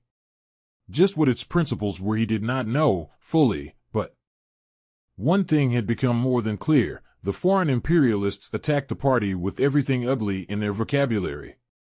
If this party was regarded by the foreign enemies of China as a menace to them, it was the party for Chu Teh. The Communist Party had been formed on July 1, 1921, just 1 year before Chu reached Shanghai. It was still small and weak, but it was an offspring of the May 4th movement and was anti-feudal, anti-militarist, and anti-imperialist. Its leaders were primarily students, professors, and other intellectuals, yet it was a party based on the workers and peasants, and it was the organizer of the new labor movement which had just won a great victory over British imperialism. This victory, the first victory over foreign imperialism in Chinese history, had stirred the whole country. In January 1922, while Chu Teh and his comrades were riding hard through the mountains of Yunnan, the Chinese seamen of British Hong Kong had demanded an increase in wages and the recognition of their underground seamen's union. British seamen had unions and had just won a big increase in wages, but the Chinese had had no increase in wages for 8 years, years during which the cost of living had gone up by more than 200%. The British of Hong Kong rejected all the Chinese demands and arrested and imprisoned the seamen union leaders who made them. These leaders were beaten up in prison and one of them killed. At the call of the union leader, Su Chaojin, who had escaped arrest, the seamen struck work to a man, and within 24 hours every Chinese worker in the great port of Hong Kong, including even the servants in the homes of their white and Chinese masters, also walked out. Hong Kong, proud bastion of British power, was paralyzed for 50 days. The strike ended with the recognition of the Seamen's Union, a small increase in wages, and an apology to the arrested and beaten-up men. General Chu's voice trembled when he spoke of this first Chinese victory over foreign imperialism, which aroused wild enthusiasm in all China. Sun Yat-sen's government at Canton had contributed $200,000 to the strike fund, Chinese generals had sent heavy contributions, and workers of the whole country had given their pennies. Workers of the Soviet Union had taken up collections for them, and the British Labour Party had raised the Hong Kong strike issue in the House of Commons. The victory of the Hong Kong workers, General Chu declared, was the opening shot of the Chinese working class in the liberation movement of the Chinese people and nation. It inspired all Chinese workers. During the strike, the railway workers on the Peking-Hankow Railway walked out. 2 days later, the railway strike ended with an increase of $1 a month in wages and the right of the workers to organize workers' clubs, the seedbed of the trade union movement. The leaders of the railway strike and some of the key leaders of the Hong Kong strike were communists. As with India and other colonial countries, General Chu said, our Chinese labor movement was never narrowed down to mere economic gains. Of course, it fought for higher wages, shorter hours, and human conditions for workers, but it was also political from its inception. It was also directed against militarism and imperialism. This was because it was led by the Communist Party. On May 1, 1922, 1 month before General Chu reached Shanghai, the railway workers, fathers of the Chinese labor movement, called the First National Labor Congress. This Congress, held secretly in Shanghai, elected a committee whose task it was to begin the immediate organization of workers of the entire country. It also issued a historic proclamation which called for industrial, as opposed to trade, unions, an 8-hour day, civil rights and educational opportunities for workers, and demanded the end of the whipping and other cruel treatment of workers in factories. General Chu emphasized the fact that it was not uncommon for both foreign and Chinese factory owners and foremen to walk around in their factories with whips in their hands, hitting anyone who worked too slowly or who fell asleep from exhaustion at his machine. Before 1927, the killing of workers was not at all unusual. The workday ranged from 12 to 14 or more hours, wages were barely enough to keep workers alive for a few years, and the workers' quarters were dark and sanitary tenements that resembled rabbit warrens where sickness and disease lurked.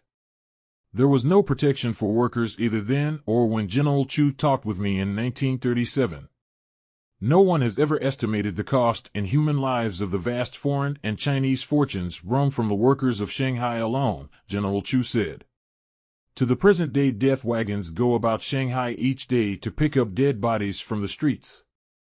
30 to 50,000 such bodies are picked up and buried in paupers' graves each year in Shanghai. Other thousands are buried by their relatives and friends. Others are not counted at all, but thousands of exhausted workers are dismissed from factories each year and told to go back to their native villages to die. General Chu had set out to explore Shanghai, this fabulous city of wealth and privilege of which he had heard and read.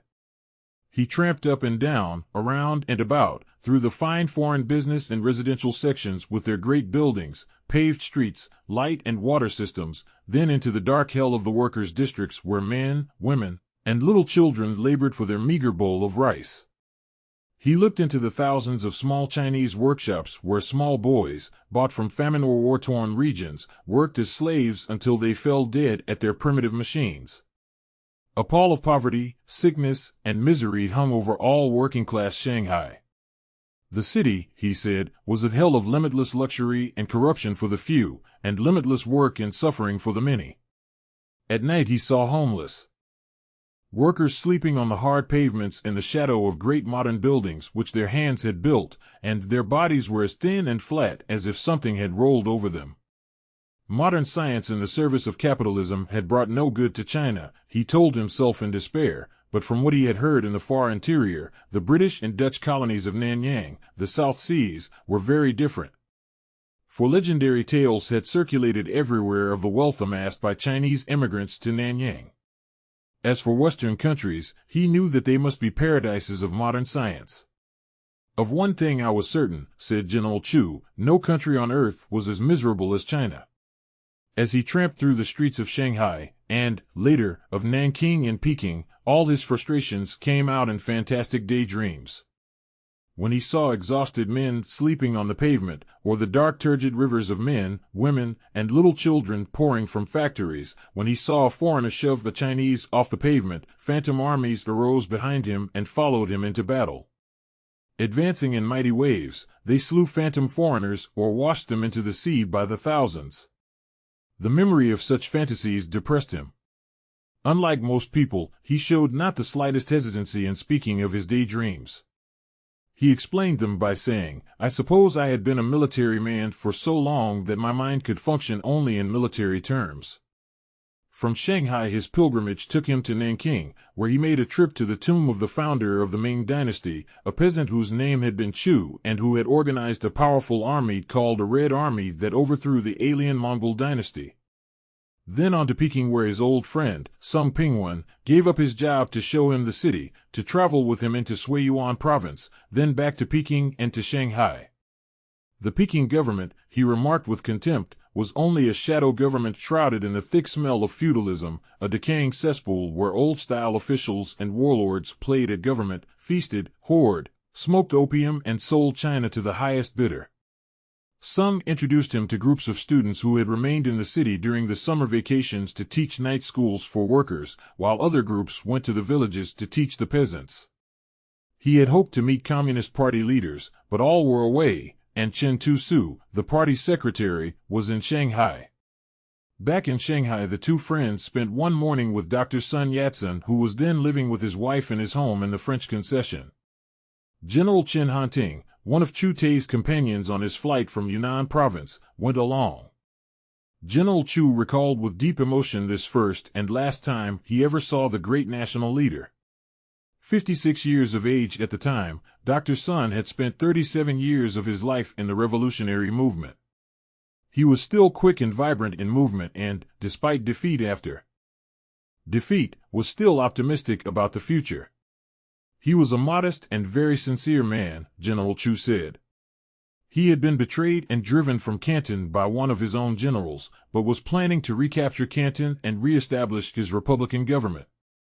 To do this he could depend on the Yunnan army, then in Guangxi province, and asked us to help him. He wanted us to return to the Yunnan army and reorganize it. He could give us an initial sum of $100,000. General Chen accepted the offer at once, but Sung and I refused. Dr. Sun listened carefully to the reasons for our refusal. Sung and I had lost all faith in such tactics as the alliances which Dr. Sun and his Kuomintang followers made with this or that militarist. Such tactics had always ended in defeat for the revolution and the strengthening of the warlords. We ourselves had spent 11 years of our lives in such a squirrel cage. The Chinese Revolution had failed, while the Russian Revolution had succeeded, and the Russians had succeeded because they were communists with a theory and a method of which we were ignorant. We told Dr. Sun that we had decided to study abroad, to meet communists and study communism, before re-entering national affairs in China. The Great Hong Kong Strike victory, together with the rise of the labor movement in China, proved to us that the communists knew something we needed to know. Dr. Sun had no prejudice against communism, but he asked us why, if we wanted to study abroad, we did not go to America, which had no feudal background and where there were many progressive institutions. We replied that neither of us had enough money to study and live long in America, and that we preferred Europe where the socialist movement was said to be strongest. America might be all right for Americans, we reminded him, but it had never helped him in his struggle for the Republic. It had only helped and recognized his enemies. Yet he had looked to America for help in all the years he had spent in the revolutionary movement. European countries had done the same, of course, but now there were new social forces in Europe which would be of more help to us. Dr. Sun agreed with us. He talked of formulating new policies for the Kuomintang, but just what they were we did not learn at the time. Another 2 years passed before these became clear. He then formed an alliance between the Canton Revolutionary Government and the Soviet Union. Following these talks with Sun Yat-sen, the three friends called on Wu Hanmin, a right-wing Kuomintang leader, with whom they remained for a short time only.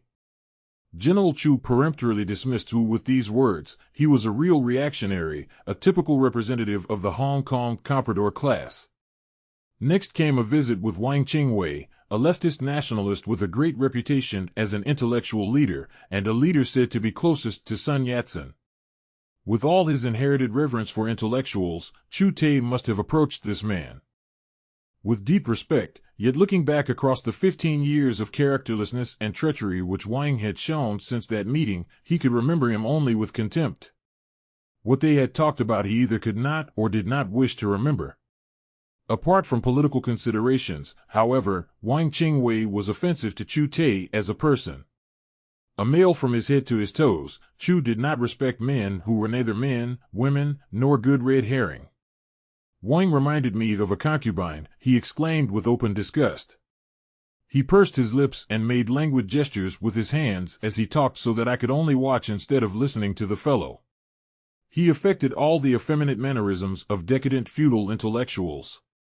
He was like a female impersonator in an old Peking opera. His wife was present. She was a mannish woman and very rich. He had no money. She controlled the money, and she controlled Wang through her money. People said she even told him when to go to bed with her and when he might get up. Next came the meeting with Chen Tu-su, secretary of the Communist Party, to which Chu Teh had looked forward. At last he was meeting one of the chief leaders of the Cultural Renaissance, a famous professor, a brilliant writer and editor, and one of the chief organizers of the Communist Party. Chen was about 40 at the time, vigorous and decisive, watchful and reserved in manner.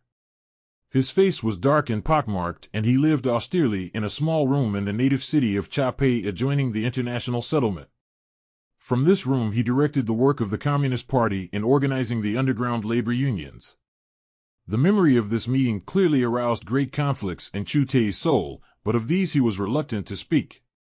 The great political struggle that had raged around Chen in the years that had since passed may have explained his reluctance, though only in part.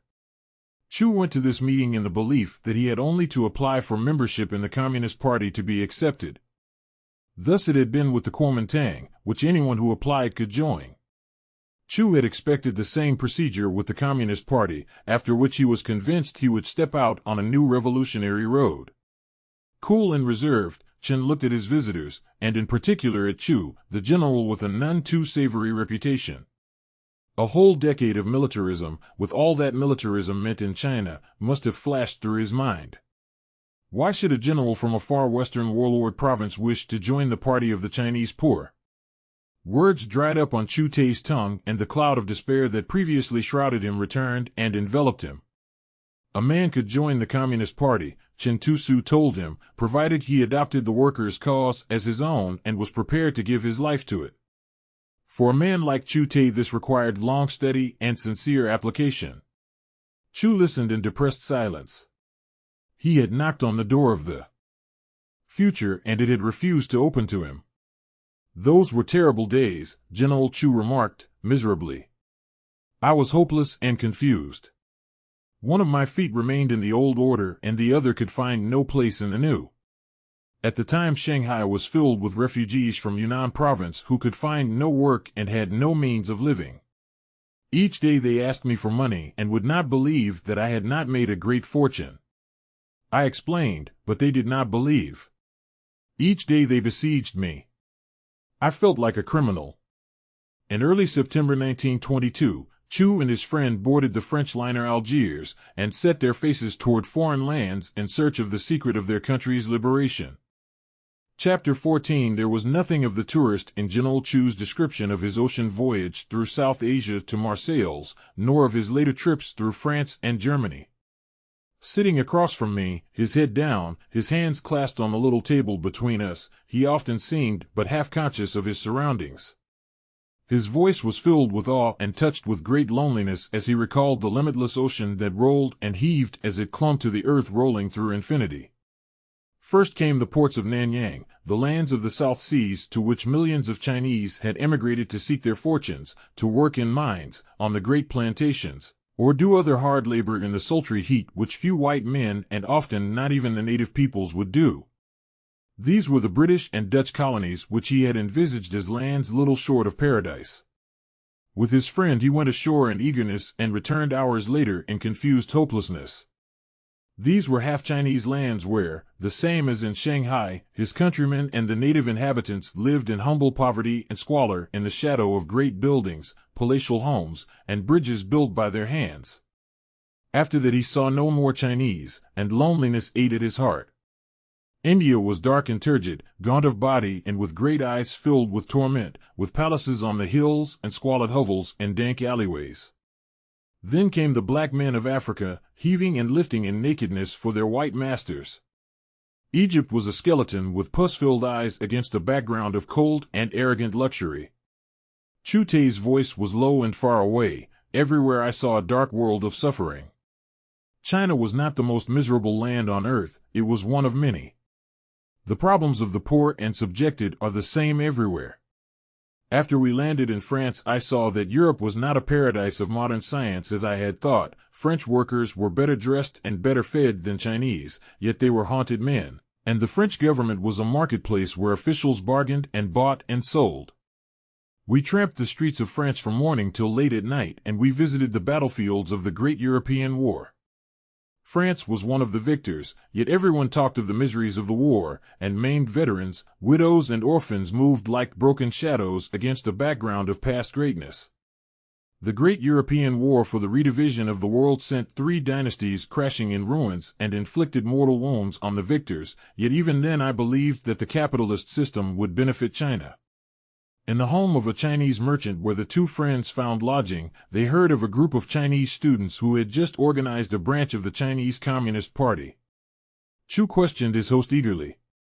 The chief organizer of the group seemed to be a student named Zhou Enlai, a man who with his companions later made history in China, Chen Yi, Ni Yongchen, Li Lisan, Li Fuchun, and Tsai Chang, Li's wife. How to reach this group their host did not know, but someone gave them the Berlin address of Zhou Enlai, who had gone to Germany to organize another group there. Taking the train, the two friends arrived in Berlin in late October 1922, and went directly to the address of Zhou Enlai. Would this man receive them as fellow countrymen, or would he treat them with cold suspicion and question them cautiously about their past careers as militarists? Chu Teh remembered his age. He was 36, his youth had passed like a screaming eagle, leaving him old and disillusioned. When Zhou Enlai's door opened, they saw a slender man of more than average height with gleaming eyes and a face so striking that it bordered on the beautiful. Yet it was a manly face, serious and intelligent, and Chu judged him to be in his middle 20s. Cho was a quiet and thoughtful man, even a little shy as he welcomed his visitors, urged them to be seated and to tell how he could help them.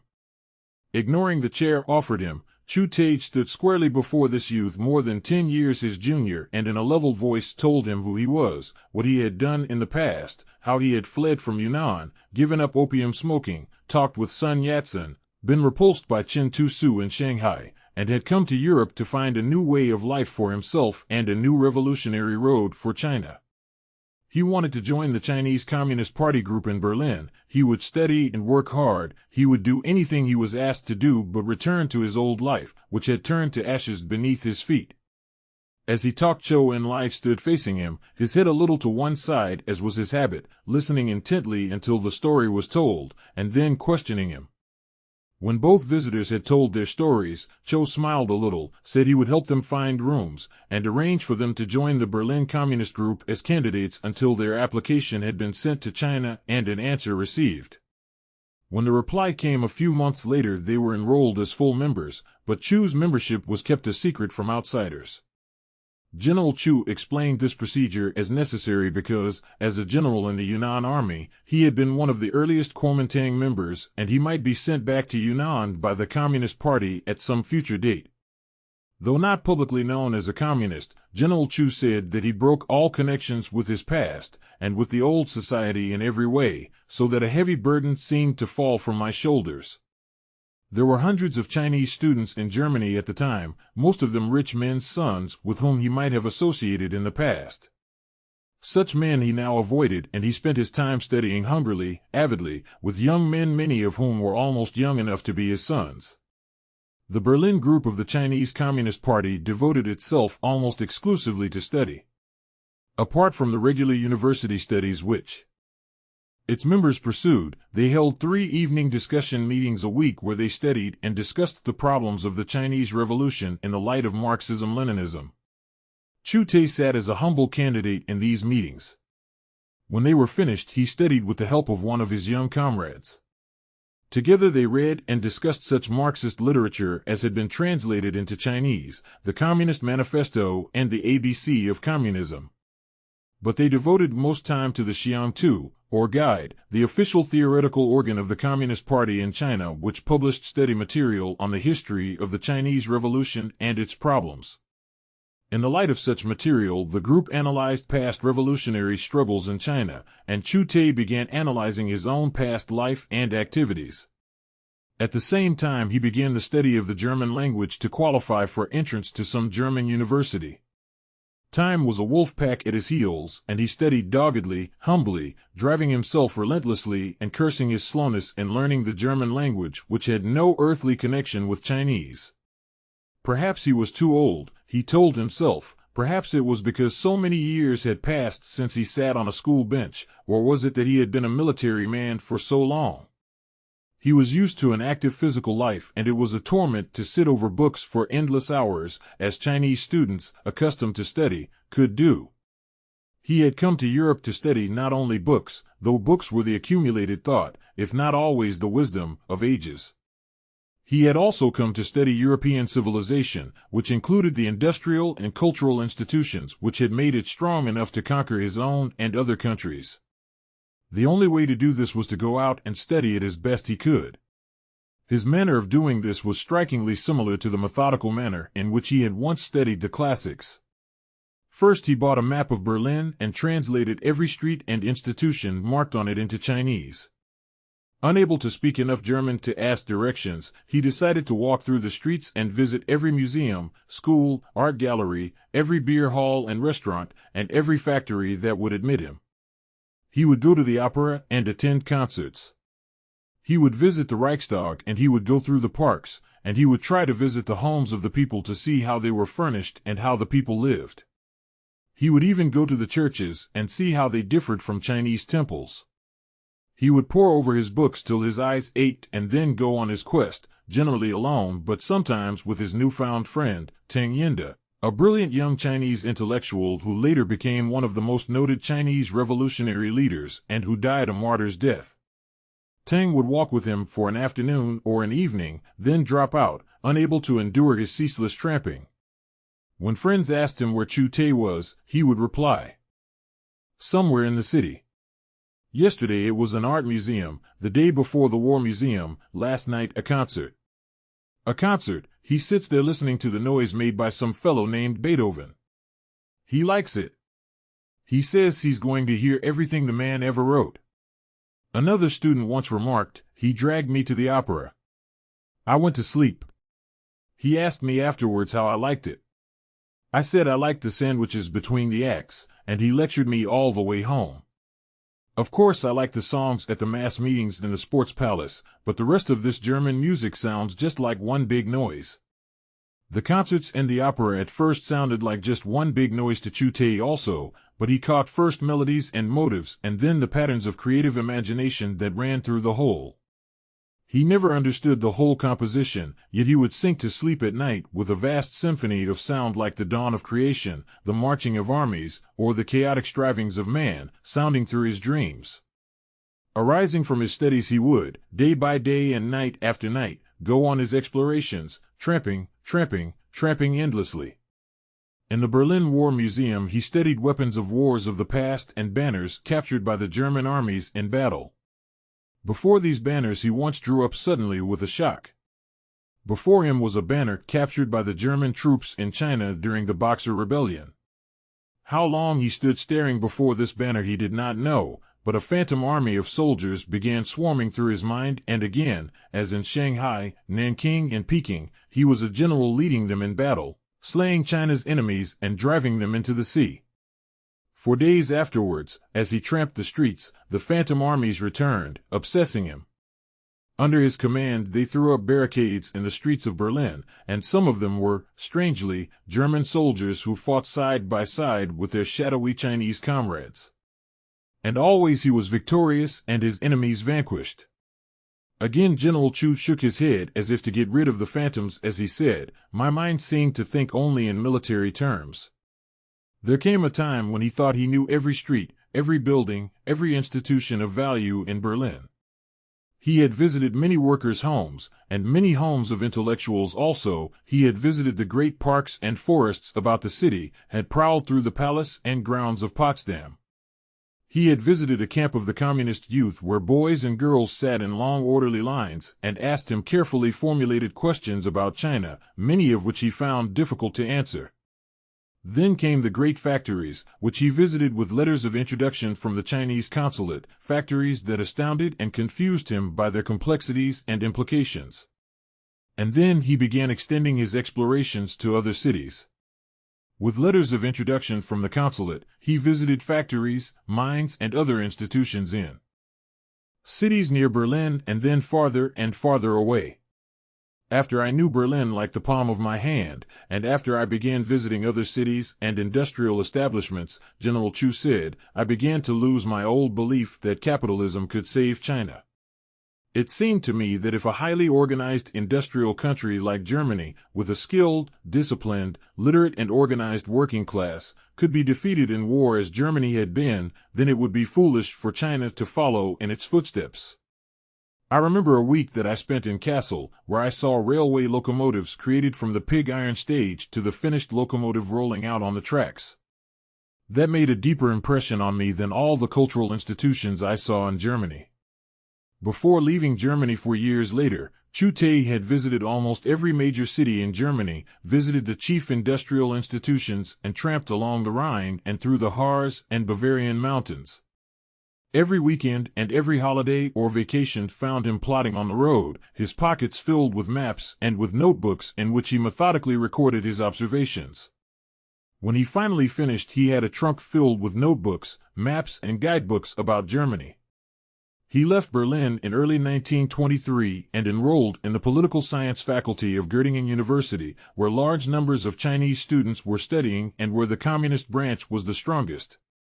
In addition, he took private lessons in military subjects from a baron who had once been a general in the Kaiser's army and from whom he rented a room.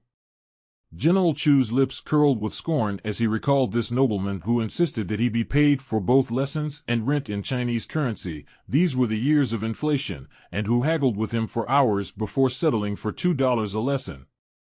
Upon finishing each lesson, the Baron asked for his pay, adding that it was all too little for a man of his standing and knowledge, while General Chu replied truthfully that he had learned little that he did not already know. Though he plugged away at his German and conscientiously attended all university lectures, he felt he learned more in the 3 evening discussion meetings each week of the Chinese Communist branch than he learned in the university. The Xiangtao, chief theoretical organ of the Communist Party in China, continued to provide study material on problems of the Chinese Revolution, past and present, while a Chinese newspaper published by the Paris Communist branch published special articles on international developments and gave a digest of the news of the world. In early 1924, he left Göttingen and returned to Berlin to organize a branch of the reformed Kuomintang along the lines laid down by Dr. Sun Yat-sen at Canton. By then Dr. Sun had recaptured his old revolutionary base in South China and called the First National Congress of the Kuomintang. This party, an amorphous body of middle-class intellectuals drawn from landlord, merchant, and capitalist families, was now transformed into a united front of various groups, including members of the infant Communist Party. The gifted student organizer, Zhou Enlai, together with Chu Teh's old friend Sung Pingwen, and a number of other Chinese students, had returned to Canton. The Zhou became chairman, and Sung the vice-chairman, of the political department of the new Whampoa Military Academy which Sun Yat-sen had just established near Canton and of which Chiang Kai-shek was president. Chiang Kai-shek, an army officer about Chu Teh's own age, had played a minor role in the 1911 revolution at Shanghai, after which he had become a stockbroker in that city and had linked up with the notorious Qingpang, or Green Gang. This Qingpang was an underworld organization that imposed tribute on all Chinese business institutions in Shanghai and engaged in gambling and the white slave traffic. The chief source of income and power of the Green Gang, however, was from opium, and foreigners in China referred to its feudal leader as the Opium Czar of Shanghai. Chiang Kai-shek was one of the officers whom Dr. Sun Yat-sen sent on a short study tour of the Soviet Union. Upon returning to China, he delivered speeches in which he declared that the Communist International was the hope of the world's oppressed. With the transformation of the Kuomintang into a national united front of all revolutionary forces, General Chu said, a new era opened in China. To his old 3 people's principles of nationalism, democracy, and the people's livelihood, Dr. Sun Yat-sen now added his 3 policies as the foundation of his new government. The 3 policies provided for cooperation with the Communist Party, the promotion of the interests of the workers and peasants, and alliance with the Soviet Union. Through the preceding 37 years of his revolutionary labors, Dr. Sun had hoped for and sought the aid of England, France, and the United States. Individuals had sympathized with and helped him, but the bankers and governments of these countries, and the foreign press in China and abroad, had showered terms of opprobrium upon him, calling him a sorehead, a visionary, a Cantonese theoretician, and a disappointed office-seeker. In 1923, following long negotiations, Dr. Sun entered into an alliance with the Soviet government. The new Soviet government had proclaimed the equality of races and the right of colonial peoples to independence. It had also abrogated all unequal treaties and agreements entered into by the old Tsarist and Chinese governments or with any foreign power concerning China. Dr. Sun, as part of the alliance, officially asked for military and political advisors. Michael Borodin became his chief political advisor and General Galen his chief military advisor. Foreign governments and the foreign press in China immediately branded Dr. Sun and his government as Red and Bolshevik. Even many of his old followers regarded his promotion and protection of the labor and peasant movements as an alien importation as dangerous as releasing tigers and leopards. Such men, who sprang from landlord, merchant, or capitalist families, soon heard the dread peasant cry, "Land to the tiller." As peasant leagues formed the Peasant Self-Defense Corps to fight for a 25% reduction in rent and the abolition of usury. In Kwangtung province, where the peasant movement began, the landlords and their armed retainers of the Min Tuan, the landlords' militia, together with local militarists, took up their weapons and met the peasants in battle. The Chinese Peasant Revolution had begun. Until his death in March 1925, however, Sun Yat-sen held all national revolutionary forces together. Only then did many of his old followers organize open and secret cliques which demanded the abrogation of his three policies upon which the movement against warlordism and imperialism was founded. The savage class warfare which later stained the soil and rivers of China with human blood was still slumbering in the womb of time when Chu Teh left Göttingen University and returned to Berlin in early 1924 to organize all Chinese in Germany, behind the new Kuomintang government at Canton. General Chu remarked that it was really a waste of time for him to remain in Göttingen. He had learned enough German to carry on a conversation, but not enough fully to understand involved scholarly lectures. He was a poor linguist anyway and had no interest in securing a degree as Doctor of Philosophy. He had come to Europe to broaden his knowledge of the world, to secure information about Western culture, and to seek a new revolutionary road for China. In Berlin, he could continue his studies of Chinese historical developments while organizing and educating Chinese students in the new principles upon which Sun Yat-sen's government was founded. Staring into the murky darkness of the room about us as if at those far-off scenes, General Chu's voice was sometimes contemptuous, sometimes bitter. Instead of joining the new branch of the Kuomintang, many rich Chinese students in Berlin formed a so-called youth party to fight us. They even sought allies among German monarchists and other similar classes, and they asked the German police to suppress our organization and the little Chinese newspaper which I founded. Since we had no Chinese printing press, our newspaper had to be put out in mimeographed form.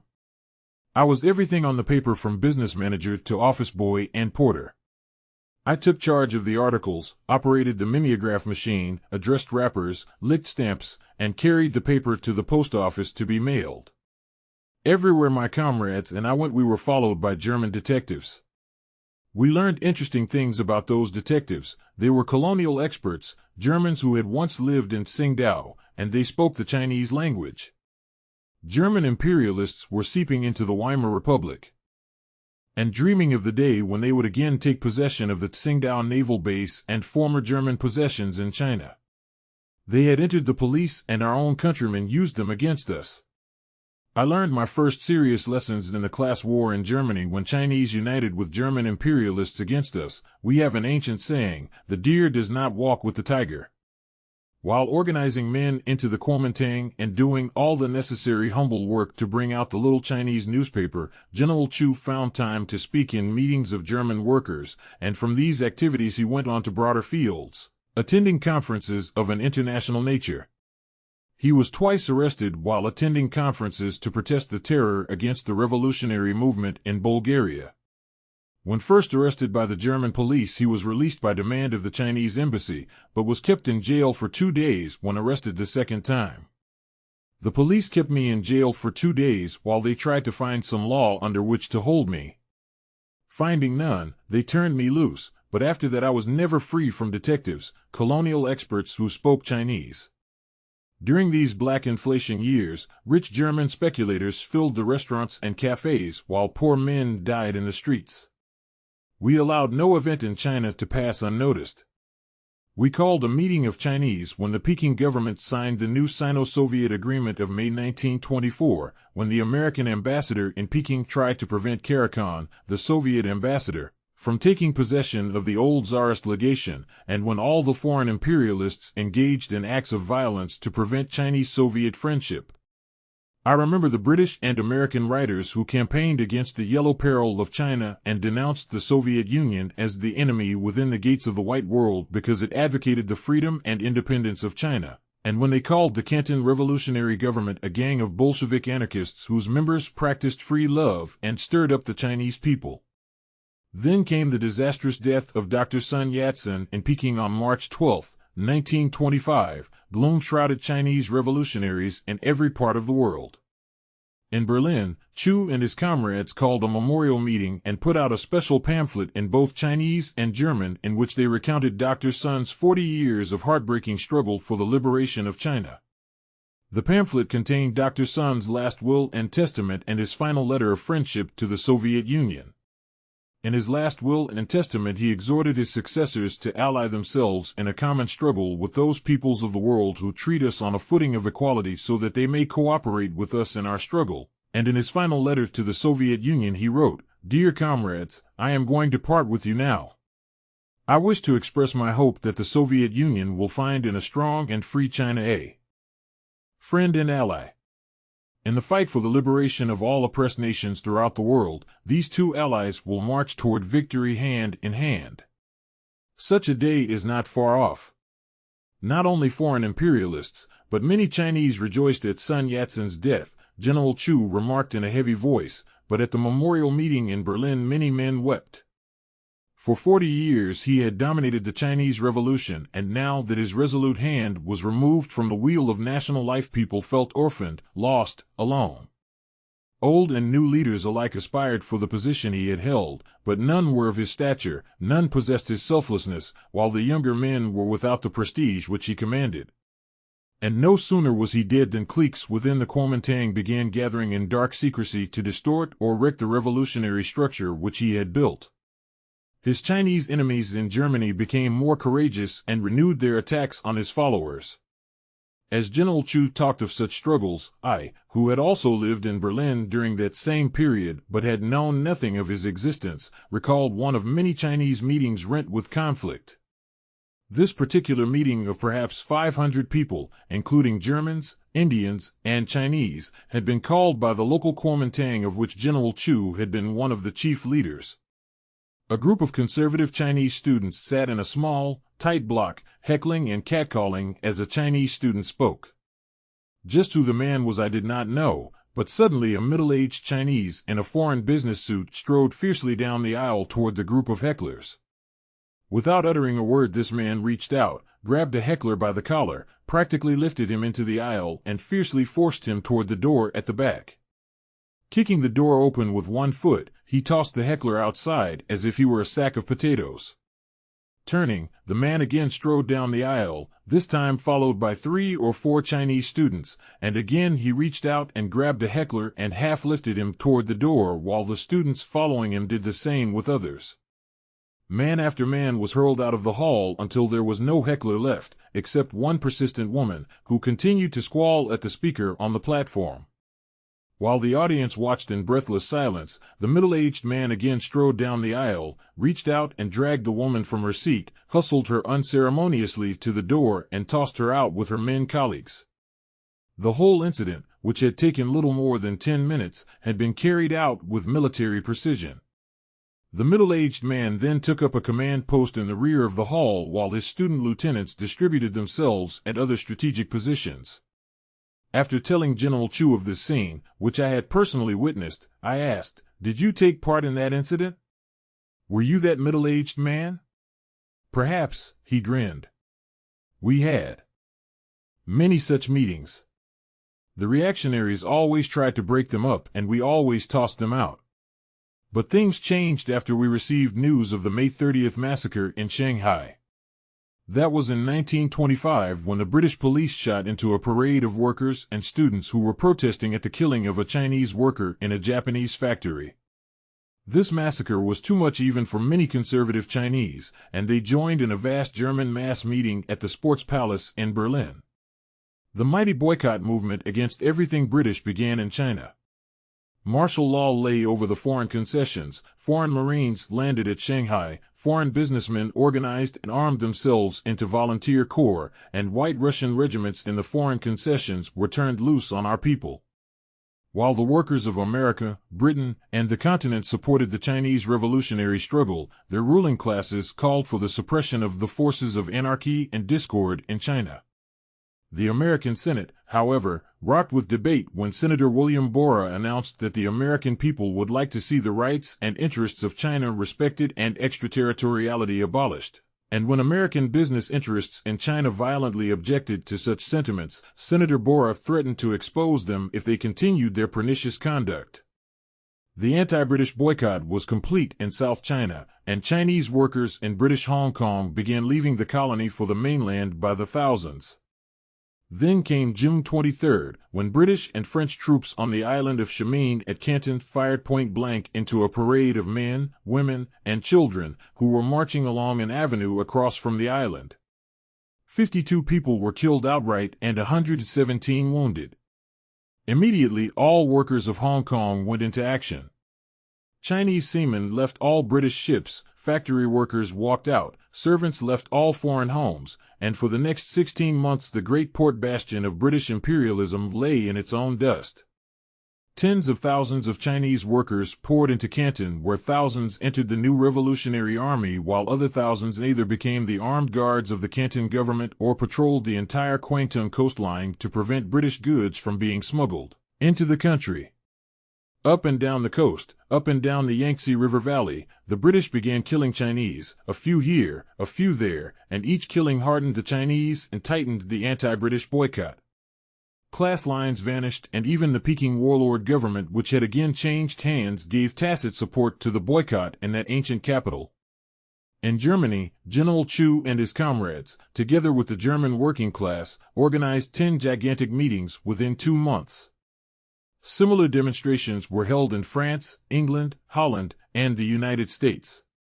The French government replied by deporting 20 Chinese leaders, and the British government demanded in vain that the German government do likewise. The German government, however, compromised by officially forbidding Chinese to participate in public affairs in the country. They might sit in a meeting, but any Chinese who arose to speak faced arrest and deportation. 3 men who defied the orders were forthwith seized and ordered to leave the country within 24 hours. General Chu now decided to return home. His comrades protested, urging him to remain a while longer in Germany and devote himself to a systematic study of economic problems and international affairs before re-entering political life at home. Up to that time, he said, his studies had been of a more general and theoretical nature. He agreed with his friends that he needed systematic training. From the autumn of 1925, therefore, we see Chu Teh sitting with German Marxist instructors, reviewing documents, reports, statistics, newspaper reports, magazine articles, and other material concerned with Chinese and international affairs. The statistical studies were very difficult but of the greatest value to me, because they taught me that ideas which are not based on fact are useless abstractions. Since that time I have been able to judge the seriousness of people, or the honesty of books and newspaper reports, by their use of facts instead of vague ideological fantasies. Study was sometimes difficult for him also because of the news that reached him from China. No sooner had Dr. Sun Yat-sen's body been laid to rest than the reactionaries within the Kuomintang began organizing cliques to destroy the 3 policies on which the Canton revolutionary government was founded. Dr. Sun's only son, Sun Fo, became a member of the reactionary Western Hills clique, which declared war on the 3 policies and established centers of action in imperialist strongholds such as Hong Kong and Shanghai, actions for which their leaders were expelled from the Kuomintang during the Second National Congress of that party in January 1926. It did not prevent them, however, from continuing their work underground. In the autumn of 1925, also, Mr. Liao Chunkai, Sun Yat-sen's closest disciple and friend and author of his worker-peasant policy, was assassinated in Canton by men who were reported to have stated that they had been paid for the job by members of the right-wing Hu Hanmin clique of the Kuomintang. Storm clouds were again gathering over the Chinese Revolution, and General Chu began preparing to return home. But again he went back to his studies with a more peaceful mind after the Second National Congress of the Kuomintang. It was held in Canton in January 1926 and reaffirmed Dr. Sun's basic 3 principles and 3 policies. In a manifesto to the nation it warned that past revolutionary struggles had failed because the intellectuals had not allied themselves with the workers and peasants. The present revolution, the manifesto stated, must reach its significance on the farm and in the factory, and the greatest service any Chinese could render to foreign imperialism would be to break the National United Front. 1 month after this manifesto was released to the Chinese nation, General Chu again was ripped from his studies by another menacing development. Chiang Kai-shek, president of the Whampoa Military Academy at Canton, had staged a coup d'état, apparently aimed at establishing his supreme power. Left-wing Kuomintang and Communist Party leaders and Soviet advisors fled from the city or went into hiding. Chiang's blow was also aimed at Dr. Sun Yat-sen's three principles. His coup was short-lived because General Chu declared Shanghai, and not revolutionary Canton, was Chiang's base of power. Following protracted negotiations with the Kuomintang, a truce was patched up. A number of communist leaders, anxious to preserve the National United Front, agreed to resign their positions provided Chiang would adhere to Dr. Sun's three people's principles and three policies. Playing for time, Chiang complied. He issued a public statement in which he admitted his mistakes and pledged his adherence to Dr. Sun's three policies. Among the communists who resigned their positions was Zhou Enlai, chairman of the political department of the new Revolutionary Army. General Tang Yenda, the brilliant revolutionary intellectual who had been Chu Teh's old friend in Berlin in previous years, took Mr. Chow's place. Chu Teh's old friend, Sung Pingwen, remained vice chairman under Tang. Chiang Kai-shek hated Tang Yenda also, General Chu remarked, but could do nothing about the matter at the time. A few years later, however, his agents secretly kidnapped Tang in Shanghai and took him to Nanking, where Chiang killed him. Chiang's coup d'état at Canton failed for the moment, but he merely bided his time until he could reach Shanghai with the Revolutionary Army. He was appointed commander-in-chief of the Northern Expedition, which was preparing to leave for the North in June or July. We made many mistakes in the Chinese Revolution, and our dealing with Chiang Kai-shek in Canton in 1926 was one of them. Yet our party was young, weak, and inexperienced. We were merely one of a number of parties and groups in the National United Front. Chiang's abortive coup, combined with other counter-revolutionary acts and outbreaks, alerted Chinese revolutionaries throughout the world. Many left for home, and I hurried with my studies that I might be home by the time the Northern Expeditionary Army against warlordism and foreign imperialism got underway in July. For the next 3 or 4 months I studied almost night and day. One evening in mid-June, General Chu left his books and documents and joined a group of 9 other Chinese with whom he went to a mass meeting on China in the Sports Palace in Berlin.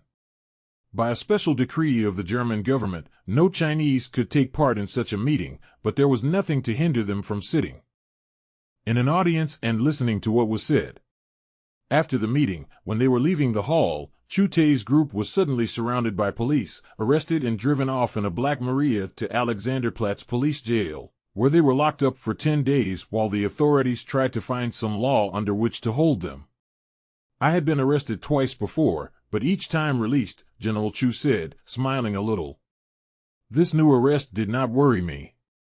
I was merely curious to learn what imprisonment was really like.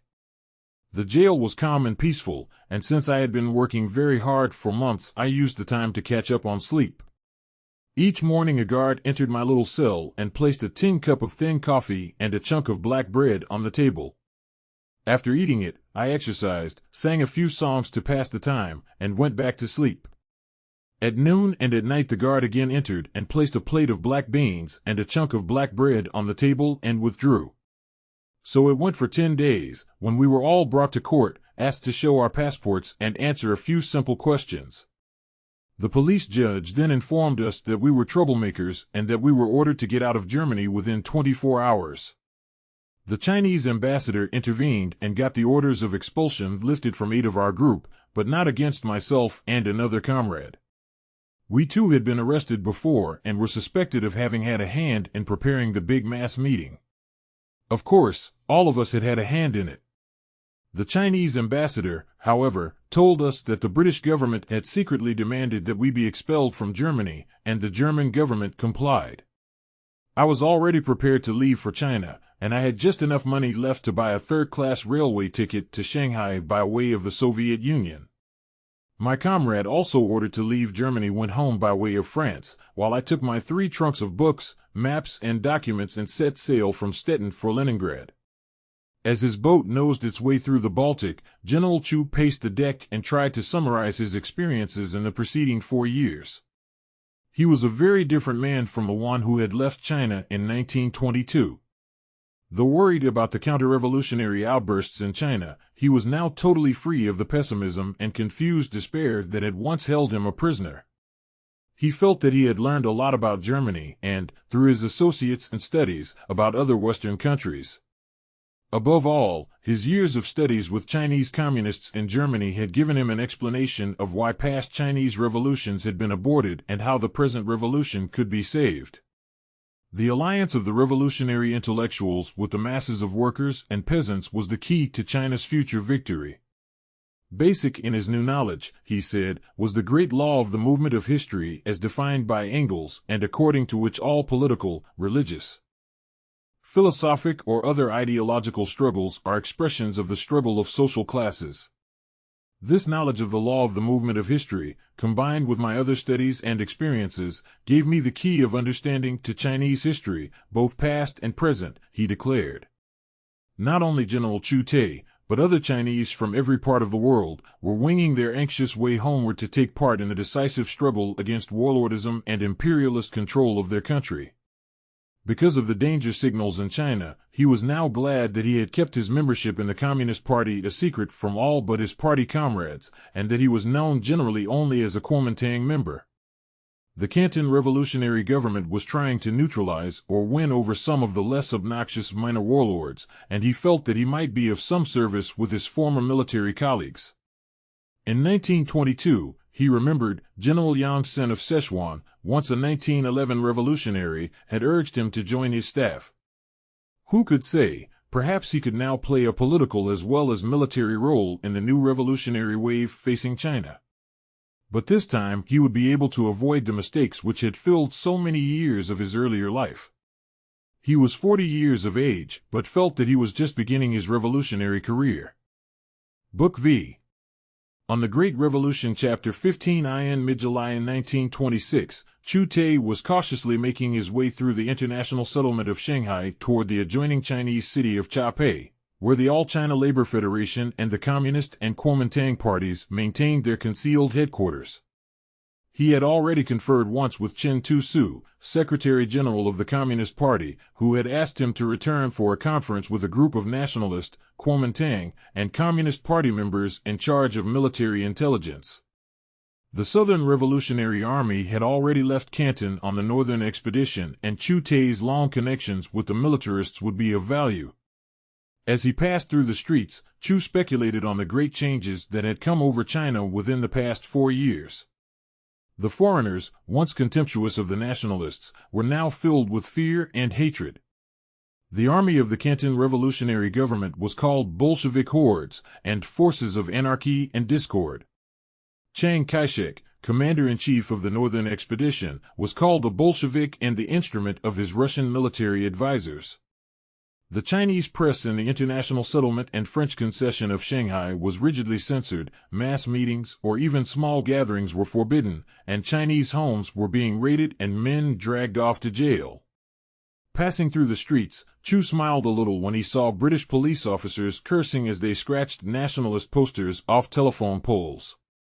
Further on he saw other officers directing Chinese policemen who with brushes and paint buckets were whitewashing nationalist slogans off walls.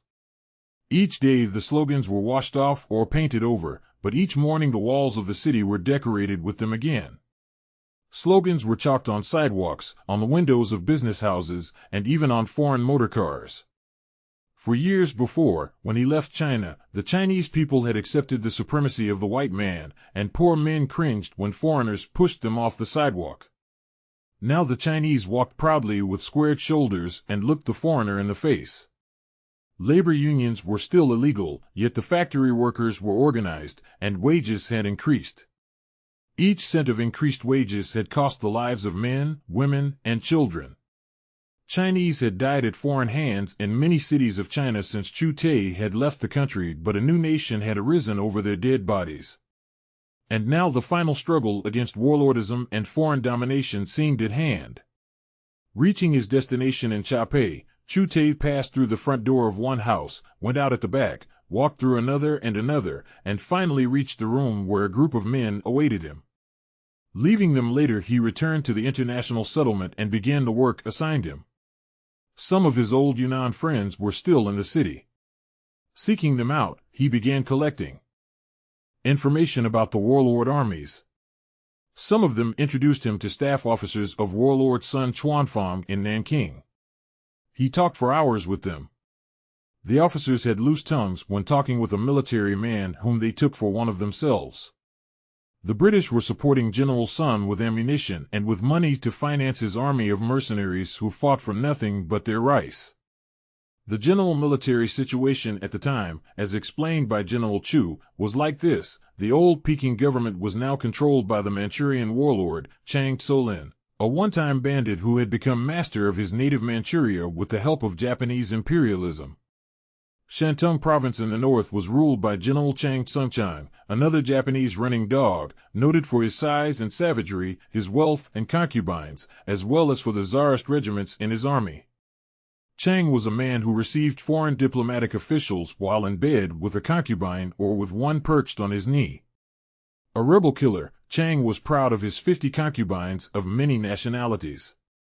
He had, in fact, once walked into the roof garden of a big foreign hotel in Peking, followed by a platoon of concubines walking single file behind him. Shanxi province in the northwest was ruled as a small medieval kingdom by General Yan Xishan, who always allied himself with any warlord strong enough to hold Peking. If he ever felt strong enough, Yan would also try to make himself master of the capital. The Yangtze River Valley, which British interests regarded as their bailiwick, was ruled by two warlords, both supported by Britain. The lower Yangtze, including Shanghai and Nanking, and the provinces adjoining the river to the south, were ruled by General Sun Quanfang, while both sides of the river to the west and up to Sichuan were the stamping ground of General Wu Peifu, deposed head of the Peking government who was nevertheless allied with the new rulers. Wu's subordinate, General Tang Xingqi, ruled Hunan province to the south, but was dickering with the nationalists. Wu was the most powerful of all the warlords.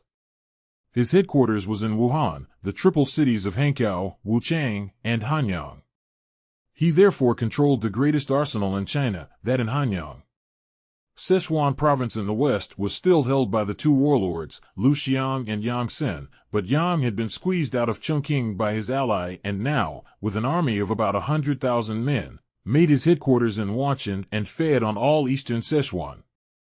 Weakened by his one-time ally, he had allied himself for protection with warlord Wu Peifu in the Yangtze Valley. General Yang Sen was the same man who had once been Chu Teh's comrade in the old Yunnan Revolutionary Army, but had broken away and set up business for himself as a warlord. Before leaving for Europe, Chu Teh had been assured by Yang that upon his return he would always find a position waiting for him on Yang's staff. Chu and his comrades now discussed this old connection and decided that he was the one person who might prevent Yang from entering the war against the National Revolutionary Army. By the end of July, Chu had finished his work in Shanghai and Nanking and was on a boat bound for Sichuan. On his way, he was to stop at Hankow and perform a certain mission before proceeding farther. Landing in Hankow in early August, Chu found the city under martial law with Wu Peifu's troops patrolling the streets night and day, searching restaurants and tea-houses every hour, and shooting down anyone who ran or resisted search. Marines from British warships in the Yangtze were guarding the British concession and frisking every Chinese who entered or left. Terror hung over the city and the hatred was so thick that it could be cut with a knife. Walking with all the arrogant confidence of a rich man above the law, Chu passed through the streets without being searched, entered a Chinese bank and left a letter for the secretary of the local Communist Party who was the chief labor leader in Hupa province. Next day he met this labor leader, together with a number of Kuomintang and Communist Party members in charge of military affairs and the workers' movement in the Wuhan cities. He had brought these men a dangerous order. As the Southern Revolutionary Army drew near, they were to lead a general strike, paralyze communications, and the Hanyang arsenal workers were to seize and hold the arsenal for the Revolutionary Army. His mission in Hankow completed, General Chu resumed his journey and a few days later landed at Wancheng in eastern Sichuan. At General Yang Sen's headquarters, he presented his credentials as the representative of the Kuomintang to Yang. Yang received me as if I were his closest and oldest friend, General Chu said with a grim expression. I had no illusions. Like all militarists, he was willing to join the side that paid the most, and he thought I had come to offer him money. Almost at once he began talking about his need of money to pay his troops, which garrisoned all eastern Sichuan, where they levied taxes on the people and imposed transit duties on all goods passing through his territory. This was the system of all warlords at the time, and he had plenty of money. British and other foreign ships navigating the Yangtze claimed extraterritorial rights, and Chinese merchants had begun using such foreign ships to evade paying the transit duties. Yang's customs officials inspected all such vessels for Chinese goods. General Yang assured and reassured Chu Teh that he was very anxious to join the nationalist cause, but that he must have money to pay his troops. How much would the Kuomintang give him? After all, he argued boldly, Moscow was financing the nationalist movement. When Chu declared that he had brought no money and that Moscow was not financing the nationalist movement, Yang thought he was only bargaining. All I can offer you is the certainty that our side will win, and that if you fight, instead of joining us, you will have no future whatever, Chu told him. Yang remained unimpressed and continued waiting to see which side would win. Day by day Chu talked with him about the nationalist movement, and day by day news of revolutionary victories kept pouring in. The northern expedition was rolling along, its way paved by the peasants and workers who rose in their millions. After futile fighting, General Tang Xingqi, Warlord Wu's subordinate in Hunan province, went over to the nationalists. In the north, General Feng Yuxiang, who had joined the Kuomintang 2 years before, was leading his Kuomintang, or People's Army, against the northern warlords. General Feng had become a Christian and had been the pride of missionaries who had fondly christened him the Christian General.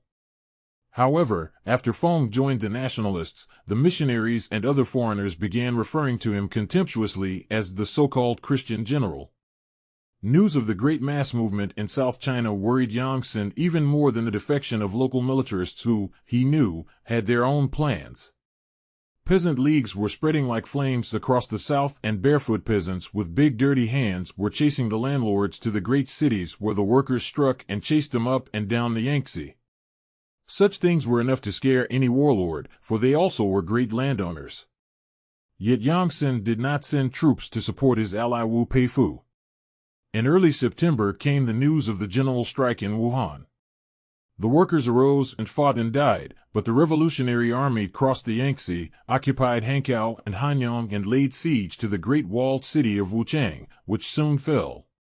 The Fourth Nationalist Army, known as the Ironsides, had written its name on the walls of the Wuhan city and on the walls of every city in South China, and one of its commanders, the communist Ye Ting, was now garrison commander of Hankow and was arming the workers.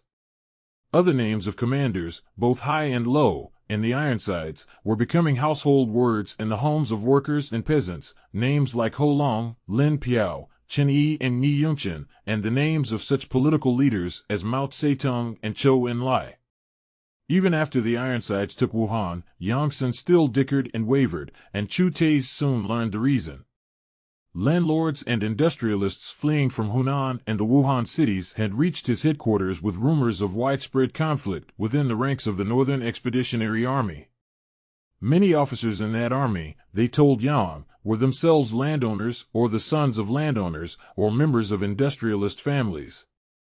They had not joined the Northern Expedition in order to have lazy peasants who had never worn shoes and could not read and write seize and confiscate their land or other property. Peasant leagues had sprung up everywhere and had taken over the villages, and some of them had even confiscated and divided the land. The Kuomintang government was opposed to such methods, but the peasants paid no attention to it. Chiang Kai-shek, commander-in-chief of the Northern Expedition, was fighting communists and radical Kuomintang members over the peasant leagues and the labor unions, and was also demanding the suppression of the political departments in the army. These political workers in the army, Yang was told, were a Russian importation and the center of all the trouble. They lectured the troops about all sorts of things, stirring up their fanaticism, and they spread out into the villages to help the peasants form leagues. Their voices were heard everywhere, stirring up the people and disturbing the social order. It had come to such a pass that soldiers and peasants and workers thought themselves the equals of their betters and imagined they had all kinds of rights. What was worse, many of these political workers were women and girls who had shingled their hair and put on military uniforms like men. Never in Chinese history had there been such scandalous sights as girl students from respectable families marching with common soldiers and giving them wild ideas. But all this sort of thing would soon end. The Nationalist Army was torn to pieces by conflict, and Chiang Kai-shek himself was demanding the end of the alliance with the Soviet Union, whose advisors were responsible for the whole debacle. Sun Yat-sen had adopted the three policies calling for cooperation with the Communist Party, alliance with the Soviet Union, and promotion of the worker and peasant movements. But, reported the landlords, most respectable leaders of the Kuomintang were opposed to these policies, and it was only a matter of time until they were put aside. Then the whole revolutionary movement would fizzle, and law and order would be restored. Just at this critical moment, General Chu said, a British steamer came up the Yangtze and anchored before Wanchan, and, as was the custom, General Yang Sen's customs officials went out to inspect. As the customs boat approached the steamer, it was met with a hail of fire from the ship. The boat was sunk and all the men in it killed. Furious, Yang Sen ordered his troops to occupy the vessel, which they did after considerable fighting in which a number of men on both sides were killed. From the time this incident began, Chu Teh and Yang Sen stood shoulder to shoulder, Chu advising Yang and Yang listening.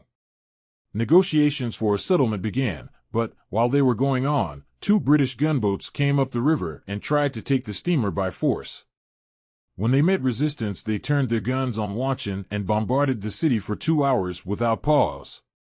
Yang Sen's shore batteries replied, but at the end of 2 hours 5,000 Chinese had been killed and Wanchan was a sheet of flames. The British then seized the cargo vessel, threw the Chinese troops into the river, and steamed away.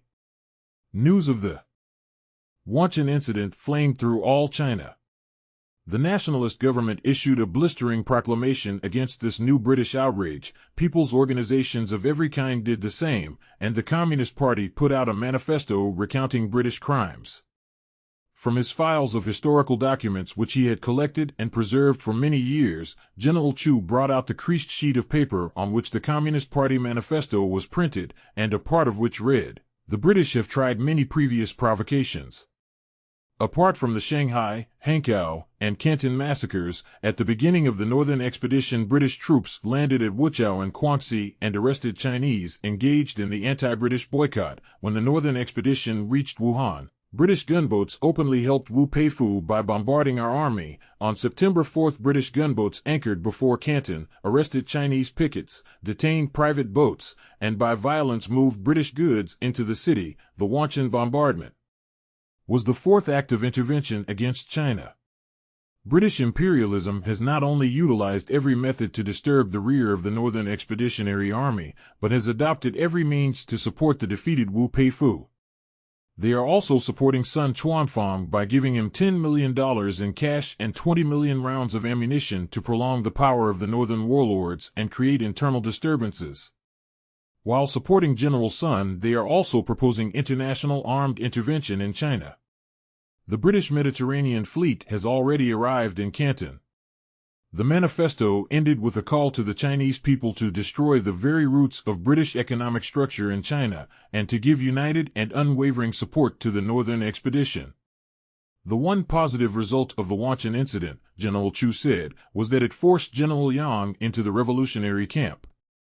After the fires had been put out and the dead buried, Yang sent Chu Teh to Hankow to pledge allegiance to the Nationalist Army. Arriving in Hankow, Chu saw the great hulks of British warships in the Yangtze, their threatening guns trained on the Wuhan cities, while British bluejackets glowered from behind their barricades in the British concession at Chinese pickets or marching columns of students and workers who threw their arms into the air as they shouted, "Avenge Wanchan! Boycott British goods! Take back foreign concessions robbed from China! Uproot British imperialism!" Hankow was a seething cauldron of emotions. Hope and fierce determination mingled with hate, and the people had no fear. 1,000 workers had been armed and trained to maintain order while other thousands, unarmed, enforced the anti-British boycott. There were frequent demonstrations in which workers and students marched in long columns, holding banners aloft, singing songs and shouting slogans. Watching them, sensing the laden atmosphere, General Chu recalled the 1911 Revolution when the world seemed young, newly born, and Chinese youth felt that it could move mountains and change the course of rivers. This revolution was different, he speculated, for workers and peasants provided its base. Yet the ghosts of past betrayals from within haunted him as he moved about Wuhan, listening to whispers and rumors, hearing a report here, reading an article in the press there. The old warlords had always been a danger, he knew, but now new ones seemed to be arising from within the ranks of the revolution itself. Himself from the peasantry, he kept his eyes on the peasant movement which had burst like a mighty flood over South China and, together with the infant labor movement, was frightening high officers in the National Revolutionary Army who themselves were landlords or from landlord or merchant and comprador families. General Chu remembered reading a number of articles on the peasant movement written by Mao Zedong, the man who was soon to become his alter ego and with whom his life thereafter became so intertwined that for years the public often thought him one man by the name of Chu Mao. This man, Mao Zedong, was an educated peasant who had fought as a soldier in the 1911 revolution, had played a leading role in the May 4th movement in his native Hunan province, had founded the first Marxian study group and later the first Communist Party group in that province. Mao had been a delegate to the first Congress that founded the Chinese Communist Party on July 1, 1921. A strangely erudite man given to profound speculation, Mao had been a newspaper and magazine editor, an essayist, a poet, and in 1925 had laid the foundation for the first underground peasant movement in his province. He had joined Sun Yat-sen's Canton government where he had organized the first training school for peasant leaders and had been elected to the Central Executive Committee of the Kuomintang. The peasant movement, founded in Kwangtung province by Sun Yat-sen, had seeped over into neighboring Hunan province where, inspired by its Kwangtung brothers, it had taken the form of peasant leagues and armed peasant self-defense corps. Both before and after the Northern Expedition, the landlords and local militarists had fought it with all the savagery known to feudalism. There had been pitched battles in which thousands of peasants had died, there had been secret kidnappings and beheadings of peasant organizers and leaders, and the landlords had made a practice of calling in bandits from the hills to burn villages and slaughter peasants in the dark of the night. When the Northern Expedition emerged from Kwangtung onto the Hunan plains, the peasants arose as it approached, disarmed the landlord militia, or Min Tuan, took over their villages and put the landlords to flight. Despite the Kuomintang program of land reforms, reduction of rent and the abolition of usury, many peasant leagues had confiscated and divided the land as had peasants in every revolutionary upsurge in Chinese history. By the time General Chu reached Wuhan, 2 million peasants in Hunan province alone belonged to peasant leagues. With their families they represented at least 10 million peasants, or half the peasant population of the province. Reading Mao Zedong's articles on this mighty upsurge, General Chu seemed to see the clear outlines of possible future calamity. The peasant movement, like the labor unions, was meeting with fierce resistance not only from the old social forces, but from many high officers within the Revolutionary Army, including its commander-in-chief, Chiang Kai-shek, and in many places rightist Kuomintang leaders had arrested and imprisoned peasant leaders. The issue had come to a head when the Ironsides' Fourth Army took the Wuhan cities where the workers had risen to pave the way for its advance. By now some 300,000 industrial workers, or about half those in the Triple Cities, had already been organized by communists into labor unions. The Kuomintang was on the horns of a dilemma. Revolutionary victories had been made possible by the labor and peasant movement which, in turn, threatened the leadership of the Kuomintang.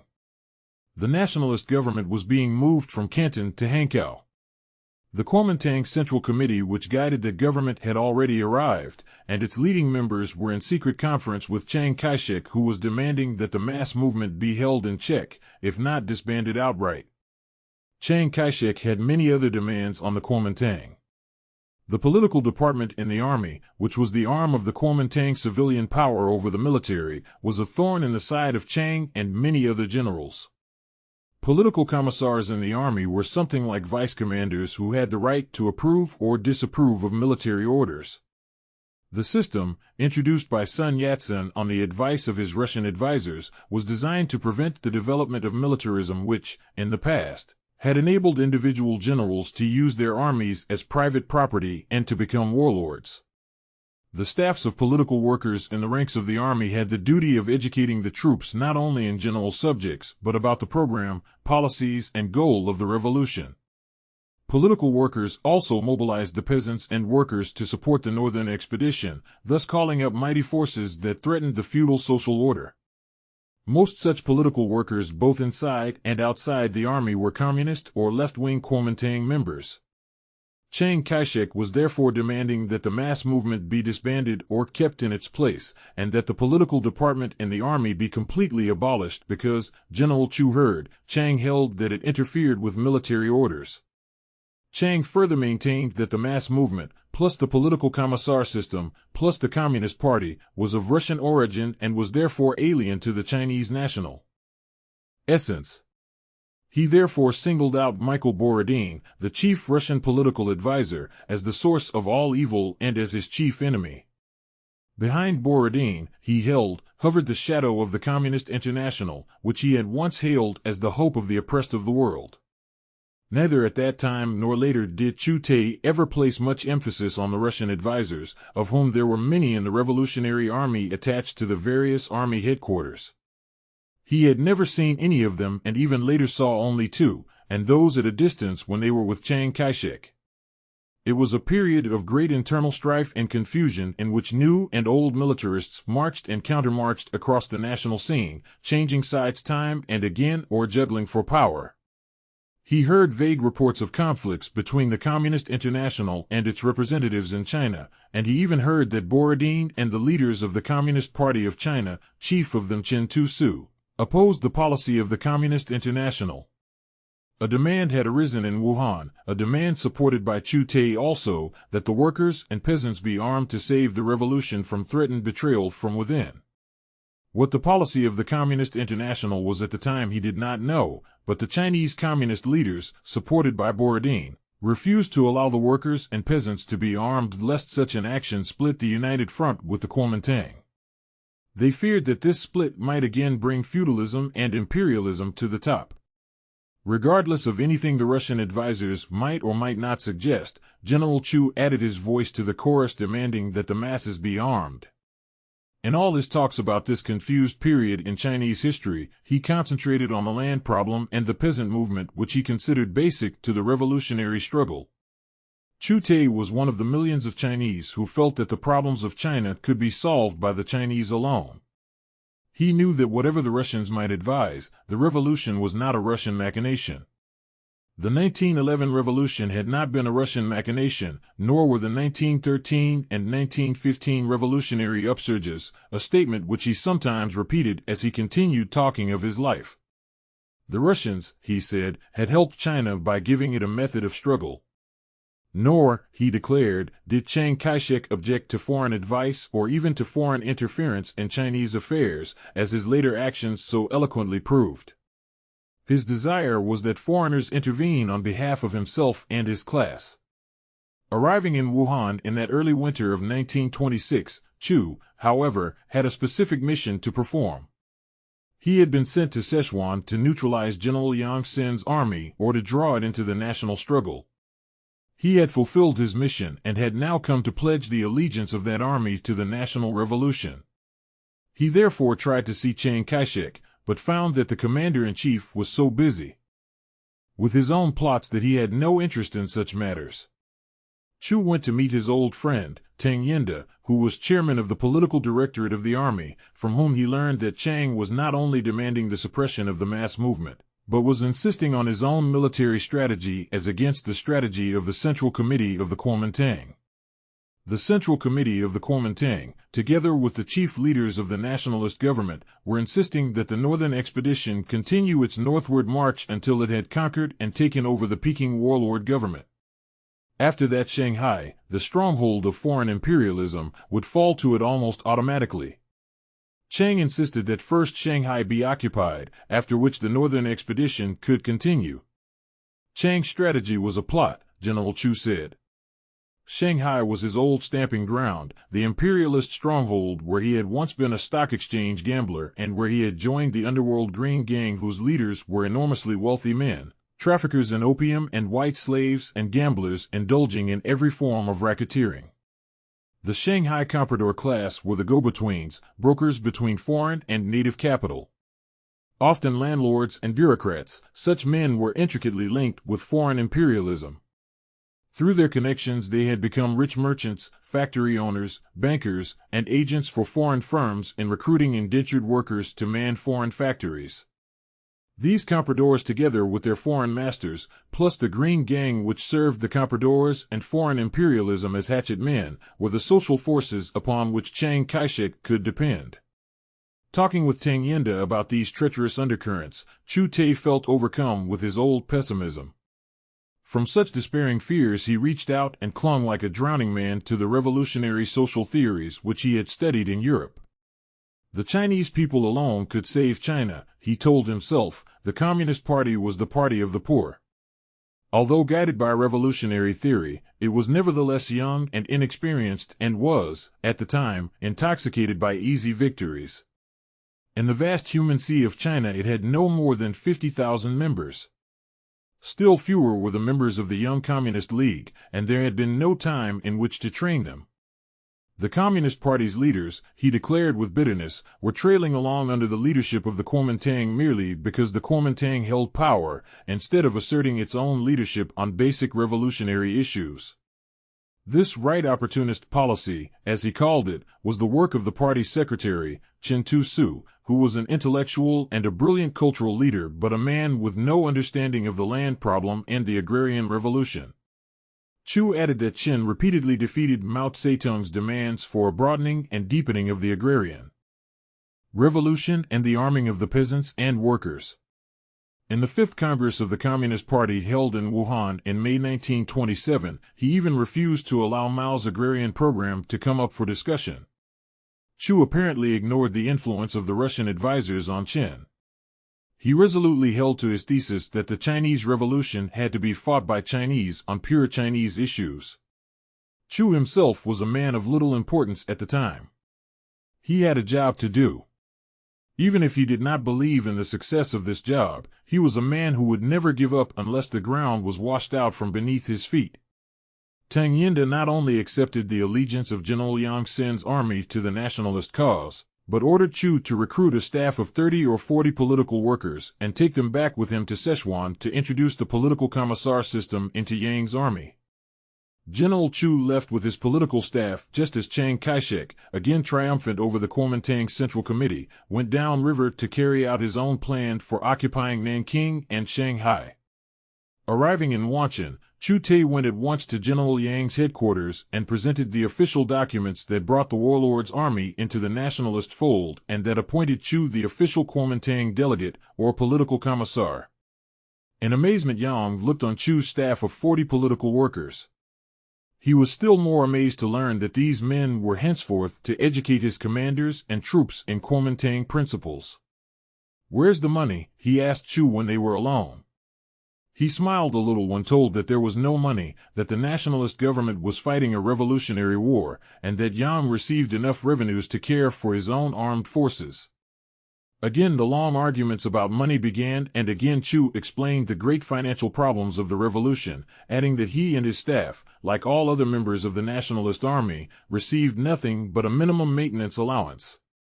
The arguments lasted the entire night following the receipt by Yang of an order from the nationalist government to move his troops against warlord Wu Peifu and help the Ironsides drive him from Hupa province. As for those political workers, Yang Sen declared, he could see no earthly use for them in his army. His soldiers needed no political education, for the simple reason that a soldier's duty was to obey orders and to die on the field of battle. What purpose would it serve for such men to begin acting like scholars, talking about things that were none of their concern? All this talk about democracy and improvement in the people's livelihood would lead to nothing but insubordination or open subversion. Nor did he intend to permit peasant leagues and labor unions to stir up trouble as they had in South China. Because of the military order from Hankow, General Chu said, I had to compromise about the political workers, and even about the military order I was uncertain.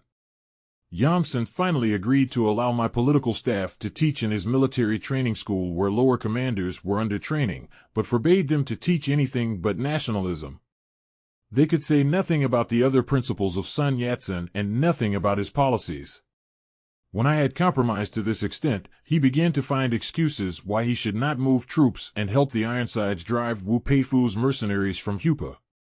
He finally moved a division of troops near Ichang, where they stopped, though Wu had a garrison so weak that we could have washed it into the Yangtze by merely spitting. Yang would not even spit. Instead, he began confiding in me that Wu Peifu was his old friend who had helped him build up his position in Sichuan, and that one couldn't fight a good friend. Knowing the ways of warlords, Chu sought out a staff officer with whom he had established friendship and held a number of lengthy conversations with him. During Chu's absence in Wuhan, Yang had been holding secret conferences with representatives of Wu Peifu. A few days later, this staff officer stealthily entered Chu's room at night, asked him to show no light, but to listen carefully. Yang Sen, he said, had agreed to throw in his lot with Wu Peifu once more and, with Wu, to march on the Wuhan cities. As a prelude to this step, he had also decided to murder Chu and his entire political staff. Before the night was out, Chu had assembled and led his political staff out of Wanshan and down over the mountain fastnesses toward Wuhan. Arriving in the nationalist capital 10 days later, Chu Teh wired back to Yang Sen, "I warn you that if you try to fight us, we will completely destroy you." But Yang Sen didn't really wish to fight anyone, least of all an army that had already carved its name on the walls of all the cities of South China. The Ironsides attacked warlord Wu at once, drove him out of Hupa and, in a confused battle in Hunan province in which it also had heavy losses, broke his back forever. During this struggle, Yang Sen did not move a soldier to help his old friend, but merely turned tail and fled back to his old feeding ground in Sichuan. During the tragically confused months that followed, the Ironsides returned to the Wuhan cities. Chiang Kai-shek betrayed the revolution at Shanghai, the Hankow nationalist government collapsed, and many of its leading Kuomintang members crept down the river to Chiang's camp. Yang Sen, too, allied himself with Chiang and, watching the disintegrating Wuhan government, swooped down on the villages and towns of Hupa province. Prowling from village to village like a lean and mangy leopard, he began killing every peasant who belonged to a peasant league, every worker who had joined a labor union, and every girl who had bobbed her hair. Peasant heads were mounted on poles before recalcitrant villages, men and women were buried alive in mass graves, homes were completely stripped, and the night was made hideous with the running feet of the poor who had dared dream of liberty. The carnage cost Yang nothing because the people had not been armed, and by then the Ironsides were far away, fighting in Jiangxi province for the revolution. Chapter 16. The Ironsides was Chu Teh's love, and he never spoke of it without emotion. When the Northern Expedition left Canton in mid-1926, it had 60,000 men, and by the time it reached Wuhan it had 200,000. The Ironsides, then known as the Fourth Army, left Canton with 2 divisions and 1 independent regiment, but when reorganized in Hankow at the end of the year into 3 armies it numbered 400,000 men. Thousands of the new adherents to the Northern Expeditionary Force were defeated troops from the old militarist armies that went over. This explained such later incidents as the looting and killing of a number of foreigners by Chiang Kai-shek's troops when they took Nanking. The new recruits to the Ironsides, however, were peasants or workers whom General Chu referred to as uprising peasants and workers, or insurrectionists.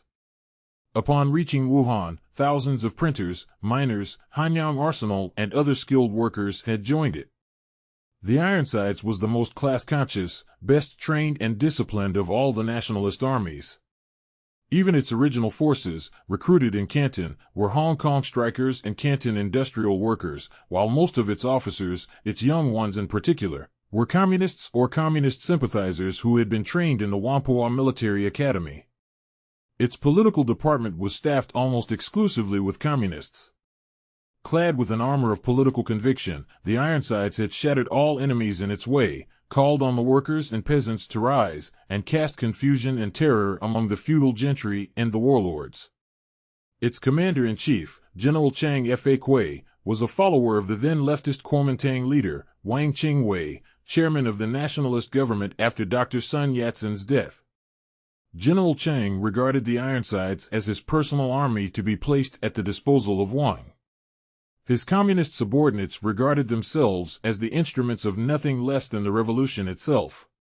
When reorganized in Wuhan at the end of 1926, one of the armies in the Ironsides, the 4th, was commanded by General Chang's follower, Huang Qixiang, while the other two, the 11th and 20th, were commanded by communists, General Yeting and General Ho Long. Yeting was the thoughtful and reserved son of a well-to-do Hong Kong family which sent him abroad, at his request, to study physics and chemistry. Giving up his scientific career to join the revolution, Ye returned to China to join Dr. Sun Yat-sen. In 1922 he had rescued Dr. Sun's wife, Sung Ching-ling, from death at the hands of the local warlord who, at British instigation, overthrew the Canton Republican government. Yeting joined the Whampoa Military Academy after its establishment in 1923, became a communist and a commander in the Ironsides during the Northern Expedition.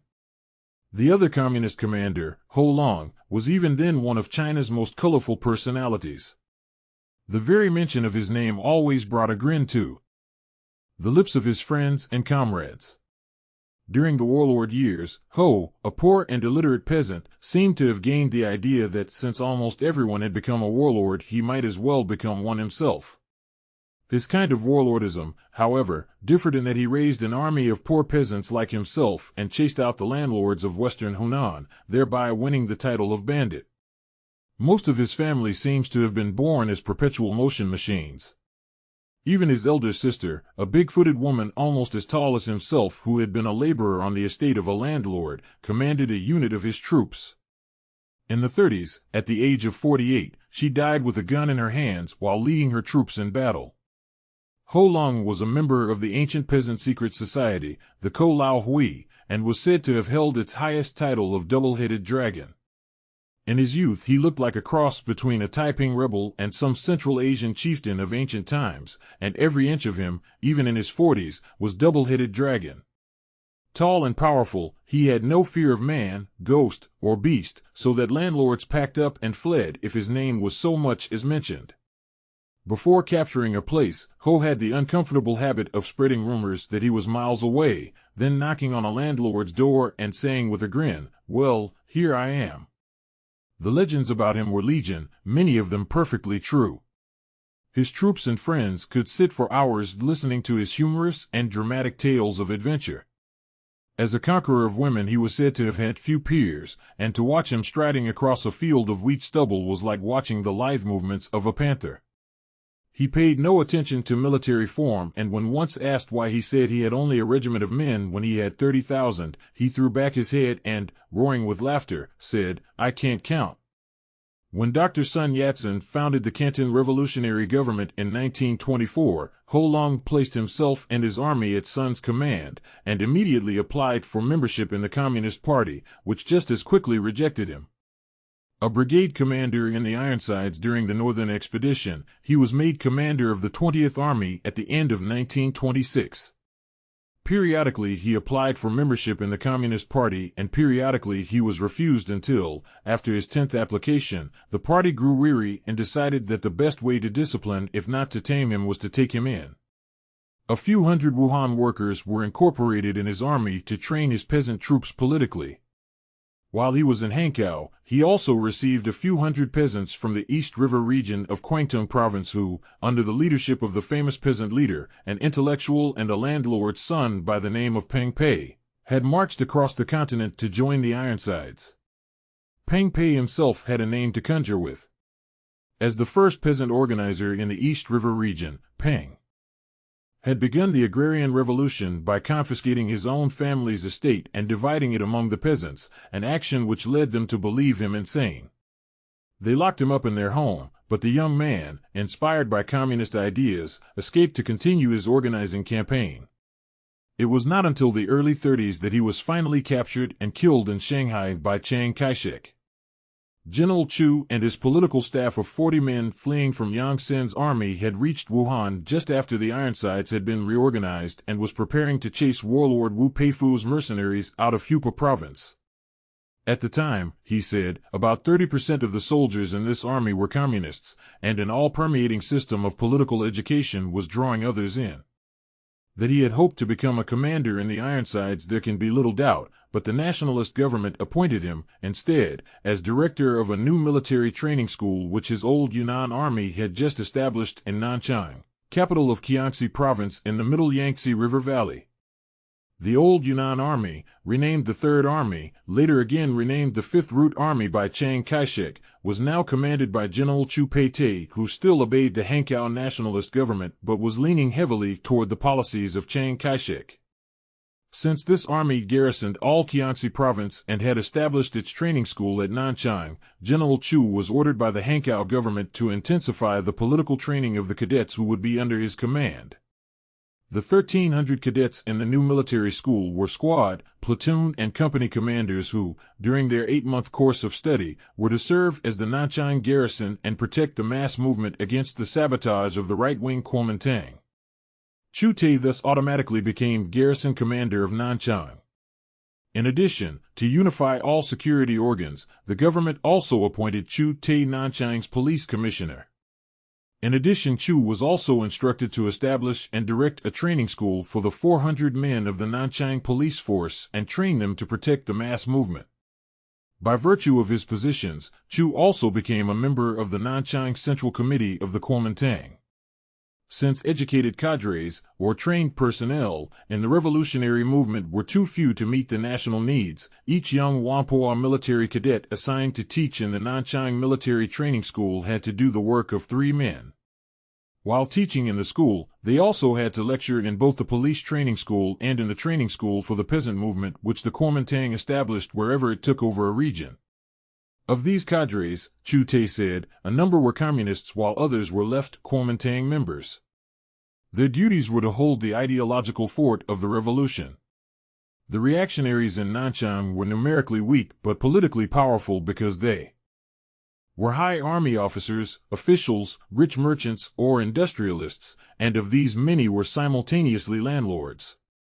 As the internal conflicts over the mass movement grew, such men looked to Chiang Kai-shek rather than to the Hankow nationalist government for leadership. As a member of the Central Committee of the Nanchang Kuomintang, Chu Teh was able to listen to their developing plans and to oppose their ceaseless campaign that the peasant leagues and labor unions be either suppressed or confined to supporting the military campaign. They were particularly opposed to the peasant training school in which some 600 peasant men and a few women, drawn from the whole province, were under training as peasant leaders. All the institutions under Chu Teh's direction taught the standard political subjects introduced by Sun Yat-sen before his death: methods of mass organization, the 3 people's principles and the 3 policies, the history of the revolution, and something of the history and geography of China and of the world. The military training school devoted the major part of its time to military subjects, while the others devoted most of their time to political subjects, giving in addition some military training. The peasants were trained particularly in methods of mass organization. Chu Teh said that he had no time even to think of personal matters while in Nanchang. From dawn to midnight he was engaged in administrative work of the military and police training schools and checking up on the work of his staff that taught in the peasant school. He had to address these schools on special occasions, and each Monday morning he conducted the memorial service to Sun Yat-sen in the military training school. There were meetings not only of the Kuomintang which he felt he had to attend, but also Communist Party meetings where such problems as the organization and administration of special study groups of workers and students had to be solved. Many of these Communist Party meetings were held in a room in the peasant training school, whose director was Fang Chi-ming. He was one of the ablest organizers and peasant leaders China had ever produced, an educated man and a mechanical engineer by profession. In the course of the May 4th movement of 1919, in which he had been a leader, Fang had become a communist. Chu described him as a tall, strong man about 30 years of age, a poor speaker in public and a man who was best at the conference table. Of the 50,000 Communist Party members in the country and the 35,000 Communist Youth members, about 1,000 were located in Nanchang and its environs. A few of these were students. Others were railway, dock, river, and pottery workers.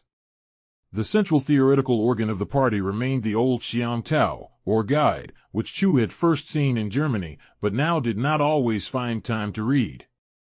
Local party branches put out their own small newspapers, pamphlets, and booklets, and established their own study clubs and schools.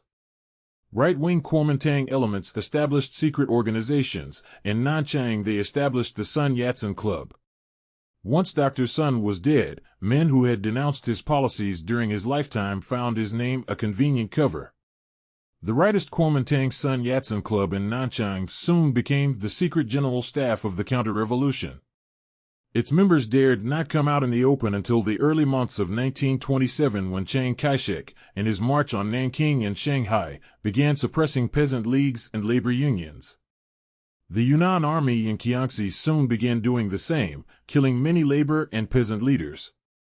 In mid-February 1927, the Nanchang reactionaries exposed their hand for the first time by paying gangsters, armed with clubs and iron bars, to attack a conference of labor delegates. A pitched battle was fought in the conference hall and in the street before it. Chu Teh arrested a number of gangsters. They excused their actions by declaring that they had acted on instructions from the members of the Sun Yat-sen Club.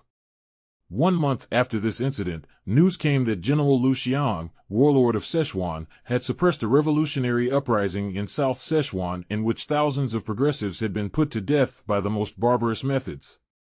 2 nephews of Chu Teh were among the slain. The uprising had been led by Lu Pechang, later known as the One-Eyed General, a one-time Sichuan militarist who had joined the revolution and become a communist. Chu Teh had met Lu while in Wanshan and had even sent him into South Sichuan to organize the people in support of the revolution. He remembered the meeting well because Lu had walked into his office, plunked his Communist Party mandate on his table, walked over and given him a slap on the back that nearly felled him to the floor. "Remember me?" Lu bellowed. "We met in South Sichuan years ago when I came from the Chengtu warlord to propose a dirty deal to the Protection Army against Yunnan and Kwaichao." Lu Pechang was a man who couldn't stand or sit still, General Chu said. He told me how he had given up warlordism to join Sun Yat-sen and how he had become a communist. We talked the whole night through, each telling how he had searched for and finally found the communist road. He had come to me for work in Yang Sen's army, but I sent him instead to South Sichuan, with letters to my wife and friends, to organize the revolutionary forces against Lu Xiang. He had a native genius for organization and leadership. Within a few months he organized the progressive forces in all South Sichuan and led them in a great uprising against the warlord. Lu Xiang threw in powerful forces which defeated him and slaughtered thousands, 2 of them my nephews who walked from Taiwan to join him. Lu himself escaped and made his way to Hankow and later to Nanchang. During this same dark period of revolutionary disintegration and mounting terror, a special British expeditionary force, together with American, French, and Japanese Marines, landed at Shanghai, on which Chiang Kai-shek's armies were converging. On February 19, 3 days after their landing, the Shanghai workers walked out in the first of 3 general strikes, all of them organized by Zhou Enlai. General Sun Chuanfang, warlord ruler in the lower Yangtze, struck with everything he had at the first and second general strikes, crushing them and beheading hundreds of workers as a bloody warning to others. Undismayed, workers called their third general strike, which paralyzed the city in late March, as Chiang's forces drew near Shanghai. Spearheaded by 300 men armed with pistols, the workers stormed police stations, garrison headquarters, and, finally, the arsenal. With captured arms they fought and drove Warlord Sun's troops from the entire Shanghai area, then sent out a delegation to welcome Chiang's troops to the city. This writer was a friend of one of the members of this delegation. He was a railway engineer and had been a member of one of the workers' detachments that fought against a White Russian regiment in Warlord Sun's army, which was entrenched in the North Railway Station and along the railway. He had fought for 1 night and 1 day without rest, till the mercenaries were routed and driven out. As a member of the welcoming delegation to Chiang Kai-shek's armies, he had been jubilant. Upon reaching the headquarters of the Advanced Nationalist Army, which happened to be from Quanxi Province, he and his companions were thrown into confusion and consternation by the cold reception they received.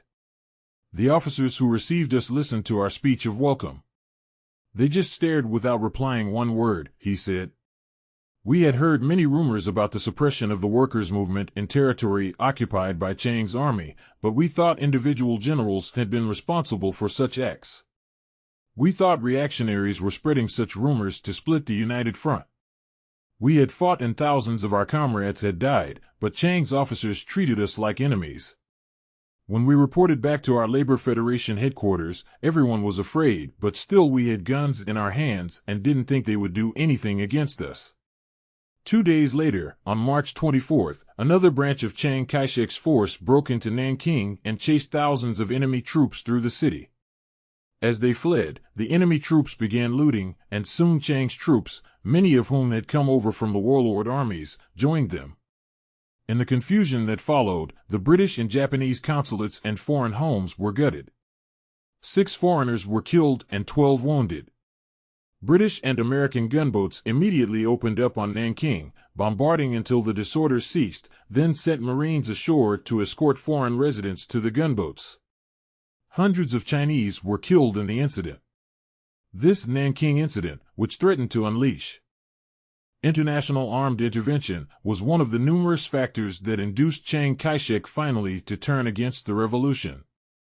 Chiang's course was already set, but now he could place blame for the Nanking incident on the communists whose political workers in his army, he declared, had been responsible for the outrages. The foreigners welcomed this interpretation, and both they and Chiang ignored the fact that the Ironsides, which was dominated almost completely by the communists, was the most disciplined army in the country and had never engaged in looting or in physical attacks on foreigners. General Chu Teh described the tragic aftermath of the Nanking incident and the Shanghai general strike in these terms: in the very midst of the Nanking incident, Chiang Kai-shek landed from a boat at Nanking but, instead of going into the city to restore order, immediately changed to another boat and left for Shanghai, where he ordered the workers to surrender their arms, dissolve their pickets, call off the general strike, and return to the factories. The workers, by now thoroughly alarmed by menacing developments, refused. The Hankow nationalist government had just published a decree proclaiming that henceforth the military was subordinate to civilian authority. A temporary civilian revolutionary government had already been established in Shanghai, and the workers declared that they would obey only the orders of this government, which in turn would receive its orders from Hankow. The workers had learned that Chiang Kai-shek, upon entering Shanghai, had at once entered into secret conferences with Chinese bankers, factory owners, and the underworld Qingpang Green Gang, whose members were rushing about between the headquarters of the French concession and international settlement authorities. Chiang had entered into no conversations with the revolutionary forces that had liberated Shanghai. To them he gave nothing but peremptory orders to return to their old servitude. The Green Gang, which consisted of tens of thousands of thugs, opium traffickers, thieves, pimps and professional racketeers linked with both the foreigners and Chinese reactionaries, was hated by the workers and other revolutionary forces. By this time, General Chu said, the web of international conspiracy against the revolution stretched from every imperialist capital in the world to Shanghai, and foreigners were already declaring that Chiang Kai-shek was not a Bolshevik after all, but quite a good fellow. The foreigners enticed Chiang with one hand, while threatening international armed intervention with the other. Chiang's course had long since been charted, however. It was only later that the full truth came out. Chinese bankers, backed by foreigners, offered Chiang a loan and foreign recognition if he would break with the revolution and establish his own military dictatorship. The extent of this loan has been variously estimated from $25 to $30 million. But only in 1949 did this writer learn from the most reliable foreign sources that the sum was, in reality, 60 million Chinese dollars. Conditions for this loan were that Chiang not only break with the Hankow nationalist government, but that he disarm the Shanghai workers and drive them back to the factories, crush the communists, and break the Kuomintang alliance with the Soviet Union. It was not until after World War II that some of the threads of this conspiracy became definitely known. Chu Teh was convinced that foreign fingers were in the pie, but had no proof when he talked to me about it in 1937. However, after World War II, Mr. John B. Powell, owner and editor of the China Weekly Review of Shanghai, an enemy of the communists and an all-out defender of Chiang Kai-shek, published his autobiography, My 25 Years in China. in which such foreign participation was approvingly exposed. Chiang Kai-shek knew that he could not depend upon the common soldiers in his own army to put down the Shanghai workers. He therefore had to depend on the underworld Green Gang, which had insufficient arms and ammunition for the job.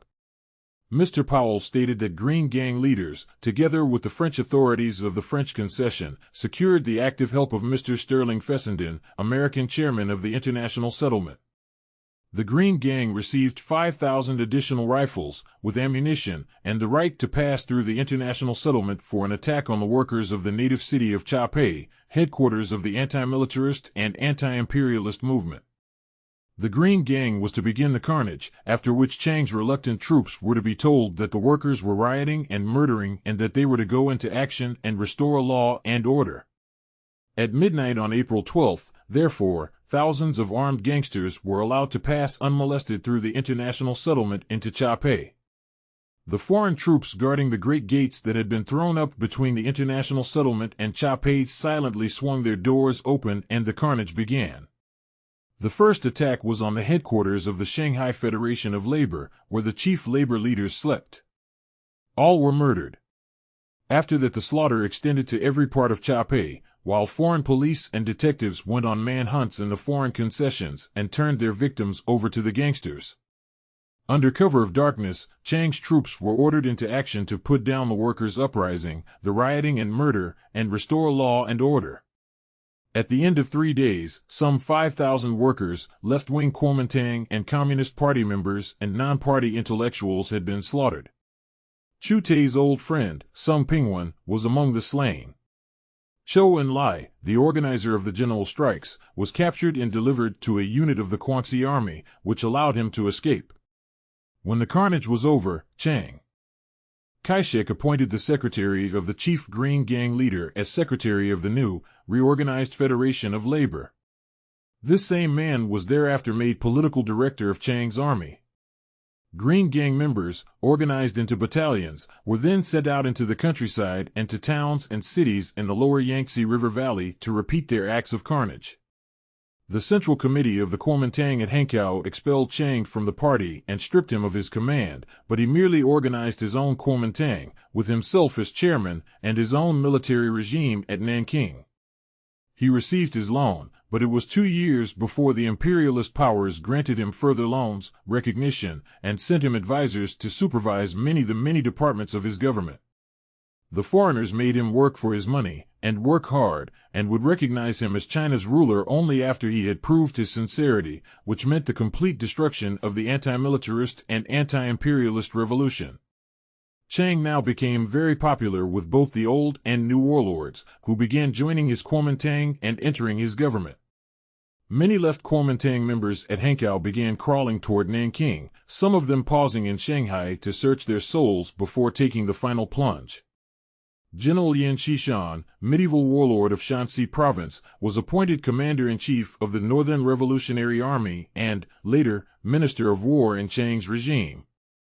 Before 1927 was out, Chiang had united with warlord Yan Xishan of Shanxi and warlord Chang Tsolin of Peking and called for the extermination of communism, by which they meant the great social forces of the people unleashed by the Great Revolution.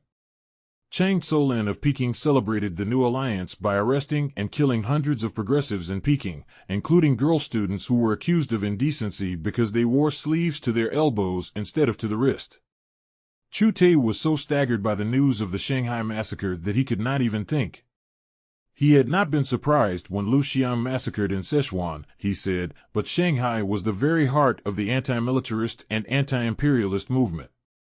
Shanghai, however, was also the heart of Chinese comprador capitalism, a capitalism bound body and soul to foreign banking capital. Throughout the next 10 years, General Chu declared, the Chinese bourgeoisie, itself oppressed by imperialism, nevertheless formed a reactionary alliance with foreign imperialism and the Chinese feudal landlord class. Utilizing Chiang Kai-shek as a figurehead, the bourgeoisie betrayed the revolution and thus became the enemy of the people. Shortly after the Shanghai massacre, the Communist Party held its 5th Congress in Hankow. Chu Teh did not attend. Leading Kuomintang members attended and addressed the Congress, among them Wang Qingwei, chairman of the Hankow government, who had recently returned from Europe. However, before proceeding to Hankow, Wang had held secret conferences with Chiang Kai-shek in Shanghai and, upon reaching Hankow, called secret meetings of his own left-wing Kuomintang followers, at which his agreement with Chiang was approved. Chen Tu-su, Communist Party secretary, spoke to the Congress, admitting his past mistakes in regard to the mass movement, but he still prevented the discussion of Mao Zedong's thesis on the agrarian revolution and the arming of the workers and peasants. Yet even after this Congress, General Chu declared, the Communist Party did not arm the workers and peasants, but continued to trail after the leftist Kuomintang leaders in the belief that the final split could be prevented. Throughout May, June, and July of 1927, reaction unleashed rivers of blood across the face of the country. Thousands of protesting peasants in Hunan province, and hundreds of workers in Canton in the south, were slaughtered like pigs. The Yunnan army in Kiangsi, whose military school Chu Teh still headed, killed labor and peasant leaders and expelled and killed communists who had fought in its ranks. While the counter-revolution moved like a turgid flood across the nation, the Hankow government under Wang Qingwei's leadership began shadowboxing with Chiang Kai-shek's threatening armies. The Christian general, Feng Yuxiang, holding the balance of power between the two forces, emerged from secret conferences with Chiang to advise Hankow to suppress the communists and send the Russian advisors home. Left-wing Kuomintang leaders who wished to do so, he said, should go abroad for arrest. Wang Qingwei was anxious to accept such advice, but regarded himself, not the upstart Chiang Kai-shek, as Sun Yat-sen's successor. Wang and his followers began maneuvering against Chiang for power and position. The Ironsides, which he considered his personal military instrument, was ordered down the river to North Kiangsi. Part of the army of the Hunan ex-militarist, Tang Xingqi, was also moved down the river while the remainder stayed in the Wuhan cities where they occupied the headquarters of the labor, peasant and student organizations. At the memory of that far-off developing tragedy, General Chu Teh's eyes stared into the shadows of my room and his voice became low and harsh. Instead of turning to the workers and peasants for support against the counter-revolution unleashed by the Shanghai massacre, left-wing politicians and militarists began suppressing the mass movement. The bone and blood of the Hankow government had been the people's movement, yet by mid-July it had been militarized. Deprived of mass support, Wang Qingwei and his leftist clique began rattling around in Hankow like a few peas in an empty gourd. While they made threatening gestures with the Ironsides against Chiang, some of the most loudmouth budding politicians among them began crawling toward Nanking and Shanghai. Dr. T. V. Sung, Minister of Finance, left. Dr. H. H. Kung and Sun Fo were already in Shanghai. Both right and left Kuomintang leaders wrapped themselves in the mantle of the dead Sun Yat-sen, whose only true spokesman was his widow, Song Qingling, who condemned both cliques. In a proclamation, Madame Sun denounced all who were condemning the labor and peasant movement as a recent and alien product. Dr. Sun, she said, had called for a peasant revolution while Russia was still under the heel of the Tsar. She declared that in 1927 the peasants were more wretched than when Dr. Sun started the revolution and that the suppression of the mass movement was a betrayal of the nation. She was convinced, she said, that the millions of people who had come under the influence of the revolution would continue the struggle until they were victorious. Madame Sun, followed by a number of Kuomintang leaders who remained true to the principles of her dead husband, went into exile in Europe. Among them was the foreign minister, Eugene Chen, who nevertheless belonged to Wang Qingwei's clique. A few months later Wang himself went abroad, but he and Chen, with others of his special entourage, later returned to China to fight for their own power. Wang eventually joined Chiang, yet continued to struggle with him for power. By then there was no difference between the two, politically. Because he had more military power, Chiang had the upper hand. By mid-July 1927, the Great Revolution was finished. Leftist revolutionaries, followed by the Russian advisors, were in flight, rivers of blood were flowing, generals were changing sides, and there was chaos and confusion everywhere. Chiang Kai-shek was rising to power, drawing old and new warlords to him and playing them off one against the other to keep himself on top. As after the 1911 revolution, when Yuan Shikai came to power, Chiang was being propped up by the combined forces of foreign imperialism, the Chinese bourgeoisie, and the feudal landed gentry. As with Yuan Shikai, Chiang was proclaimed by foreigners as a patriot, a statesman, a great administrator, and the one strong man capable of holding China together. Chiang had learned at least one lesson from Yuan Shikai. Instead of merely appealing to the Christian world to pray for him as Yuan had done, he soon joined the Christian church. He also put aside his wife and concubines and married Sung Mei-ling, sister of Madame Sun Yat-sen and Madame H. Kung. General Chu Teh remarked that these moves of Chiang were clever strategy. By becoming a Christian, he got the propaganda machinery of Christian missionaries behind him, while his marriage to one of the Sung sisters landed him in the lap of the two greatest fortunes of China, the Sung and Kung fortunes. This clever strategy was also designed to make him the legal heir to the mantle of Sun Yat-sen, whose widow was now his sister-in-law. The one link in this chain of maneuvers refused to fall into place. Madame Sun had removed herself from the China scene to prevent the name of her sainted husband from being used as a cloak by the counter-revolution. Presuming on his relationship with her, Chiang cabled her to return home from Europe and behave herself, a message which she ignored. Book 6. The Agrarian Revolution begins. Chapter 17. In her historic proclamation to the Kuomintang, Madame Sun Yat-sen had placed her finger on the very heart of China. We must not betray the people. We have built up in them a great hope. They have placed in us a great faith. To that faith we owe our final allegiance. But the Kuomintang had already betrayed the people. The earth of every major city and of countless towns and villages in the interior had been watered with the blood of workers, peasants, and intellectuals. With wild cries of communism, reaction was killing poor men in whose hearts a great hope had been lighted.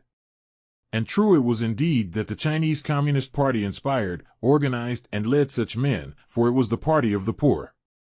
With the ruins of great hopes about it, this party now had either to fight or to surrender to its enemies. Long before, in the mid-19th century, the great Taiping leader, Shi Takai, had faced a similar dilemma and had said, "If we fight we die, and if we do not fight we die." So we will fight, knowing that history never repeats itself exactly. The communists decided to fight and live. On July 18, 1927, General Chu Teh received a call to leave at once for a secret conference of the Communist Party in a small village not far from Nanchang in North Kiangsi. That same evening he entered a large hall where the chief communist leaders had gathered. About him he saw many men known to him, but many of whose names he had only heard. Zhou Enlai, who had escaped death at Shanghai, was there, and men called him simply the Man of Iron. Liu Pecheng, who had escaped death in Sichuan, was there. There was Su Chaojin, secretary of the All-China Federation of Labor and Minister of Labor in the Hankow government, together with Tan Pingshan, Minister of Agriculture. Also there were commanders and chiefs of staff of the 11th and 20th Armies of the Ironsides, together with their political leaders, names that have since made history: Ye Ting, Ho Long, Ye Qianing, Li Lisan, and Lin Tsuhan. The last had been one of Sun Yat-sen's earliest followers. There were men whom Chu Teh saw, but whose names he did not know. One of them was a tall, thin man named Mao Tse-tung, the peasant leader who was a member of the political bureau of the Communist Party and of the Central Committee of the Kuomintang. General Chu confined himself to the barest outline of decisions taken at this conference. We reversed our former policy toward the Kuomintang. While continuing the anti-militarist and anti-imperialist struggle, we voted to arm the peasants and workers and begin the agrarian revolution. I spoke and supported this resolution. Yet even at such a decisive moment, the agrarian policy which we adopted was extremely curtailed, and we made no plans to use the Ironsides to confiscate the landed estates or even to support the peasant uprisings. Such actions were left to cadres of the people's organizations and of our party. Our party was young and inexperienced. It had grown so rapidly that we had been unable to consolidate it and educate our cadres in theory. We were first intoxicated by easy victories and then cast into despair by the counter-revolution. Our first action in carrying out the new policy was to be a military uprising of the Ironsides at Nanchang, after which this army was to march to Canton and establish a new national revolutionary government. The uprising was to be the signal for harvest uprisings of the peasants, during which they were to arm themselves with weapons seized from the Min Tuan, the landlord militia. As it turned out later, Mao Zedong was the only leader who used armed force to help the peasant uprisings. Mao led the Hankow garrison troops down into Hunan and used them to help the peasants, after which he enlarged his forces from the most active peasant volunteers. The policy which we adopted at this secret conference was summed up in these slogans: continue the anti-imperialist, anti-militarist struggle. Fight Nanking, fight Chiang Kai-shek. Begin the agrarian revolution. Arm the people. I cast my vote for all these measures. We were standing in the midst of chaos and terror, yet at last I felt a great burden fall from my shoulders. Up to that time I had had no voice in party policies, but had performed such tasks as were given me to the best of my ability. After the conference our comrades went to their designated posts. Mao Zedong left for Hankow to wait for the Nanchang uprising, when he and a number of Whampoa Military Academy cadets in the Hankow garrison were to lead their troops southward into Hunan. Su Chaojin left to prepare the labor organizations along the Yangtze for the uprising. A number of men, elected to the front committee which was to prepare and lead the Nanchang uprising, left for Nanchang. I was elected a member of that committee. Among the other members were General Ye Ting of the 11th Army and General Ho Long of the 20th, with their chiefs of staff and political commissars. Lu Pucheng was chairman of the front committee and Cho Enlai the vice chairman. Other members were Ye Qianing, Li Li San, and Chang Kuotao, party leaders, and Tan Pingshan and Lin Suan. Since I knew most about Nanchang, I was given the job of reporting to the front committee on all the forces which would be involved in the uprising, both for and against it. The time was short, but everything was clear to me. Our enemies would be a number of regiments of the 6th Kuomintang Army which had been edging close to Nanchang, also a number of regiments of the Yunnan Army, the 5th Route Army, in and around Nanchang, and we might have to contend with a division of the Yunnan Army which had moved up to within 2 days' marching distance of Nanchang. As the counter-revolution spread, all these troops were preparing to take over Nanchang and crush the mass movement. On our side we had all the peoples.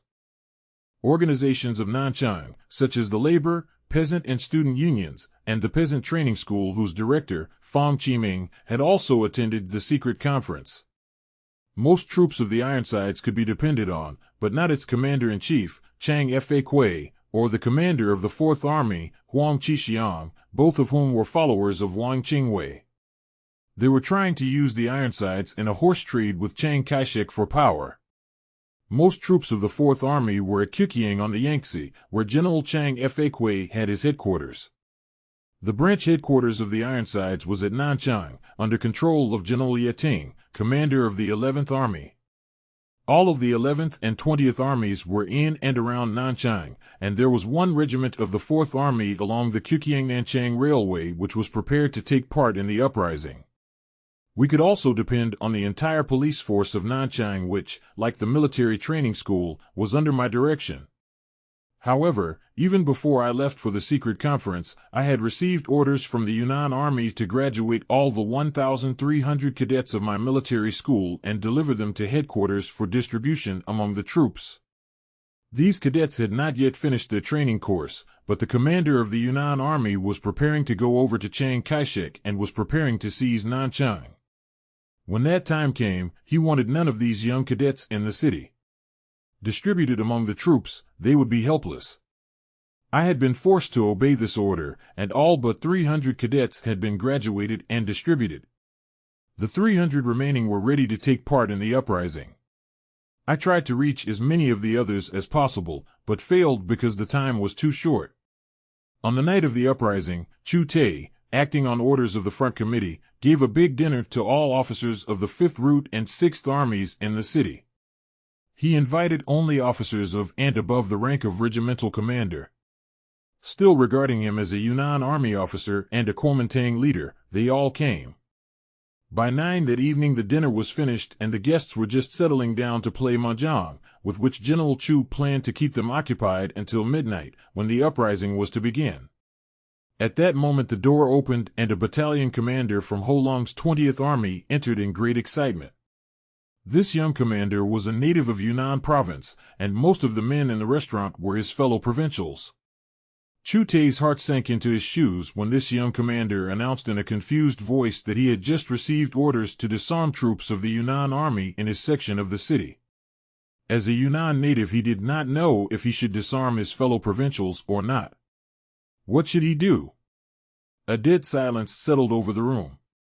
Turning to his guests with a laugh, Chu Teh remarked that all kinds of rumors were set afloat in such troubled times, and that this meant nothing at all.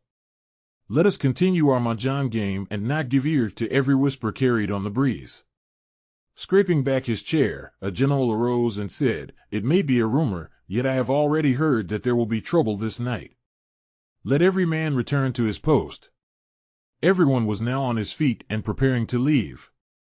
Not daring to invite too much suspicion by insisting that they remain, General Chu bowed them out with jokes and laughter. The moment they were gone he rushed to the front committee, where orders were issued that the uprising should begin at once. It took time to get the new order to all the Ironsides units, but the sound of firing soon began and continued in a wave through the city as first one unit and then another received the order.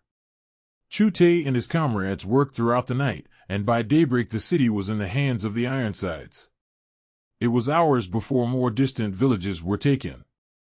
Fuchou, a strategic town some 40 miles to the southeast, was seized from an enemy regiment 2 days later. Nanchang now became a sea of revolutionary banners, and tens of thousands of people and soldiers poured out to a vast meeting where a dozen platforms for speakers were erected. On the morning following the uprising, an emergency conference of the Communist Party was called. Chen Tu-su was expelled as party secretary and Chu Chiu-pai elected. The new secretary was a famous writer who had been one of the chief leaders of the Cultural Renaissance. The conference elected a revolutionary committee made up of Communist Party members and a number of Kuomintang leaders who had remained loyal to the revolution. Among them were Madame Sun Yat-sen and Eugene Chen, foreign minister in the Hankow government. On the morning of August 5th, the Ironsides, together with such members of the Revolutionary Committee as were then in Nanchang, were to march southward to Kwangtung Province and establish a new revolutionary government. To finance the expedition, an elected committee of the Ironsides and the Communist Party made the rounds of the city, confiscating money from bankers and other rich families. At the same time, Chu Teh had been ordered to organize a new division, the 9th, which he was to command in person.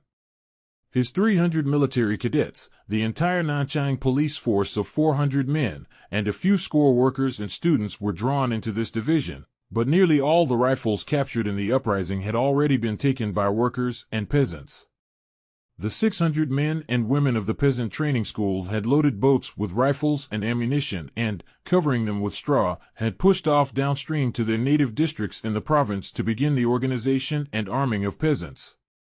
Fong Chi-ming, with a number of peasants, left for Ayang, his native district in northeastern Kiangsi where, in following years, they built up the 10th Red Army Corps. Chu Teh was therefore able to mobilize only about 1,000 armed men for his new division. The agrarian revolution was beginning. Chapter 18. At daybreak on August 5th, 2 columns of Ironside troops, and parallel routes 10 to 20 miles apart, began marching southward toward Canton. Chu Teh's troops, named the Vanguards, went 2 days in advance of the eastern column to prepare the people, buy food, and arrange billets for the troops following them. The 2 columns converged at Yuang for 1 night, held a conference, then continued marching and periodically converging in the following weeks. Somewhere along the road beyond Yuang, General Tsai Tingkai, commander of the 10th Ironsides Division, got cold feet and led his troops due east into Fujian Province. In later months, he rejoined the former commander-in-chief of the Ironsides, Chang Fa Kuei. In the meantime, Chang had taken 2 regiments of the army which had been with him at Kukiang and marched southward by another route, reaching Canton and joining up with the local militarist in the hopes of holding the southern city as a stronghold for his leader, Wang Qingwei. When news of the desertion of the 10th Division spread through the ranks of the Ironsides, soldiers began deserting. The country was in chaos and they decided to go home. Wandering off in many small streams, they took their guns and returned to help their families in the harvest uprisings. Many excused themselves to their comrades by saying they did not wish to go so far away from their homes as Canton, others that their families needed their help against the terror. Such men, General Chu said, were not lost to the revolution. They fought in the harvest uprisings and most of them later rejoined the revolutionary forces. Such events, he added, were typical of both the American Revolution and the American Civil War.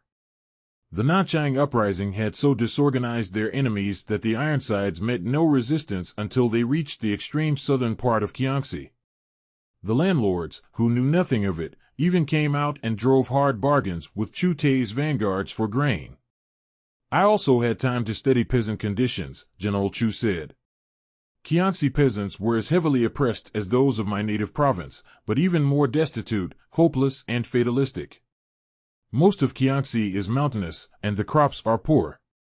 The landlords took as much as 70% of the crop as rent, and most peasants had to borrow from them at high rates of interest each year, so that they and their sons and sons' sons were bound by debt and perpetual servitude to the landlords.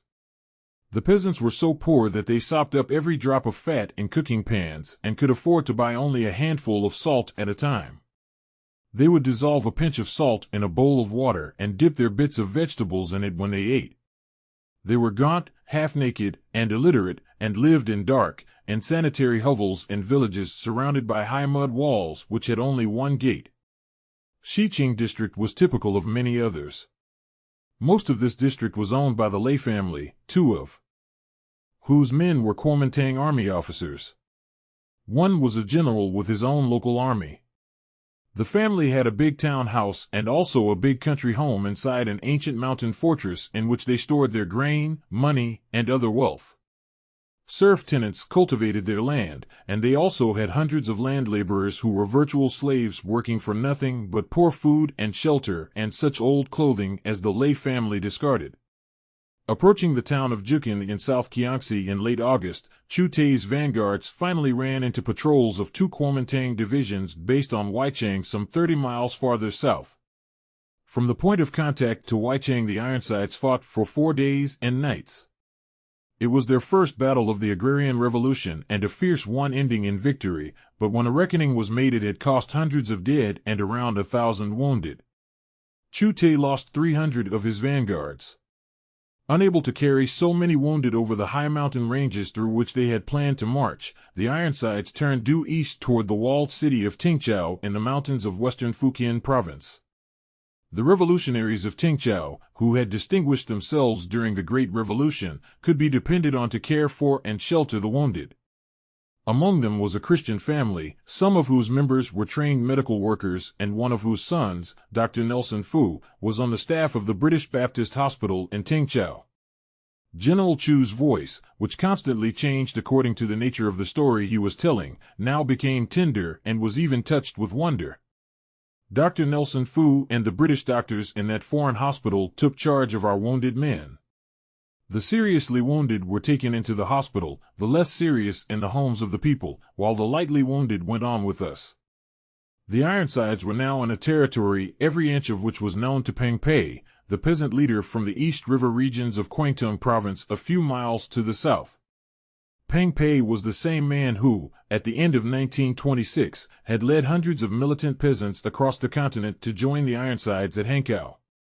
After the battle in South Kiangsi, Chu Teh had taken command of a regiment of troops, while Peng Pei and his peasants had become the vanguards. These peasants fanned out in every direction to collect information about enemy troops and movements and to buy food and arrange for sleeping quarters for the troops. The army was now in dangerous territory and within easy reach of enemy troops along the coast. Swiftness in movement now meant everything. Leaving Tingchao at 1 o'clock in the morning, Peng Pei led the Ironsides by forced marches due southward toward his native East River region in Kwangtung, which had been the birthplace of the first peasant leagues and peasant self-defense corps under the protection of Dr. Sun Yat-sen. By now the peasant movement in the region had been driven Underground and the tiger landlords and their men Tuan had emerged bloodied but triumphant on top. Moving with the speed of greyhounds, advanced scouts of Peng Pei's vanguards crossed the Fujian-Quangtung border and spread the word among the villages that the Ironsides were coming. Behind them came the swift-moving troops. Swooping down, they overwhelmed and smashed the landlord men Tuan along the route of march, crossed the border and entered the famous East River region. From this moment on down to the Han River, which opens into the sea at the port city of Swatow, their march became an almost continuous celebration. First small groups and then larger and larger groups of peasant men and women, armed with every conceivable weapon, came out to meet and join them, pouring out their bitter sorrows as they marched. Entire villages awaited them with food and drink, and at the Han River boatmen by the hundreds had gathered to ferry them across the river, where they halted to plan the battle for Swatow. A division of Kuomintang troops had already concentrated against them, while another division was marching up from the south. Long lines of peasants carrying big baskets of rice and vegetables slung from shoulder poles came into their encampments and with gleaming eyes exclaimed, "You have come at last! You have come at last!" Boatmen and boatmen came up the river from Swatow with news of enemy preparations, warning that British gunboats were in the harbor and that Kuomintang army officers were going and coming from them. There were rumors in Swatow that other Kuomintang troops were coming by sea, while peasants coming down from the north warned that still another enemy division was moving down from Fujian province. The first thing that Chu Teh noticed upon entering the East River region was the large number of women. Fully 2/3 of the peasant population were women and girls who, like the men, carried rice to them, ferried them across the river, or, with arms in hand, marched with them. To explain this phenomenon, General Chu recounted the history of the southern Chinese provinces which, he said, had been the first to feel the impact of imperialist aggression. Local militarists, bureaucrats, and the tiger landlords, however, had also done their full share in bleeding the people white. As a consequence, vast numbers of men for decades had been forced to seek a living by emigrating to Nanyang, the South Seas, while their womenfolk remained behind to maintain the native home. Most poor families depended on the $2 or $3 a month sent to them by their menfolk overseas. About 2/3 of the population of the East River region were therefore women who tilled the fields or worked as boatmen along the waterways or as stevedores at Swatow and other port cities. Women had been among the founders of the peasant leagues and had fought shoulder to shoulder with the men in the peasant self-defense corps. Like the men, they had died in battle-land. Their heads had been mounted on poles before their villages when the tiger gentry emerged triumphant. This was the first time I had ever seen physically strong and emancipated women in China, General Chu said. The women had natural feet, they were barefoot like the men, and were strong and capable. Forced to shoulder every kind of responsibility, they had become emancipated from the ancient tyranny of fathers, husbands, and their in-laws. They nevertheless longed for their absent menfolk, and had many songs of longing for them. Some of us wept when we first heard these women sing a sad, militant ballad. It was a song in 10 stanzas, each of which began with the words, "My beloved." It was called the 10 Entreaties. I will sing it for you. Arising, General Chu went to the small harmonium in my room and sang this ballad, which began, "My beloved, you are not so far away. Take your quilt and return to your native home. Do everything to join the revolution. Help the fight against rent and taxes." The last stanza ran, "My beloved, these are my 10 entreaties. Have no fear of the white devils. Workers and peasants hand in hand, you take the rifle, I take the sword." The word white was already used to describe the counter-revolutionary forces, while red covered all revolutionaries. From the most ancient times, the color red had symbolized happiness, hope, and new life, while white had been the color of death. Even the faces or masks of the villains in the old operas or dramas were white or streaked with white, while the hero's face was red or marked with red. The ballad of the East River peasant women, which had moved Chu Teh and his companions to tears, had therefore referred to all reactionaries as white devils. It was these women who became the eyes and ears of the Ironsides, its messengers and its supply and transport aids. Since speed was everything, if the Ironsides were to reach Canton and establish the new revolutionary government, its general staff decided to smash the enemy division at Swatow before reinforcements could come up. Leaving Chu Teh in command of 3,000 troops at the strategic river town of Sanhopa to guard against attacks from the rear, the main body of the Ironsides at once attacked Swatow. This battle, which lasted 4 days, was fought in early September, but after the first 2 days of fighting, General Chu received nothing but rumors from the front. The entire forces of the Ironsides, with thousands of peasants, were engaged. He heard the British gunboats in the harbor had shelled them, the enemy division from the south was near at hand, and other enemy troops were landing by sea. Then all was silent. Since the Ironsides, in case of defeat, were to retreat to Sanhopa, General Chu took it that the fighting was still raging. On the 4th day, the enemy division from the north came down and, unable to find any boats to ferry them across, began bombarding them from across the river. Then, to Chu's consternation, instead of the Ironsides, enemy regiments began moving up against him from Swatow. Deploying his forces and the 1,000 armed peasant men and women who came to his support along the mountain slopes, overlooking the route from the east, Chu Teh directed a battle which lasted for 1 week. The peasants who came to Chu Teh's support had come organized in battalions. 500 women organized by themselves into stretcher-bearing units cleared the battlefield. They worked without fear in the midst of battle, transporting the wounded to villages in the rear, where other stretcher-bearers carried them to villages farther inland. Still other organized units of old people and children carried food and water to the fighters, while barefoot women peasants served as runners for his headquarters, carrying orders to the various fighting units and swiftly running back with reports to his headquarters. Women scouts came into his headquarters day and night with reports on enemy movements, and he was amazed at their detailed accuracy. Still no word came from the main forces at Swatow. At the end of 1 week of fighting, Chu Teh had suffered 1,500 casualties, or half of his regulars, while hundreds of peasants had been killed and wounded. Unable to hold out, he gave the order to retreat. All the survivors, both regulars and peasants, concentrated upstream at midnight.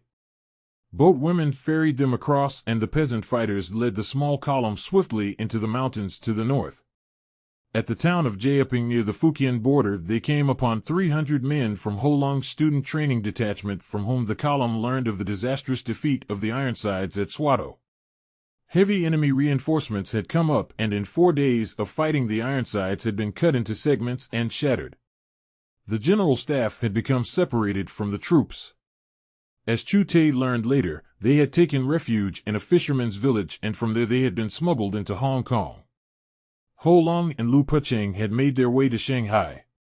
Lu went on to Moscow to study in the Red Army Military Academy, while Holung went up the Yangtze to his native regions of West Hunan to raise another army and continue the revolution. General Ye Ting and Ye Qianing stayed in Hong Kong to care for Zhou Enlai, who lay unconscious with malarial fever. After recovering, Zhou also left for Moscow, while Ye Ting and Ye Qianing remained in the south and led troops in the Canton Commune in December, which also met with bloody defeat. After the Ironsides were cut to pieces at Swatow, Peng Pei, the peasant leader, collected the scattered fighters and sent them inland to the Heilufeng district. There were altogether some 2,000 of these men, whom Peng Pei organized into a partisan or guerrilla detachment. Together with the peasants, these partisans confiscated and divided the land. On November 7, 1927, they called the First Conference of Workers, Peasants, and the Urban Poor and founded the small Heilufeng Soviet Republic. This first Soviet in China held out until March 1928, when the East River region was overrun and devastated by militarist troops, a term which General Chu used to cover all Kuomintang or other reactionary armies. Villages were reduced to dust and the peasants hunted and killed by the tens of thousands. In 1929, this writer read a pamphlet, illustrated with photographs, which the Canton militarists put out in celebration. Some photographs showed the ruins of villages in and around which the bodies of the slain lay like autumn leaves. The pictures of well-fed, handsomely uniformed Kuomintang generals decorated the pamphlet side by side with the lean and keen faces of peasant leaders who had been captured and then beheaded. Peng Pei remained in the region, keeping the underground peasant leagues alive until the early 30s. Then he went to Shanghai for a Communist Party conference. He was captured and, refusing to betray his comrades, was beheaded by Chiang Kai-shek's men. After the defeat of the Ironsides, Chu Teh and his small column were hunted men, pursued on every side by enemy troops and the landlords. Halting for a short conference on the Fujian border, all but 100 of the peasant fighters turned back to join Peng Pei, while 3 of the 7 women nurses, who were too weak to keep up with the swift-moving column, were released and told to go to Tingchao. At this conference, General Chu proposed that the column march through the mountains to the west until they reached South Hunan, where the peasant movement was strong and militant. Chu's chief of staff, Chao Shi-ti, supported by a number of other cadres, was so discouraged that he proposed the army be disbanded. They were voted down because, as General Chu argued, each man carried more than 1 rifle, others had light machine guns, and a few had mortars. There was little ammunition or money left, but they could confiscate food from the landlords and capture ammunition from the enemy. His proposals were supported, yet confusion and despair hovered over the column as it began marching to the west. Chapter 19. All the tenacity and determination in Chu Teh came to the fore as the small revolutionary column made its way through the mountains along the borders of Fujian, Jiangxi, and Guangdong provinces. Through the pouring autumn rains they marched at night and slept in the forests during the day. Moving or resting, a debate raged between those who wanted the column to disband and those who insisted that it continue the revolutionary struggle. The defeatists argued that the bourgeoisie had again betrayed the revolution and, allied with the feudal gentry and imperialism, was too powerful to resist, General Chu recalled. The mercenary character of the counter-revolutionary armies and the landlord-militarist origin of their officers further strengthened the counter-revolution until the situation in the country was worse than when the Great Revolution began. Thousands of party members had been killed, others had given up the struggle, and some had even joined the enemy. Tens of thousands of workers and peasants had been killed. They held Chen Tu-su, our former party secretary, and all who had supported his policy, responsible for the disaster. These men had now formed a small Trotskyist faction and were attacking the communists with propaganda that differed little from the Kuomintang. All these factors, they argued, were so overpowering that any continuation of the revolutionary struggle was sheer adventurism. I replied, said General Chu, that their analysis of the counter-revolution was correct, but that their conclusions were so wrong that to accept them would be nothing but treason to the revolution. A few intellectuals with influential connections in counter-revolutionary circles might indeed save their lives and get jobs, and some might retire or go abroad, but the workers and peasants could do none of these things. The people had no place to which to retreat, and they either had to fight until the agrarian and anti-imperialist revolution was complete, or allow themselves to be driven back into the swamp of feudalism and imperialist subjection. I argued that we were fighting a rearguard action, and that all such actions were demoralizing unless men girded their spirits and continued the struggle. The workers and peasants were so poor that they had to fight or die, and to die fighting was more honorable than to die like a slave. The fires of hope had been lit in the hearts of millions of our people, and they needed only leadership such as we could give. Harvest uprisings had taken place in many points in the South. They had been crushed or driven underground in most places, but the peasants had captured arms. We also had arms to reinforce them. To betray them would be treason. As for myself, I would continue to fight if only one man remained with me, and if he deserted, I said I would raise up others. I refused to return to warlordism. I had chosen the road of the People's Revolution, and I would follow it to the end. General Chu failed to convince the defeatists, who continued their demoralizing campaign, but he was supported by many young officers who, in the 2 decades that followed, made history in China, men like Ai Piao, Chen Yi, Zhou Zuquan, and Wang Erzhou, all of them lower commanders in the column. The money Chu Teh had was soon used up, and the troops began to starve and some to desert. In the Chuming Mountains in Jiangxi, Chu therefore surrounded a landlord's home and asked for a contribution. The landlord gave him $2,000, which lasted until the column reached a village near the town of Sinfing in western Jiangxi. Here he called a conference to settle once and for all with the defeatists who, he charged, were responsible for the demoralization and despair of the troops, for desertions, and for the acts of robbery in which some of the troops had engaged. Speaking fiercely, General Chu proposed that every man who wanted to leave the army should do so at once. His proposal was accepted and acted on at once. His chief of staff was the first to go, leaving for Shanghai. Even in 1937, 10 years later, General Chu spoke of this desertion with hatred. Then others began to follow until over 300 commanders and fighters had left. Fear and despair ate at Chu Teh's heart as he watched man after man step out of the ranks, stack his rifles, and leave. I feared the entire army would collapse, he said, as if reliving that distant scene. At last the exodus dribbled away and ended. We had less than 900 men left. They were dirty and bedraggled, gaunt with hunger, but they stood upright and firm, and now many of them carried 3 or 4 rifles. We called a conference of squad commanders and made a hasty reorganization. We appointed a confiscation committee, and I issued an order that this committee alone had the right to confiscate from the landlords. With the defeatists gone, a new spirit of hope took the place of despair and demoralization. Next morning we swooped down on Sinfeng, smashed the landlord militia, and confiscated rice and money from the rich.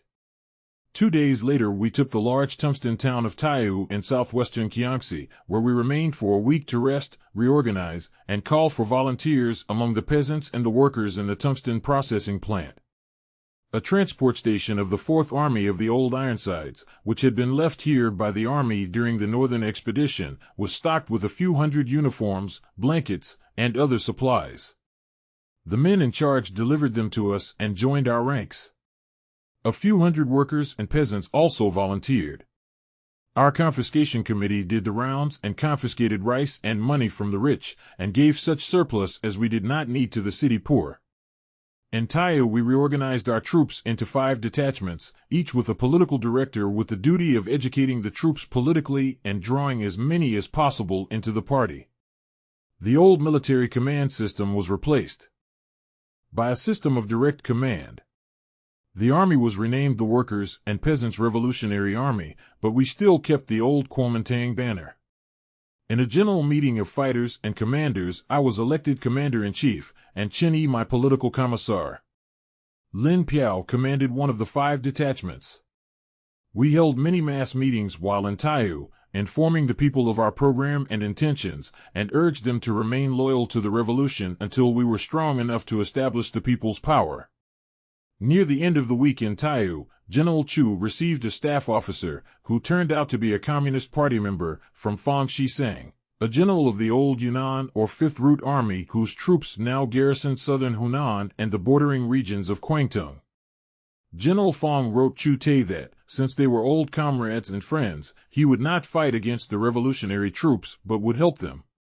There was still a branch of the Communist Party in his army, he wrote, but its members had proved themselves good revolutionaries, and he would not oppose their activities. He also wrote that he had learned that strong forces of the old Yunnan army were marching against Taiyu.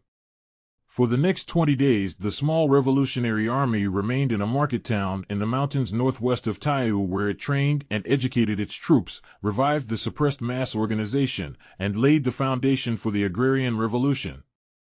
Messengers were sent to party branches throughout southern Hunan and Guangdong provinces. They instructed the branches to send delegates to Quyang, in South Hunan, for a conference on November 26 to draw up plans for peasant uprisings which would be spearheaded by the Revolutionary Army. At the same time, General Chu sent a liaison officer to General Fang Xisang's headquarters to ask for clothing, blankets, and ammunition. 200 men who had formerly left the army returned during this stage and, as General Chu expressed it, were accepted without prejudice.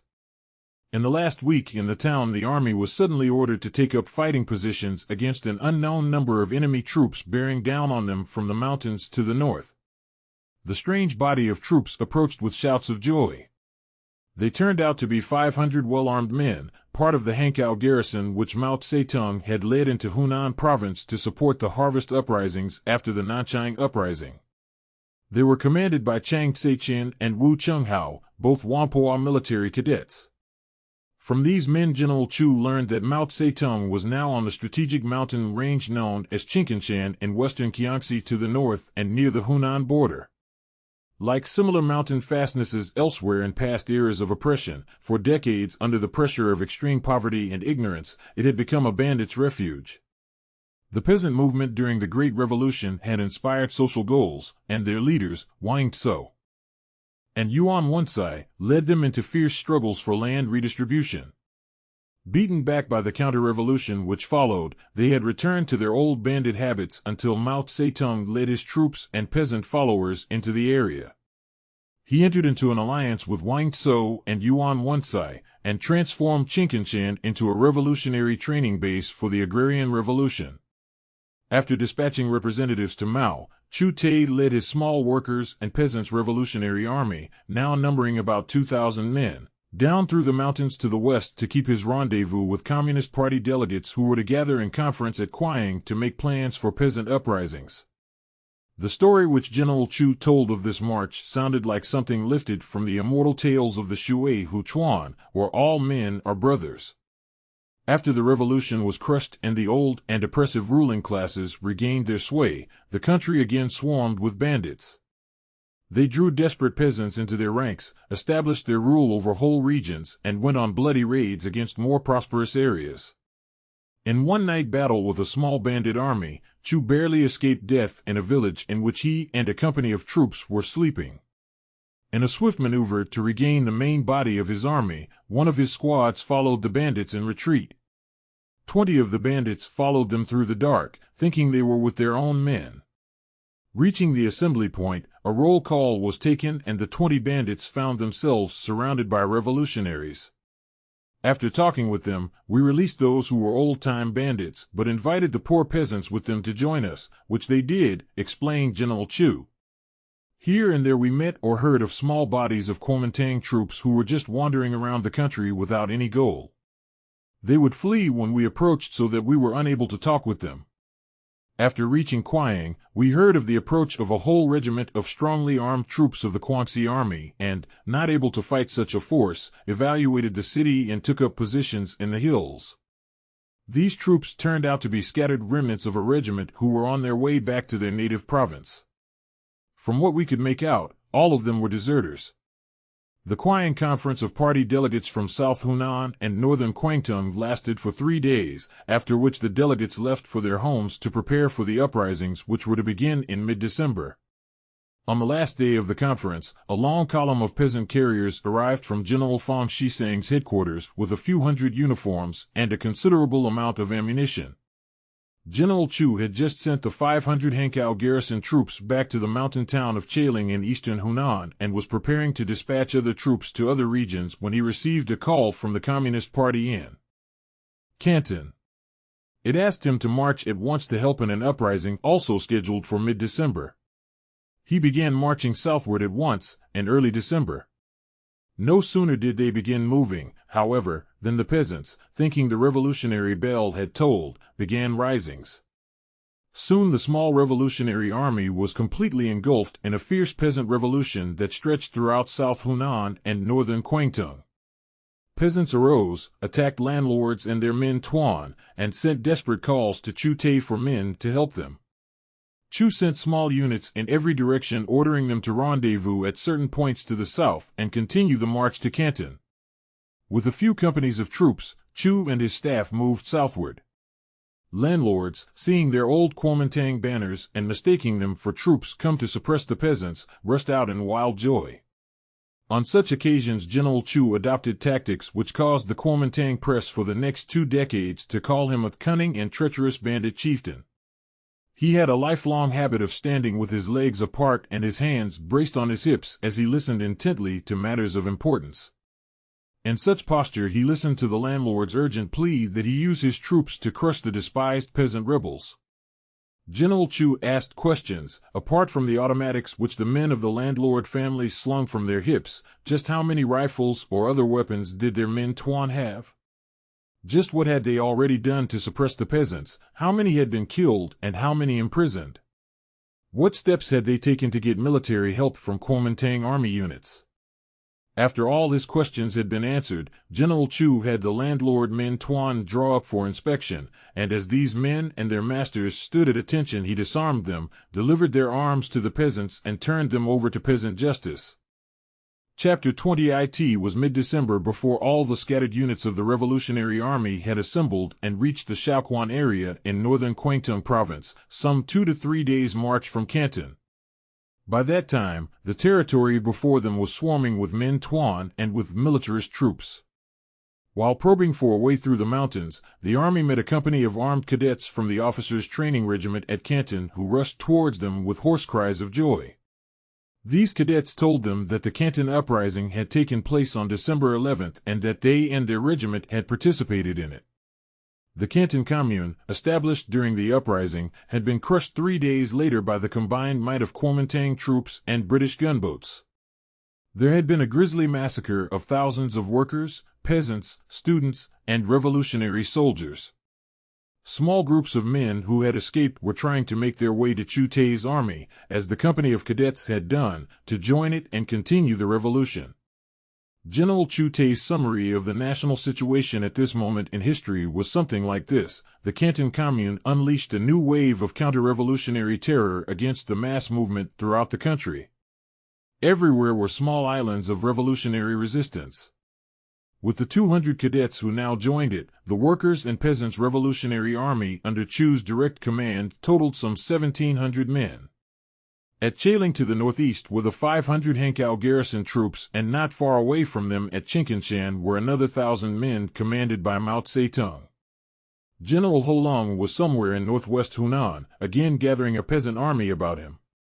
Fang Qiming, the peasant leader, was leading the peasants in northeastern Kiangsi, while a small group of Whampoa Military Academy graduates were building a revolutionary base in the Tunku Mountain area in central Kiangsi. Peng Pei was still leading the remnants of the Ironsides and the peasant partisans in the East River region of Kwangtung. The peasant revolt was already shaking Hunan, known as the domain of some of the most savage tiger landlords of China, landlords whom the peasants lumped together as nobles. In the darkness of each night, desperate peasants were picking off Min Tuan sentries, arming themselves, and storming the manor houses of the nobles, who in turn led their Min Tuan against sleeping villages where they seized and killed peasant leaders and mounted their heads on poles as a brutal warning. It was a merciless, savage struggle with no quarter given on either side, ragged peasants attacking and fighting and dying with curses on their lips. The tragic dramas being enacted in hundreds of villages in South Hunan were no different from what this writer personally witnessed in later years when the landlords and their minions cast in their lot with the Japanese Imperial Army and fought the communist guerrillas, most of them peasants, who operated against them. Without food and shelter and carrying their wounded, the peasant rebels would enter a sleeping village at night, knock on a barred door, and say in a low voice, "Brothers, open. We are a peasant self-defense corps. Give us shelter." Silence hung over the village. Every hovel was listening, yet not a sound came, not a ray of light glimmered. Inside the huts, men and women, dressed in the rags they wore both night and day, had silently crept from their straw beds and were listening at the doors, the women whispering to their men, "Don't open. Maybe it's landlord Wu and the Min Tuan." Again the peasant guerrillas knocked, and an urgent voice said, "Brothers, we have been fighting the Min Tuan. We have wounded." After an endless silence, one door would open and an old man would peer out through the crack and whisper with the peasants armed with spears, bird guns, and perhaps a few captured pistols and rifles. Swinging wide the door, he would go out into the night and say to the listening houses, "They speak the truth." As if in a dream, all the village doors swung open and men poured out, took straw from the stacks beyond, and carried it indoors to make pallets on the earthen floors. Then the doors closed silently once more, and the guerrillas and their hosts sat on the pallets and talked in whispers while the women lit flames beneath the cooking vat on the mud stove and brought rice from a jar for cooking. Scenes such as this, repeated over all South China in succeeding years, caused General Chu to remark time and again that the peasants of China are the most revolutionary people on earth, and that all they needed was good leadership, a sound program, and arms. And it was back into this small world in South Hunan province that General Chu, in that black winter of 1927, led his troops and established that characterized the army which he and Mao Zedong led for the next 22 years. Entering Ichang County, not far from the small walled city of the same name, he soon met a peasant self-defense corps. It was a few hundred strong, led by a youth of 18 named Chen Kuang. He said that all members of his family except himself had been killed by the landlord for whom they had worked.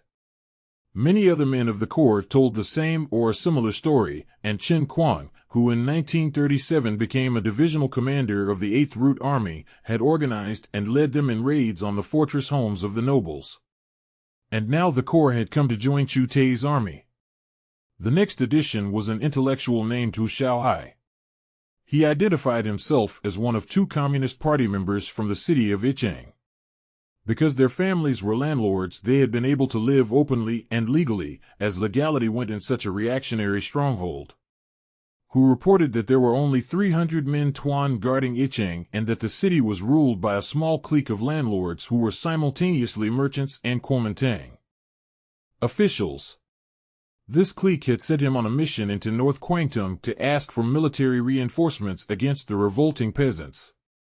Such being the situation, Hu had a plan. Would General Chu give him command of 200 troops to lead into the city to disarm the men Tuan and arrest the city's rulers? General Chu selected 2 companies of his veterans. He told them to spruce themselves up and try to act like Kuomintang soldiers. On the morning of December 29, 1927, these 2 companies, led by Hu Xiaohai, marched into Ichang where the city's rulers received them with joy and invited their commanders to a banquet that same evening.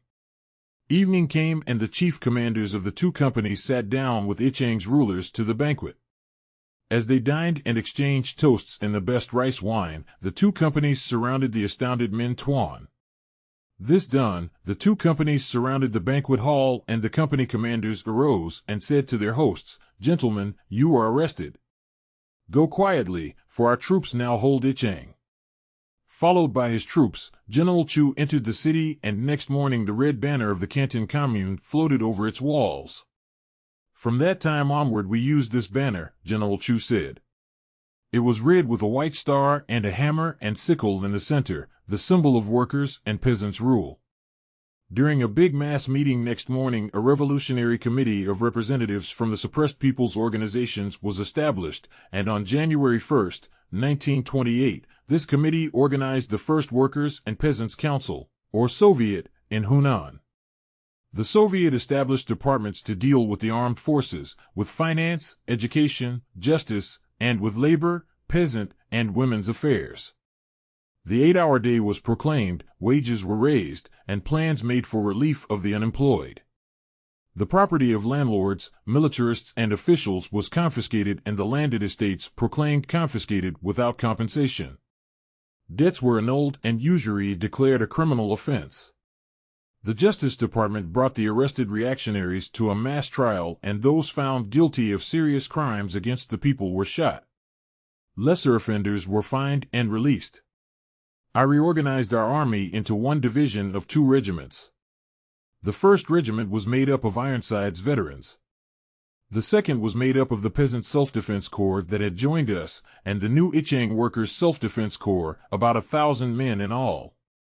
New volunteers kept coming in to join us, and soon the 2nd Regiment had doubled in size, but it was not our policy at that time to enlarge our regular army to any great extent. Our policy was to organize and arm the peasants. Many cadres of the later Chinese Red Army, our present 8th Route Army, came from this first great peasant struggle in Hunan. Wang Chen, who is now, 1937, a brigadier general, and Xiao Keh, who is now a divisional general, came from that struggle. Xiao Keh was one of 6 sons of a peasant family, 3 of whom had already been killed by the Kuomintang. Another of his brothers joined our army at the time, but was later killed in action. Thousands of men in our army can tell similar stories. After the occupation of Ichang by Chu Teh's forces, all southern and eastern Hunan burst into flames and peasants began dividing the land. They streamed to General Chu's headquarters for help against their landlords, and he selected cadres to return with them or sent small armed forces to aid them. Within a short time, most of his troops were again scattered far and wide, and landlords were running for their lives to the great cities held by the Kuomintang or local militarist armies. When enemy troops threatened from the south, Chu Teh dispatched a couple of battalions of his veterans to mobilize and arm the peasants. When warlord Tang Xingqi moved troops into the district of Chenchin to the north, Chu Teh sent still others. Finally, Ichang was guarded by little more than a handful of the workers' self-defense corps. 3 weeks after the occupation, 2 divisions of Chiang Kai-shek's troops began marching on Ichang. They were commanded by General Su Kosiang, known as the Peasant Butcherer because he had slaughtered thousands of peasants in Hunan in May 1927. The entire city took fright and evacuated to the villages. Chu Teh called back his troops and, together with the Ichang Soviet and the leaders of the people's organizations, withdrew into the mountains on the Hunan-Kwangtung border. In the first day in this region, the Revolutionary Army disarmed 2,000 men Tuan. Their weapons were turned over to the peasants. With cries of bandits, the Peasant Butcherer sent 2 regiments to exterminate them. None of his men returned to tell the tale. Then he led 5 regiments in person against them.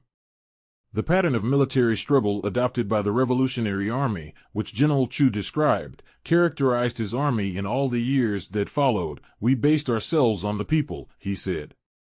Choosing our own battlefield and keeping the mountains to our back, we drew the enemy where we wanted him, then cut off his transport columns, attacked his flanks, then surrounded and destroyed him. When it became known that the Peasant Butcherer was in personal command, peasants armed themselves with everything from club to bird gun and hurried by the thousand from every direction to help us. They wanted to catch the Peasant Butcherer alive. In a week-long battle, while our main forces attacked his main forces, the peasants destroyed his transport troops and hunted scattered groups as if they were leopards. When one enemy battalion was trying to escape over a wooden bridge, the bridge collapsed and hurled them into the river. The peasants hunted them up and down the river, shooting them in the water and beating to death any who crawled ashore. In the confusion of battle, the Peasant Butcherer hid himself in the bottom of a small boat that swirled down the river. That was a terrible disappointment to the peasants, and many of them wept and cursed their bad luck.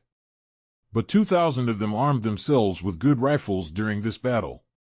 When we occupied Shiping, which the Peasant Butcherer had used as his headquarters, we found military supplies, food, and money for a whole division. The main street was so clogged that we had to climb over the supplies to pass. We captured enough guns to arm our entire 2nd Regiment with good rifles and light machine guns. I sent troops to pursue an enemy unit fleeing toward Ichang, which the Peasant Butcherer had occupied.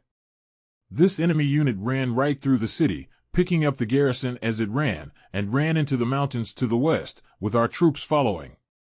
The peasants in the mountains and our troops in pursuit finished the lot of them off, and the peasants got another 500 guns. The victorious revolutionary forces now returned to Ichang and re-established the Soviet, while Chu Teh led a few hundred of his veterans northward against the district city of Chenchin, where warlord Tang Xingqi had 11 companies of troops. On the way he met a group of peasants who had been inside Chenchin to smell out the situation. To Chu Teh they reported, 6 of the 11 companies of warlord Tang's troops in Chenchin are not old mercenaries. They're students from primary and middle schools who have been conscripted and put in the training detachment to become officers. Most of them are under 20, a few are kids of 16 or 17. They're treated well, and some are proud that they will be officers. These 6 companies have now left Chenchin to march on Ichang to fight you. It's their first fight. They think you're bandits, and if they're scared they'll fight. Why don't you pinch them off, and if they fight rub them out? Chu's eyes gleamed as he stood listening, his hands braced on his hips. To Chen Yi and other staff officers with him he said, 6 companies of educated youth, already with some military training. We need such men. We can send them to Ichang for retraining and then ask them to join us.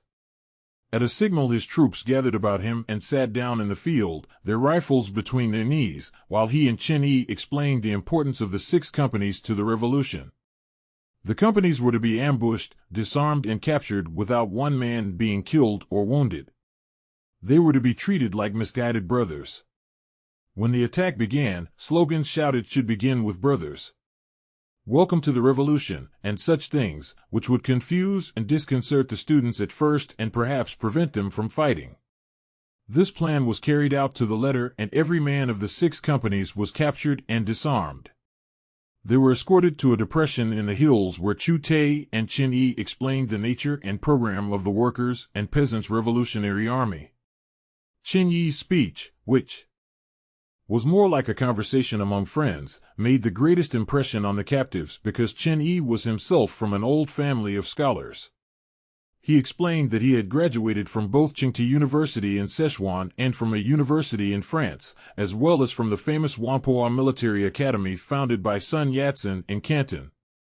After explaining why he, a man from the same class as themselves, had chosen to continue the struggle against militarism and imperialism, Chen urged them to go peacefully with guards to Ichang to talk with other men like himself and Chu Teh. If they then wished to return to their homes, they could do so. They would even be given traveling money and military passes.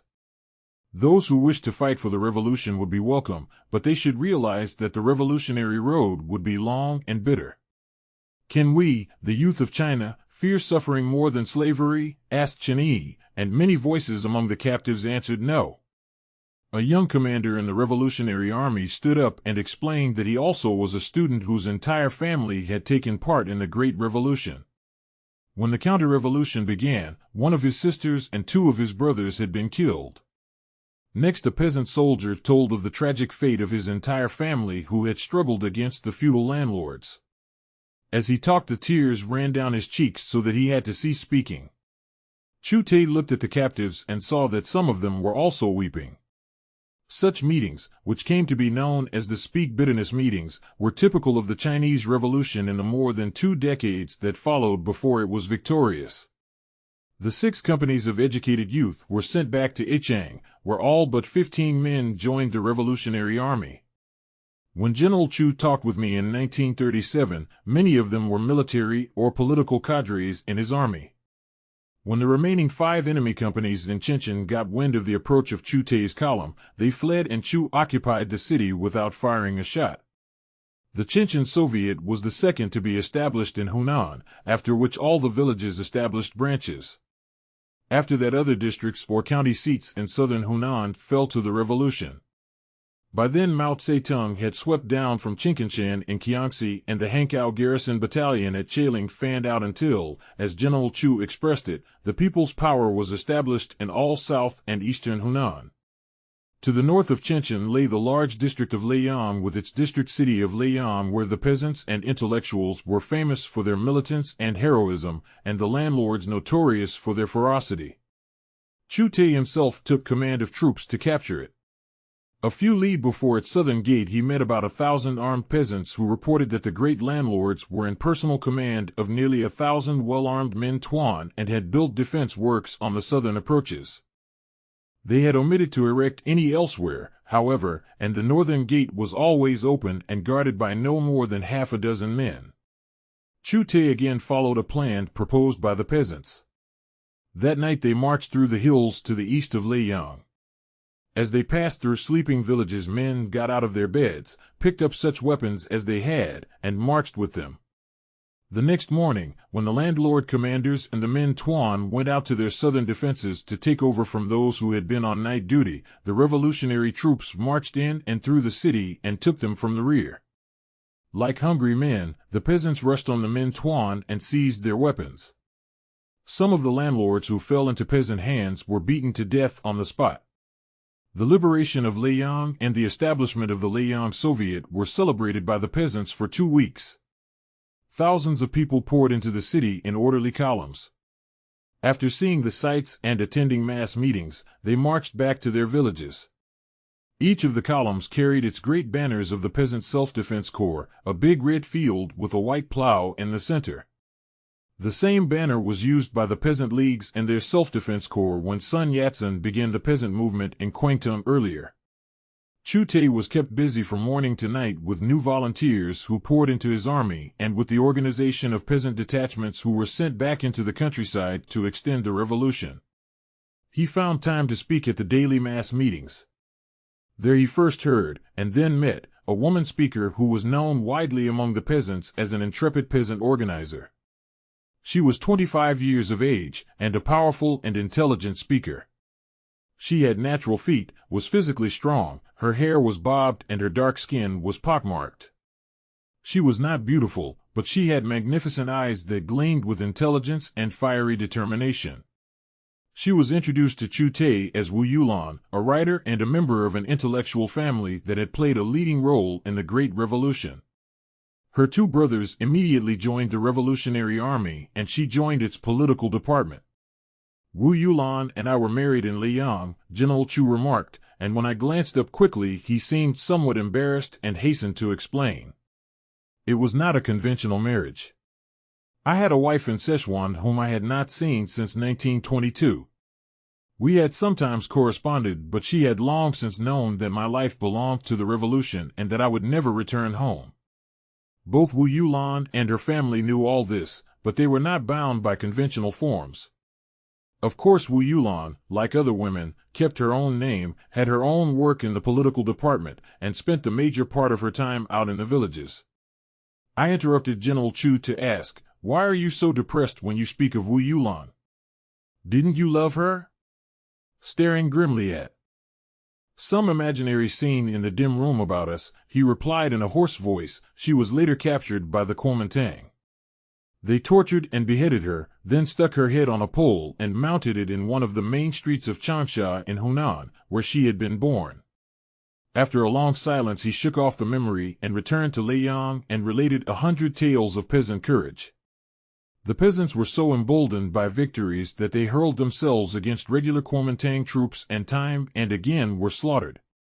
In April of 1928, for instance, 2 divisions of the Guangxi Army, whose generals were planning to conquer Hunan and fight Chiang Kai-shek for the mastery of all China, occupied the big strategic and industrial town of Hengyang.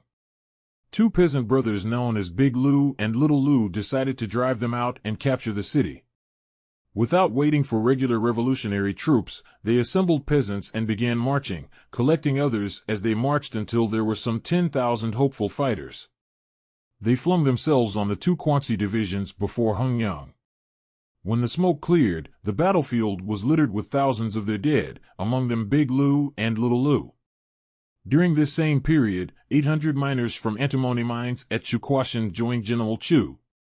Sung Chaosing, a former blacksmith turned miner, had been one of the earliest communists and labor organizers. A man of 40, Sung had led the antimony miners in many bloody struggles for their union and their study club, and had kept the union intact after the counter-revolution drove it underground. With iron bars and clubs, they had battled the mining company's armed guards, seized 30 rifles, and marched across country to join Chu Teh's army. Called from his headquarters in Liang, General Chu stepped into the street to meet the miners. A number of them were little boys of 11 or 12 who, fearful that they would not be admitted to the army, were trying to look very tall. These children had been miners for 3 or 4 years, working the same number of hours as their men companions. Like many other poor children who joined the army, they were transferred to the political department to receive regular education whenever possible and to serve as orderlies or messengers about headquarters. These little devils, as such children were affectionately called, grew up in the army and became cadres whose lives were devoted completely to the revolution. In 1937, when General Chu talked of the miners, many were still in his army and had worked themselves up to become military commanders or political leaders. Sung Chaosing, their leader, however, had been killed in action. By April 1928, when 5 divisions of the Guangxi Army opened their campaign against the revolutionary forces in Hunan, Chu Teh's forces consisted of about 10,000 men. Only a few hundred of them wore uniforms, and most of them were barefoot until the women and girls of Liang started their big sandal-making campaign, which provided them with rope and straw sandals.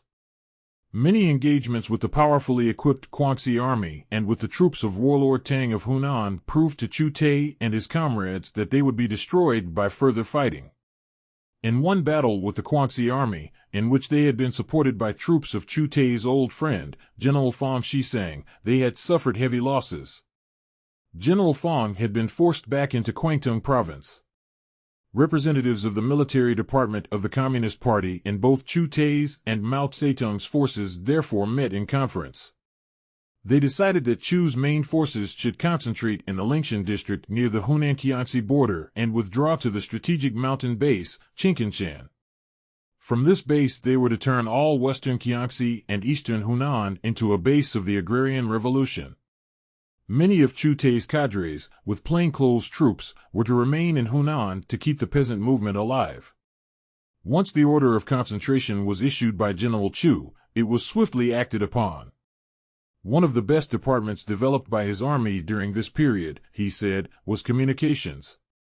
The communication system spread in a network over all southern Hunan and eastern Kiangxi and spread further underground into White territory. It was manned entirely by peasants, some of whom could cover 100 li, or over 30 miles, a day without much effort. The usual system was for a peasant to run for 10 to 20 li, or 3 to 6 miles, and deliver letters, reports, or orders to another who sped on to the next station. Boatmen could travel more quickly, and, after horses were captured from the enemy, some messengers operated a pony express. Chapter 21 Fighting and retreating again, Chu Teh's forces withdrew eastward. By the first week of May they were encamped in the Lingshan area preparatory to moving on to Qingqingshan. Kuomintang armies in Kiangxi, who had been fighting Mao Zedong, by then had occupied the main county seats in Lingshan. They had broken the line of communications to Hunan, whereupon Mao Zedong had stormed down from Qingqingshan to reopen the route. With 2 battalions he had come in person to meet Chu Teh at Lingshan. This obscure meeting, where the 2 main streams of the agrarian revolution mingled, proved to be one of the most portentous events in Chinese history. Chu Teh had seen Mao Zedong once, but only across a dim hall during a secret meeting, and they had never really met. From the moment of their first meeting in Lingshan, the lives of these 2 men became so interwoven that they were like the 2 arms of one body. For years thereafter the Kuomintang and foreign press often referred to them as the Red Bandit Chieftain, Chu Mao, and to the Red Army as the Chu Mao Army. There were many striking similarities, as well as deep differences between the 2 men. Mao was 10 years younger than Chu, who was now 42. Both were educated peasants and both had taken part in every revolutionary struggle since the 1911 revolution. Mao had played a leading role in the Great May 4th movement while Chu had existed on its periphery and was stumbling in confusion in the morass of warlordism in Sichuan. Mao had organized the first Marxian study group in Hunan and had been a delegate to the first Congress that founded the Communist Party. After that he had been one of the chief party leaders and a member of the Central Committee of the Kuomintang. He was a writer of great power and insight, a political pamphleteer, a military theorist, who sometimes wrote poetry. In both appearance and temperament, Chu Teh was more of a peasant than Mao. Both men were as direct, forthright, and as practical as the peasants from whom they sprang, but Mao was basically an intellectual whose strange, brooding mind perpetually wrestled with the theoretical problems of the Chinese Revolution. Sensitive and intuitive almost to the point of femininity, Mao nevertheless possessed all the self-confidence and decisiveness of a pronouncedly masculine man. Both men were tough and tenacious, characteristics more pronounced in Chu who, though politically intelligent, was more a man of action and a military organizer. Yet there was a strange contradiction in Chu Teh's nature. Beneath his tough exterior hovered a deep sense of humility which in later years often irritated Mao. This sense of humility was due not only to his poor peasant origin and his peasants' respect for men of culture and learning, but perhaps also due to an unconscious sense of guilt rooted in the years he had spent as a militarist. With his deep sense of character and integrity, Chu Teh seems to have discerned right away that he had met his alter ego, a man on whose judgment he could depend for the rest of his life. Chu Teh's army continued its march through the mountains, guided by Mao Zedong's 2 battalions. They smashed the enemy troops that tried to impede their march, and 1 week later they wound their way up one of the 5 or 6 narrow trails which were the only means of penetrating the famous strategic mountain region. Qingqingshan was the general name for a mountainous area some 150 miles in circuit. Great forests of pine and spruce and bamboo rose on every hand, great flowering creepers wrapped trees in their embrace, and spring flowers cast their fragrance on the breeze. It was a region of great loveliness, yet shrouded in fogs for most of the year. When the fogs lifted, Chu Teh stared at towering volcanic peaks. In the midst of this wild and relatively unproductive mountain region was a broad, circular valley surrounded by wooded slopes. In past ages, bandit peasants whose descendants now numbered 1,500 souls had founded 5 villages, each of them grouped around a well, so that the valley was locally known as the 5 Big and Little Wells. It was in and around this valley that Chu Teh's troops constructed barracks, a training school, a hospital, an arsenal, and other institutions to serve as a training base and headquarters for the agrarian revolution which Mao Zedong had already begun among the peasants in the valleys and mountains beyond. Mao had also organized and begun the training of the peasants in the 5 villages, with the consent and help of their leaders, Wang Tso and Yuan Wensai. The peasants on the mountain depended for existence on their vegetable patches and on the sale of bamboo shoots, tea, and medicinal herbs.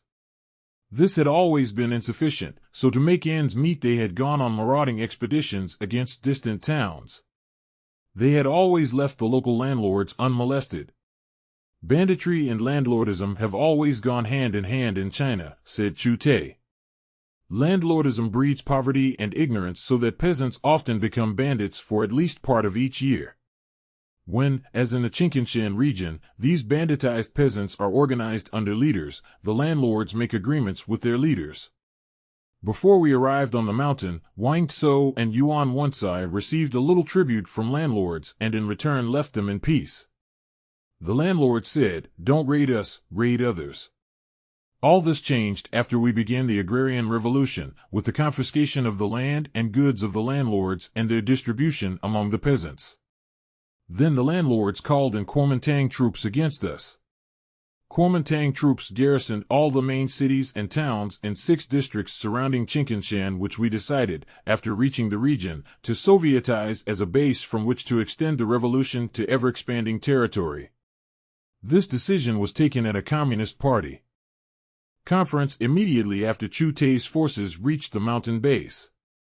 General Chu called it the most important party conference after the counter-revolution began. The conference reviewed the history of the revolution, formulated far-reaching plans, and established the tactics and strategy of revolutionary warfare. Mao Zedong advanced 5 basic characteristics of Chinese Revolutionary War, which in turn determined the military and political strategy adopted. First, Mao said, China was a semi-colonial country of uneven political development in which a few million industrial workers and a few modernized coastal and river cities coexisted with hundreds of millions of peasants living under backward, semi-feudal conditions. Secondly, China was a large country with abundant resources. It had passed through the Great Revolution, which had sowed the seeds of revolution which had sprouted into the workers' and peasants' revolutionary army. Thirdly, the Kuomintang, representing the counter-revolutionary bourgeoisie and the feudal landlord classes, had seized control of the country. It had won the financial and military support, and would soon have the official recognition of the imperialist powers. Due to its control of the country, the Kuomintang could command great manpower and secure the weapons with which to wage ruthless warfare on the people and their armed forces. A fourth characteristic of the Chinese Revolution, Mao said, was the weakness of the Revolutionary Army and its present location in mountainous regions where conditions were backward and unstable and where it had no consolidated bases.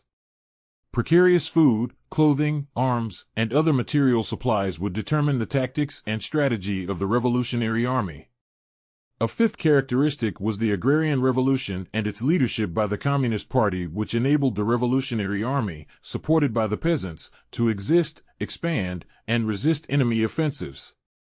Mao stressed at the time and later wrote that the Revolutionary Army had been able to exist and expand because its rank and file emerged from the agrarian revolution and because the commanders and the rank and file were politically one.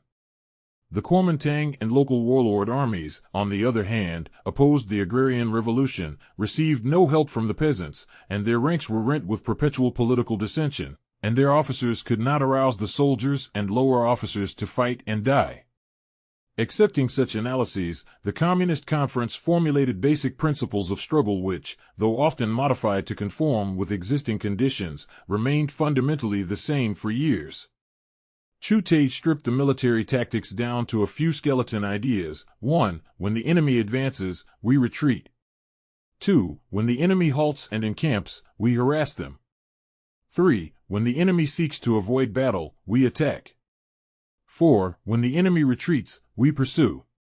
The Qingqianshan Conference decided to reorganize Chu's and Mao's troops into one united force, called the Fourth Red Army because so many of the men sprang from the old Fourth Army of the Great Revolution era. Its banner was a white star with a hammer and sickle in the center of a red field. It adopted three main disciplines: 1. Obedience to orders. 2. Take not even a needle or thread from the people. 3. Turn in all confiscated goods. Its 8 additional rules were: replace all doors. Wooden doors of peasant houses are hung on iron pins, easily detached. They are often laid across Chinese flat stools and used as improvised beds, and return all straw on which you sleep before leaving a house. Speak courteously to the people and help them whenever possible. Return all borrowed articles. Pay for everything damaged. Be honest in business transactions. Be sanitary. Dig latrines a safe distance from homes and fill them up with earth before leaving. Never molest women. Do not mistreat prisoners. The conference further decided that, after transforming the 6 districts, or counties, surrounding Qingqianshan into a base of the agrarian revolution, these should be progressively expanded until they merged with still other similar areas in Jiangxi and adjoining provinces. In such regions the land was to be confiscated without compensation and distributed among the peasants. The peasants and other common people were to be organized, armed and trained, and, so far as was possible, educated. At that time, General Chu remarked, "We needed everything and had nothing. We put in vegetable crops on the mountain, and we confiscated rice from the landlords in surrounding territory and laid in stores on the mountain for future use." A peasant ballad composed at that time mentioned the barefoot Chu Teh carrying rice up the mountainside. This must have been poetic license because Chu declared that he had straw sandals and was not barefoot. In the military reorganization, he said, he was elected commander-in-chief and Mao Tse-tung the political commissar. Mao directed all party work in the army and among the masses, and all political educational work among the troops. The political department was the lifeline of the army, preventing it from degenerating into militarism. Its purpose, Chu added, was to create an educated, conscious, iron revolutionary army dedicated to the liberation of the country and the emancipation of our people. Compared with later developments, the political work was primitive, yet even under the most harassing conditions the troops were taught the history of the revolution, the history of foreign aggression against China, and methods of mass leadership and organization. They were also taught how to carry on propaganda with enemy troops, singing, and public speaking. Of all the revolutionary troops, the old Ironsides veterans and the Shuquashan miners were the swiftest, most disciplined, vigilant, and politically advanced, while the peasant troops took things easy and even in the midst of a campaign would stop by the wayside to cook and eat. To raise their efficiency, Chu distributed Shuquashan miners among them as military and political leaders, and also transferred 500 to 600 of peasant uprising leaders to a special training detachment.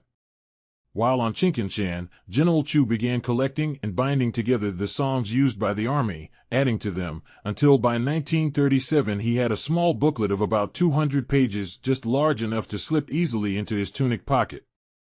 This booklet was so dog-eared and thumbed that some of its pages were illegible. It contained songs, short poems, army rules, essays on the history and principles of the Communist Party, and a list of the various national and international memorial days commemorated by the army. These memorial days were both doctrinaire and symbolic: March 8th, International Women's Day; March 12th, anniversary of Sun Yat-sen's death; March 18th, anniversary of the Paris Commune; April 12th, anniversary of the Shanghai Massacre; May 1st, International Labor Day, May 4th, birth of the student movement, May 5th, birthday of Karl Marx, May 21st, anniversary of the massacre of Hunan peasants by Su Koxiang, May 30th, anniversary of the Shanghai massacre by the British in 1925, June 23rd. Anniversary of the Canton massacre by British and French troops, August 1st, the Nanchang Uprising, October 10th, the 1911 Revolution, November 7th, the Russian October Revolution, December 11th, anniversary of the Canton Commune, December 25th, anniversary of the Yunnan Uprising by Tsai A.O. in 1915, and January 21st, in memory of Lenin's death. Some of the first songs in General Chu's songbook read like the outpourings of men just lifting themselves from slavery. Others were old folk melodies set to new words. One was the International and another the International Youth Song. There were simple drill and shooting songs, and even the army rules were set to music. One was a propaganda song for use on enemy troops, and one recalled the Canton Commune. There was a nostalgic song about Chinkinshan which, curiously enough, was set to the music of the American song Dixie. Of the many folk melodies set to new words, one, entitled Three Great Tasks, was a catechism to music. Our Red Army has three great tasks: to destroy imperialism and the feudal forces, to carry out the agrarian revolution, to establish the people's sovereignty. To each according to his needs, from each according to his ability. Our speech to the people must be friendly. Spread Red Army principles among the masses. Enlarge its political influence. To be a model Red Army man, take not one needle or strand of thread from a worker or peasant. Of the Chinese love songs, one had a biblical ring, "My beloved. I say farewell before our bed and tell you not to love me. We must travel the revolutionary road. My beloved. I say farewell before our door. We must walk the revolutionary way, enduring all hardships for its sake. My beloved. I say farewell. In our courtyard. Burden not your heart with thoughts of me. We must march the revolutionary road. My beloved. I say farewell before our gate. The dark days of hell are past, the bright road stretches before us. My beloved. I say farewell on the main road. Write me, but send news of joy. Send news of revolutionary victory. My beloved. I say farewell by the riverside. If you are captured and turn reactionary, you can never find the right road again. My beloved. Go quickly, quickly to the Red Army. Return to me only in victory, and we will open our hearts again. Thumbing tenderly through this booklet of songs wrapped in a faded, ink-stained red cloth and crudely stapled together, General Chu recalled the wild crags and lush green valleys of Chinkinshan, the bamboo and fir forests, the shrubs and fragrant flowers, and the clouds that shrouded it almost a year round. The roofs of houses were made from the bark of trees, and grass grew on them so that from above they looked like green flannel. Chu tramped over the entire region, studying the terrain and defenses, and talking with the bandit peasant leaders Wang and Yuan. They told him of old Deaf Chu, a bandit, who had said, "You don't have to know how to fight, all you have to know is how to encircle the enemy." They had followed the advice of old Deaf Chu, and Chinkinshan had never been breached in their lifetime. Yet their followers were armed with weapons as primitive as bows and arrows. Their cannon were made from tree trunks. They would cut down a big tree, then hew the trunk in lengths of 5 or 6 feet each. Leaving one end solid, they hollowed out the rest and bored an ignition hole near the solid end. They packed the barrel with black powder, bits of iron, lead, and sharp pebbles. These wooden cannon were placed in concealed emplacements along the 5 or 6 narrow trails leading up Chinkinshan, and when the enemy drew near they lit the fuse and ran for their lives. The gun went with the explosion, blown to pieces, but they stripped enemy soldiers down to their skeletons. The bows and arrows used on Chinkinshan had a span of 5, 6 or more feet. The arrows were 3 to 6 inches in diameter and the tips poisoned. One end of the bow would be placed on the ground and the arrow released by a trigger operated by the foot. I learned a lot from the tactics of old Deaf Chu, General Chu laughed. Kuomintang armies all fought by the usual Japanese military tactics, always advancing in one column, with front and flank guards. Beyond this they knew nothing. But we split up into small, swift combat units which got in their rear and on their flanks, and attacked, cutting them into segments. There's nothing secret about such tactics. Anyone can learn them, and the militarists later tried to use them against us. They failed because such guerrilla warfare requires not only a thorough knowledge of the terrain of the battle area, but also the support of the common people. The people hated and spied on the Kuomintang militarists, waylaid and destroyed small units and stragglers, and captured their transport columns. There came a time when enemy armies were afraid to advance after they sighted even one barefoot peasant watching them from a distance. The Fourth Red Army took the offensive against the landlords and militarists in the 6 surrounding districts in the first week of June 1928. Within 1 week the Red Army claimed 3 counties of all enemy forces, seized all their supplies, and took 1,200 captives. Councils of people's delegates were established in the county seats, and smaller councils in the villages. The land was divided among the peasants. The peasants were organized, armed and trained, and women, youth, and labor associations founded. The first break in the ancient subjection of women to men was made. Enemy troops sent against the revolution from central Kiangsi were hurled back, shattered and bleeding. Not only did able-bodied peasants fight, but even children and the aged did their bit. Tales of red-banded atrocities filled the foreign and Chinese press in the great cities. General Chiang Kai-shek concluded temporary truces with rival militarists who had been fighting him, and then issued orders to 40,000 troops from 3 provinces to surround the Chinkinshan area and starve the red bandits to death. In the Hunan divisions ordered to blockade the mountain area from the north were 2 young officers who later played a tremendous role in Chinese revolutionary history. One was a battalion commander, Huang Kunglei. The other was Peng Te Huai, a regimental commander in temporary command of a brigade. After the Second World War, Peng became deputy commander of the People's Liberation Army, of which General Chu Teh was commander-in-chief. In addition, there was a young company commander, Kung Ho Chan, who, when the revolution got too hot in the 30s, joined Chiang Kai-shek. These 3 Kuomintang officers were secret members of the Communist Party. Their troops held the Pingxiang Liling mining region to the north of Chinkinshan. In July, when ordered to tighten the blockade, Peng Te Huai led his brigade in insurrection. In the confusion, nearly half of his men changed sides half a dozen times. Eventually, with 2,000 troops and hundreds of miners, he moved into the countryside, joined up with the peasants, and established a guerrilla area which later became the northeastern Kiangsi Soviet district. During this same period, General Chu Teh led 3 regiments of the Red Army on a diversionary maneuver down into South Hunan to cut off blockading troops advancing from Kwangtung province. His campaign embodied elements of both revenge and comedy. His old Yunnan army friend, General Fang Shisang, had by now forgotten such trivialities as friendship and had turned over to the counter-revolution. Chu Teh decided to teach him a lesson. General Fang's troops occupied a South Hunan city, well stocked with ammunition. Swooping down upon this city, General Chu's troops surprised a few companies of Fang's troops drilling in a field. General Chu calmly walked into their midst while his troops disarmed the last man of them without firing a shot. Next, Chu nonchalantly entered a big hall in the city where a few hundred men were listening to a lecture. At his order, his troops took all rifles and cartridge belts hung from the walls of the hall while the hundreds of men sat at their desks and stared in amazement. In the meantime, the rest of his troops, equipped with shoulder pulls and ropes, were carrying out boxes of ammunition. The whole raid lasted no more than an hour, and by the time General Fang's troops caught their breath, Chu Teh was leading his troops back toward Chinkinshan.